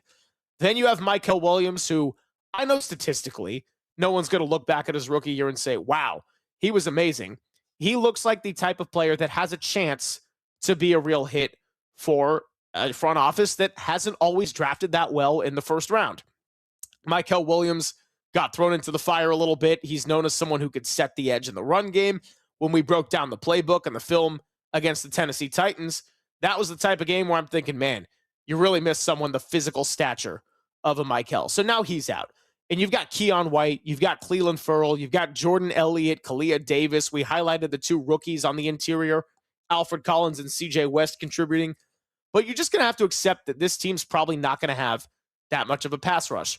All of that being said, with the key injuries they have faced, it happened at a time of year where Kyle Shanahan, Robert Saleh, and this coaching staff have had a chance to evolve on the fly. So are the 49ers a better team than they would have been if those guys didn't get injured? Of course not. But did the injuries happen at a time when maybe it was a little bit more beneficial compared to what some of these other teams might be going through? Absolutely. Green Bay was looking like they had a real shot to go make a run at the Super Bowl. Now they're sitting in a wild card, and the shock factor of losing Micah Parsons is still fresh. That's a Week 15 injury on the road. You think about Philadelphia, and they're kind of a different sort of mess where it's not as much injury related, but even though they're stacking wins and they did clinch their division wasn't competitive, and I don't know if I really trust this offense right now. And so with the Chicago Bears, you think about them coming in, and the way the 49ers are humming, they have a rhythm to it. They certainly got a rhythm to their offense, and their defense needs to find ways to make enough plays to where the offense doesn't have to play that level of a perfect game. We talk about 30 for Purdy all the time. Well, yeah, ideally you could be thinking 30 or even high 20s and not the offense itself putting up 41 with the defense giving you 7. You can't count on the 48-point game. But as we saw with the Seahawks and the Rams, I think teams can be gotten, and the better team doesn't always win a football game. The Bears have been dangerous in that way where they have not been the better team for the majority of a lot of these games. Doesn't matter. They're 11-4. So if you can get them uncomfortable, throw off their rhythm, and not give them those opportunities to take away the ball where they have been so good at this year.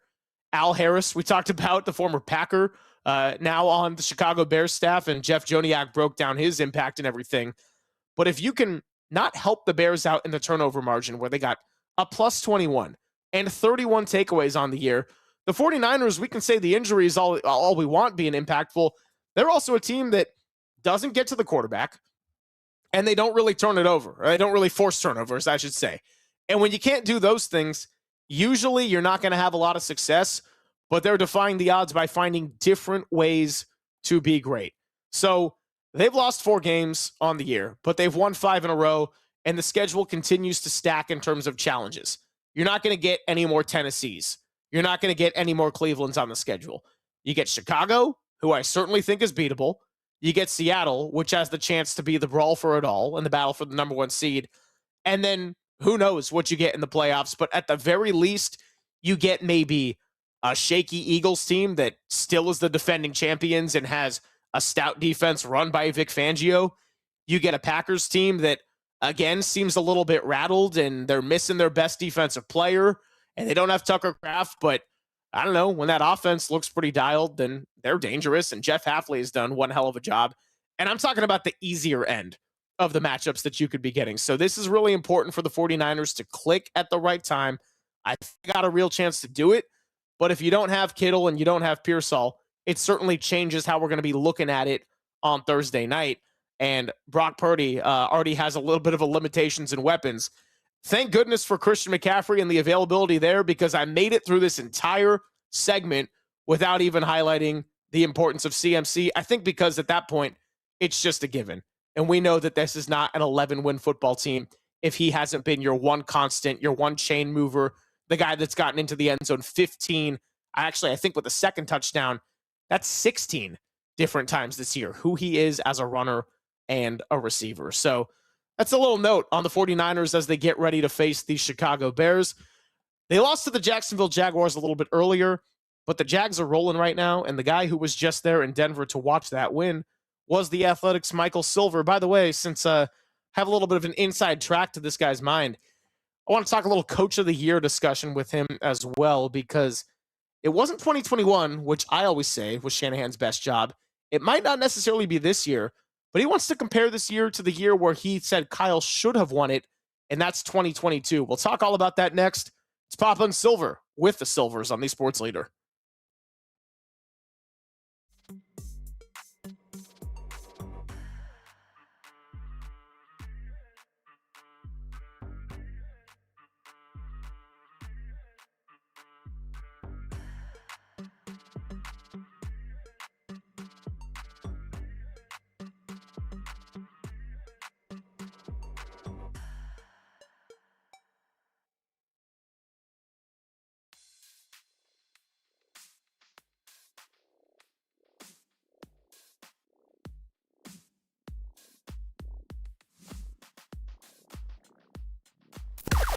Now, from the O'Donnell Financial Group Sports Desk. Learn more at odfigroup.com. O'Donnell Financial Group, because planning is a process, not a product. Some Warriors talk going on during Dirty Work. They got Marcus Thompson at 250 and Sam Amick at 350. Oh, I'm sure they're going to be talking about the Steve Kerr and Draymond altercation on the bench. Keep it locked in on the Sports Leader.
All right, I am back to talk about the Dolan Law Firm. I hope everybody is having a good time this holiday season. And if life gets in the way, well, the Dolan Law Firm is there for you. They're also local, and that's not the case with a lot of those attorney ads you've seen out there. Chris Dolan and his team, they've been in the Bay Area for more than 25 years, and they're award-winning personal injury and employment attorneys. If you've been discriminated against at work, wrongfully terminated, or sexually harassed, just know that your rights matter. DolanLawFirm.com is the place where you can go to learn more about your rights. Chris and his team have also dealt with a lot of matters well outside the workplace, and that includes no-fault injury accidents where, unfortunately, there's been a bit of an increase in the last year. Please be careful out there, especially on Christmas Eve. Be safe with driving. If you have a couple of drinks, make sure you get a ride. If it's dark, turn on those lights, turn on those windshield wipers if it's raining. You know the drill, and look out. We got a lot of families together, which means kids and children and babies and the elderly. Let's do what we can to keep our community safe. and make the Bay Area as a whole a safer place. And if something does get in the way that's unfortunate, you can feel confident that you're at least in good hands with award-winning California Lawyer of the Year. And by the way, the Dolan Law Firm has secured over $1 billion in verdicts and settlements on behalf of their clients like you. And you don't have to stress about the finances of paying up front or the hourly rates, and they don't even get paid until you get taken care of first. So they live here and they work here, but yes, they win here. DolanLawFirm.com.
And now it's time for the Protect Your Assets Business and Technology Report with me, David Hollander.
Papa and Silver now continues live from the KNBR Casino Matrix Progressive Jackpot Studios. Casino Matrix. Progressive jackpots are here. Where are you? Just drop in. Please play responsibly. 1-800-GAMBLER. All right, well, it was a year ago today that we did a full 4 hours together. Michael Silver of The Athletic, who joins us every other week, and it's tough to book around this time of year, so when we're figuring out the guest schedule, I thought, yeah, well, who might have grown up in an environment where they didn't celebrate Christmas as seriously? And that takes us right to someone we know very well. Cal Loha, what are you going to be doing at 5 o'clock today? Well, since we're in the same house, that's 2/5 of a quorum, but it's going to take probably 4/5 to get the fifth person to allow us to watch the Bears, even though she is a bear. Mama Bear may say it's Christmas Eve. We're not doing that. So we'll see. But that's what sneaking looks on phones are for. And yeah, thank you for teeing me up with the greatest of all Christmas songs, Father Christmas by the Kinks. Well, I mean, it fell right into my lap. That was our song of the year last year when we did this. And so, yeah, it's cool. I appreciate you letting me steal your space because my backdrop is way cooler than yours, and I'll take full credit for that for the next 20 minutes or so. But you just went to Denver for back-to-back weeks. They could be the number one seed, but the team they just lost to after winning seemingly 25 games in a row is the Jacksonville Jaguars, who I wasn't really sure about. I think Papa and I earlier were discussing it. Like, do we really believe in this team? And you wrote about how they are embracing the underdog role. Liam Cohen has come in year one. And so the NFL is a long season with many, many chapters. One of the 49ers' 4 losses was to the Jacksonville Jaguars.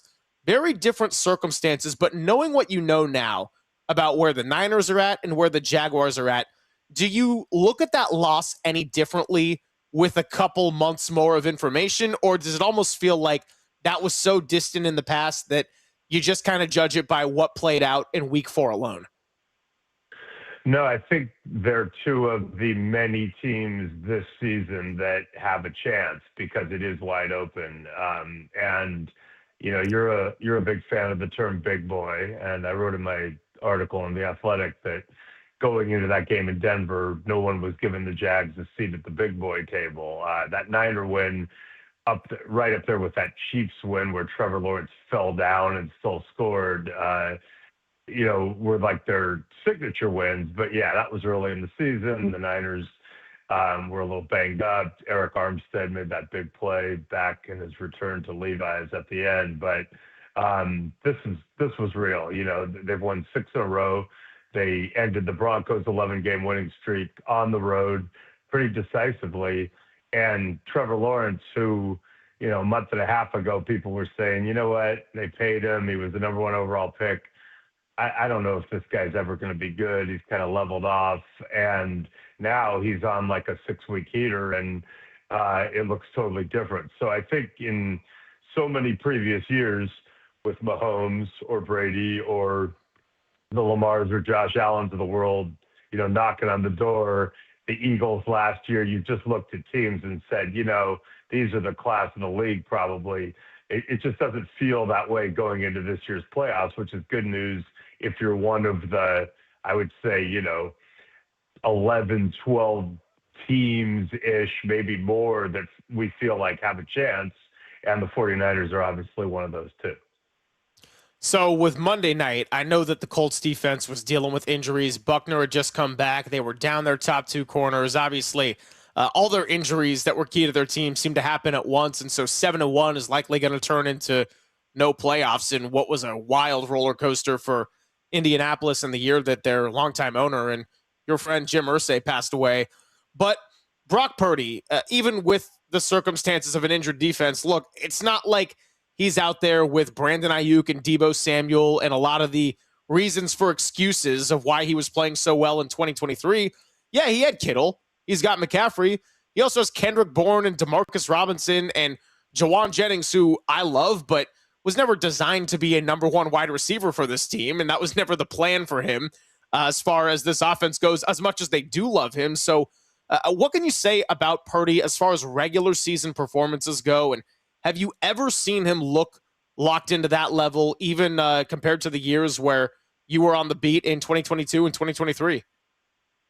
Yeah, I have. I mean, I think that's the thing. And I think people in this area get it more than most, though not everyone. But, like, if you've watched Purdy a lot, it was pretty clear pretty early, like, whoa, this guy's really good. And, yeah, they had all those weapons. And, yeah, obviously Kyle schemes it up at a completely high level. But there have been enough off-schedule plays, enough balls that fit into tight windows, enough, you know, just really, really, you know, high-level direction of that offense in big moments too, including the postseason where, you know, I think it's pretty obvious. And the one thing that I always tried to tell people when I was at the Chronicle and still now is, like, Kyle decided really early, like a long time ago, like 2 years ago or 3 years ago, 2022, Christmas, when Purdy had only played a few games, Kyle had already decided, like, oh, this is the dude. He's our guy.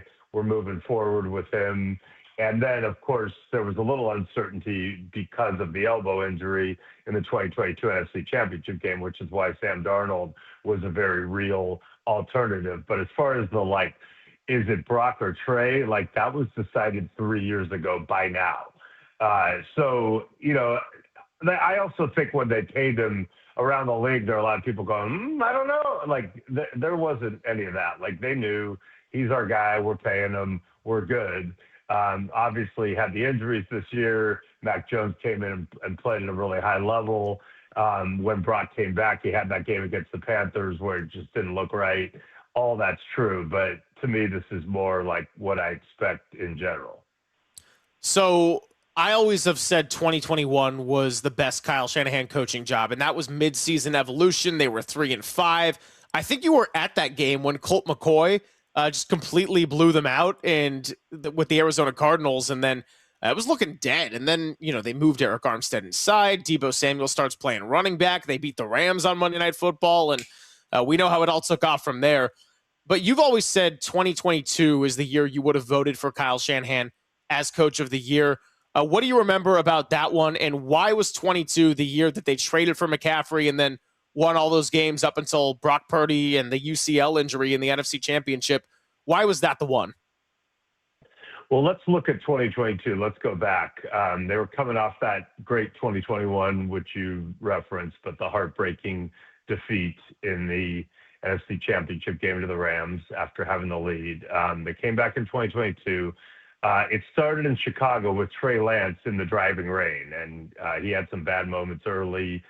He missed, I'm spacing on what the tight end's name was. They had, who's the guy in the Croft, Dwelly. Yeah, Tyler Croft. Yeah, Tyler Croft. Yeah, Kraft, Tyler Croft. Kyle schemed him open on a deep cross, like it was going to be a great play, and Trey missed him. And then, like the football gods, as soon as the Niners had control of the game, and then weird stuff happened with Dante Pettis, and as soon as they got behind, the football gods were like, okay, cool, Trey, it's going to be a driving rainstorm. Enjoy this. And it didn't go well. And early on, the next week against the Seahawks, it wasn't looking great. Trey suffered that really unfortunate injury. Jimmy G came in, and it was like, oh, whoa, Jimmy's like back. Then they went to Denver on national TV against Nathaniel Hackett, of all people, who was struggling. And what was that, Jimmy the hyped-up Sunday night game that was like 11-10? Yeah, Jimmy stepped out of the end zone. The lip readers saw him potentially saying all your plays suck or whatever it was. And so now they're 1-2 with two, at the time, what I would have said are bad losses. And, they settled it down with Jimmy, got it rolling. And then they're playing the Dolphins. And again, I think in the second quarter, I want to say, Jimmy gets sandwiched, breaks his foot, and now you're putting in Brock Purdy, who we know now, is a really, really good player. But at the time, this is the guy they took 262nd and last in the draft and hoped to stash on the practice squad. He comes in, plays at a really high level. They play the Buccaneers the next week. Tom Brady coming home, and the Buccaneers were pretty good. And Brock plays out of his skull. They completely shut down Brady. He leaves the stadium without showering, which is one of the favorite columns I wrote for the Chronicle, because he was just so disgusted. He might as well be disgusting. I mean, I could go on and on and on about how much I love Brady's ruthlessness and hyper-competitiveness and insanity, and that to me is his defining characteristic, and I love everything about it. And when I was walking to the bus with him, and then it kind of occurred to me, like, wait, dude, I was watching you the whole time. You didn't shower. And he just was like, sometimes you just got to get the hell out of here. But in that game, Purdy suffers this rib injury, and now he's got to turn around on Thursday night and play the Seahawks on Thursday Night Football. They don't think he can go like minutes before the game because it hurts so much. They're getting ready to play Josh Johnson, who just got there, and he balls out. They run that Hollywood play with the double fake and hit Kittle down the middle. And all of a sudden, their role is not only continuing, but looking even better with Purdy. And, of course, they get all the way to Philadelphia, and then it all unravels. But if you just take to the end of the regular season, where they were the hottest team in football, I'm looking at Kyle, and I'm like, he was preparing for Trey Lance this season. He had to change it on the fly with a quarterback he'd already essentially discarded in Jimmy Garoppolo. And then in December, he had to change on the fly again and go to a rookie. That alone show me the coach who could deal with that in any given year. So, yeah, I thought in 2022 he should be coach of the year. That's before I had a vote. I do now, thanks to Josh DeBow and the great people at AP who have put me on that panel. So it's a much harder year to make the case for Kyle, though I think he's very much on my mind as I try to sift through this. But obviously, Vrabel slaps you in the face, Ben Johnson, Mike McDonald, Liam Cohen. And so I would put Kyle very much in that group, but it's a hard year to be coach of the year without turning around a team that what was the Patriots? Were the Patriots 3-14, 4-13 last year? Yeah. They're a little bit better this year. So 2 games to go. We'll see what happens, but that's just a dumb award. The real award is, can the 49ers somehow be playing in the Super Bowl at Levi's in February? That would be unbelievable. By the way, I stand corrected. 4-13 for the Patriots last year. Bottom line is they stunk, and Mike Vrabel has turned it around. They won the last one and blew the pick. That's what happened. That's what happened. Beat the Jets or something. Yeah, something like that. Well, when we go through the 2022 Niners season, I mean, the big theme and your big reason for why you believe it was Kyle Shanahan's best job was the multiple quarterbacks. And it wasn't quite the same this year, but Mac Jones had to start 8 games. And so Kyle Shanahan, and all of his time that you've known him, and especially in San Francisco, this multiple quarterback thing seems to be a discussion that's never going to go away, even if it's very clear who their guy is when everybody's healthy. It just happens to be the 49er way with circumstances. And so they get Mac Jones in the offseason. It's a 2-year deal, not a 1-year deal. And yes, Brock Purdy is clearly the better of the 2 quarterbacks, but we're not talking about a team that has a chance to get the number 1 seed if it wasn't for Mac Jones. And so with all of that, what would you say the likelihood is that the 49ers would see a trade that they liked in order to move off of Mac Jones this offseason? I know that the draft class isn't that great quarterback-wise compared to some other recent years. And, look, I mean, what would they have to get ultimately to agree on letting go of a guy that they're thankful they have for a second year? Yeah, I mean, that's really a well-framed question because there's a couple things. Number one, he did sign a 2-year deal. That sucks for Mac Jones. That's cool for the Niners. I'm sorry that it worked out that way for Mac Jones because a lot of teams would like to have him based on what they've seen this season, but it's a 2-year deal, and I'm pretty sure he's not holding out. So Kevin O'Connell, who I adore, said last year publicly when asked about Sam Darnold, Sam has earned the right to test the market at quarterback. And my response was, no, he hasn't. And I don't like the franchise tag. I don't like the system. I think that players should just be free agents without the franchise tag. But since it exists and thinking like a team, no, he hasn't earned the right. Tag him. At least tag and trade him.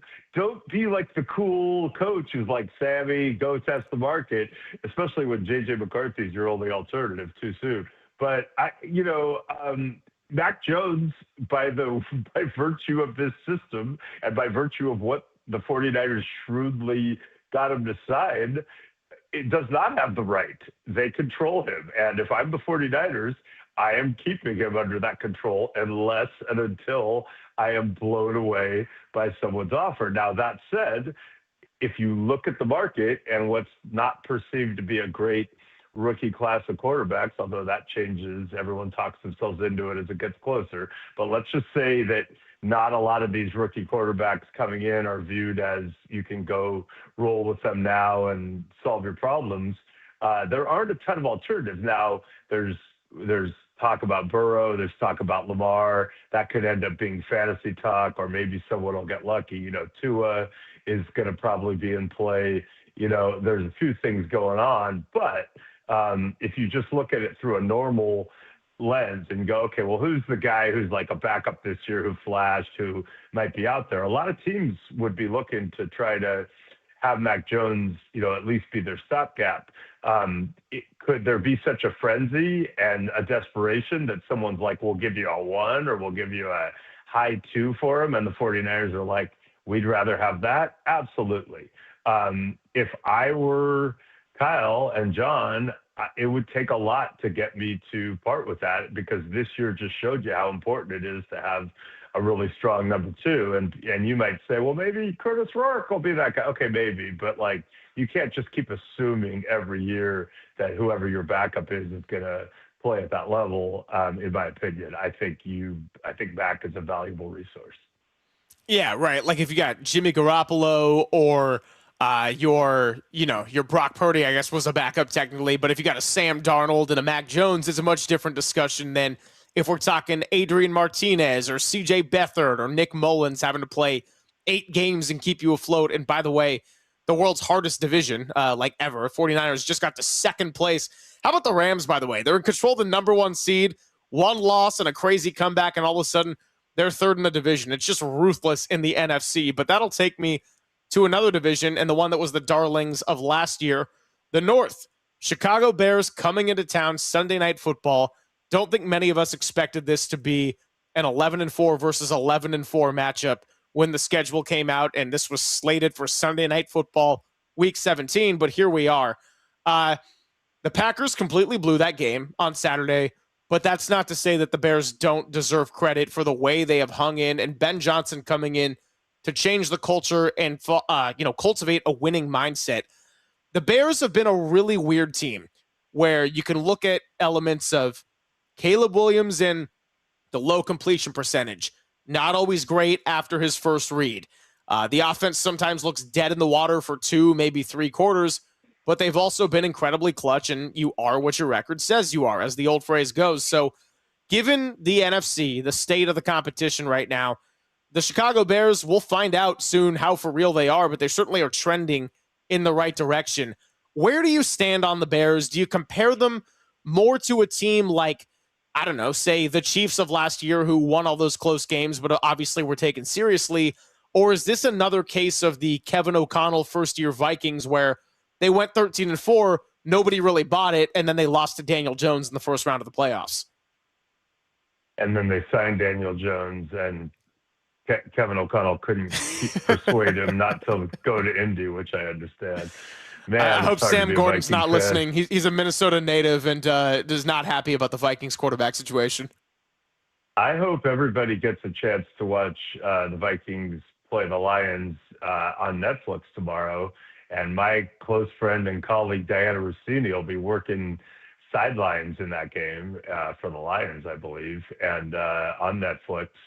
And I'm just excited to see Diana and Jared Goff right before the game chop it up. And you said Bears. I got excited again.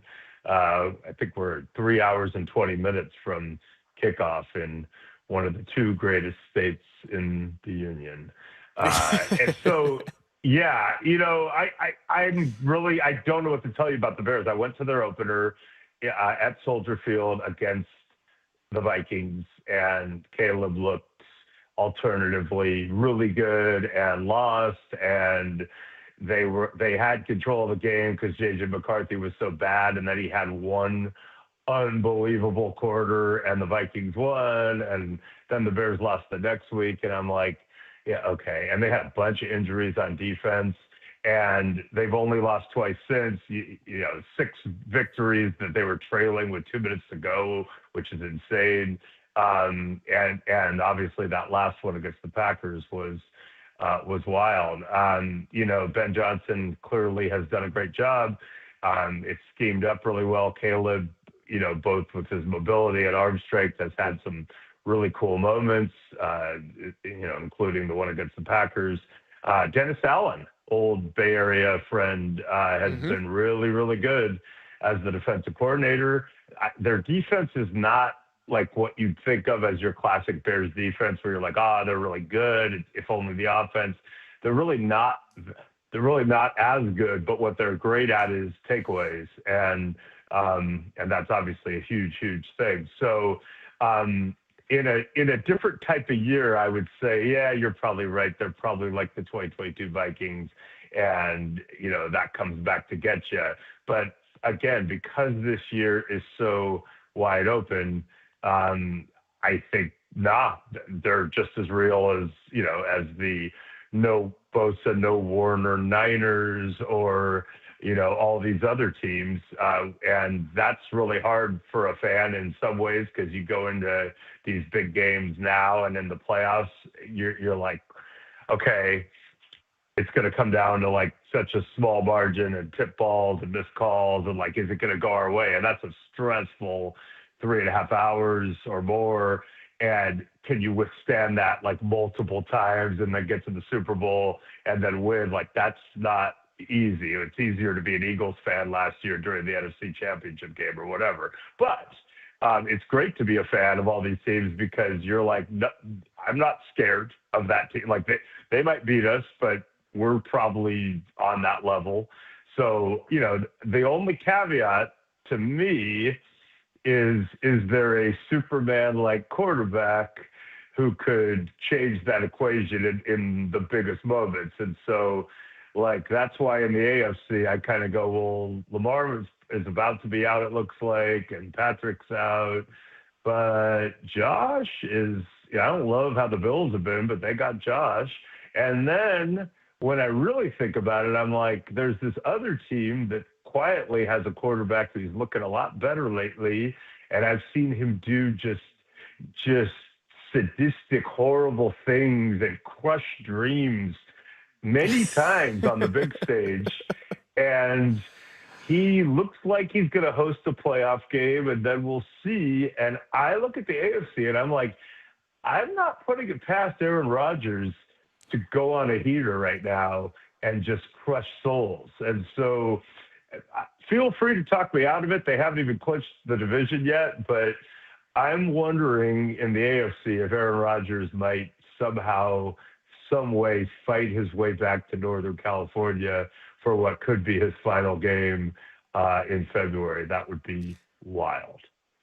I mean, it would be one hell of a story. I think that when I consider the potential 5 seeds right now, so if that's a Houston, I don't think that Aaron Rodgers and the Steelers are getting past them.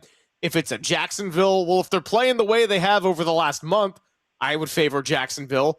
Buffalo, you talk about the better quarterback today. That's Josh Allen. I don't love the Bills team as a whole, but I love James Cook and I love Josh. And then the Chargers, ever since Joe Alt went down, I've been less of a believer, but to their credit, they've continued to stack wins as well. So I wouldn't think that they would do Denver, it. Don't forget Denver and New England. Those are possible 5 seeds the way things are going. They could lose. That is also true. That is also true. So I hear you on all of it, except if Aaron's playing pretty well lately and TJ's coming back and it could be snowy. I just think, at least in that first game, and I'm looking past that, but like, at least in that first game, all of that could be true. But when Aaron does Aaron things, and I know he's 42, like, I just remember enough games where you went in, like, remember that Cowboy-Packer game we watched down in Dallas where Dak was, I think, a rookie? Or Dak's first playoff game. Yeah, rookie. Dak's first playoff game. And people were like, God, the Cowboys are so strong. They're the stronger team. And all of a sudden, Aaron came out and it was like, oh, whoa, like, this is a different thing. Even going back to that 2010 season where he did win his only Super Bowl, they played the Falcons, who were the runaway #1 seed, down there in the divisional round after eking out a win in Philly in the wild card. And it was like, oh my God, like, I've never seen, like, it's not every game. And obviously he's only won 1 Super Bowl, but I just think of big regular season games and playoff games where it went beyond what you thought going in. And it felt really different really quickly. Like, oh, this guy does things that are on a level that we pretty much don't see. So I don't know. I am a sucker for a great story. And I also remember sitting there in late July with Aaron in Latrobe and talking about the Steelers. And I said, how good do you think this could be? And he didn't do I think we got as good a chance as anyone, or he didn't do that. He said something to the effect of, I know a lot of people don't think we're going to be that good. I understand it. I feel like we're not one of the teams that you would think of that way. But if we can hang in and then the weather turns cold, and we're in some big games late with Mike T's experience, and some of the guys like Cam Hayward and TJ were here. I think we could be the team that in those big moments elevates. And I'm like, okay, well, they were 6-6? It's kind of happening. Like TJ Watt went out. They're 9-6 now. They're playing better football than I thought they would be. I'll give them credit for that. So I'll tell you one thing. And one guy who's really been hot lately on a hot streak is the coach who loves coaching more than anyone, and that's Arthur Smith, because he could be on an island that he purchased watching these games instead of working 19-hour days. But he is dialing it up, and Aaron's feeling it. So do not count out Aaron Rodgers yet. All right, well, I think the next time we're going to have you on, Papa and I, it will be after Week 18 leading into the playoffs, and then we will know if it's the Steelers who their first-round matchup is. So that'll be a discussion that we'll revisit. In the meantime, enjoy time with your two other favorite kids while I finish the show. And thanks, Father Christmas. This was fun. Oh, you're kicking me off. I don't get to be in the closer. Wow, okay. I'm going to go leave this. Yeah, Derek voted you off the island. That's okay. That gets me out of this cage, and I can go back in the kitchen or other parts of my house that I'm not allowed to be in. All right. Well, thanks for having me. It's a thrill to be even in one long segment, and I could filibuster and try to get till 2:00 just because technically it is my house, but I'll probably let you go. All right, that sounds good. I'm doing you a favor. Don't worry about it. Michael Silver of The Athletic. Merry Christmas. I'll see you in like 5 minutes. We'll get ready to hand it off to Dirty Work. It's going to be Derek Papa, Carlos Ramirez hanging out with you. We'll get a little cross-talk and catch up with them to close the show. Papa and Silver on the Sports Leader.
Now, from the O'Donnell Financial Group Sports Desk. Learn more at odfigroup.com. O'Donnell Financial Group, because planning is a process, not a product.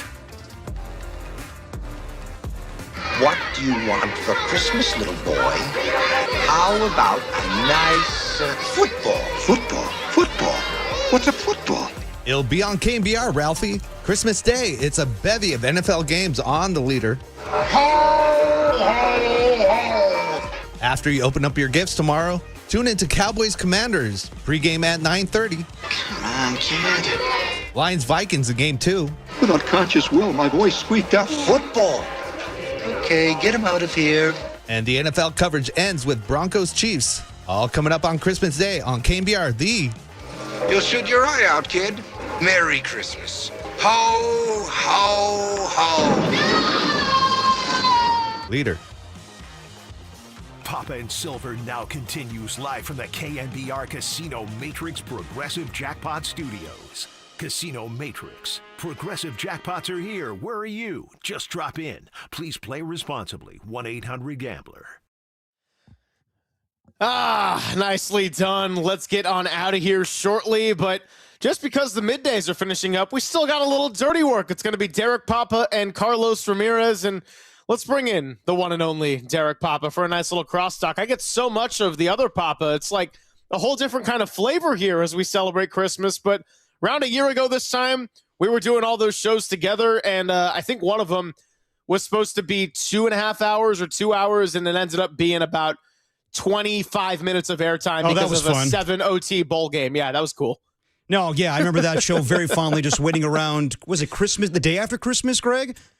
And yeah, 7 overtimes. We never got on the air, or we did for 25 minutes. But hey, man, this is part of the gig. And as the song says right now, it's Christmas time for the Jews. They just make us work on Christmas Eve. Yeah, why do you think I just got another guy named Silver to, spend 25 minutes here with us? How does this work? You gotta work? know who's going to be available. So I recognize that background from NFL Network back in the day when Mike Silver would do his hits. You made him go to the kitchen today, or how was the setup today?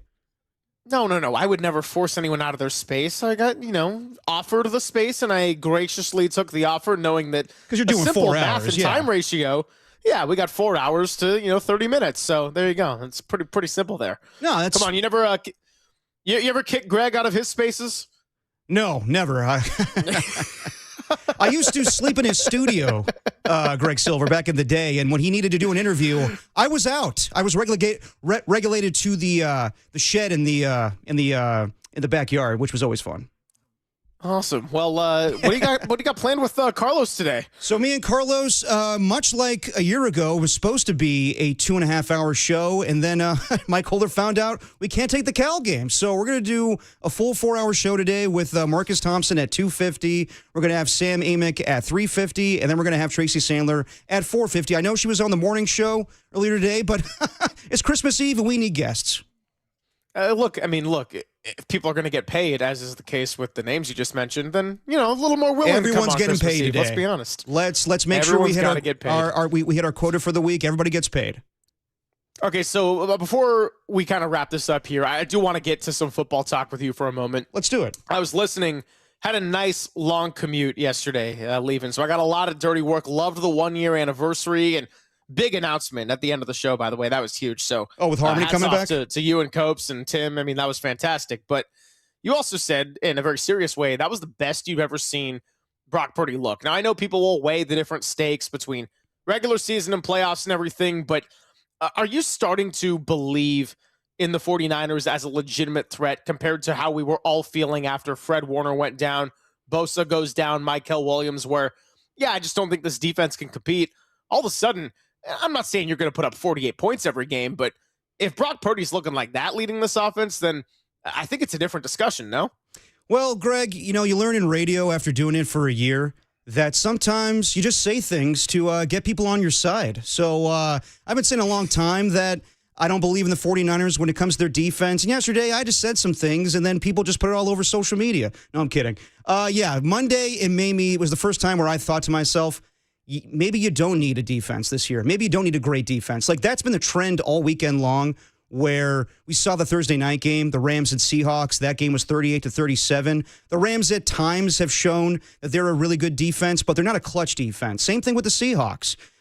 So to me, maybe this team will be carried by their offense. And yes, Brock Purdy, hands down his best performance. I've seen him have great playoff performances. The first playoff game he had against the Seattle Seahawks, the NFC Championship game where they came back against the Detroit Lions. But honestly, the way he played on Monday night, that was, and don't kill me here, 49er fans, but that was Steve Young-like. That was Joe Montana-like, where he was just locked in. So if they get the 1 seed, how could you not think that they could be Super Bowl contenders? And you could ride this out all the way to the Super Bowl, taking place at Levi's. So I don't believe in the defense. I think that Robert Saleh can scheme it up at times and have, exotic blitzes, and that's how you get success as far as the defensive side. But when it comes to the 49ers offense, I think it's right up there with the 2023 offense. We're talking about a team that doesn't have Deebo Samuel and Brandon Aiyuk. They're doing this basically with Christian McCaffrey and George Kittle and Jawan Jennings making big plays from time to time. But yeah, man, if they can get the 1 seed, then I have to say they are Super Bowl contenders. All right, I'm going to give you a couple of keys to the game, and then you could totally steal them. I won't copyright them. I'll give you full permission to throw them Carlos's way. Okay. I think my 2 things for Sunday night, because this is the last time I'm going to be on KNBR until Monday. Number 1, it's going to be don't give the ball away. That's plain and simple, but the Bears have a plus 21 in the turnover differential. I don't know how good their defense is from down to down, but they're damn opportunistic. Yeah, we talked all about Al Harris with Jeff Joniak, who former Packer, now helping out the Bears on the defensive staff. Number 2, it's the 4-down defense. I get really fixated on third downs and conversions and Brock Purdy moving it along for the 49ers on offense. Ben Johnson is the type of coach who's going to be aggressive, and that means that whether it's a trick play, whether it's going for it in the low red zone with 1 or 1.5 yards to gain, he's probably going to go for 2 if it comes down to it at the end on the road. I mean, because he was ready to do that in the first Green Bay meeting. So the 4-down defense and complete start to finish, I think, is where it goes. Obviously, a lot of that is going to be with stopping the run. We know that that's what Chicago wants to do, but 4-down defense, hold on to the ball. I think we will be talking about the 49ers getting their 12th win on Monday, but hey, that's why you play the games. If we just did it on a spreadsheet, Chicago probably doesn't have 6 minutes and 6 wins with comebacks in the last 2 minutes. Yeah, I agree with everything you just said. I think the key to the game really is make sure that they don't run the ball and the 49ers need to run the ball because the Bears are the 27th ranked run defense. They're second in rushing yards this year. So if you can make Caleb Williams one-dimensional, and Caleb Williams has improved from a year ago with his rookie season, but if you can make him one-dimensional and make this offense just pass-happy, which we've seen at times. I mean, last week on Monday night, Phillip Rivers just carved the 49ers defense up, but Caleb Williams is more mobile than Phillip Rivers. But if you can make this offense one-dimensional, I think this would go in the favor of the 49ers. I think that Caleb Williams could be a little more rattled than Phillip Rivers. Same deal with Sam Darnold the last week of the season. So we'll see about when they play the Seahawks the last week of the year, but I do like the 49ers' chances against the Chicago Bears. All right, well, I won't take any more of Carlos Ramirez this time, but I did get to talk about how I appreciated Juan Papa, and we finally got to reunite after damn near 6 months, and I know it's been a journey not just for him, but his entire family, of course, and so it's been great to have him back this week and get to do it together in the studio on Monday, but I also do want to sincerely say I appreciate you and Merry Christmas, and you're the only other person at the leader that has the same job title and description as me, where you kind of have to wear a couple of different hats and juggle a lot of different variables. So, I see the efforts you put in with Dirty Work too, and I appreciate you and Copes and Tim. And I think we were all impacted by the shockwaves around a year ago, but you and I kind of felt the same level of impact in terms of being very, very grateful for where we're at, but certainly a shock factor to say the least. No doubt about that, Greg, and I appreciate everything you just said. And yeah, it's been a long year, obviously, with this new job, and of course, the bigger deal being my pop's illness. But I appreciate you saying that, and I don't mind saying this. I think you and I are the hardest working people at this station. Okay, well, glad nobody else is probably listening right now, because that's going to be a whole morning show bit right now. Yeah, I know. I mean, Kyle Harr works his ass off. Raph Corral works his ass off. All the hardworking people that do overnights. Very, very hard workers. They work harder than you and I. I'll say this. You and I work harder than Brian Murphy and Greg Papa. How about that? Oh, okay. I was going to say, I can live with that, because I'm definitely not the hardest. Those guys can't produce a show and host at the same time. Come on now. We'll hand it off to Derek. We'll hand it off to Carlos Ramirez. Big thank you to Kyle Harr for running the ship today down in Daly City. And I'll talk to you all 7 a.m. on Monday. I will be back with Greg Papa. Ooh. And just want to say I appreciate the listeners for showing up every day. Happy holidays to everybody. Merry Christmas. Be safe. Be thankful. Do something nice for a stranger. And I'll talk to you bright and early on Monday after the 49ers and the Bears.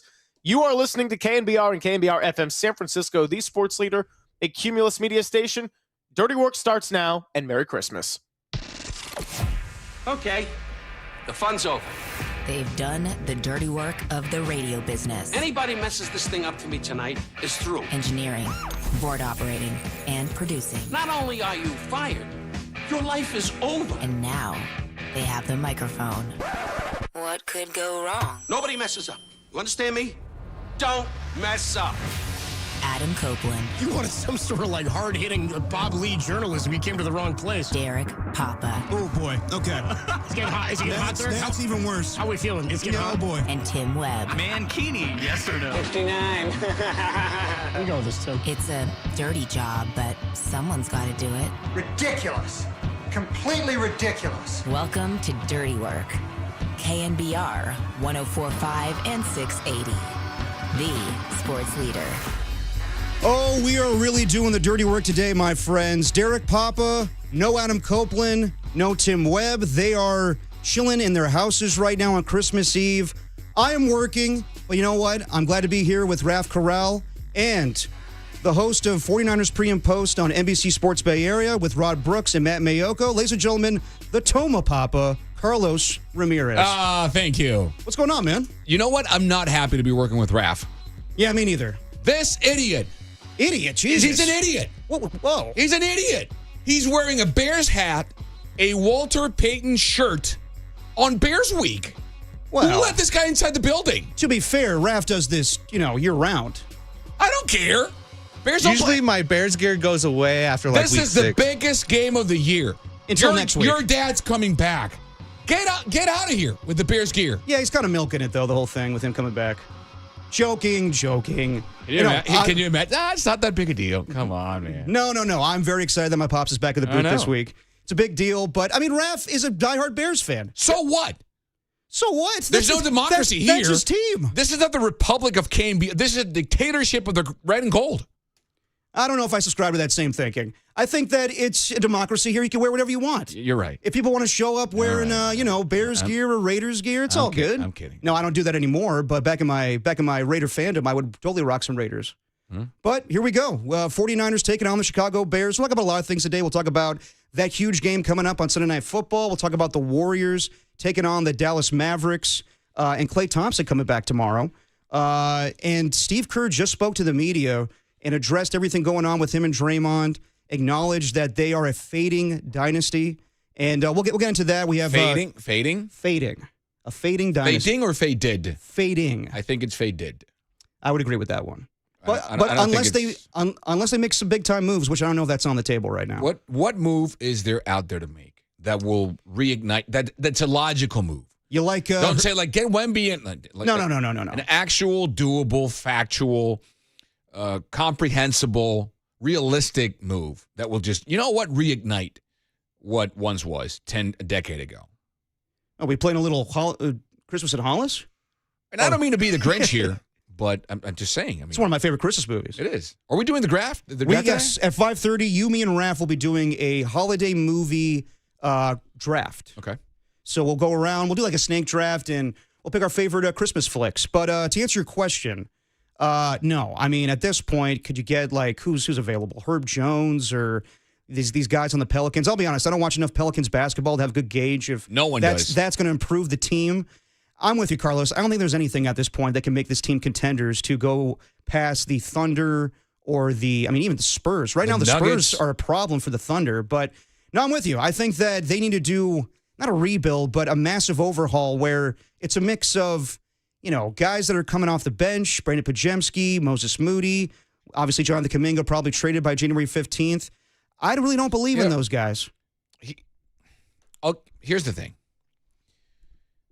There have been so many steps that went wrong in the past 4 years. The fact that there was a championship in between, I think, smoothed out some of the issues that appeared. So issue number one was James Wiseman. Oh, 100%. You could not whiff on that pick. They whiffed. He's a bust. Yeah. Agreed? Yes. Not in the league anymore. No. So you would have the Warriors needed to find their version of Brock Purdy to work as an aspirin for the headache that was the pick of James Wiseman. Yeah. They didn't find that. They haven't.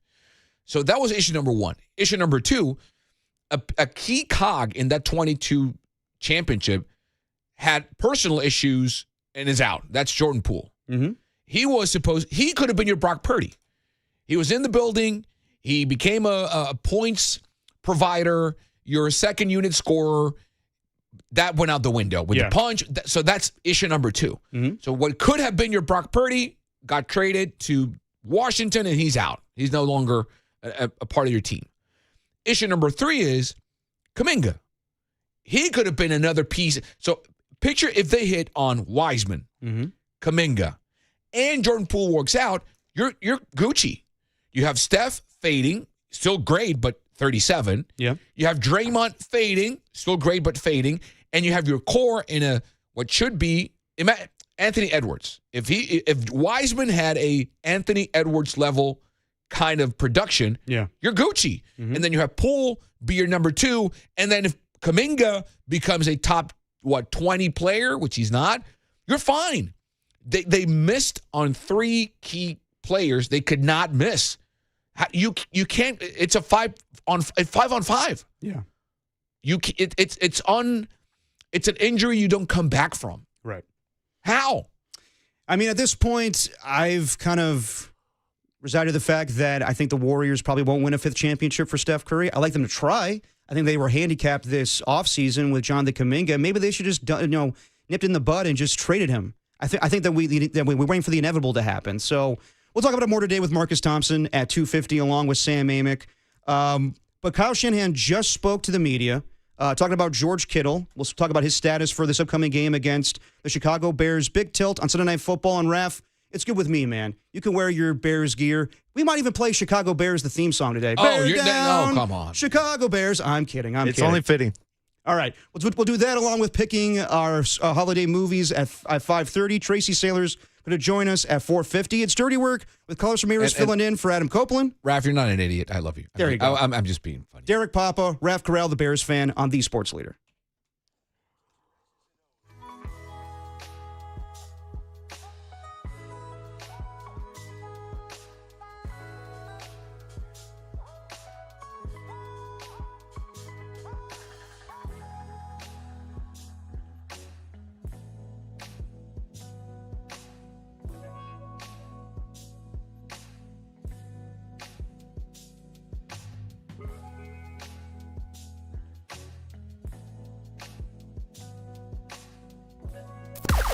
Now, from the O'Donnell Financial Group Sports Desk. Learn more at odfigroup.com. O'Donnell Financial Group, because planning is a process, not a product. Bears play-by-play announcer Jeff Joniak joined the Gregs earlier this morning to preview the 49ers-Bears matchup and what's been the key to success for the Bears this season. Chance to win the division for the first time since 2018, and they've done it with just guile and resilience and just this mindset that they know they're going to win, not hope they're going to win. And it's been a transition from hope to knowledge and, to just go out there and never say die. You can hear that and all the interviews on the podcast page on thesportsleader.com and on the app.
You found Dirty Work with Adam Copeland and Derek Papa, where no job is too dirty, on KNBR, the sports leader. Dirty Work on Christmas Eve. Adam Copeland out. Carlos Ramirez filling in with Derek Papa. Later on, we'll be talking to Marcus Thompson at 2:50. We'll be talking to Sam Amick at 3:50 and Tracy Sandler at 4:50. But let's talk about getting ready for this huge game on Sunday Night Football between the Bears and 49ers. Now, Kyle Shanahan just addressed the media, gave us the latest on the injury report, and George Kittle did not practice today with his ankle injury. Yatir Gross-Matos did not practice as well with a hamstring injury.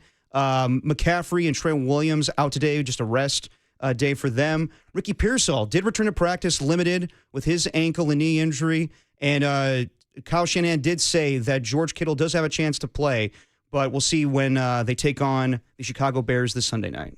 So, Carlos, when you hear that George Kittle is most likely going to be questionable for Sunday night, what's your feelings after they just put up 48 points against the Indianapolis Colts? Besides the matchups, I mean, Tremaine Edmonds is one of the best linebackers in football. He's got 4 picks this season. That is third most among linebackers this year.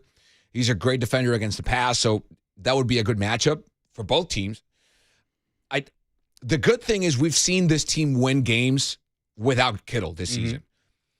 With the Tunges-Farrell combination, what they can do, the two of them together doesn't equal one George Kittle, but we have seen the production out of both. So that, I think, gives me at least some sort of comfort in thinking, well, if George's not out there and Ricky's back, you sub one in, sub one out. Right. But still, I just trust Shanahan way too much on one end to think he'll find a way to scheme something up to find the best possible route to not miss Kittle that much. But at the same time, we just saw the best running game out of the both offensive line / Kittle / McCaffrey combination against a good Colts defense, which we saw the week previous, Derek, only forced the Seahawks to 6 field goals. That's it. Yep. So how does that impact the offense? And the other question is, I never believe in saving your bullets for a later date unless the game you're playing is meaningless. Right. What do I mean by that? Like if the Niners had secured the number 1 seed, right, I wouldn't play Kittle. That's me. But you need to win on Sunday to then face Seattle and beat them the following Sunday to then have the number 1 seed. And that's why I think he will play unless the pain is unbearable or he can't plan. If he can do what he needs to do at an elite level, which is blocking, cutting, running routes, whatever he does, I would not play him. What about you? Well, if it's going to hinder his ability to play, then I would not have him play because you need him healthy for the playoffs at this point. Right. And I think the 49ers, look, they're fighting for the number 1 seed and they want home field advantage throughout the Super Bowl. But I think this group feels confident enough. We've seen it in years past where they, in 2021, went on the road and beat some teams. Same thing in 2022 until they got to the NFC Championship game, of course. But if it's where you could aggravate the injury even more, then I would keep Kittle out of this game. But let's be real. This team was thriving on Monday night because of 2 guys, Christian McCaffrey and George Kittle. That's it. And Jawan Jennings has been a playmaker this season. But it's because of those 2 guys. It's George Kittle grabbing that ball, plucking it out of the air, where I thought on the first play that Brock Purdy threw deep, kind of a duck, but the rest of the game, Brock was just unbelievable. Probably his best performance, in my opinion, as a 49er quarterback. But though they put up 48 points with those 2 guys, just toying with linebackers on the Indianapolis Colts. So, yes, they have found moments of success without George Kittle this season. I mean, he missed 5 games this year, and they were able to win most of those games with Jake Tonjes and Luke Farrell. And I think at this point, I mean, if George Kittle feels like he could go, then go. But if it's going to be where they lose him for the postseason, then I wouldn't take that risk. And you're most likely going to get Ricky Pearsall back. So is that enough for you to get by with the Chicago Bears? I think maybe. I look at the Bears, and they're a very good team, but they're beatable. I think that if you can make them one-dimensional when you take away the running game, and we've seen in the last few weeks, the 49ers, their defense is iffy. It's not very good. Oh, no. In some aspects, like the pass rush, I think is probably the worst in the league right now. It is when it comes to sacks, but Robert Saleh has this linebacking core and the defense and then the defensive front shutting down the run. So if you could take away Kyle Monunga and DeAndre Swift and just make sure that Caleb Williams has to pass the ball for the majority of the game, then maybe you're in good shape. But as far as the offense, look, I think that they need George Kittle, but if they have to, if he can't play, if it's going to be a bad situation, if he tries to go out there, then I'd say you could find a way. So I wouldn't risk it. I would see where things are. If he's practicing by tomorrow, then we're in good shape. But if it's a thing where it's going to be a game time decision, then hold him out. I hear you, and I agree. The other thing is, this league, more than any other sport that I know, players learn to play through pain. The NBA does it. Every major league does it. None does it like the 49ers or the NFL, I should say. Because of the scarcity of games, it's only 17 regular season games, because of the nature of the sport. And this is a time of year when it'll hurt because everyone's in some sort of pain. Everyone. Shoulder, a knee, your back, your ankle, your elbow, something hurts. Maybe they just send him out there and say, test it out. What's the worst that can happen? You can't go? Fine. There's Tunges and Farrell here. Right. Does that hinder practice time? I don't think so. I think at this time or at this point, both Tunges and Farrell understand the offense so well that they don't need the extra reps during the week with Brock to know what to do, where to go, how to block. Right. Agreed? Yeah. So maybe that's the plan. Be safe with him during practice. It's a short week, too. That doesn't help. Send him out there on Sunday night. If something feels weird, if he can't perform, do what you did against the game we just saw. My Colts. Thank you. The Colts, and just sit him and have Tunges and Farrell go out there. Yeah. If he can go, he goes. If he cannot, just here's a nice warm seat for you, and see you next week against Seattle. Yeah. I mean, we'll see the importance if they get by with this game and get the victory without Kittle. Do they need him? Week 18. And obviously that would be for home field advantage. And who knows? It might be back-to-back weeks where we see the 49ers on Sunday Night Football. All I'm saying is I don't think they absolutely need Kittle to win this game, but the way their offense looked, I mean, what about the number one seed? If I told you having Kittle out there, and I know it's not a mathematical equation, but if having Kittle out there equates to having the number one seed. Well, yeah, of course. I would want him out there. Right. Because I think they can find a way to win without him. We've seen it this year. But now we're into the pivotal games of the season. They got by with Luke Farrell and Jake Tonjes against, for the most part, a mediocre schedule. And now you're playing 2 home games, but really right now the top 2 seeds in the NFC. So can you put up enough points without George Kittle? Can Ricky Pearsall fill that void right now? I personally think that they could get by with Christian McCaffrey. He is the reason why their offense is what it is right now. Yep. And you talked about Tremaine Edmonds. That's a good matchup right there. He's one of the better cover linebackers in all of football. Can he take away Christian McCaffrey? I don't know about that. Can Ernest Jones, the last week of the regular season, take away Christian McCaffrey? These are great linebackers, better, one of the better cover linebackers in all of football. I don't know if they can cover Christian McCaffrey. If they can win that one-on-one matchup, then maybe you get by with Jake Tonjes and Luke Farrell. But I think, honestly, with what's going down on Sunday night for the next 2 weeks, I think George Kittle's going to find a way to play. Me too. And maybe it's going to be where the last time they were on Sunday Night Football, where they faced the Atlanta Falcons, it was his first time coming back, I believe, and he was kind of, he was blocking, but he was mostly a decoy in that game. Maybe it's where they don't have him do a lot. But after what I saw on Monday Night Football, I think that the 49ers, in order to have that offensive production, they need George Kittle. But if they can find a way to slow the game down, run the football, it's a kind of a more low-scoring game, then maybe they can find a way to win without Kittle. What do you think the Bears think will happen? Because that's the other part of the equation. I mean, I think they prep for Kittle to be there, and if he's not, and that's fine. Yeah.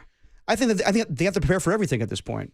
And they know that this game is crucial. I think they want the number 1 seed too. They're looking at it where maybe Seattle loses earlier that day to Carolina, and maybe we're in the driver's seat. If we beat the 49ers, and then, the Rams have to lose as well. There's a lot of factors.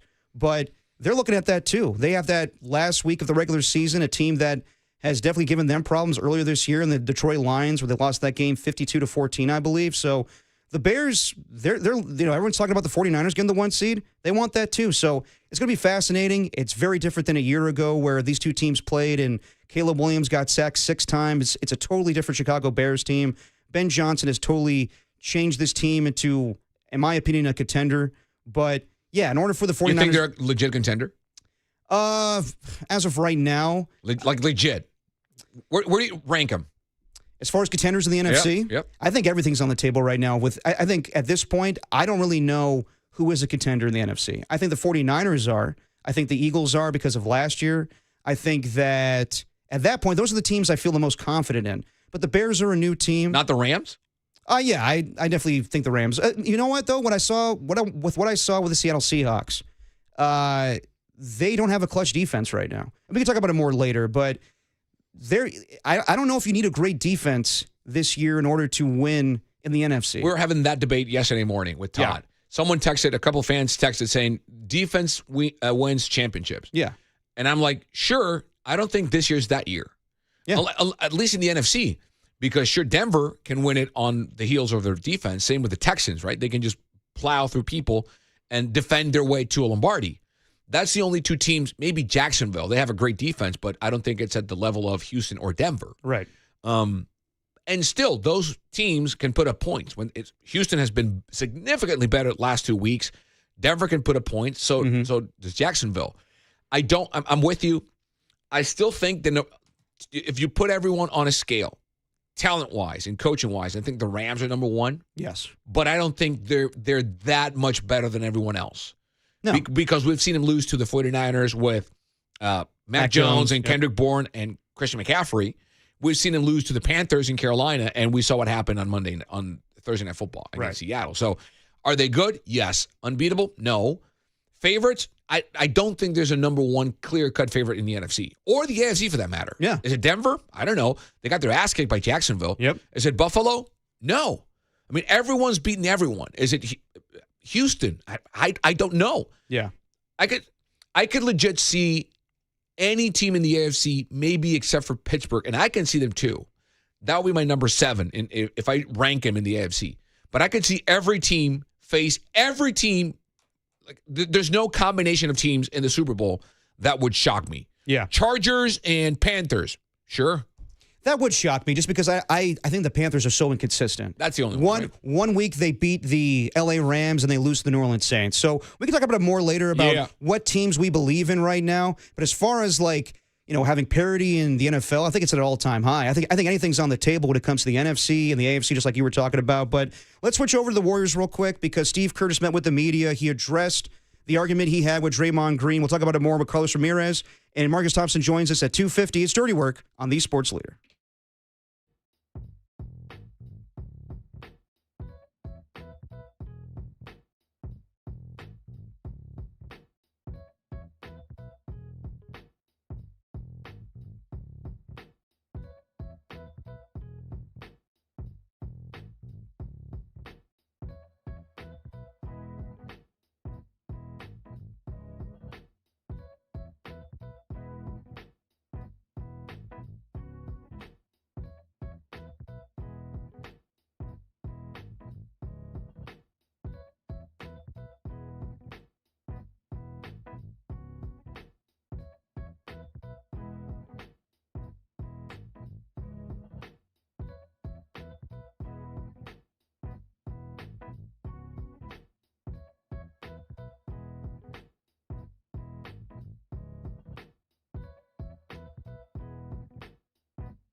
seconds. It's all Warriors, 120-97. They moved to 9-4 at home. They won back-to-back games on the holiday homestand.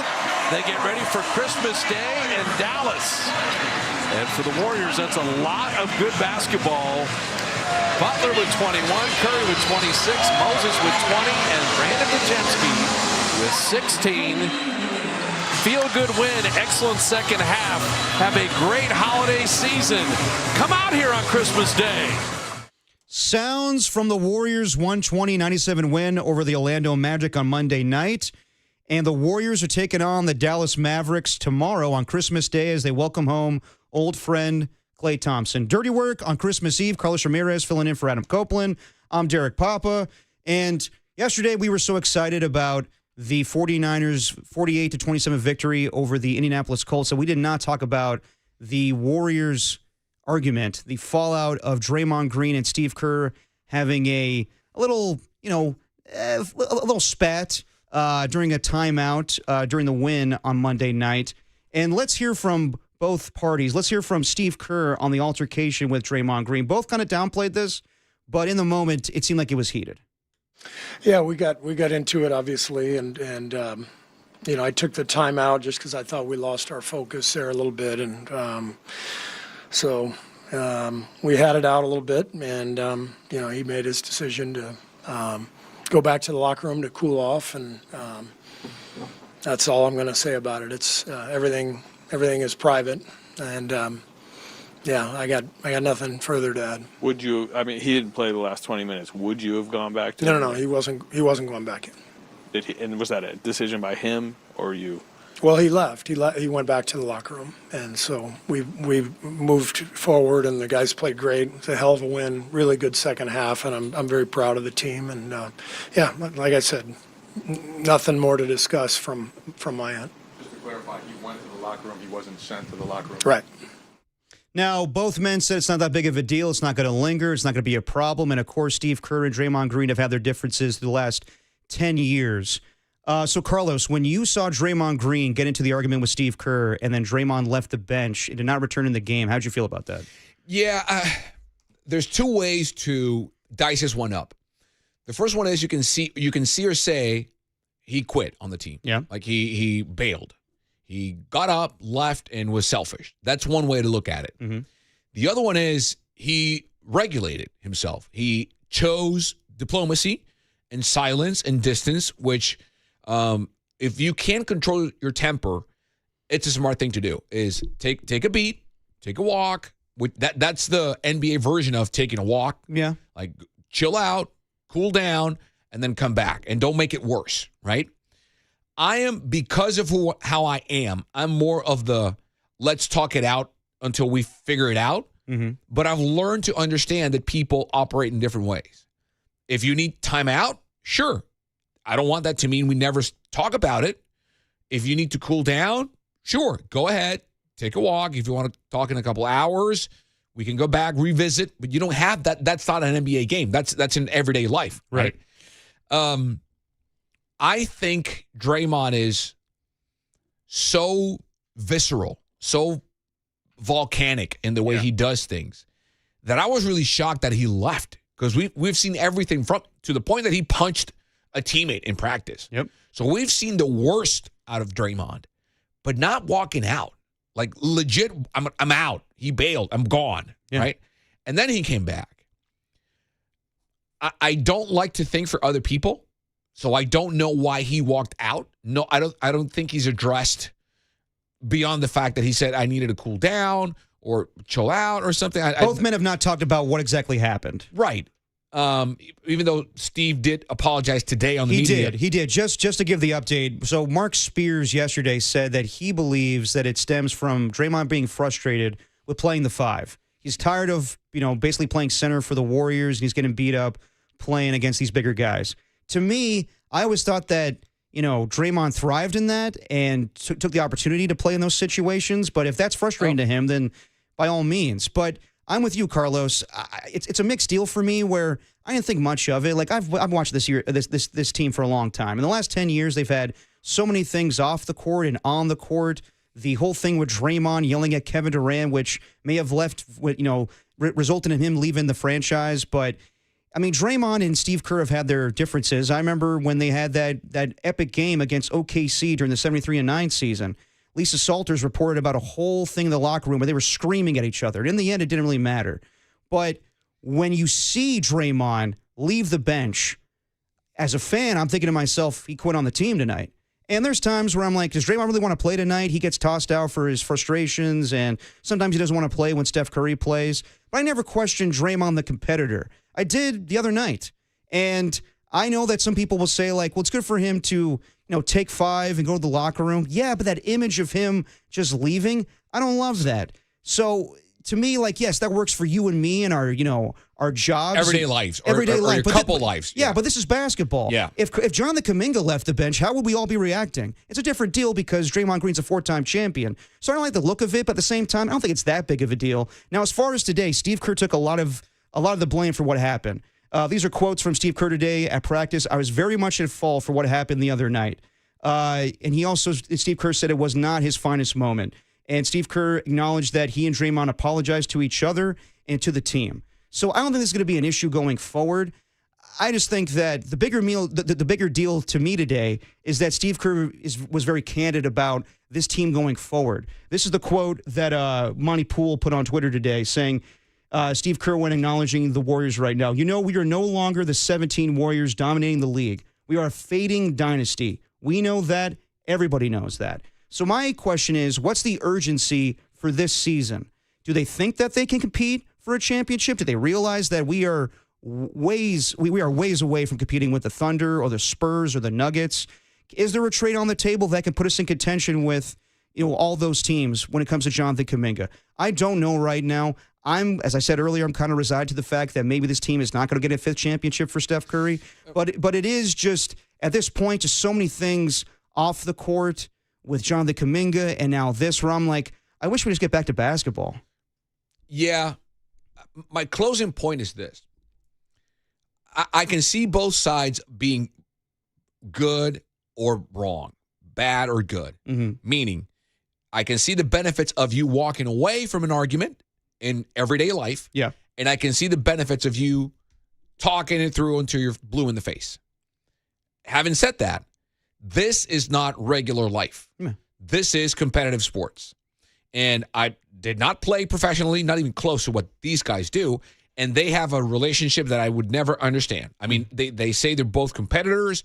And if, to me, the biggest alpha dog we've ever seen in sports, and that's Michael Jordan, in my estimation, if he, meaning Kerr, was able to go up to him and say, F you, I don't care, let's fight. And punch him in the face. And he'll go against anyone.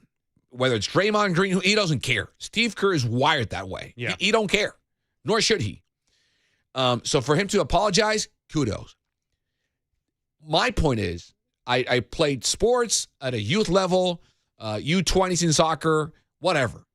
I think I'm qualified, even though I didn't play professionally, because I've covered it professionally. Yeah.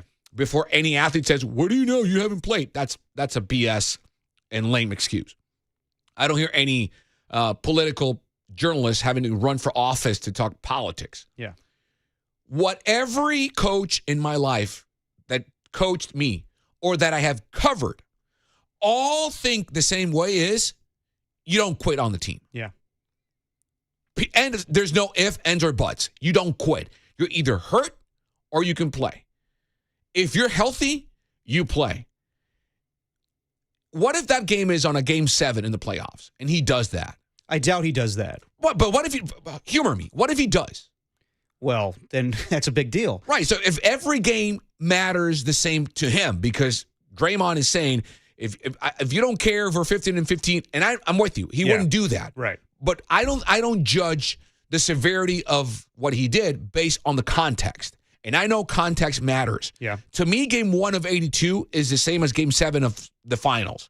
Every game matters. And I know there's different things involved. Yeah, My yeah. point is, you don't quit on your team ever. I know. Game 1 or game 7. You don't. You're pissed off, sit down, put a towel over your head, and deal with it. But this team has shown that regular season games definitely don't matter like the regular season. They definitely They should now, because this is not 73-9. They definitely should, but they're an older team. Dude, this has happened since the 73-9 season, where they don't value the regular season like they do the playoffs. But that's one thing. I get that, and I'm with you. Don't walk away from the team. I know. Don't. Well, it benefited them because they went on a 41-18 run after So what does that say then? It says a lot of things. It says that maybe the offense flows without Draymond right now. He has committed a lot of turnovers. Would you trade him? I would not trade Draymond Green. And I don't Jonathan think Kuminga and Draymond Green for Giannis. Would you pull the trigger? I don't think that the Milwaukee Bucks are making that deal. But would you? If it's on the table, would you do it? Absolutely. Then he's tradable. Well, of course he is. Everyone's tradable in the Warriors right now. Not Steph. Excluding Steph Curry. Okay. But in order to get better, yes, everything has to be on the table right now. But I don't. If we're yes, like people could throw things out on Twitter and say like, oh, if you trade Draymond Green, like that's the salaries matchup. I don't think the Milwaukee Bucks want Draymond Green. Draymond Green's such a unicorn. They would with 3 first-rounders attached to it. Yeah, but that's not enough in my opinion. I think that for Draymond Green, he's such a unicorn where he fits on this team at 36 years old. His value may not translate to another team. He's the quarterback. He is the Brock Purdy for the Golden State Warriors. He sets everything up so perfectly. It's so interesting to me where he's the Brock Purdy on offense and then he's the Fred Warner on defense playing middle linebacker. You know what? I disagree. I think he's Dennis Rodman 2.0. Where he's too demonstrative or? No. The role he fits, I think the 49, and I see what you're saying. Being that he's the point forward, point center. I get what you're saying.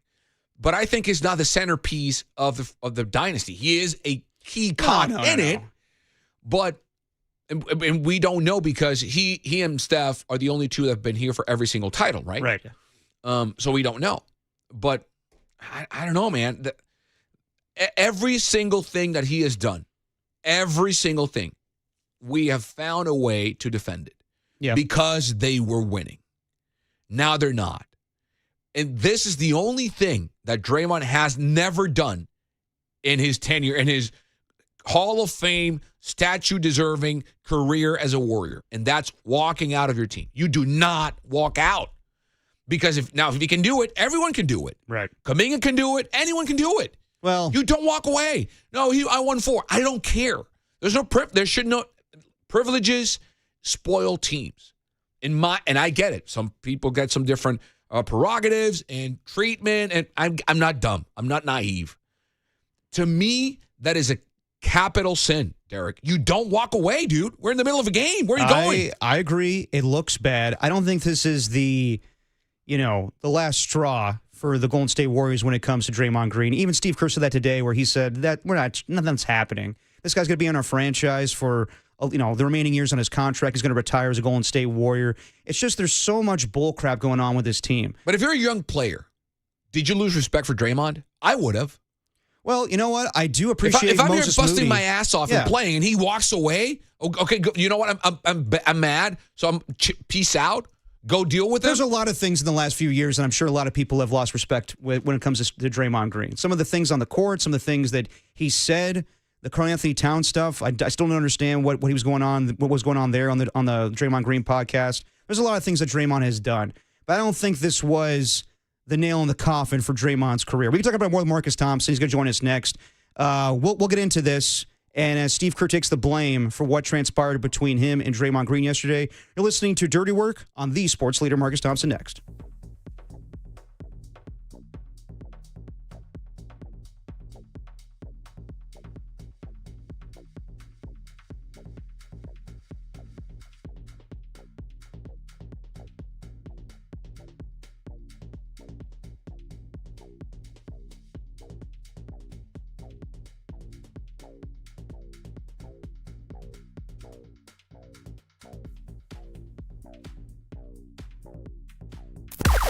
Now, from the O'Donnell Financial Group Sports Desk. Learn more at odfigroup.com. O'Donnell Financial Group, because planning is a process, not a product. Tracy Sandler from Fangirl Sports joined JD and Larry Krueger. I passed out in a bush. To break down 49ers Bears and how Brock Purdy's hitting his rhythm as the 49ers head towards the playoffs. He is firing on all cylinders.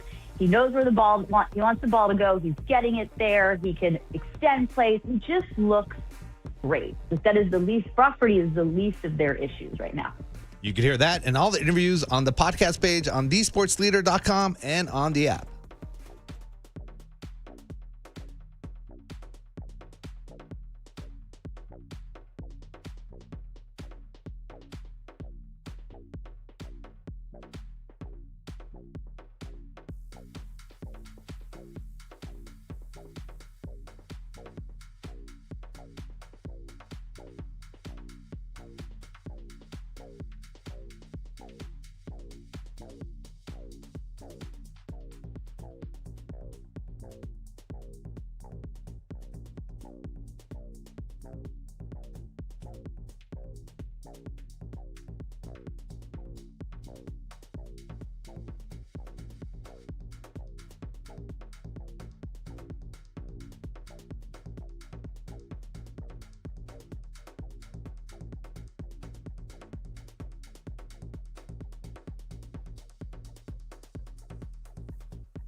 Now back to Dirty Work with Copes and Depop on 104.5 FM and 680 AM, the sports leader. Dirty Work on Christmas Eve. Adam Copeland out. Carlos Ramirez filling in with Derek Papa. And we do it every week with the Athletics' Marcus Thompson. Marcus joins us on the UMA guest line. Marcus, have you got all your Christmas shopping done yet? I absolutely have. I'm completely finished.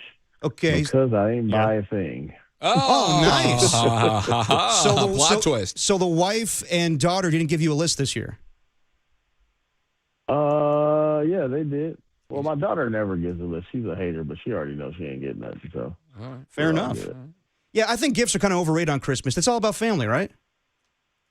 I mean, they've been getting gifts all year, so this idea that I got to give them something. Fair enough, is fair enough. Insane. Yeah. I feel like I should be the only one who gets something. Well, what do you want for It should just Christmas? Be me, like recompense. To be left alone, mostly. Yeah, I feel that. All right, bye. Bye then. What's up, I Marcus? do want that new Lucid truck. They got a Lucid SUV. Like, Oh, it's nice. Like 96,000. Like, go ahead. And, if they really care about me, you feel me? Yeah, no, I got you.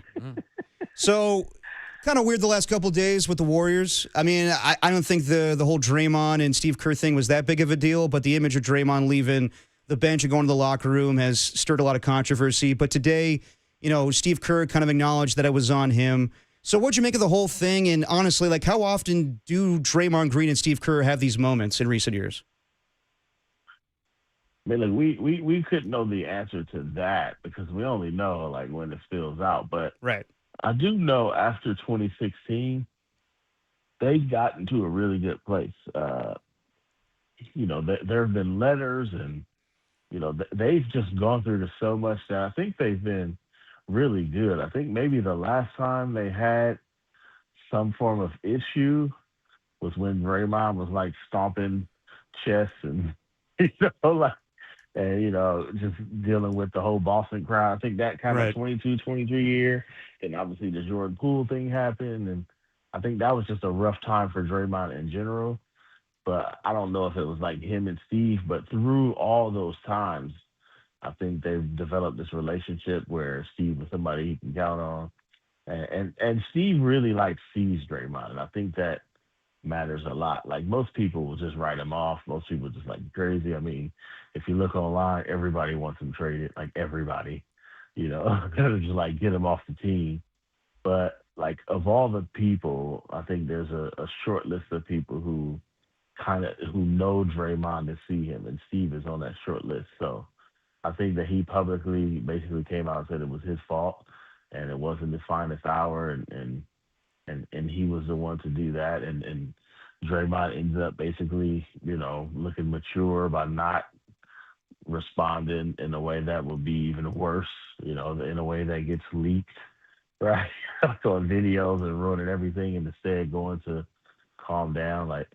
To me, it just shows that their relationship goes both ways, right? Steve has had to forgive Draymond. Draymond's had to forgive Steve, and they're eventually going to be old together talking about this on my documentary in 2020. Yeah, but that market, that's fine if it's a marriage, but this is a team. So it is a marriage, though. It is, but it's a 12-player and a coach marriage, if you know what I'm saying. So there are other players that also I think need to be addressed because of what happened. This is not two people going at it in a public, scenario. This is a coach losing his temper and a teammate walking away from the team. So what in the middle of a game? Is that fair to say? And how do you think this impacted in any way how the rest of the Warriors, not named Steph Curry, see or understand, hey, if this guy can walk away midway through a game, then what are we doing here? Yeah, I think that's what fans say. That's just not how it works. Right. And if we get real about it, none of this stuff matters. It doesn't. Do you win? If they were kumbaya and it was heartwarming and they lost, nobody would care. Nobody would say, well, at least they get along well. Right. None of it matters. So for everybody on the court, two things matter: winning and getting paid. So they talk to the team, they apologize to the team, and this is why none of this stuff gets to I don't think I'm with you, Derek. I don't think it's a big deal. Until it impacts what happens on the court. And the bottom line is they're mediocre anyway. Right. So what are we talking about? Is this the difference between them being 500 and 10 games over 500? No.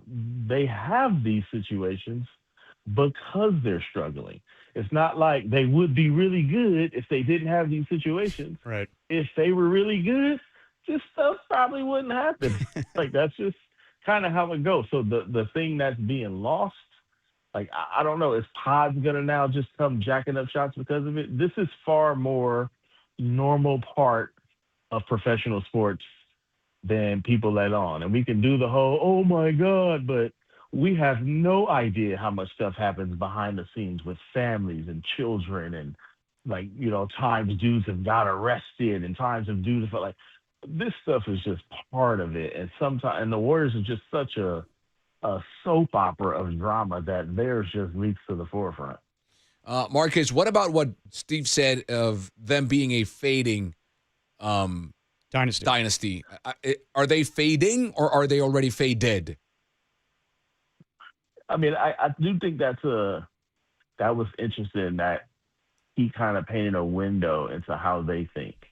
I think most people think they faded, but in their mind, they still believe like they have a shot. And the truth is, like last year gave them so much confidence that they are still in the mix because they made one move and Steph gets hurt and they think they would have at least made the West Finals. And if you make the West Finals, especially with how well they felt against OKC, there's a possibility to make the finals.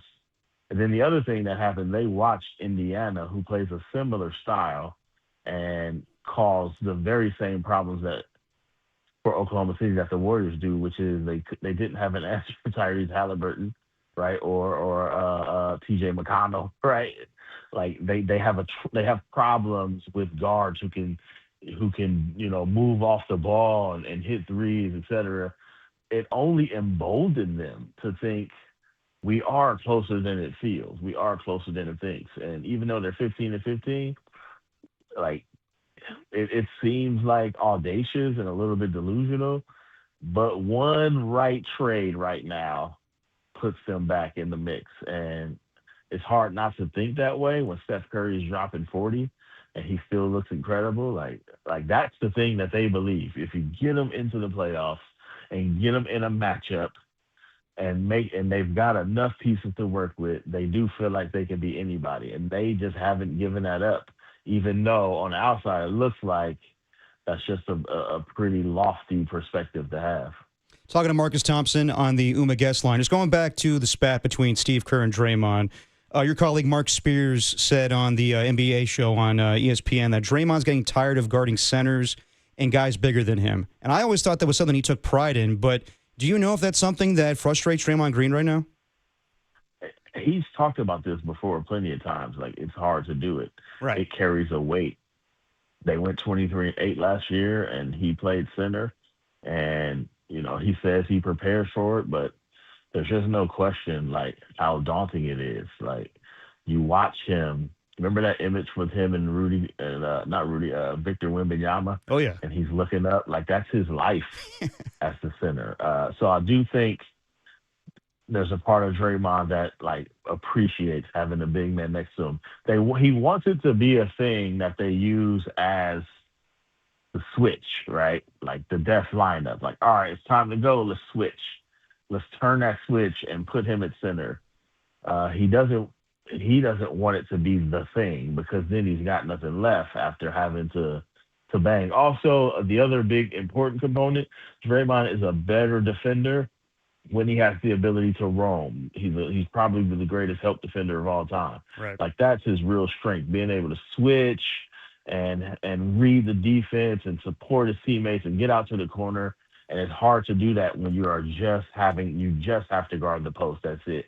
You can't really impact the other positions, and he wants to get out there and do that. So he's always maintained that, but then at the same time, he's like, I'm willing to do it because I can. We saw this trade. I don't know if you saw it. It's like a fantasy trade, the fantasy cam, like trade machine kind of thing.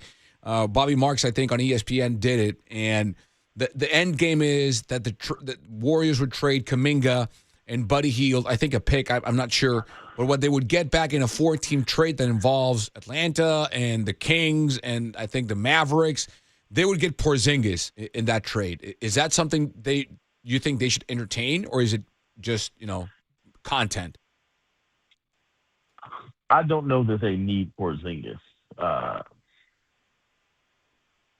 Mostly because one of the big things they need is like youth and availability, right? Yeah. And Porzingis is just a guy who's not that much available. But like while they need size, Porzingis is actually a much better defender than people think when he's healthy. Yeah. A really good rim protector and shot blocker.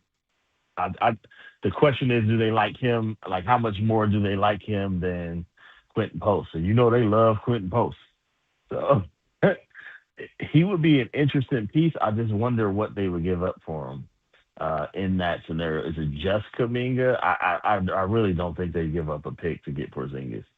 That would be a tough one, I think, just because you just don't know if this guy's going to be available when you need him most. What if it's Kuminga and Buddy Hield? Kuminga and Buddy Hield. Yeah, that's interesting. That might be something. It's a high-end player to add. The best of Porzingis is really good, right? And he would give them a lot of what they need. That would be interesting if you don't have to give up much. What's his number? What's his contract number? Like moving forward, is it? He got a big number. That I can tell you right now, if his number is big after Steph leaves, it's probably all that. Right. They're not trying to add much money. He's making this season. He's making $30 million, and that's it. Yep, 30.7. 1 year deal. He's down to the final year. Yep, he's an unrestricted free agent next season. Man, so they basically be dumping Kuminga and Buddy Hield for an expiring contract. Yeah. Hey, that sounds like a pretty good deal, actually. You got one run in you, Porzingis. All right. How old is he? 30. Yeah, he's young enough.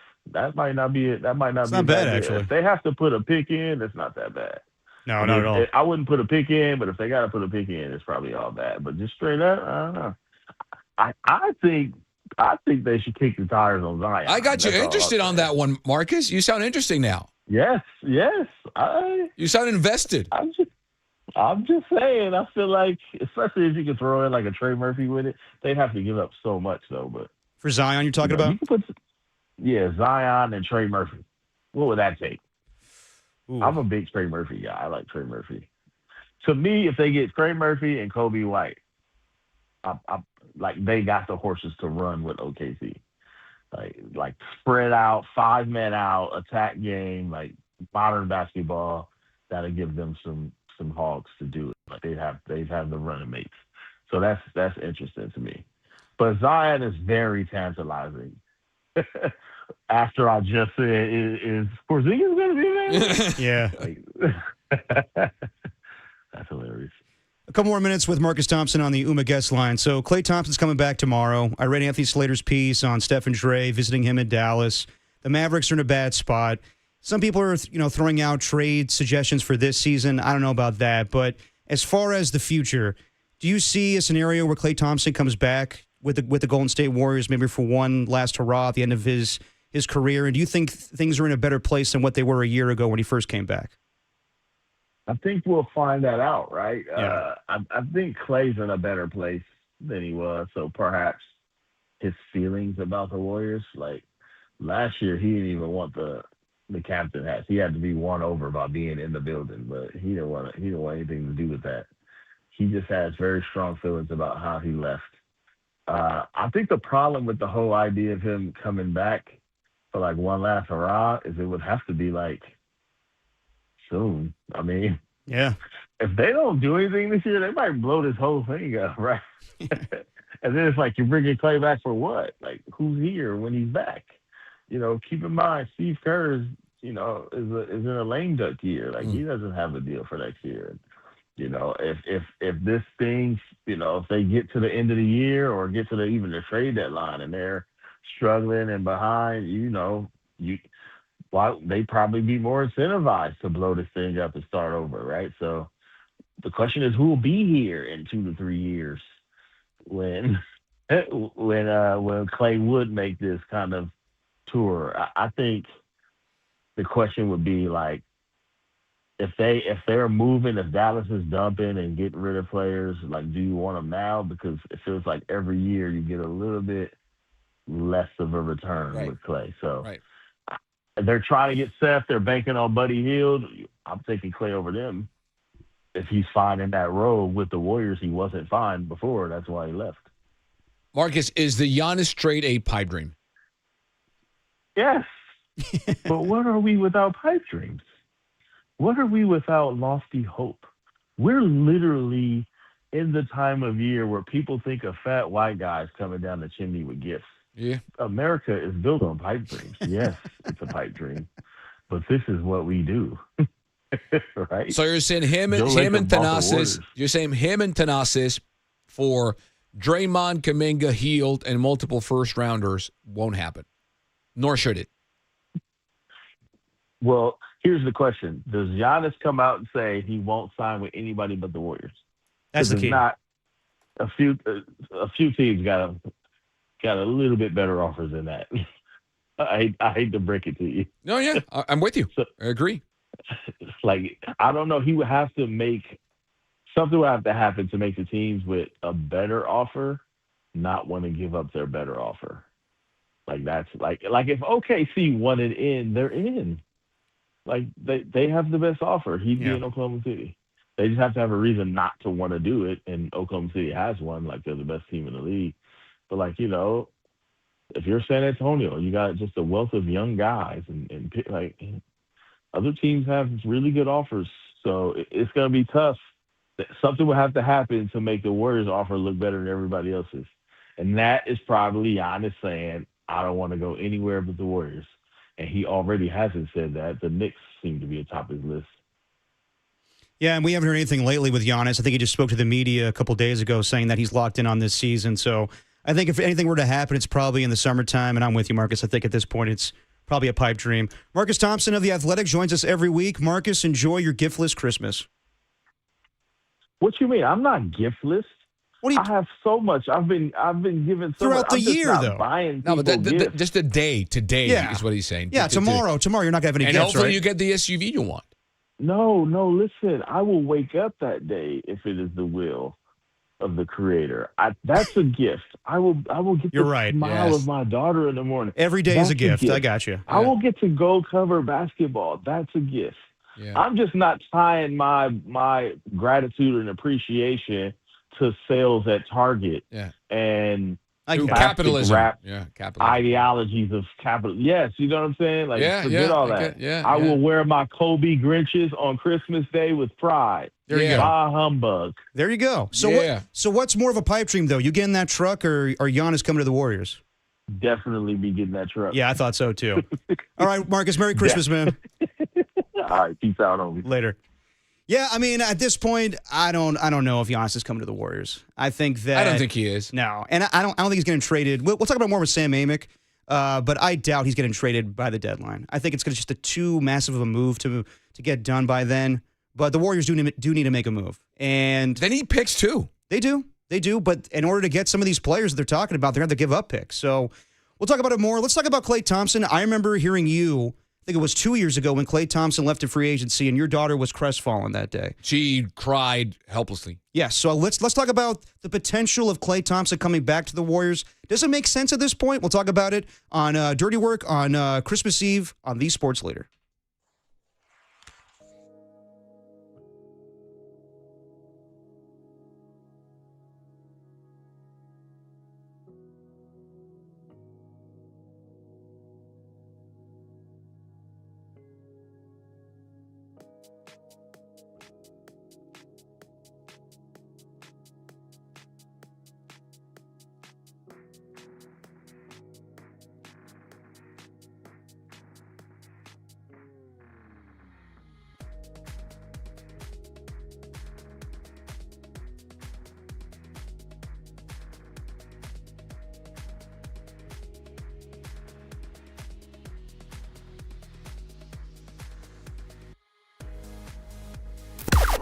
Now, from the O'Donnell Financial Group Sports Desk. Learn more at odfigroup.com. O'Donnell Financial Group, because planning is a process, not a product.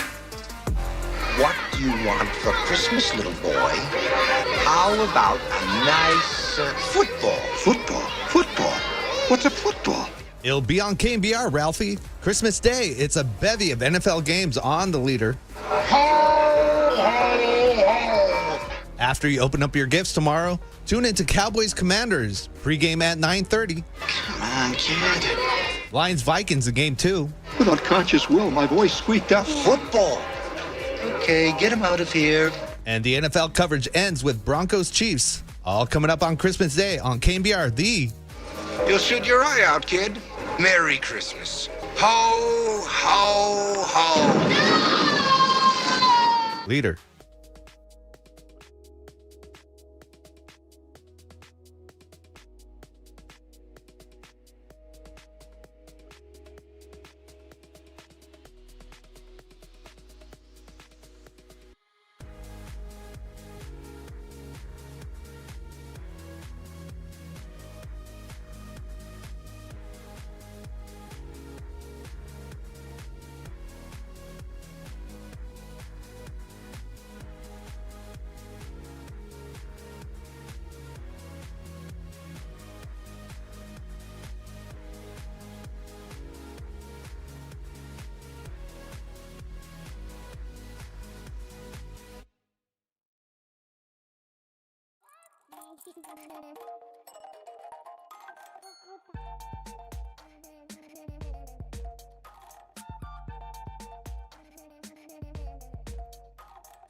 Now back to Dirty Work with Copes and Depop on 104.5 FM and 680 AM, the sports leader. Dirty Work on Christmas Eve. Adam Copeland out, Carlos Ramirez filling in, Derek Papa, Ralph Corral. Do you have a favorite go-to Christmas song, Carlos? Yes. What is it? Paul McCartney. Oh, Simply Having a Simply Wonderful Having a Christmas. Wonderful You know, I didn't know Time. until this morning that someone told me Paul McCartney sings that song. Yep. Did not know that.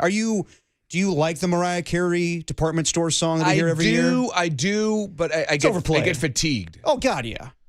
There's some songs that I never get tired of. Paul McCartney being one. Yeah, it's a good one.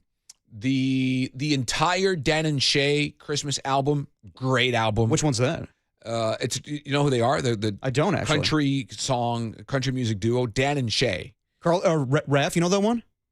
No, I haven't heard that one. What? Wow. The entire Christmas Let's get that on album. the rotation today.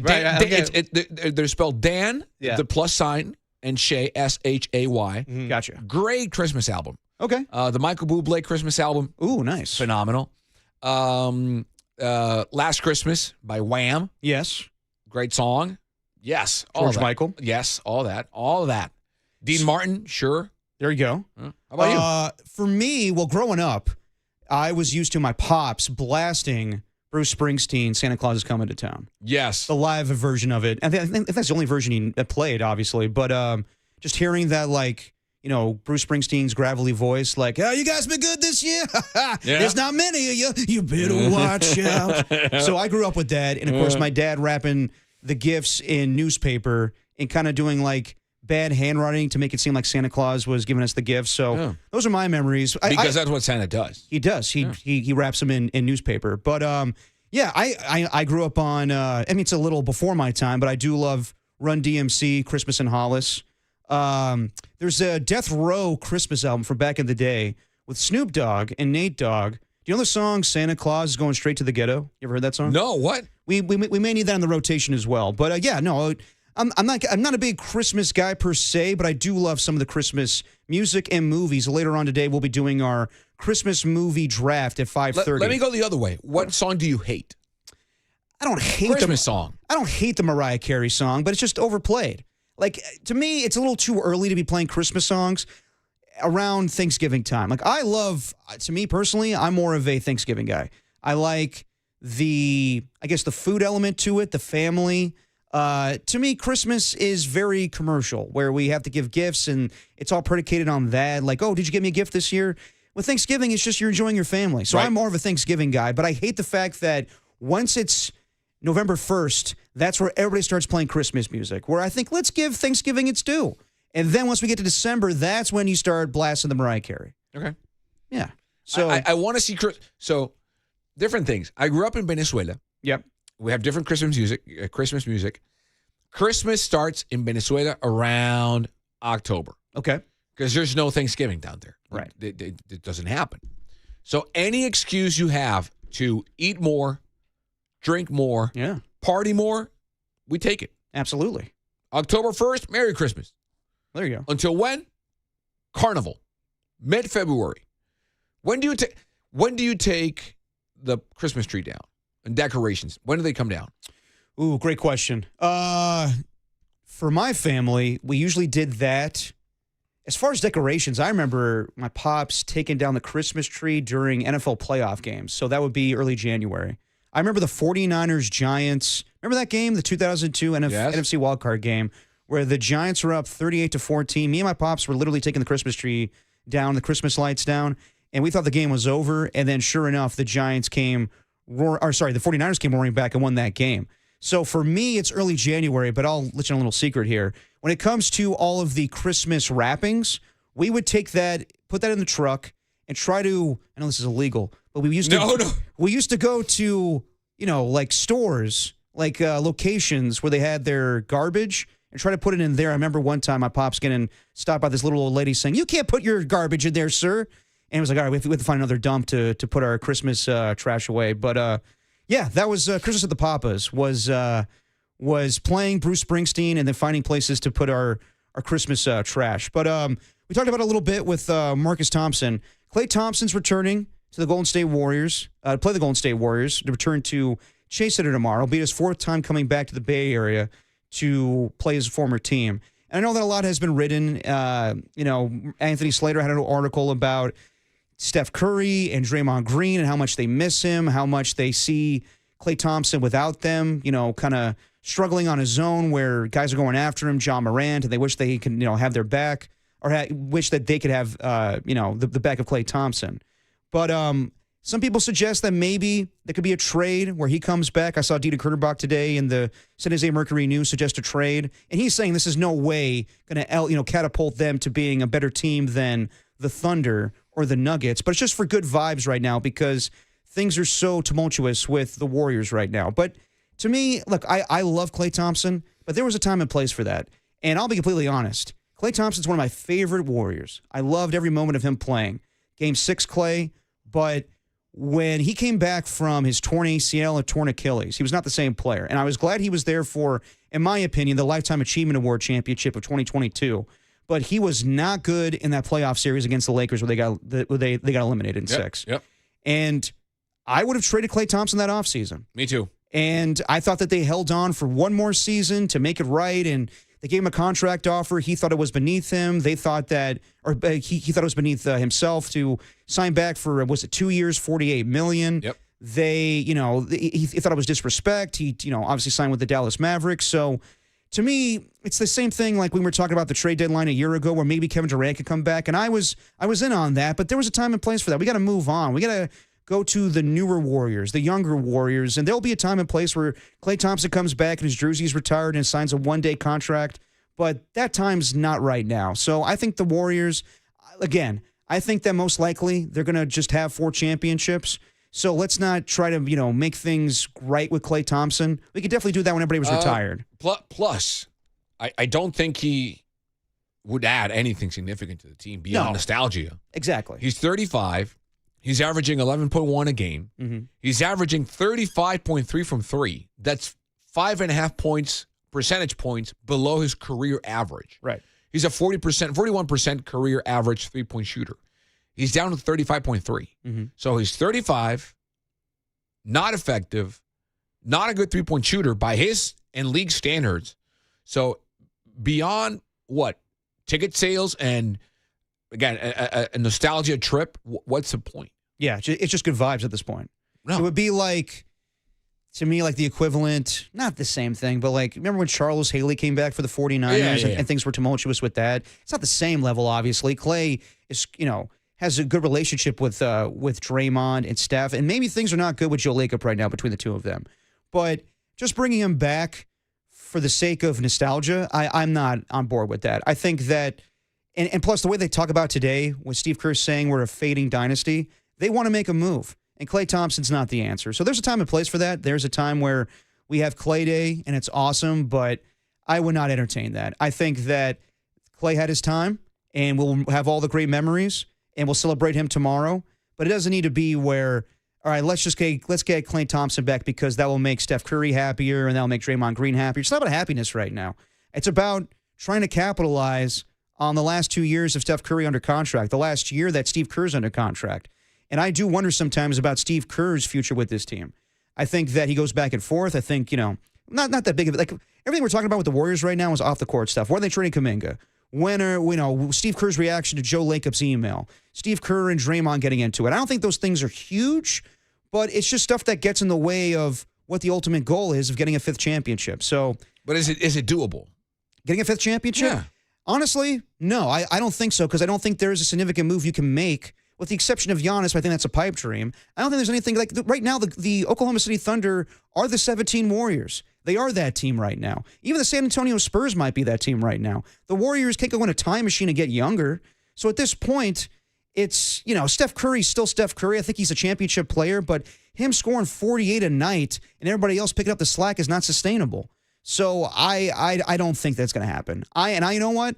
I'm okay with them winning 4 championships. I grew up, most of my childhood with this team being absolute dog crap. Mediocre, and then having, great moments with We Believe. But no, I'm okay with them winning 4 championships, but I know that this team and this owner wants to go for it. Yeah, I agree. But that's why I always have issues with them parting ways with the picks.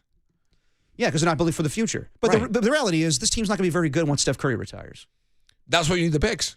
I know. That's but my point. In order to capitalize on right now, they need to use those picks. So, what do you value more? Like the attempt to go get a 5th championship or the future without Steph Curry? But I don't think, like if you tell me the picks get you a star in his prime that can be the bridge between Steph and the pickless future, sure.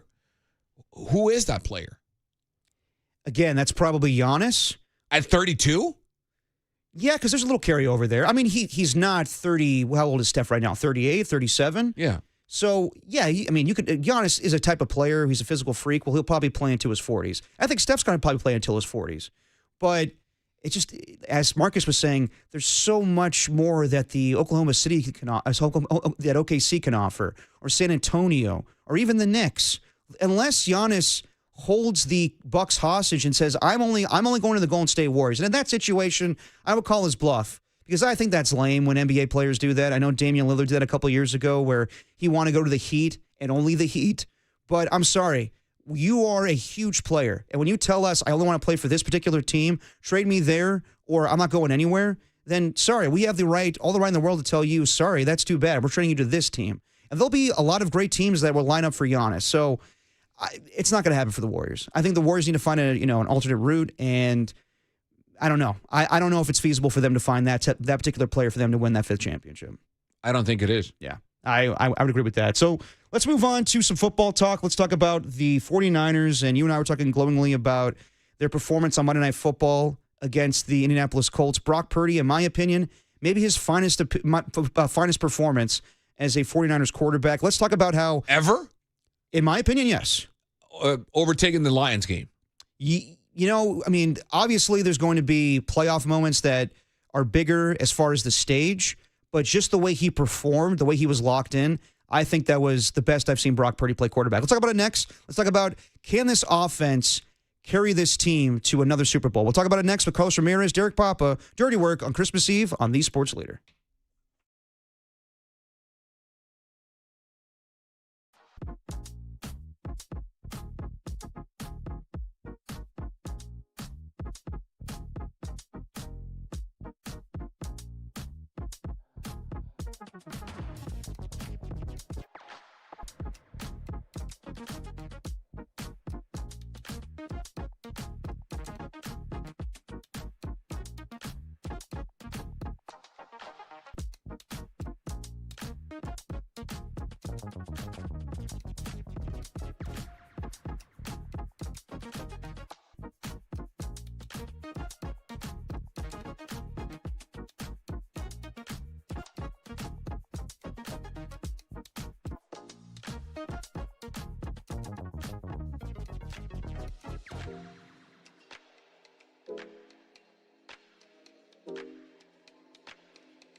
You're listening to Dirty Work. Adam Copeland and Derek Papa. On your home for all things 49ers for the last 20 years. KNBR, the sports leader. Dirty Work on Christmas Eve. Yeah, this is my childhood. Coming down to the steps and hearing this song and just Bruce scream this song on the top of his lungs. You better watch out. So, 49ers taking on the Chicago Bears on Sunday Night Football. Big-time matchup. And the 49ers need these last two games to get the number one seed in the NFC playoffs. And it was not until Monday night where I thought to myself, you know what, this team probably could do it, because I was skeptical. I think that at times this year, obviously, how could you not with the injuries? And this is the weakest defense that they'll have going to the postseason under Kyle Shanahan. It's just not the same. They've definitely used their defense in order to win playoff games, and even their special teams. That they win that game against Green Bay 13-10. I don't think they're going to have any playoff games like that this year. But you and I were talking about it earlier in the show, where maybe this season is an anomaly where you do not need a great defense. Just going through it. The Bears, they have an opportunistic defense. They get turnovers. But really, they're not a great run defense. They just get a ton of interceptions. They capitalize on turnovers. The Rams, they have a great pass rush with Byron Young and Jared Verse, Brandon Fisk, but their secondary's not great. You could throw on this team. The Seattle Seahawks, for the most part, they've had a really good defense this year. But then when it gets to a great matchup between them and the Rams, the shootouts, 38-37. So do the 49ers have that offense where they can carry this team through the playoffs? Is this, does this offense mirror what we saw in 2023 where they could put up 41 points a game? Or is it that special right now? And we'll get a better gauge as the last, two games happen here between the Bears and the Seahawks. But I would say that this is unique, where we saw it on Monday night. Phillip Rivers was able to stay in the pocket and just pick apart that defense. This team is pretty good when it comes to run defense. In the last few weeks, the Titans ran all over them, but they shut down Jonathan Taylor. That's going to be the recipe for success against the Chicago Bears and Seattle Seahawks. But, Carlos, do you think this offense right now has the ability to carry them throughout the playoffs and ultimately to Super Bowl? Yes, they do. And what's funny to me, or not funny, interesting. I'm a stat. I love stats. Okay. I think stats are important, not vital. Yeah. I think they're bikinis, right? Show a lot, not everything. All right, I like that. Right. If I tell you what was the give me one standout feature of the 49er offense from 2018 to 2023, what constant feature did those Shanahan teams show you an offense that you said, this is a clear, demonstrative feature from that offense? What would it be? Their ability to run the football. That's one. Give me another one. They even have a name for it. The what bros? Oh, the Yak Bros. Yes. Yak. Yards after the catch. Yes. Agreed? Yeah. Okay. From 2018 to 2023, the 49ers led the NFL in yards after the catch. Mm-hmm. Last season, they were down to 18th. This season, down to 27th. So they're fifth worst in Yak, right? Yeah. Why? Well, they're targeting tighter windows. Their wideouts can't separate. Brock is still operating at a high level, so same with Mac Jones. And they're throwing more out-breaking routes, which makes sense because if you break out, what's out? It's the sideline. So you can't yak towards the sideline, right? Right. In breaking routes, you have the chance to run outward so you can have more yards and more space. This year, they're doing in a different way, right? That's one thing. So I bring that up to say they have found a way to shift within their structure past and still be effective, right? Without the run game, which is also out the window. So they're relying more. They've turned their run game into an extension of the passing game. Yeah. Short routes, quick passes, slants, screens, all that stuff, right?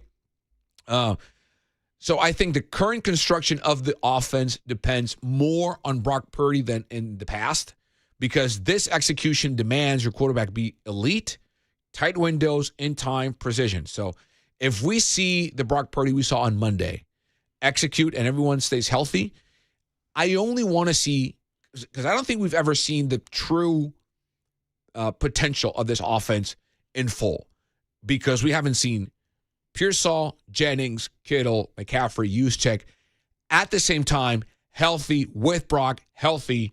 No one having, and I know I just said the NFL, everyone plays hurt more in week 16 or 17, but if Ricky's back this weekend or for the Seattle game and George is back and healthy, I do think they can carry them with this structure and this, because they can go back and forth with the run game. We saw it against the Colts. Yeah. They can still run the football when they are either allowed or willing or find their groove. So, yes, I think they can. What about you?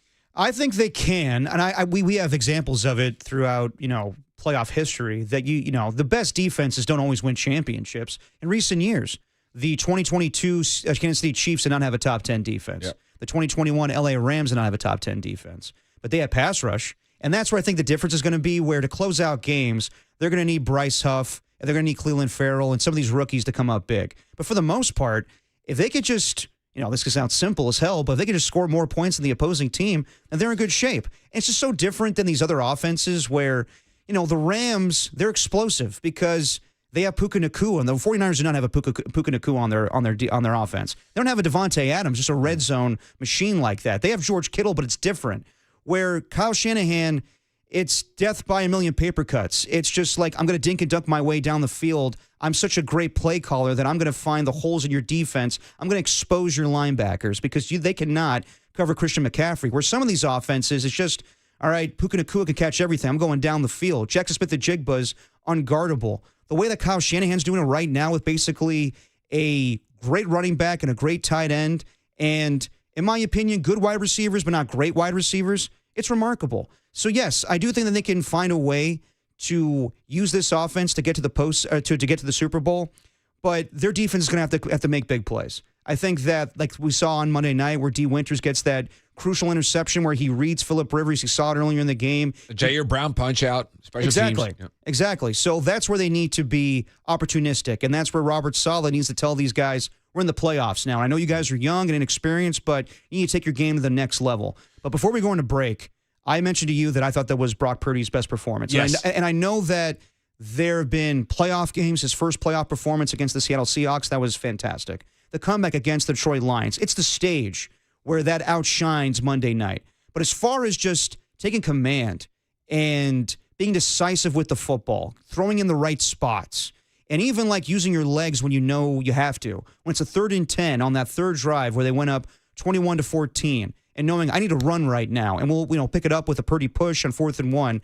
But I thought that was the most comfortable and confident I've ever seen Brock Purdy play the position. I agree. I think I never got the sense that there was any third down chance that he couldn't convert. Yeah.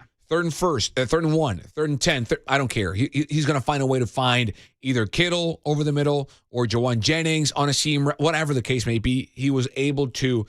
And we're watching the game in the green room at NBC Sports Bay Area. Yeah. And it's like 10 of us there. And there's a moment where we're in silence. And I turn back to one of my producers and I tell him, like, he's dialed in. And everyone just said, yeah. Like, he was, it looks, did you watch the F1 movie, the Brad Pitt movie? Yep. I'm not, spoiling anything here. The final scene where he says, he talks to this the lady who is the chief engineer, something officer of the team, and he says he's looking for that moment where he's flying, where everything goes in like slow motion, his heart rate just goes down, and he's in absolute control, and that's the final scene of the movie or the final race. That's how it felt for Brock Purdy that day. He was in complete control of everything. He saw the defenses, nothing rattled him, nothing caught him off guard. Everything was on time. The right spin on the ball, the right power behind every throw. Everything was working for him. Absolutely. So the question is, how replicable is that going forward? Right. Can he, was that lightning in a bottle, or is that something he can reproduce or duplicate every single weekend? Well, we'll talk about it later on the show, where right now, when you look at the NFC quarterbacks, is Brock Purdy one of the more trustworthy quarterbacks or one of the more experienced quarterbacks compared to these other guys going to the playoffs for the first time? We'll talk about it later, but let's catch up with the Athletics' Sam Amick. Let's get the national perspective on what happened with Steve Kerr and Draymond Green the other night. It's Dirty Work on Christmas Eve. Carlos Ramirez filling in for Adam Copeland on the Sports Leader.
Now, from the O'Donnell Financial Group Sports Desk. Learn more at odfigroup.com. O'Donnell Financial Group, because planning is a process, not a product. Bears play-by-play announcer Jeff Joniak joined the Gregs earlier this morning to preview the 49ers-Bears matchup and what's been the key to success for the Bears this season. Chance to win the division for the first time since 2018, and they've done it with just guile and resilience and just this mindset that they know they're going to win, not hope they're going to win. And it's been a transition from hope to knowledge and, to just go out there and never say die. You can hear that and all the interviews on the podcast page on thesportsleader.com and on the app.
You found Dirty Work with Adam Copeland and Derek Papa, where no job is too dirty, on KNBR, the sports leader. Back on the sports leader, Dirty Work on Christmas Eve. Carlos Ramirez filling in for Adam Copeland, Derek Papa. And we do it every week with the Athletics senior NBA writer, Sam Amick, joining us on the UMA guest line. Sam, how's it going? Good afternoon, guys. Merry Christmas Eve to you. Merry Christmas. Have you got all Merry your Christmas, Sam. Have you gotten all your shopping done yet, Sam? Shopping is done. Fantastic. Can't take too much credit for that. My wife is carrying the heavier load there, but shopping is done. Gifts are wrapped. We're actually heading out of the Bay as we speak to see some extended family. So good times. No complaints. Nice. Are your kids still in that stage where they give you a list for Christmas?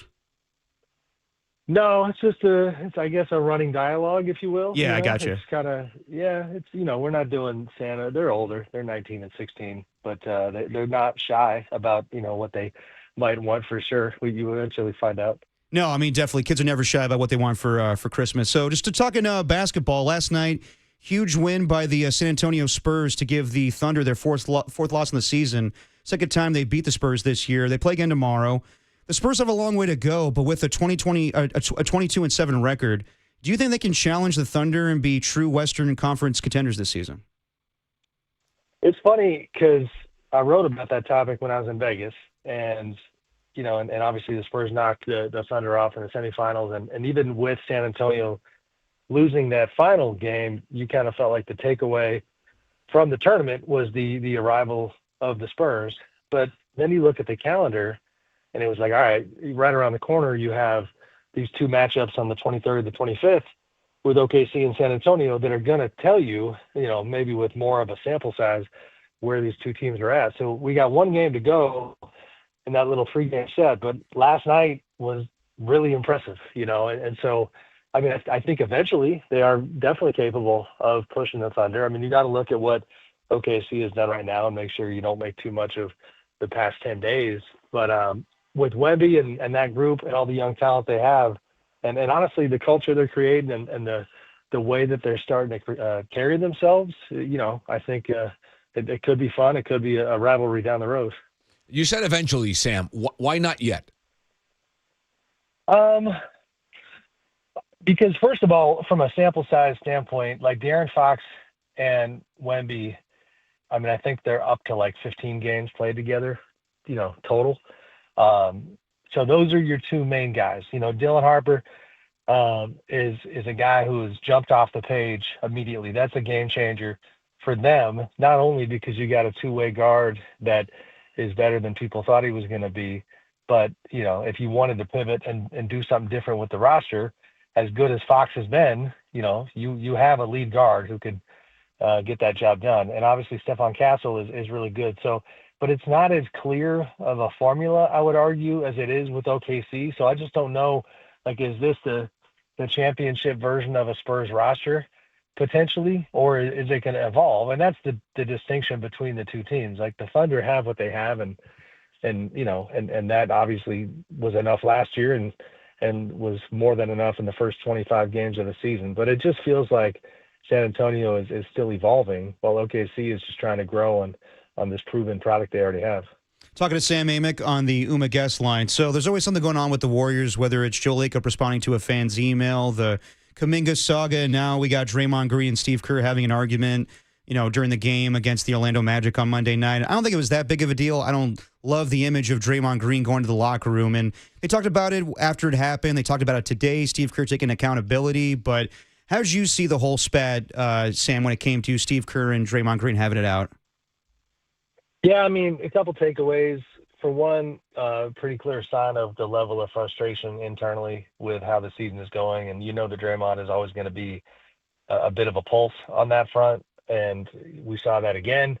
Not a great moment, but we've seen worse, and certainly worse, better than Draymond, like he said, like letting his temper. I know words were said, but if he had gotten up and God forbid been physical, you know what I mean, which they've gone there behind closed doors. Yeah. The famous OKC game years and years ago, that is what happened. And so, he put a cap on it. Steve had obviously come at him as well and made it clear to him in the moment that he was not coming back in that game. So I give him credit for tackling it as quickly as they have.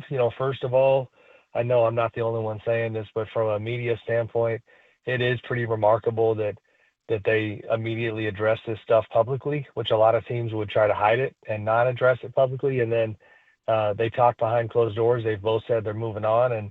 And Steve, obviously today was pretty revealing to talk about not only the love he has for Draymond and their relationship, but his, it's a hell of a statement for him to say, I want Draymond to finish his career as a Warrior, because, you're talking about a trade deadline coming up where if you want to do anything of real substance, as far as going after any kind of star player, like, you're probably going to have to include Draymond. So I thought that was a pretty material thing for Steve to say. Sam, we've been talking back and forth today about, is there a player out there that the Warriors can logically get? Is there one player that they can just add, Jimmy Butler from last season, that can propulse them into any scenario where they're actually combative enough to take down either San Antonio or Denver or the Thunder? And if so, who's that player? I don't know. I would love to, I want to come up with a better, more original answer than the one you guys probably know I'm going to say, because it's the only one. Like, if you can find a way to get something done with Giannis, then you're back in the game. But again, that's probably gonna cost you either Draymond or Jimmy, Kuminga certainly, and I just don't think that the Bucks are going to have the Warriors on top of their list as far as like the best possible packages. But if you told me just fantasy basketball wise that it was somehow a Steph and Giannis and Jimmy trio, or even a Steph and Giannis and Draymond trio, like, I'm going to pay attention to that. And I don't know if it coalesces or gels like you would think it would, but once you get past Giannis, I kind of shrug at a lot of the different names that are available. If AD, Anthony Davis was on the Warriors, I have questions. That's not as much. That doesn't pop nearly as much. If Zion Williamson was coming their way, just all these kind of, distressed assets, if you will, like players who are in challenging situations. There's not a real obvious one. So it's partly why they're in a tough spot right now. I mean, the report on Giannis with talking with Bucks brass was a few weeks ago, and Giannis told the media the other day he's locked in on this season. So you were telling me and JD weeks ago that you thought that was going to be done in the summertime. So does it sound like it's not going to happen in February?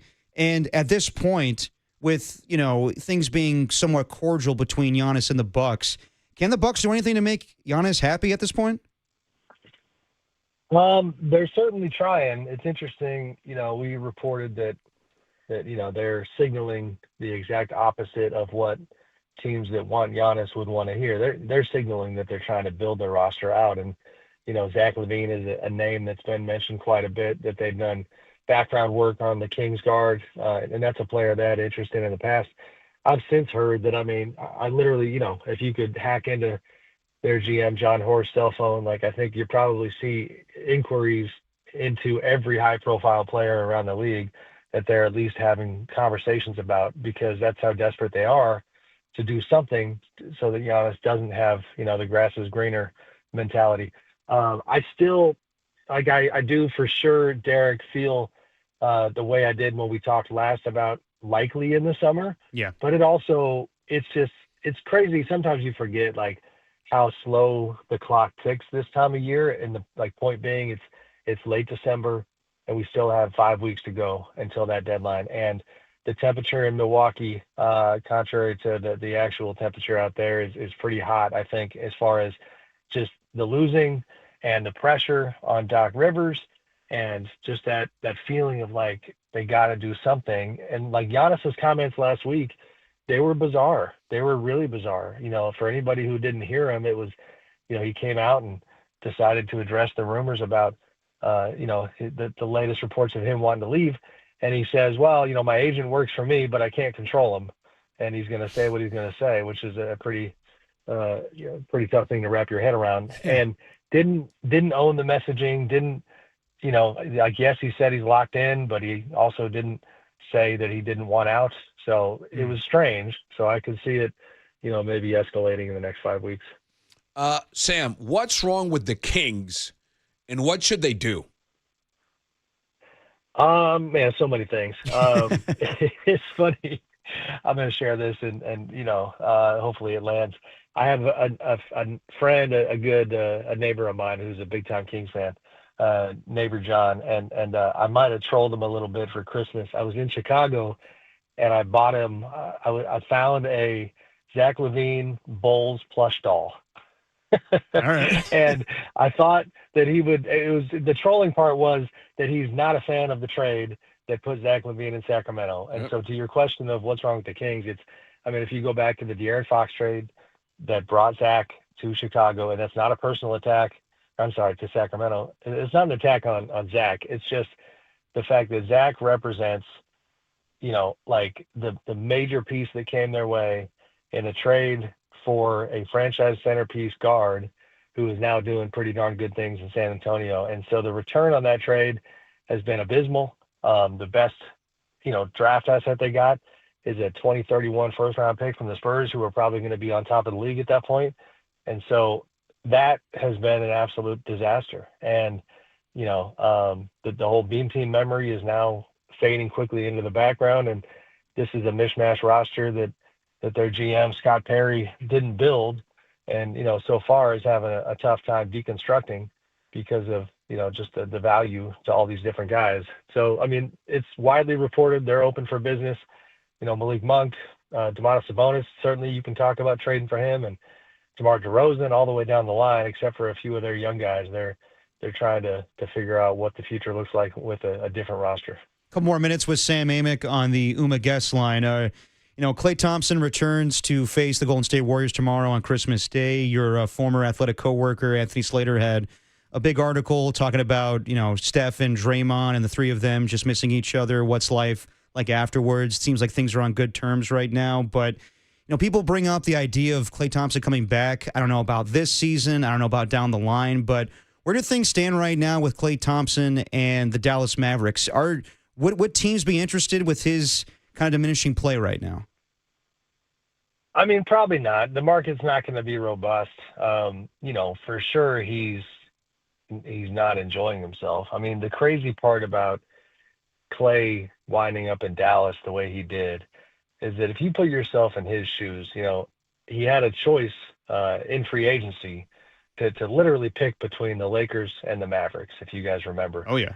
And at the time, Anthony Davis was on the Lakers.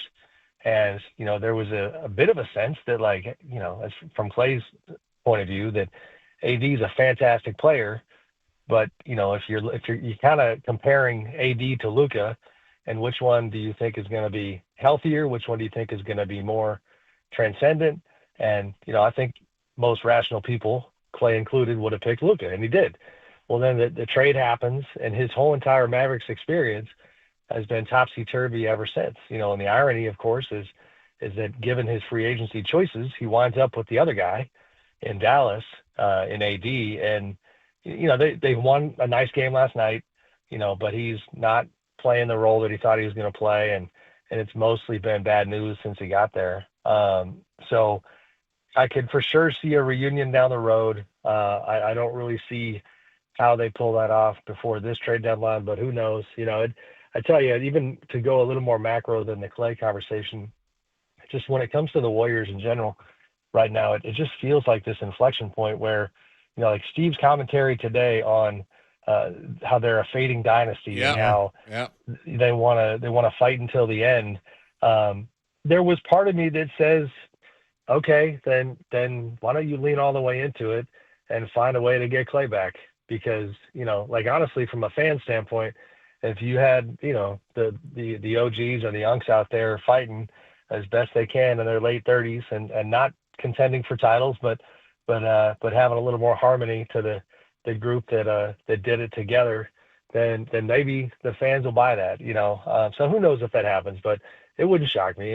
Klay obviously loved his time with the Warriors, was hurt at times at the way he was handled, but life's funny. You get on the other side and you might kind of have your feelings evolve in terms of how that whole situation went down. So we'll see what happens there. Sam Amick of The Athletic. Sam, are you working the Warriors-Mavericks game tomorrow, or are you hanging out with the family? I'm hanging with the family. Nice. Yep, I've for quite a while now decided to enjoy the old Christmas Day games at home. So I will be tuning in, but I'm not going to be out at Chase. Right choice. Well, Sam, Merry Christmas to you, and have a great time with your family tomorrow. Thanks, guys. Same to you. Merry Christmas. Merry Christmas, Sam. Thank you, Sam.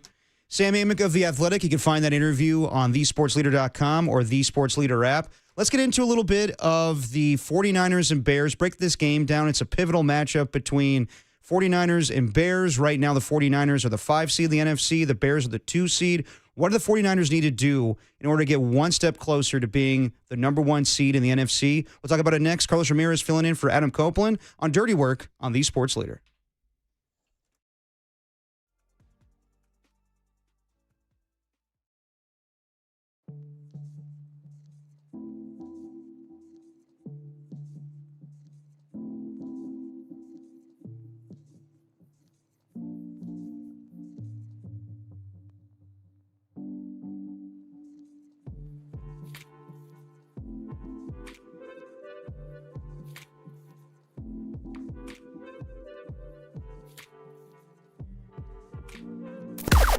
Now, from the O'Donnell Financial Group Sports Desk. Learn more at odfigroup.com. O'Donnell Financial Group, because planning is a process, not a product. Tracy Sandler from Fangirl Sports joined JD and Larry Krueger. I passed out in a bush. To break down 49ers Bears and how Brock Purdy's hitting his rhythm as the 49ers head towards the playoffs. He is firing on all cylinders.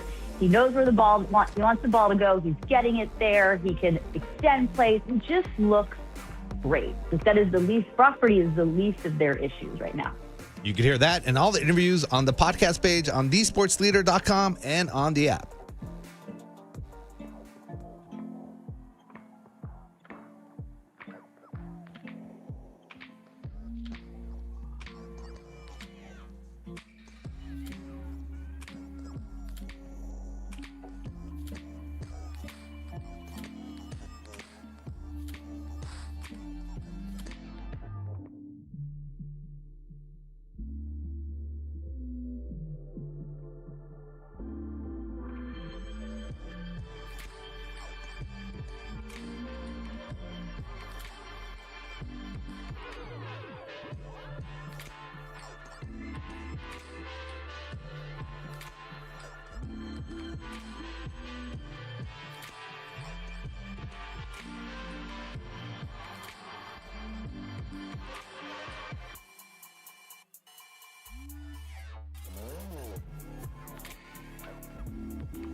Snap.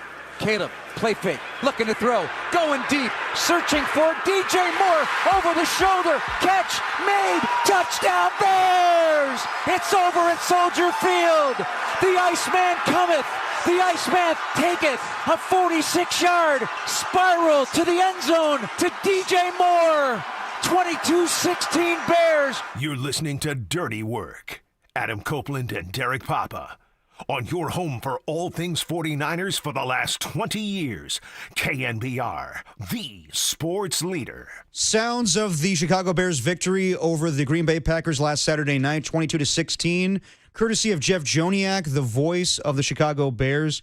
Caleb Williams this season, 23 touchdown passes to 6 interceptions. Totally different story. A year ago, they were 5-12. He got sacked 68 times. This year, only sacked, I believe, I think it's 23 times on the season. So when you look at the Chicago Bears, Carlos Ramirez filling in for Adam Copeland today on Dirty Work, what do you think of this team? I mean, they run the ball very effectively. Ben Johnson has changed this team. They don't look like the Detroit Lions when it comes to offense a year ago, but they're a totally different team. They improved their offensive line. So what do you think the 49ers have in store when they face the 11-4 Chicago Bears? They have the best 1-2 running back combination in the league. Really? Okay. Yes. And it's not an opinion. I think it's stats. Yeah. DeAndre Swift and Kyle Monangai. Monangai is the second best running back in total yards in the NFL this season. Gotcha. If you just go by that stat, they have the best running back duo in the league. So I think that's the main core of what's – and you go back and see the Detroit Lions of Ben Johnson. Yeah. It was Montgomery and Jahmyr Gibbs, and Absolutely. what they did to Sonic and Knuckles. Yep. So he's trying to replicate with early success that system, that model in Chicago. Stout offensive line. Passing game can improve. I, for the life of me, don't know why they went with Loveland instead of Tyler Warren at tight end in the draft, but that's her pick. Yeah. Having said that, I don't think, or I think they're not a contender yet. They had no business winning that Packer game a week ago. I would agree with that, yeah. None. I mean, they were a butterless gloves debacle from Romeo Doubs away on the short and the onside kick of losing that game. Yeah. If Romeo Doubs brings his hands to the game, they lose. Period. Yeah. And they've won so many games, Derek, this season in that same model that I think at some point it's going to come crashing down. However, they are better than what they were last season. I think they're a good football team. I think Caleb lives and dies by too much risk. He's not an accurate passer yet.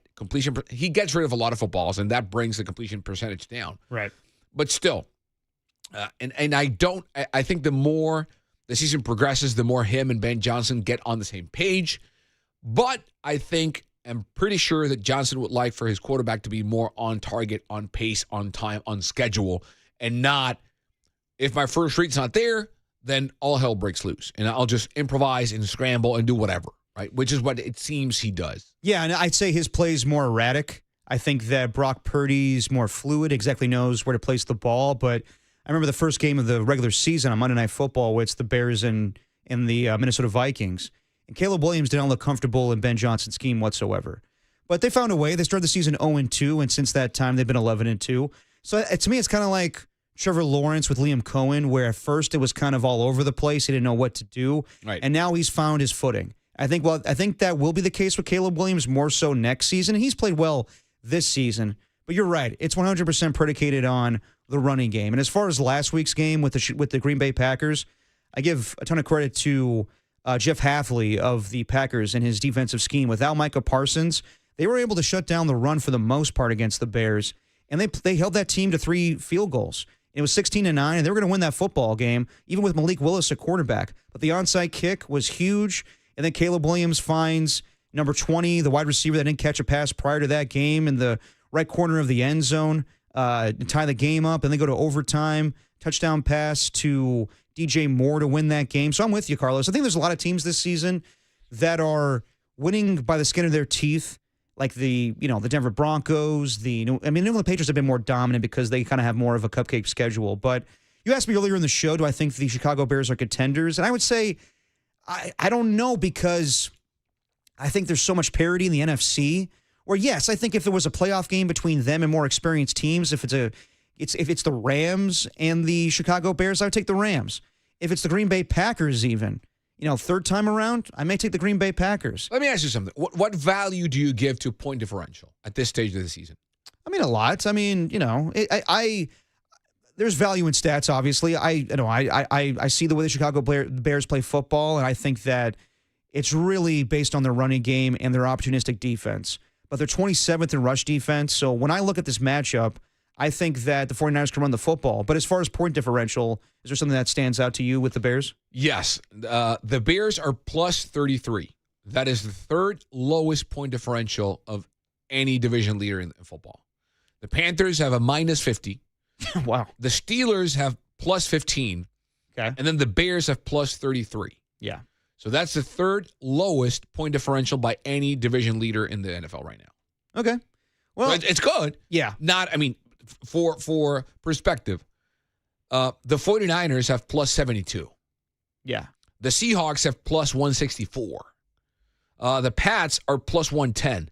Denver is plus 67. The Jags plus 98. They're plus 33 in a division that's not that competitive.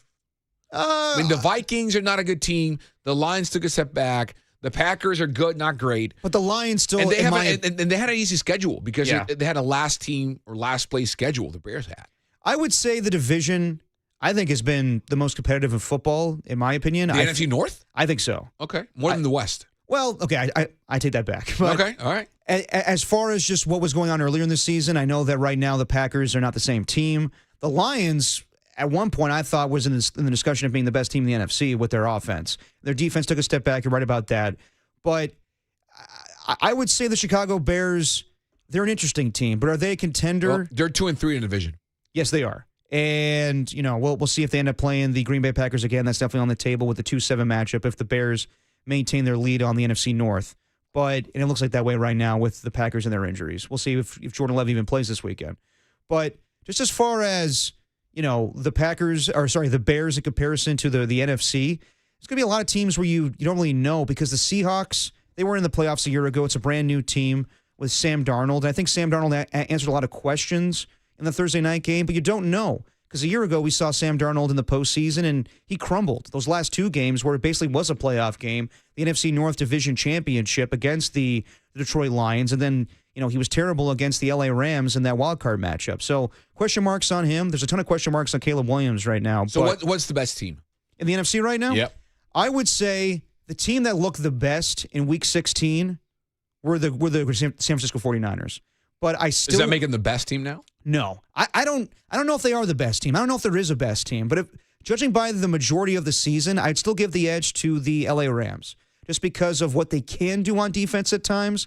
And when they are fully healthy, they are basically unstoppable. Like, even in their 4 losses, it wasn't anything that the offense did that got them shut down. It was self-inflicted wounds. It was their loss against the Eagles where they were up, 26-7, and their defense let them down. But their offense put up enough points to win that game.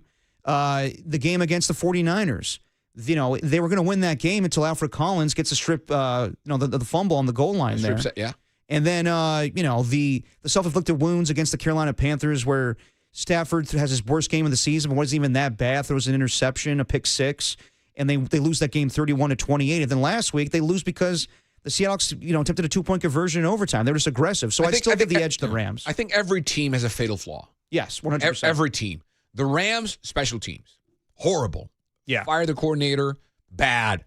Just flat out bad. Yeah. And their defense can get... The 49er defense bends but doesn't break. The Rams breaks. I mean, we saw them, the Panthers took the brakes off, so did Seattle and the 49ers in the famous Kendrick Bourne game. So I think every team has a fatal flaw. The 49er defense, it's the run game. They can't stop the run. Yeah. Or get pressure, generate any pressure. It's a fatal flaw. Right. The Seahawks, I think it's Sam Darnold. Do you trust him? Do you really think he is the guy who can? He hasn't. He's never done it And I think in this stage, that's a fatal flaw. But did you gain more respect for him last week for him to come back 30-14? No, that's a good question.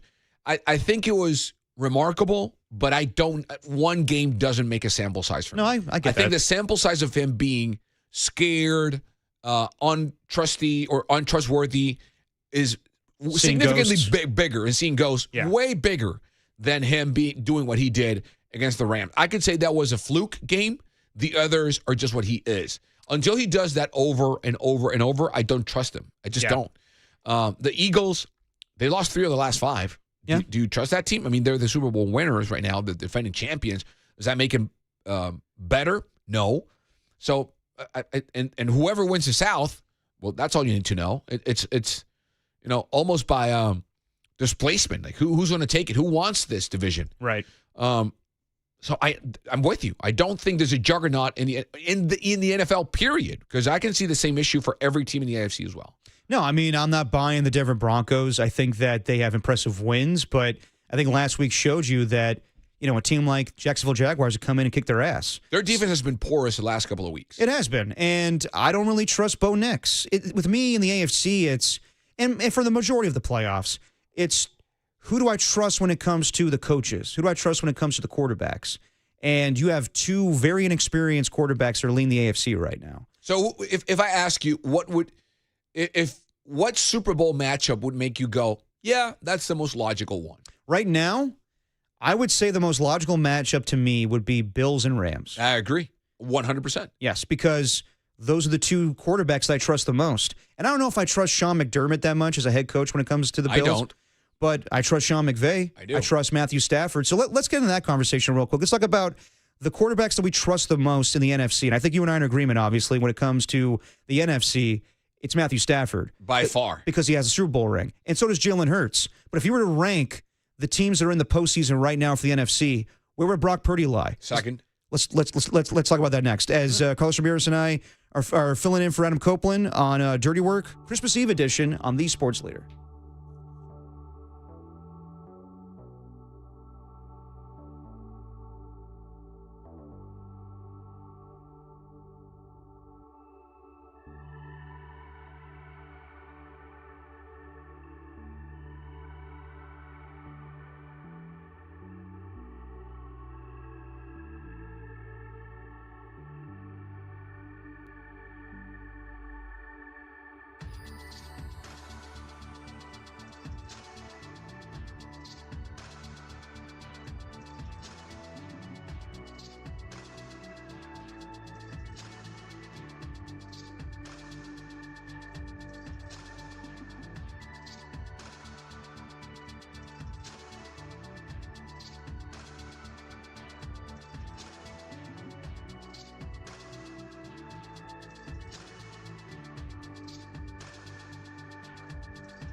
You're listening to Dirty Work. Adam Copeland and Derek Papa. On your home for all things 49ers for the last 20 years. KNBR, the sports leader. Christmas Eve on the sports leader, Derek Papa and Carlos Ramirez doing the dirty work. And we're getting you ready for Bears and 49ers this Sunday Night Football, big-time matchup. We were talking about the quarterbacks in the NFC. Who do you trust the most right now? And I think that's pretty easy to answer. It's Matthew Stafford because right now he's in the driver's seat for MVP. He has a Super Bowl ring, won it 4 years ago, first year with the LA Rams, Sean McVay. And then after that, where would you rank Brock Purdy? And before the break, Carlos, you said second. And I agree with you right now because I know Jalen Hurts a year ago won Super Bowl MVP, but he is not seeing the field like he did a year ago. No. And honestly, he hasn't played very well and consistent since 2022, where he had his MVP campaign. His best play is a tush push. Yeah, no. And he has definitely regressed as a quarterback. You see A.J. Brown getting frustrated. So just because he has the hardware and the accomplishments of a year ago, I wouldn't put him high on my list right now. I would put Brock Purdy second because he has played better in the postseason, in my opinion. He's been able to come back down with the Detroit Lions. He played well in the Super Bowl for the most part, and then it was just, Patrick Mahomes being the hero. But yeah, when you look at the other quarterbacks in the NFC, and we mentioned Matthew Stafford, so when you mention Caleb Williams, Jalen Hurts, Sam Darnold, Bryce Young, Jordan Love, as far as the teams that would be in today, I think it's no question. You would probably go, if I had to rank him, I would go Matthew Stafford 1. I would go Brock Purdy 2. Just to give the benefit of the doubt because what he's accomplished in the past, I'd probably go Jalen Hurts 3. After that, I probably would go Sam Darnold only because of what he's done the last few weeks. Not a lot of playoff experience, just that game a year ago against the LA Rams, but he has been clutch the last 2 weeks, getting that, that drive to get the game-winning field goal against the Colts, and then last week to win the game for the Seahawks against the Rams. And then Jordan Love, we'll see if he plays this week, but with Jordan Love, it's only been one playoff performance that I thought he was spectacular against the Dallas Cowboys 2 years ago, and then since then it hasn't been great. And then Bryce Young, as you just said, the Panthers are in by default because the NFC South is terrible. So I don't think it's even close, Carlos. I think that by far, and Caleb Williams is in that conversation as well, but Caleb Williams, we haven't seen him in the postseason. Yep. So I think by far the quarterback that I trust second to Matthew Stafford is Brock Purdy. I would go Stafford 1. Yeah. Brock Purdy 2. I would go 3. I think I'd put Darnold ahead of Hurts right now. Yeah. And I'm not considering past performance, the present day performance. I got you. I would go Darnold 3, Bryce Young 4, Hurts 5, Love 6. Okay. And Caleb last. So what do you think of Caleb Williams? Like I think that he's definitely improved over a year ago, and he was the consensus first overall pick, generational talent. I get all that. He's a very good player, but that's where I think when it comes to evaluating the playoff teams, I'm always going to go with the experienced quarterbacks. Like we were talking about earlier, like the AFC, I'm buying Josh Allen, even though it's kind of the same situation with the 49ers where it's all offense, no defense. Right. I'm buying him. I'm not buying Bo Nix. If I'm buying between the two of them, if it's Drake May or Bo Nix, I'm buying Drake May. If it's between Bo Nix and Trevor Lawrence, I'm buying Trevor Lawrence. You just buy the quarterbacks with more experience. So even though Caleb Williams is an improved quarterback and he has a better offensive line this season, I just think that he's going to see things that he hasn't experienced before in the postseason where Brock Purdy's been there, done that. I think he has a better coach and a better run game, and that he's more dependent on those two than any other quarterback in the race, in the ranking we're doing. Yeah. I think that could have been said about Brock Purdy 2 years ago. Not anymore. He doesn't have a run game. The 49ers run game is not there anymore. Right. So I think he's incapable, or at least now, either unwilling or unable to follow progressions without getting the urge to bust out. Yeah, exactly. And scramble. Yep. And improvise. So to me, that's bad quarterback play, because the fact that you can doesn't mean you should. Yes. Agreed? Exactly. This is what Kirk Cousins was talking about a week ago. I don't know if you saw that clip where he was like, when I was coming in the league, this is Kirk Cousins talking about how originally it was quarterbacks reading a defense, and now it's changed where quarterbacks read their progressions. And Kyle was talking about, I think he was asked about Phillip Rivers playing and how a 44-year-old quarterback could be more effective than a younger quarterback with all of the abilities in the world. And he was like, well, it's because Phillip is experienced and he can read a defense where, that Monday night game, Phillip is just looking at the defense, what Robert Saleh is showing him. And he can throw blitzes at him and make him uncomfortable, but he's so experienced from playing, getting drafted 20 years ago where he knows where to place the ball, where a guy like Caleb Williams or even Sam Darnold, they get spooked because they got pressure coming at them and they don't know how to read a defense like Phillip Rivers does. So if we're talking about, are we concerned with Phillip Rivers dicing up the 49ers defense? Yeah, but a lot of quarterbacks have done that this season. I think that you may have a better advantage against, quarterbacks that aren't good at that in Caleb Williams and Sam Darnold. Now, they're very good, capable quarterbacks and more mobile than Phillip Rivers, but I think playing at home and Robert Saleh disguising blitzes and throwing stuff at them could go in the 49ers' favor. We had this debate a couple of weeks ago in the I host the official NFL podcast in Spanish. Okay. And we had this debate. Who would you rather have right now, Bo Nix or Caleb Williams? Right now, I would say Caleb Williams. I said Bo Nix. Okay. Only because I think neck up, Bo's better. I mean, right now, I think he's more coachable. Yeah. You can see the struggle. You can literally see Ben Johnson losing his mind over trying to get this guy to do what he's told. Bad tendencies. Yeah. Bo Nix he can make a bad choice. Yeah. Right? But I think the bad choices he makes are fixable because it's either he didn't see a linebacker. They're not poor choices of I didn't follow my progression and just bolted. Right. It's just I misread the defense or I didn't see the linebacker push back or sink, whatever. I didn't see the cornerback sneaking in, whatever the case may be. Right. It's more bad reads on the defense than being unable/unwilling to do what I tell you to do. Yeah. The second one I think is more severe than the first one. I think both physical traits are not that different, Bo Nix and Caleb. I think Caleb has a better arm, like sidearm, better talent. But I think now, neck up, I would trust Bo Nix more because I've seen him get coached up by Sean Payton and actually get the coaching right and being coachable. I don't know that he is. The other thing is I think Sean Payton is pushing Bo Nix forward. I think Ben Johnson has to reel Caleb Williams and put guardrails around him. Right. Training wheels. I think Sean Payton has took him out and said, you got to go. I mean, wheels are off. You have to do this. Yeah. Ben is the opposite. I think we have to put this kid on training wheels, otherwise the house will fall. How do I know that? Yards per attempt. Caleb is 24th in the NFL. Yeah. In yards per attempt, 24th. That's not a good number. I mean, Bo Nix is under that. I get it, but it's because he doesn't have the weapons to go deep into that. What deep downfield. Yeah. Caleb does. They just don't do that anymore, or at least this season in Chicago.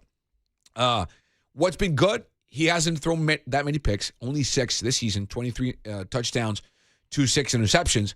So that's good. But the completion percentage, 57%. Yeah. So I think it's up there. Bo Nix is 63.2. Mm-hmm. Caleb is 57.8. Quarterbacks with a better pass or completion percentage than Caleb Williams. Davis Mills, Brady Cook, Dylan Gabriel, and Joe Flacco. Right. Just to mention a few. Right? Yeah. I mean, now I don't know. With Caleb Williams, I do think he has, bad tendencies where he's willing to, if something's not there, he's going to use his legs. Something also that Kyle Shannon was talking to me and Copes about a week ago, where he was like, when we look at tape, we're trying to evaluate quarterbacks coming out of the draft, it's not impressive to me what they do as far as like, okay, there's nothing going on there, so let me use my legs. Right. It's what you do on third down. It's did you throw the ball away? Did you make a play out of nothing? That's what impresses me. With Caleb Williams, I think he's been better as the season's progressed. But yeah, early on it was, all right, I'm freaking out here. I don't know what to do, so I need to just run. And I need to throw the ball away, or I need to make a hero throw. And it's like, that's not, like, if you look around the field right now, Ben Johnson's probably scheming it up, but you're just missing that open receiver. I do think that Bo Nix has that tendency at times, too. I do think where Sean Payton and Ben Johnson are similar is that they try to, as you said, put the training wheels on their quarterback. I do think that when it comes to Bo Nix, he does have a good complement of wide receivers, but it's not the best. No. And he finds a way to dink and dunk, the Broncos down the field. But yeah, I think when you're comparing the two quarterbacks, Brock Purdy to Caleb Williams, and it was the same for Brock early on, but Brock has full command of this offense right now. And Kyle, tells him what to do. Obviously, every play caller does that with their quarterback. But you see it's more comfort in what Brock Purdy does as a quarterback as opposed to Caleb Williams. But I want to play this clip real quick and get your opinion on it. This is Caleb Williams being asked yesterday about whether he takes any individual joy in getting the Chicago Bears to the playoffs in his second season. Leading a team to the playoffs here, that you're proving something individually. I know it's a team sport, but you're the quarterback. Do you take any individual joy out of that? Yeah. I've been, I've said it in a couple of speeches that I've had before that, I wasn't the biggest, I wasn't the strongest, I wasn't the tallest, fastest, whatever the case may be. I get drafted here.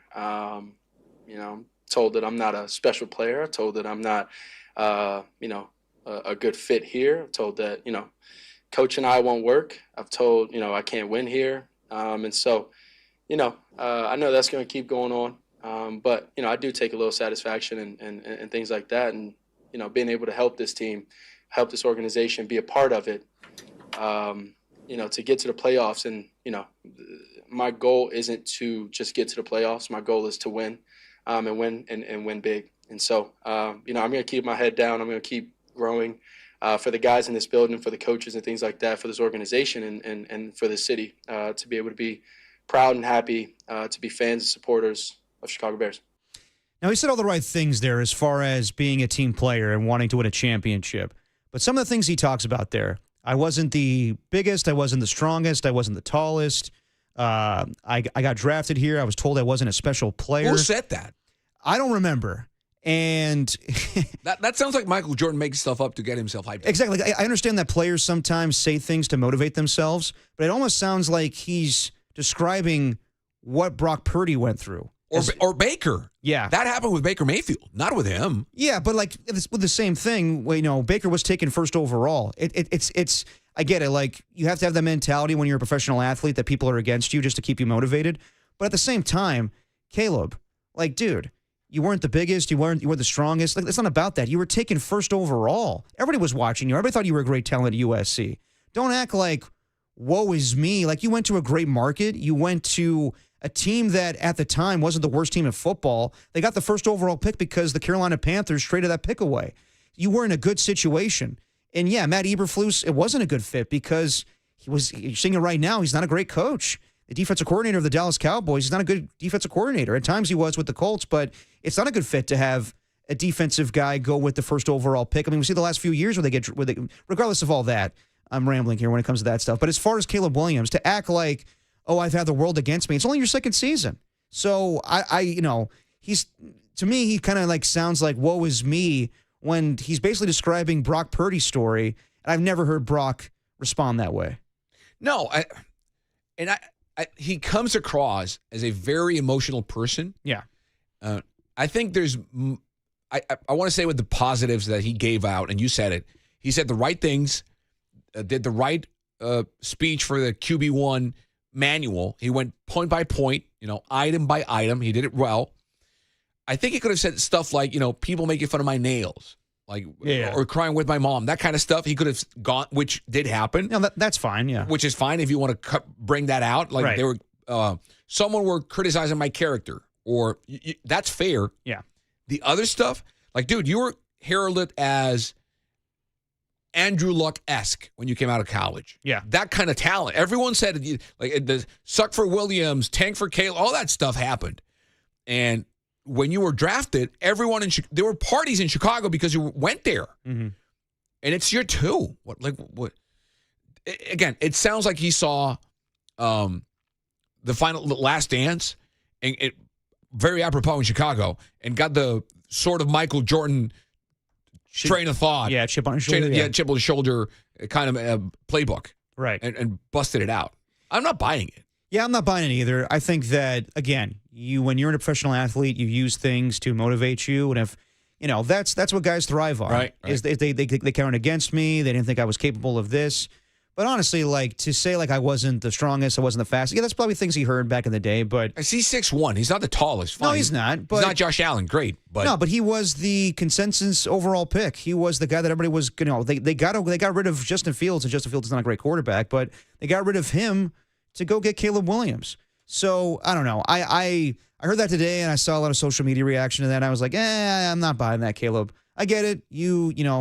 People use things in order to get to the next level, but do you care if it works? Do you care if that were if you're a Chicago Bears fan, would you care if he said that? If he said those things just to get himself hyped up?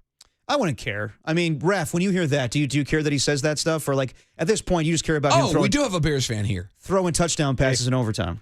I don't mind. I mean, we've dealt with so many quarterbacks that weren't emotional, that weren't at the level that Caleb was, that, I can't wait till we get a perfect quarterback who's, mature, great quarterback.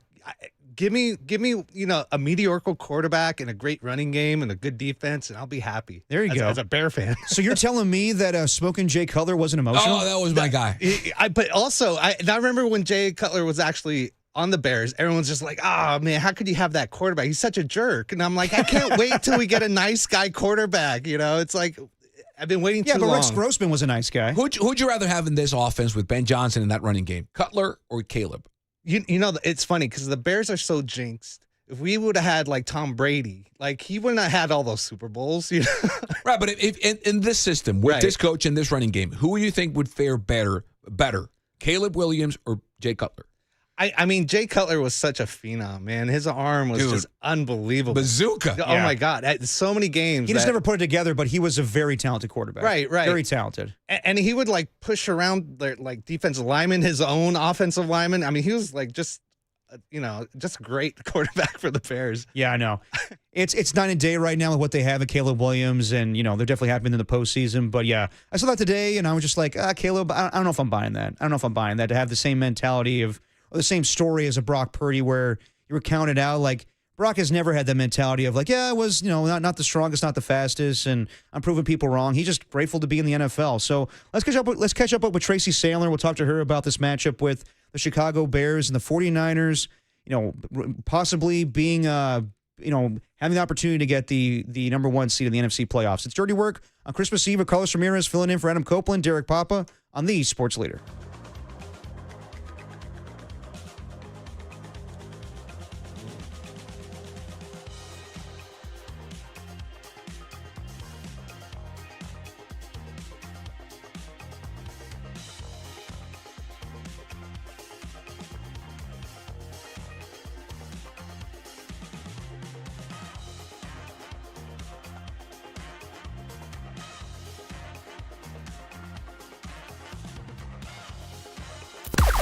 Now, from the O'Donnell Financial Group Sports Desk. Learn more at odfigroup.com. O'Donnell Financial Group, because planning is a process, not a product. What do you want for Christmas, little boy? How about a nice football? Football. What's a football? It'll be on KNBR, Ralphie. Christmas Day, it's a bevy of NFL games on the leader. After you open up your gifts tomorrow, tune into Cowboys Commanders, pregame at 9:30. Come on, kid. Lions Vikings in game 2. Without conscious will, my voice squeaked out, football. Okay, get him out of here. And the NFL coverage ends with Broncos Chiefs, all coming up on Christmas Day on KNBR, the... You'll shoot your eye out, kid. Merry Christmas. Ho, ho, ho. Leader.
You're listening to Dirty Work.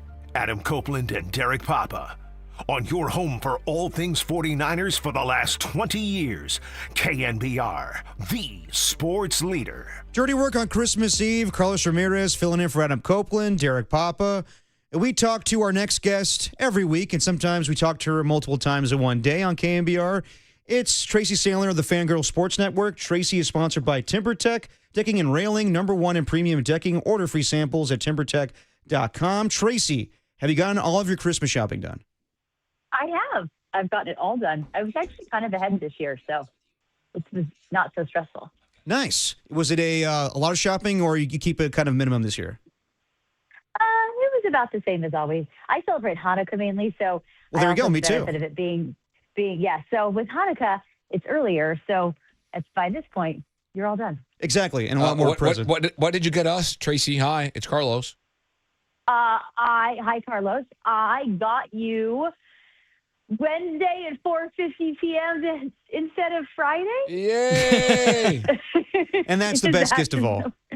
Yeah, there you go. There you go. Exactly. So, Tracy, just reacting to Monday night's game with Brock Purdy's, great performance, 48-27 over the Indianapolis Colts. Brock has had clutch moments in the postseason, but, before the Monday night game, have you ever seen him play at that level? I thought it was something entirely different than we've seen before. I think there's something that seems very, and I know people use this phrase all the time, but there's something very locked in about him right now. Something very just kind of calm and collected. Not that he's not normally like that, but I think he's just firing on all cylinders and everything is clicking, and he just has complete confidence in himself. He has confidence in his receivers, and you can just see it's almost like, I want to say it's almost as if he's like really matured, but that's not the right word. But there is something. He's taken a step forward, and I think that makes sense, really, if you think about it. He had his first off season when he had surgery. He had a second off season recovering from losing a Super Bowl, and then he had this off season where they finished early, even though they didn't want to do that. And he had a real off season to kind of regroup and rest and do all the things he needed to do. And even though he had the injury early in the year, I think he's very just refreshed and on top of his game. What do you see for the Chicago game, Tracy? What's the key in your eyes? And how big is George Kittle being healthy for that game?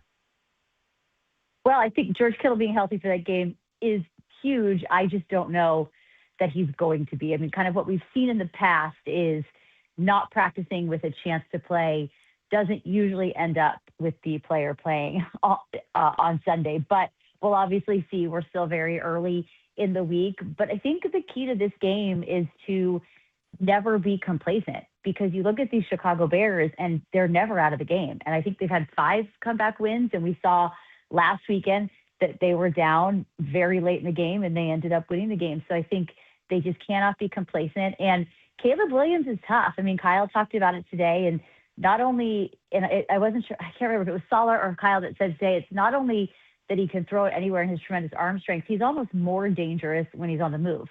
And I think that's something the 49ers are going to have to really be on the lookout for. And then again, the offense is going to have to continue to kind of make up for any deficiencies in the defense.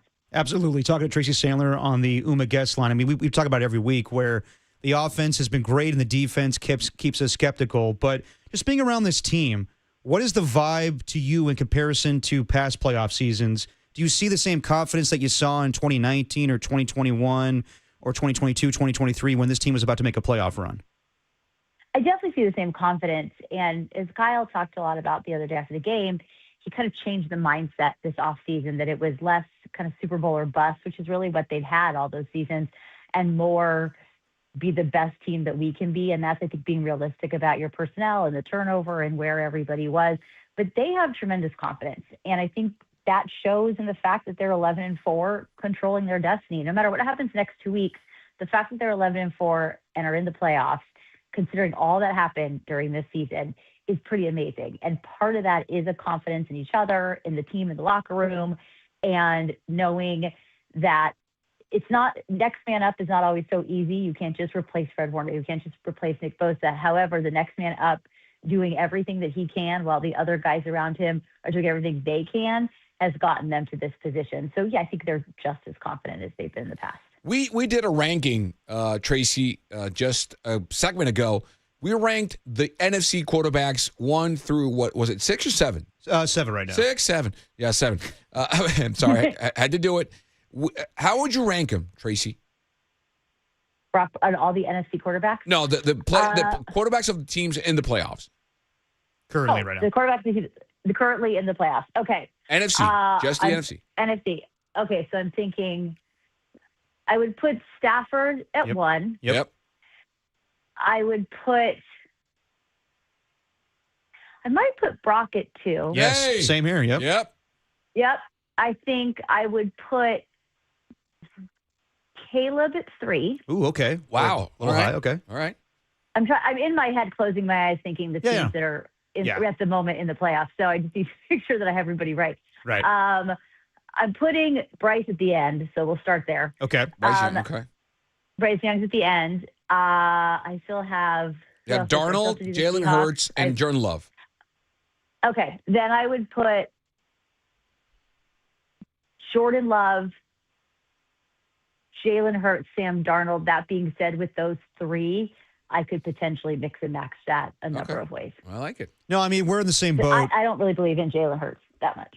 Yeah, and it's crazy to have that thought process when he won Super Bowl MVP, but it's clear that Brock Purdy, when you talk about the other quarterbacks, he's playing at a different level, and he's got more experience than Caleb Williams. I think that Jordan Love's a more talented quarterback, but Brock has definitely, more experience than him. I think with Jordan Love, it's just that one playoff game where he was fantastic against the Dallas Cowboys. But, yeah, I mean, isn't it kind of crazy that even with Brock Purdy being injured for the majority of the season, we would say right now he's the second-best quarterback of the NFC playoffs? Yeah, I would say that's true. I don't think it's crazy, though. I mean, I think that's what he's shown year after year. I just think it's kind of hard for people to believe it for all the reasons we've talked about in the past. But I actually don't think it's that crazy. I mean, he's pretty much shown it since the first day he stepped into that Miami game. And he's done nothing but continue to prove it. And I put last season as an outliner and an aberration. And, people have bad games. I know he had that 3-interception game a few weeks ago that people love to remind me about that he had, which means he's not really elite yet. But I just think this is who he is, and he's only gotten better and better. But this is the Brock that we've seen since he got here, really. So, Tracy, last week you were on with us after the Rams and Seahawks game, and you said that the 49ers are a good team, but you think they're a step behind both of those teams. And I agree with you, but then Monday night had me feeling differently. So do you feel the same now where, with what you saw Monday night, the 49ers are in the same boat as a Rams and Seahawks team?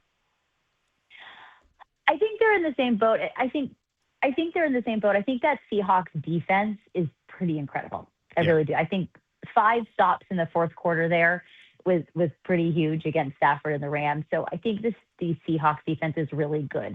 So top to bottom talent-wise, I still think those teams are better than the 49ers defensively. That being said, the 49ers have shown that they can figure out ways to win and find ways to win, and that the defense can be good enough. These next 2 games are the biggest test of all.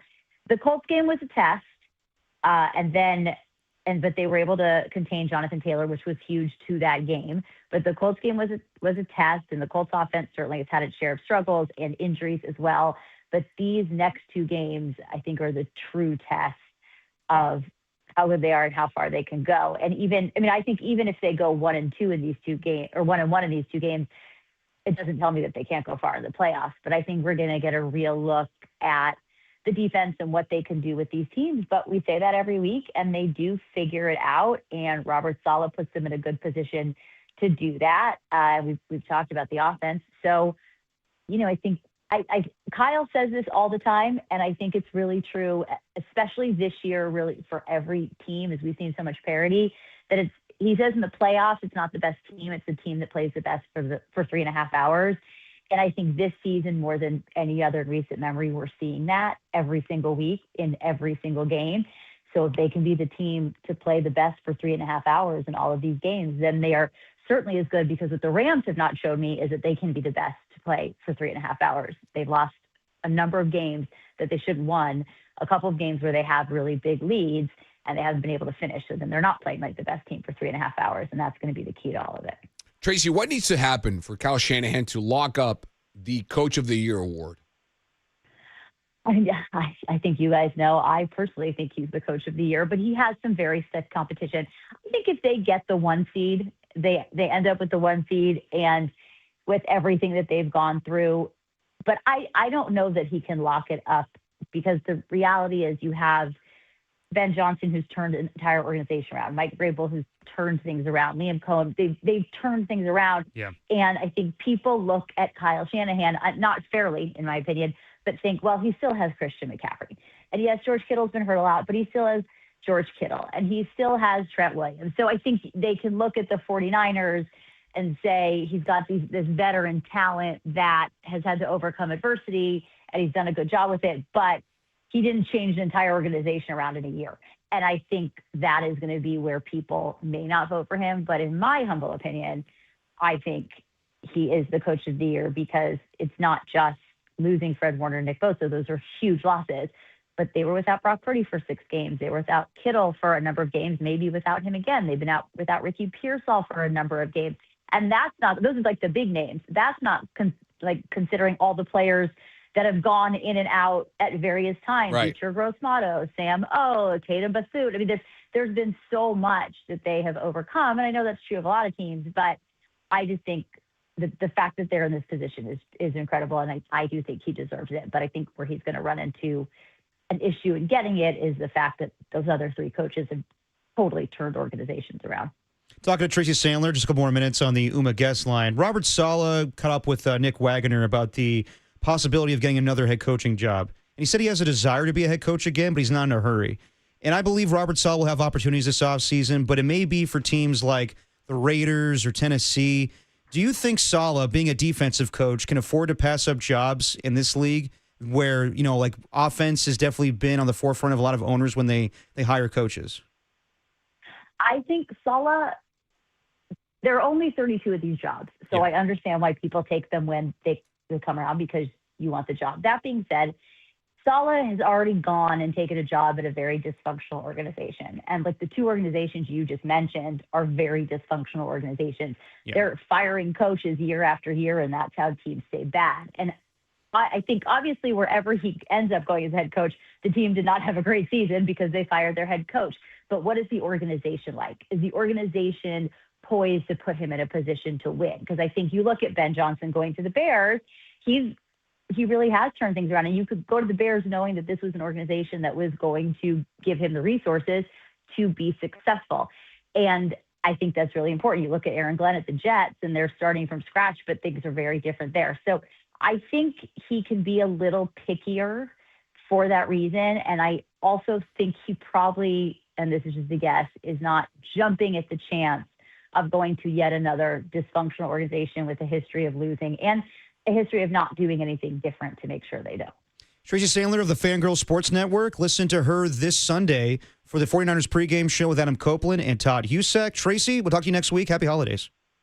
Happy holidays. Talk to you guys later. Merry Christmas. Later, Tracy. I'm glad that you brought up that question for Tracy as far as Kyle Shanahan for Coach of the Year. I want to get into that because I think there's a compelling case for Kyle Shanahan to be Coach of the Year. But as Tracy said, he's got stiff competition with the likes of Liam Cohen, Ben Johnson, and Mike Vrabel, who have changed organization. Talk about that next with Carlos Ramirez filling in for Adam Copeland, Derek Papa for Dirty Work on Christmas Eve on The Sports Leader.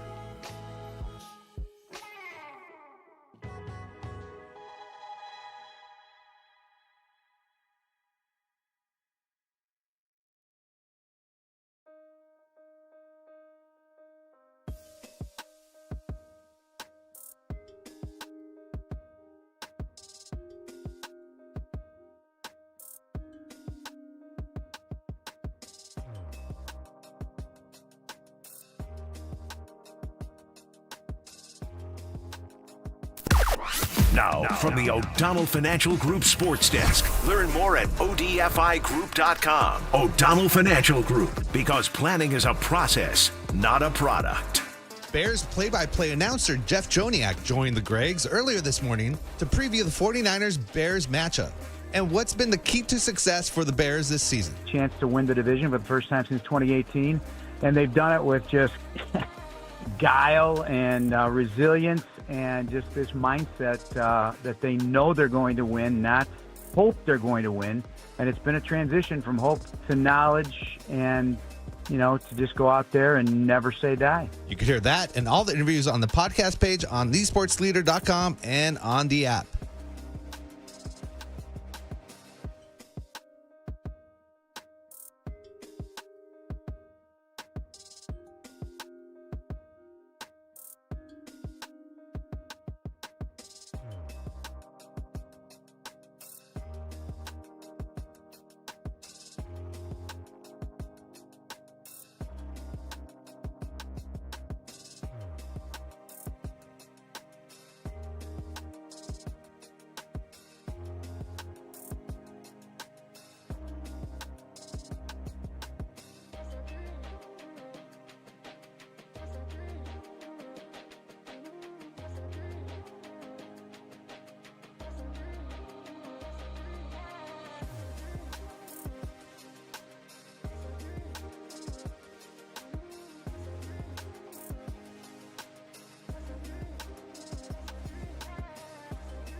Now back to Dirty Work with Copes and Depop on 104.5 FM and 680 AM, the sports leader.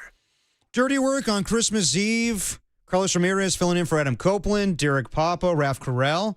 What is this, Raf? Is this just some Little John Christmas? What the heck is this? It's Little John with the Kool-Aid Man. So I don't know what that means. The Kool-Aid Man. Hey, I'm the Kool-Aid Man. Oh, yeah. I know who that is, but is he a singer now? He's a rapper, apparently. Is it an alias? He's doing songs now. The actual Kool-Aid Man. Yeah. Or is it someone saying his nickname is the Kool-Aid Man? No, it's actually the Kool-Aid Man. So wow. At least in the video. It's not someone from the Wu-Tang Clan who I don't know who he is. Yeah. No. It's not Method Man, Kool-Aid Man. No, it's a different man. Yeah, it's another man. The actual Kool-Aid Man. Yeah. Man, the Kool-Aid Man either is having a career change or is falling on hard times where he needs to rap. Yeah. Or both. Yeah, he's busting out of the walls in this video. That's his signature move, right? Yeah, that's his go-to thing. So you asked Tracy Sandler an interesting question. What does Kyle Shanahan need to do to win Coach of the Year? And I think he has a compelling case this season with what he's had to deal with the injuries to Fred Warner and Nick Bosa, not having Brock Purdy for the majority of the season. If you go to FanDuel for the odds right now, Mike Vrabel is the favorite, but at second place is Kyle Shanahan. Then after that is Mike McDonald with the Seattle Seahawks, Ben Johnson with the Bears, Liam Cohen, and Sean Payton. But I agree with Tracy. I think that this is by far Kyle Shanahan's best coaching performance for what he's done with everything, as I just said, with the injuries, them being 11-4, not to mention before the season starts, it's kind of a salary dump year. And there were still expectations for them to make the postseason. But this was not a Super Bowl or bust season. Even Kyle said that before the season started, talking to Sirius XM Radio. But I do think when it comes to Coach of the Year, the voters do focus on, did you take a team from worst to first? Did you change the franchise? And that's what Mike Vrabel's doing right now with New England. That's what Ben Johnson's doing with Chicago. That's what Liam Cohen's doing with Jacksonville. But sometimes it changes. Like the first year where they went to the Super Bowl, 2019, I thought that should have been a slam dunk win for Kyle Shanahan to win Coach of the Year. But they gave it to John Harbaugh. Sporting News gave it to Shanahan. They did. But the AP gave, which is the one that counts, gave it to Harbaugh. Yeah. Exactly. And to me, I think that John Harbaugh is a really good coach. And I guess he turned that team around from 10-6 to 14-2. And there was, they went through their own salary dump that year, but I don't think that warranted Coach of the Year. I think that from what the 49ers dealt with in, 2018, 4-12, Jimmy Garoppolo tearing his ACL, to being 13-3, this dominant team, it should have been where Kyle Shanahan wins that award. And I think that now, because he's an established coach, he probably won't get the recognition for Coach of the Year. I think that some coaches in the past got that. That was Bill Parcells, I think, winning it 3 times because he went from team to team. He went from, retirement to the New England Patriots and took them to the Super Bowl. The same thing with the New York Jets, Dallas Cowboys. But for Kyle Shanahan, people know him as one of the best play callers in all football, if not the best play caller. Sean McVay won it his first year. He probably won't win it again. I think that people think, all right, I have to give it to Coach of the Year is for a first-time coach or a guy that gets fired and turns the franchise around. So how do you see it right now, Carlos, for Kyle Shanahan's chances to win Coach of the Year? I think they're high. I think if he takes down Ben Johnson, I think it matters because you would have defeated another candidate for the award. The only one who defeated him head-to-head was Liam Cohen when the Jags played here. Yeah. He already beat McVay and McDonald once. Maybe it's twice. Hopefully it does. But let me flip it. Okay. What do you think is the true importance or relevance, I should say, of this award? Because in the Ben Johnson era, if he does win it, Matt Nagy won it with the same team 6 years ago. 2018, yeah, I remember that. So, I mean, I get a team can go down and be to the dumpsters pretty quickly, and you can have them be bad and then bring him back to life and then research them, which is what Johnson would have done or is doing right now. But what's the relevance of this award? Does it matter? Bill Belichick won it 3 times. Yes. Do you know how many times Mike Tomlin has won the award? 0. It doesn't really matter, honestly. Like, I think Kyle was asked this question, like, do you, think about your candidacy for Coach of the Year? He goes, I don't care about that. And obviously, at this point in his career, he cares about the Super Bowl. So this is good conversation on Sports Talk Radio, but Kyle, he doesn't care about individual awards at this point. Bill Walsh won it once. In 1981? Yeah. Yep. So it really doesn't matter. You don't get in the Hall of Fame because you won Coach of the Year. It was won it 3 times. Then what's the point? There is no point to it. Like Chuck Knox won it 3 times in the 80s. Yeah. But Chuck Knox is not a Hall of Fame coach. Or actually, he might be for all I know. But like that's the thing. Like he was always changing teams. He went from the Bills to the Rams. Like, that's like the same thing with Bill Parcells. He's not a Hall of Fame coach. Okay, he's not, yeah. But Bill Parcells, I think he won it twice. Twice? Okay. Yeah. 86, 94. But because he was always jumping from team to team. With Kyle Shanahan, like Andy Reid's not going to win it. I think he's won it once in his career too. So it doesn't really matter, honestly. What matters to us, like I don't think like fans are like, yeah, Kyle Shanahan finally won Coach of the Year. I think if an award means nothing, get rid of it. Well, to me, so, and I know what it means, but I think the structure around the way people give this award is flawed. Okay.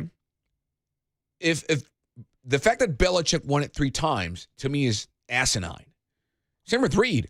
You shouldn't judge a coach solely based on the fact, because it feels right now the award should be named the best turnaround coach of the year. But it's not always that case, though. I know, but it feels like that's the predominant factor in choosing who wins and loses this award, right? What coach did the most with the fewest talent, or what coach turned a dumpster fire into a Cinderella story? Well, if that's the criteria, then I think that you have to go with Ben Johnson, Mike Vrabel, or Liam Cohen this year. But there are factors, obviously, with Kyle Shanahan. I think it's more impressive what Kyle Shanahan's doing this year. I agree. And yes, Ben Johnson told Ryan Poles when the season started, I can't go into the season with the same offensive line. I can't see Caleb Williams get sacked 68 times. You need to change that right away. So that's what they did. They made aggressive moves, and they got Joe Tooney. They got Drew Dahlman. They got Jonah Jackson. So their offensive line is totally different. And that's what's changed them. And he's a great play caller. He took what he took. He took the offense he had with the Detroit Lions and made it that much better with the Chicago Bears. And I hear you on the Matt Nagy, front where it comes like, this coach already won this award with the same team 6 years ago. But they were that bad a year ago. So I understand why he would be in contention for that award. With Mike Vrabel, it's basically they made aggressive moves in the offseason. But this team, it's kind of the same deal with the 49ers, kind of a cupcake, schedule. But they've been impressive in victories over the Buffalo Bills and Tampa Bay Buccaneers. So I put a lot of stock with that. And Mike Vrabel's already won the award with Tennessee back in the day. And he won it where his team was going through the same thing that Kyle Shanahan's going through with injuries. Yep. They didn't have Derrick Henry. They won that. I think they had the number 1 seed in 2021 because, they won like 11-5 or whatever it was at the time. 12-5. 12-5. And they had, I think, Adrian Peterson at running back for a good deal of time. So that's why he won that award. But I'm with you, Carlos. Like, in, the grand scheme of things, this award doesn't mean anything. But it seems like people always find a way to dismiss whatever Shanahan does. Oh, he got Robert Saleh back. So that it's not just him, it's Saleh. Or he got Brent Boyer now. He fixed special teams. It's not just Shanahan. Well, he got Mike Jones. He's the best, he's the best backup quarterback in the league. Yeah. There's always some sort of shade thrown toward Shanahan. But that should be a testament to Kyle Shanahan. I agree. Yeah. Who brought them back in? Who brought Boyer and Robert Saleh? Shanahan. Absolutely. Who coached Mac Jones? Shanahan. Yeah. Who went through the Kittle less, Aiyuk less, Deebo Samuel less, period. Yeah. Shanahan. Yeah. Well, if we're really like ranking the best coaches in football, like this award, it's because either you went through adversity and you found a way to have a good season, or you turned a team around. And like if we're ranking coaches, to me, Andy Reid still is the best coach to me. I put Sean McVay above Kyle just because he's won the Super Bowl, but to me, Kyle's 3. And you heard the other night on the broadcast, Troy Aikman said, if I come back and play football, I'm only playing for one guy only, and that's Kyle Shanahan. Yep. He has that much respect in football where he is a great mind. Like I remember talking to Guy Haberman before the season started, and Kyle gets a ton of crap from this fan base at times, less this season because they realize they have a special coach. But a year ago, it was crazy. We were talking about a 6-11 team, and some people were like, well, Kyle's not as creative as Ben Johnson. He's not doing the same stuff. And Kyle hasn't won the big one. Can you get Bill Belichick in to coach this team? And I'm like, are you guys crazy? You want to trade Kyle Shanahan to the Chicago Bears? That was talking about at one point with Mike Florio. It's ridiculous. It might be, you know what? And I'm being, tongue-in-cheek here. It might be the Shanahan curse. Where he hasn't won the big one? Or no, the Coach of the Year award. His pops didn't win it either. Well, I would say Mike was never in the position where he turned a team around. But you're making my point. Yeah. I got you. It seems like that's the best, that's the only or the most significant trait. Yes. Did anyone doubt that Mike Shanahan was the best coach when he was coaching Denver? Oh, absolutely. Or one of the best coaches? Absolutely was. He never won the award. Yeah. I'm pretty sure he doesn't care. He wouldn't trade the 2 Super Bowls he has. He should be in the Hall of Fame, too. He should be, too. So that's my point. It seems like his path is eerily similar to his dad in that sense. Yes. That whatever he does, someone will always find a way to throw shade at, well, it's Terrell Davis. Well, he got John Elway. Well, he's got Rod Smith and Ed McCaffrey. But he and found Shannon Terrell Sharp. Davis. I know. Yeah. Just like he found Brock Purdy. Yeah, exactly. So exactly. It's really similar, him and his dad, in that sense. No, it definitely is, and that's why they're offensive masterminds, in my opinion. Like, I remember when Kyle was hired, and people gave him crap for being offensive coordinator of the Atlanta Falcons team that was up 28-3 in the Super Bowl, and I never understand why he gets so much criticism for that. Not Quinn? And not Dan Quinn. Like, we usually hold the coach accountable in those situations, and I get it. It was the offense's fault, in a way, because they didn't keep their foot on the gas pedal. The defense gave up the point. Exactly. And Matt Ryan fumbled, but 28-3, that should be good enough to win the Super Bowl. And Tom Brady's that effing good. And we saw it, in the Super Bowl with Kyle. They had the better team both times they went to the Super Bowl. It was just because Patrick Mahomes is that good as a quarterback, where he carried the Chiefs. And now we'll see with Kansas City out of the postseason, can Brock Purdy be that guy where I think that maybe the 49ers will face more talented teams in the postseason, but can this offense, can Brock Purdy, can Kyle Shanahan carry this team to be Super Bowl champions? Yep. And I think it's going to be the same thing with the Buffalo Bills. Can Josh Allen carry this team to the postseason? So, yeah, the bottom line is, Coach of the Year, it doesn't mean crap. Like when we talk about, the NBA, remember Dwayne Casey winning Coach of the Year with the Toronto Raptors, and he got fired a month after that. Same thing with George Carlin when the Warriors bounced him out in the first round. He went Coach of the Year. They were the 3rd seed in the NBA playoffs for the Western Conference. He was fired. Coach of the Year means nothing. It's just a good conversation to have, and Kyle will probably never get his due for Coach of the Year. But if he wins a Super Bowl, who gives a damn? Yeah. All right. We have a draft, right? We do have a draft, yes. Coming up? Right now, yeah. All right. We're going to do a... Taking you down, Bear Boy. You're going down. So we're doing a Christmas movie draft. I did this a year ago with Walter Icabalsetta and Tim Webb. We did our Christmas movie draft. So should we let Raph have the first pick, or do you want to? No. Wait, how many picks? 5. We're going to have 5. 5? Yeah. All right. So after the break or right now? After the break, we're going to do this. Okay. I'm ready. All right, let's do this thing. All right, we'll talk about who gets the first overall pick. We'll kind of do a snake draft. Let's do our Christmas movie draft with Carlos Ramirez filling in for Adam Copeland on Dirty Work, Christmas Eve edition on The Sports Leader.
Now back to dirty work. Adam Copeland and Derek Papa in the KNBR Casino Matrix Progressive Jackpot Studios. Casino Matrix Progressive Jackpots are here. Where are you? Just drop in. Please play responsibly. Call 1-800-GAMBLER. It's the time you all been waiting for. There we go.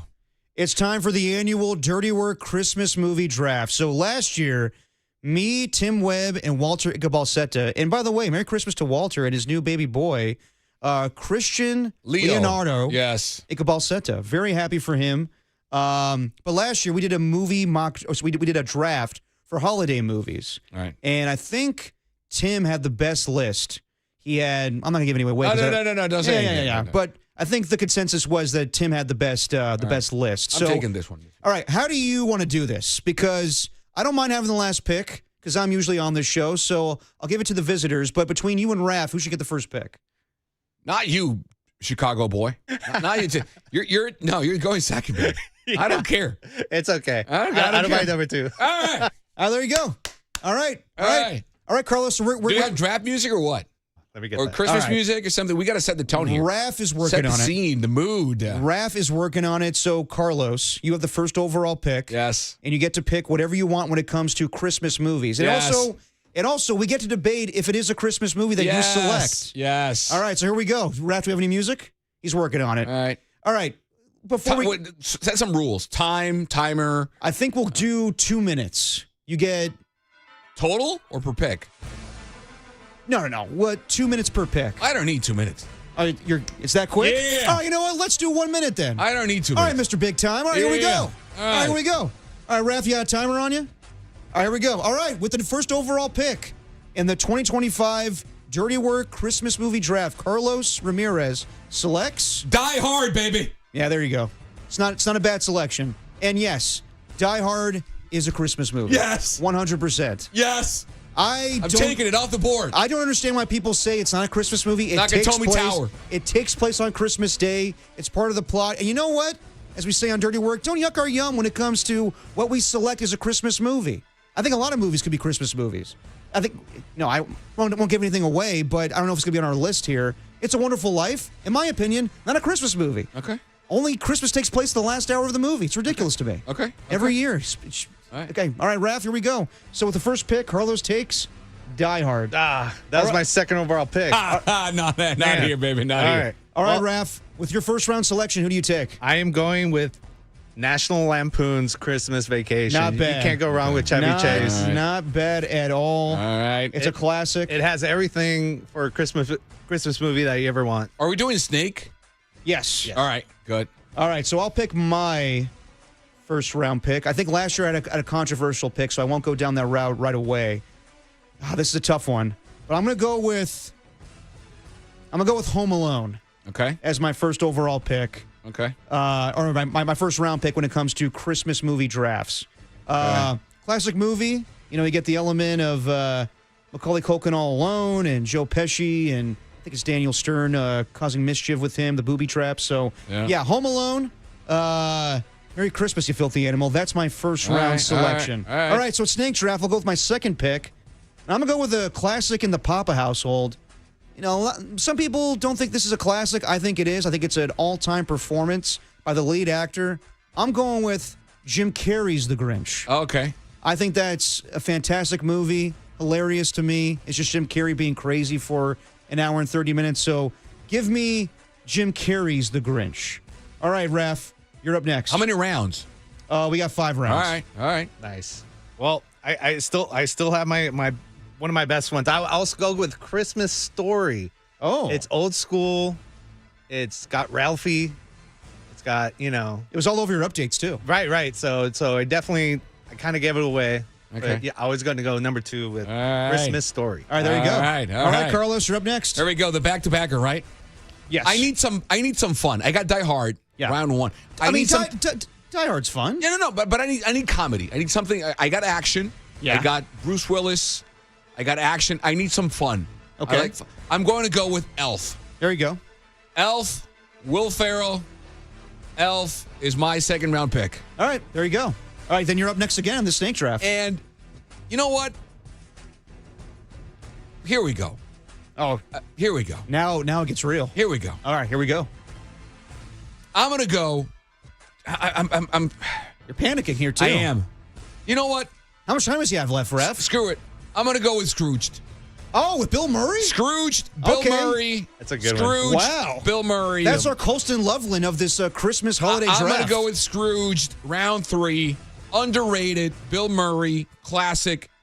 Give me Scrooged. All right, Scrooged. All right, there we go. All right, Ref, you're up next.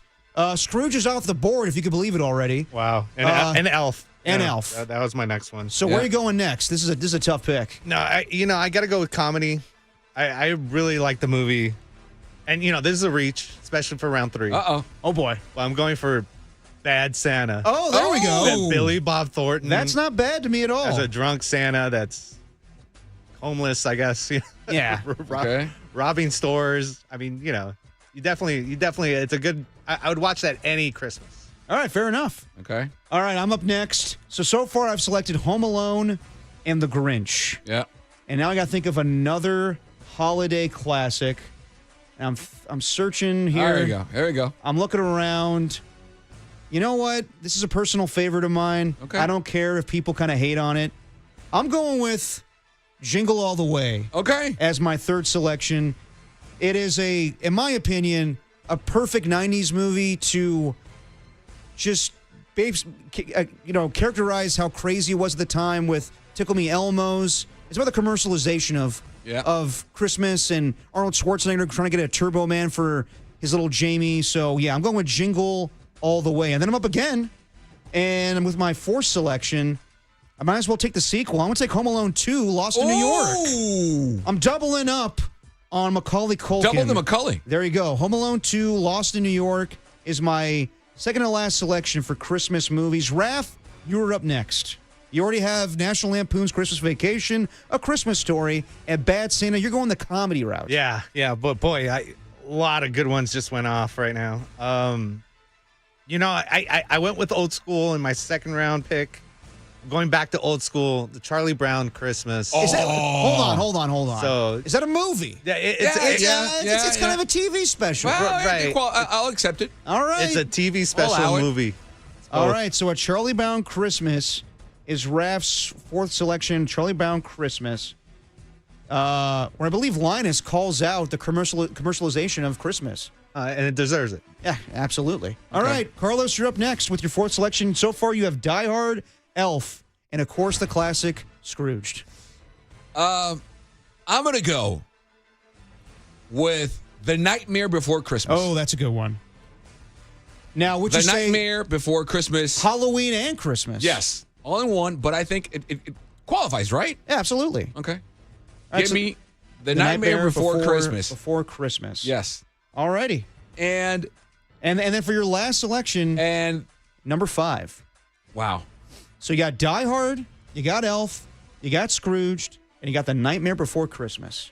All right, I'll do it. Love Actually. Oh, never seen it. Love Actually. But I need a rom-com here. Love Actually. So there you go. That's your last selection. Yes. You happy with that one? No. Why not? I'm having second thoughts. We still got time on the board here if you want to change your mind. If someone could steal Love Actually, but I don't think they go down that road. No. Unless Raph wants to. 30 seconds, Carlos. I might trade up. Yeah. Still on the clock. He's waffling. I know, the card has man. been selected. No. You know what? Staying with it? No? No. I'll make up your mind. No. I'm going. You know what? I'm going to go with Miracle on 34th Street. Which one? The original or the 90s version? The 90s. All right. The 90s. I would have stayed with Love Actually, honestly. I know.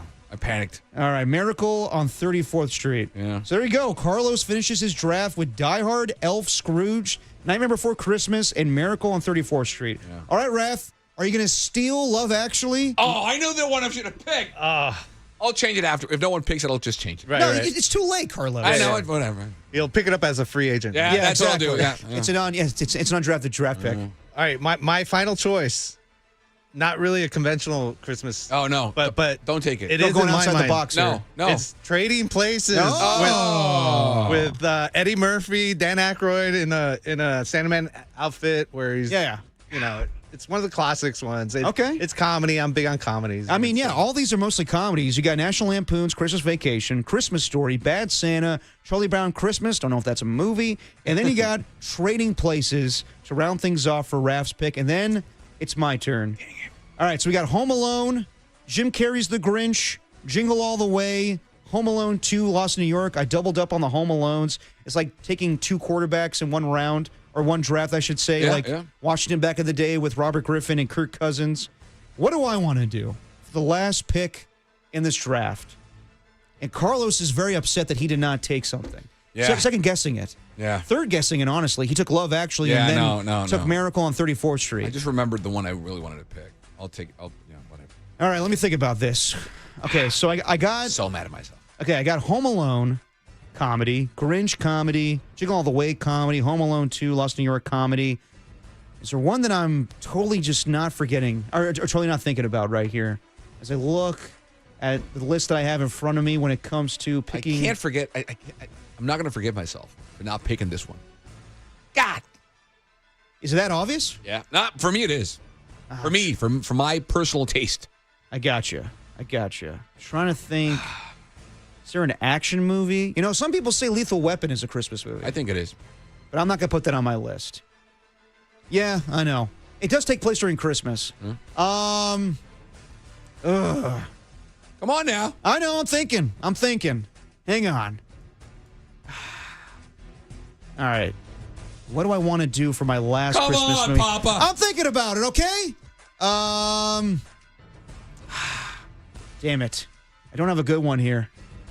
I'm going to go... obvious. You know what? I can't believe I didn't think about this earlier. With my last selection, and probably going to steal it from you, I'm taking the Santa Claus with Tim Allen. No, that's not it. That's not it? No.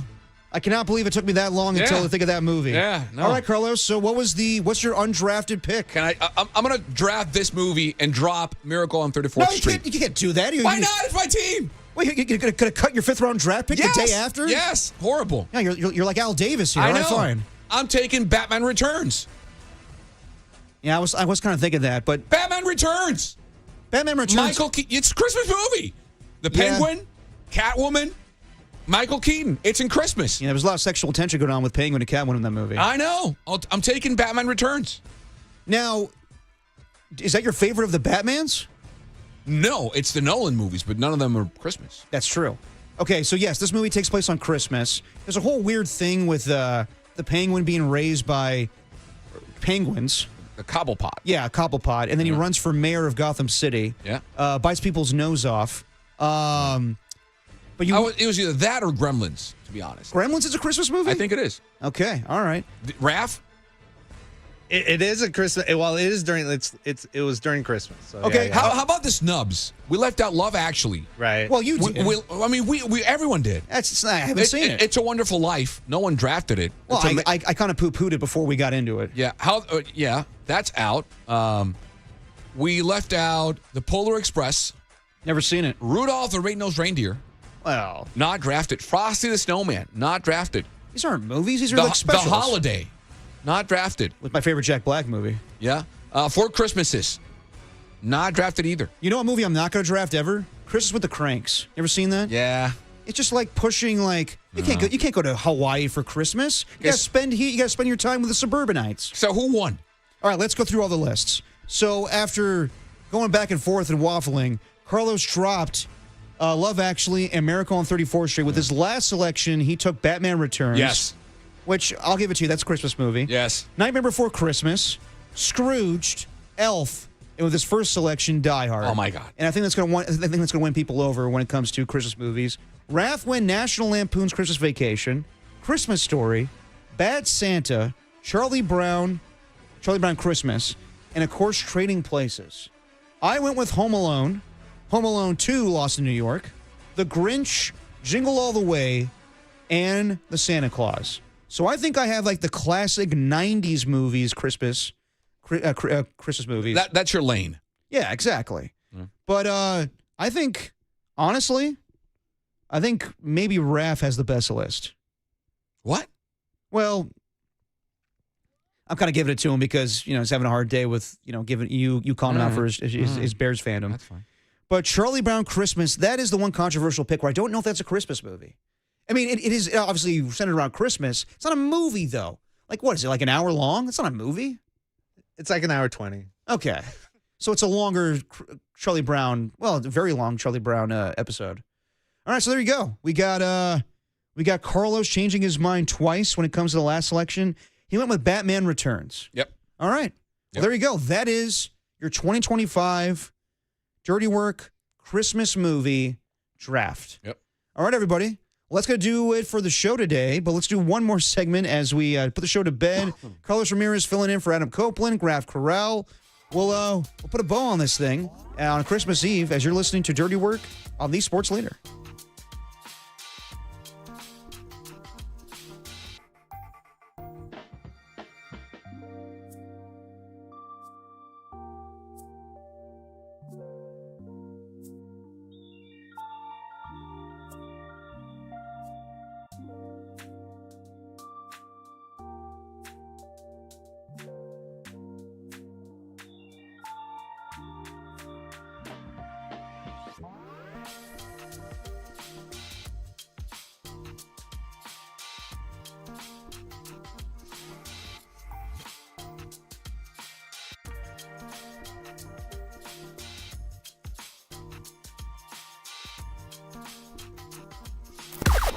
Now, from the O'Donnell Financial Group Sports Desk. Learn more at odfigroup.com. O'Donnell Financial Group, because planning is a process, not a product. Tracy Sandler from Fangirl Sports joined JD and Larry Krueger. I passed out in a bush. To break down 49ers Bears and how Brock Purdy's hitting his rhythm as the 49ers head towards the playoffs. He is firing on all cylinders. He knows where he wants the ball to go. He's getting it there. He can extend plays. He just looks great. That is Brock Purdy is the least of their issues right now. You can hear that and all the interviews on the podcast page on thesportsleader.com and on the app.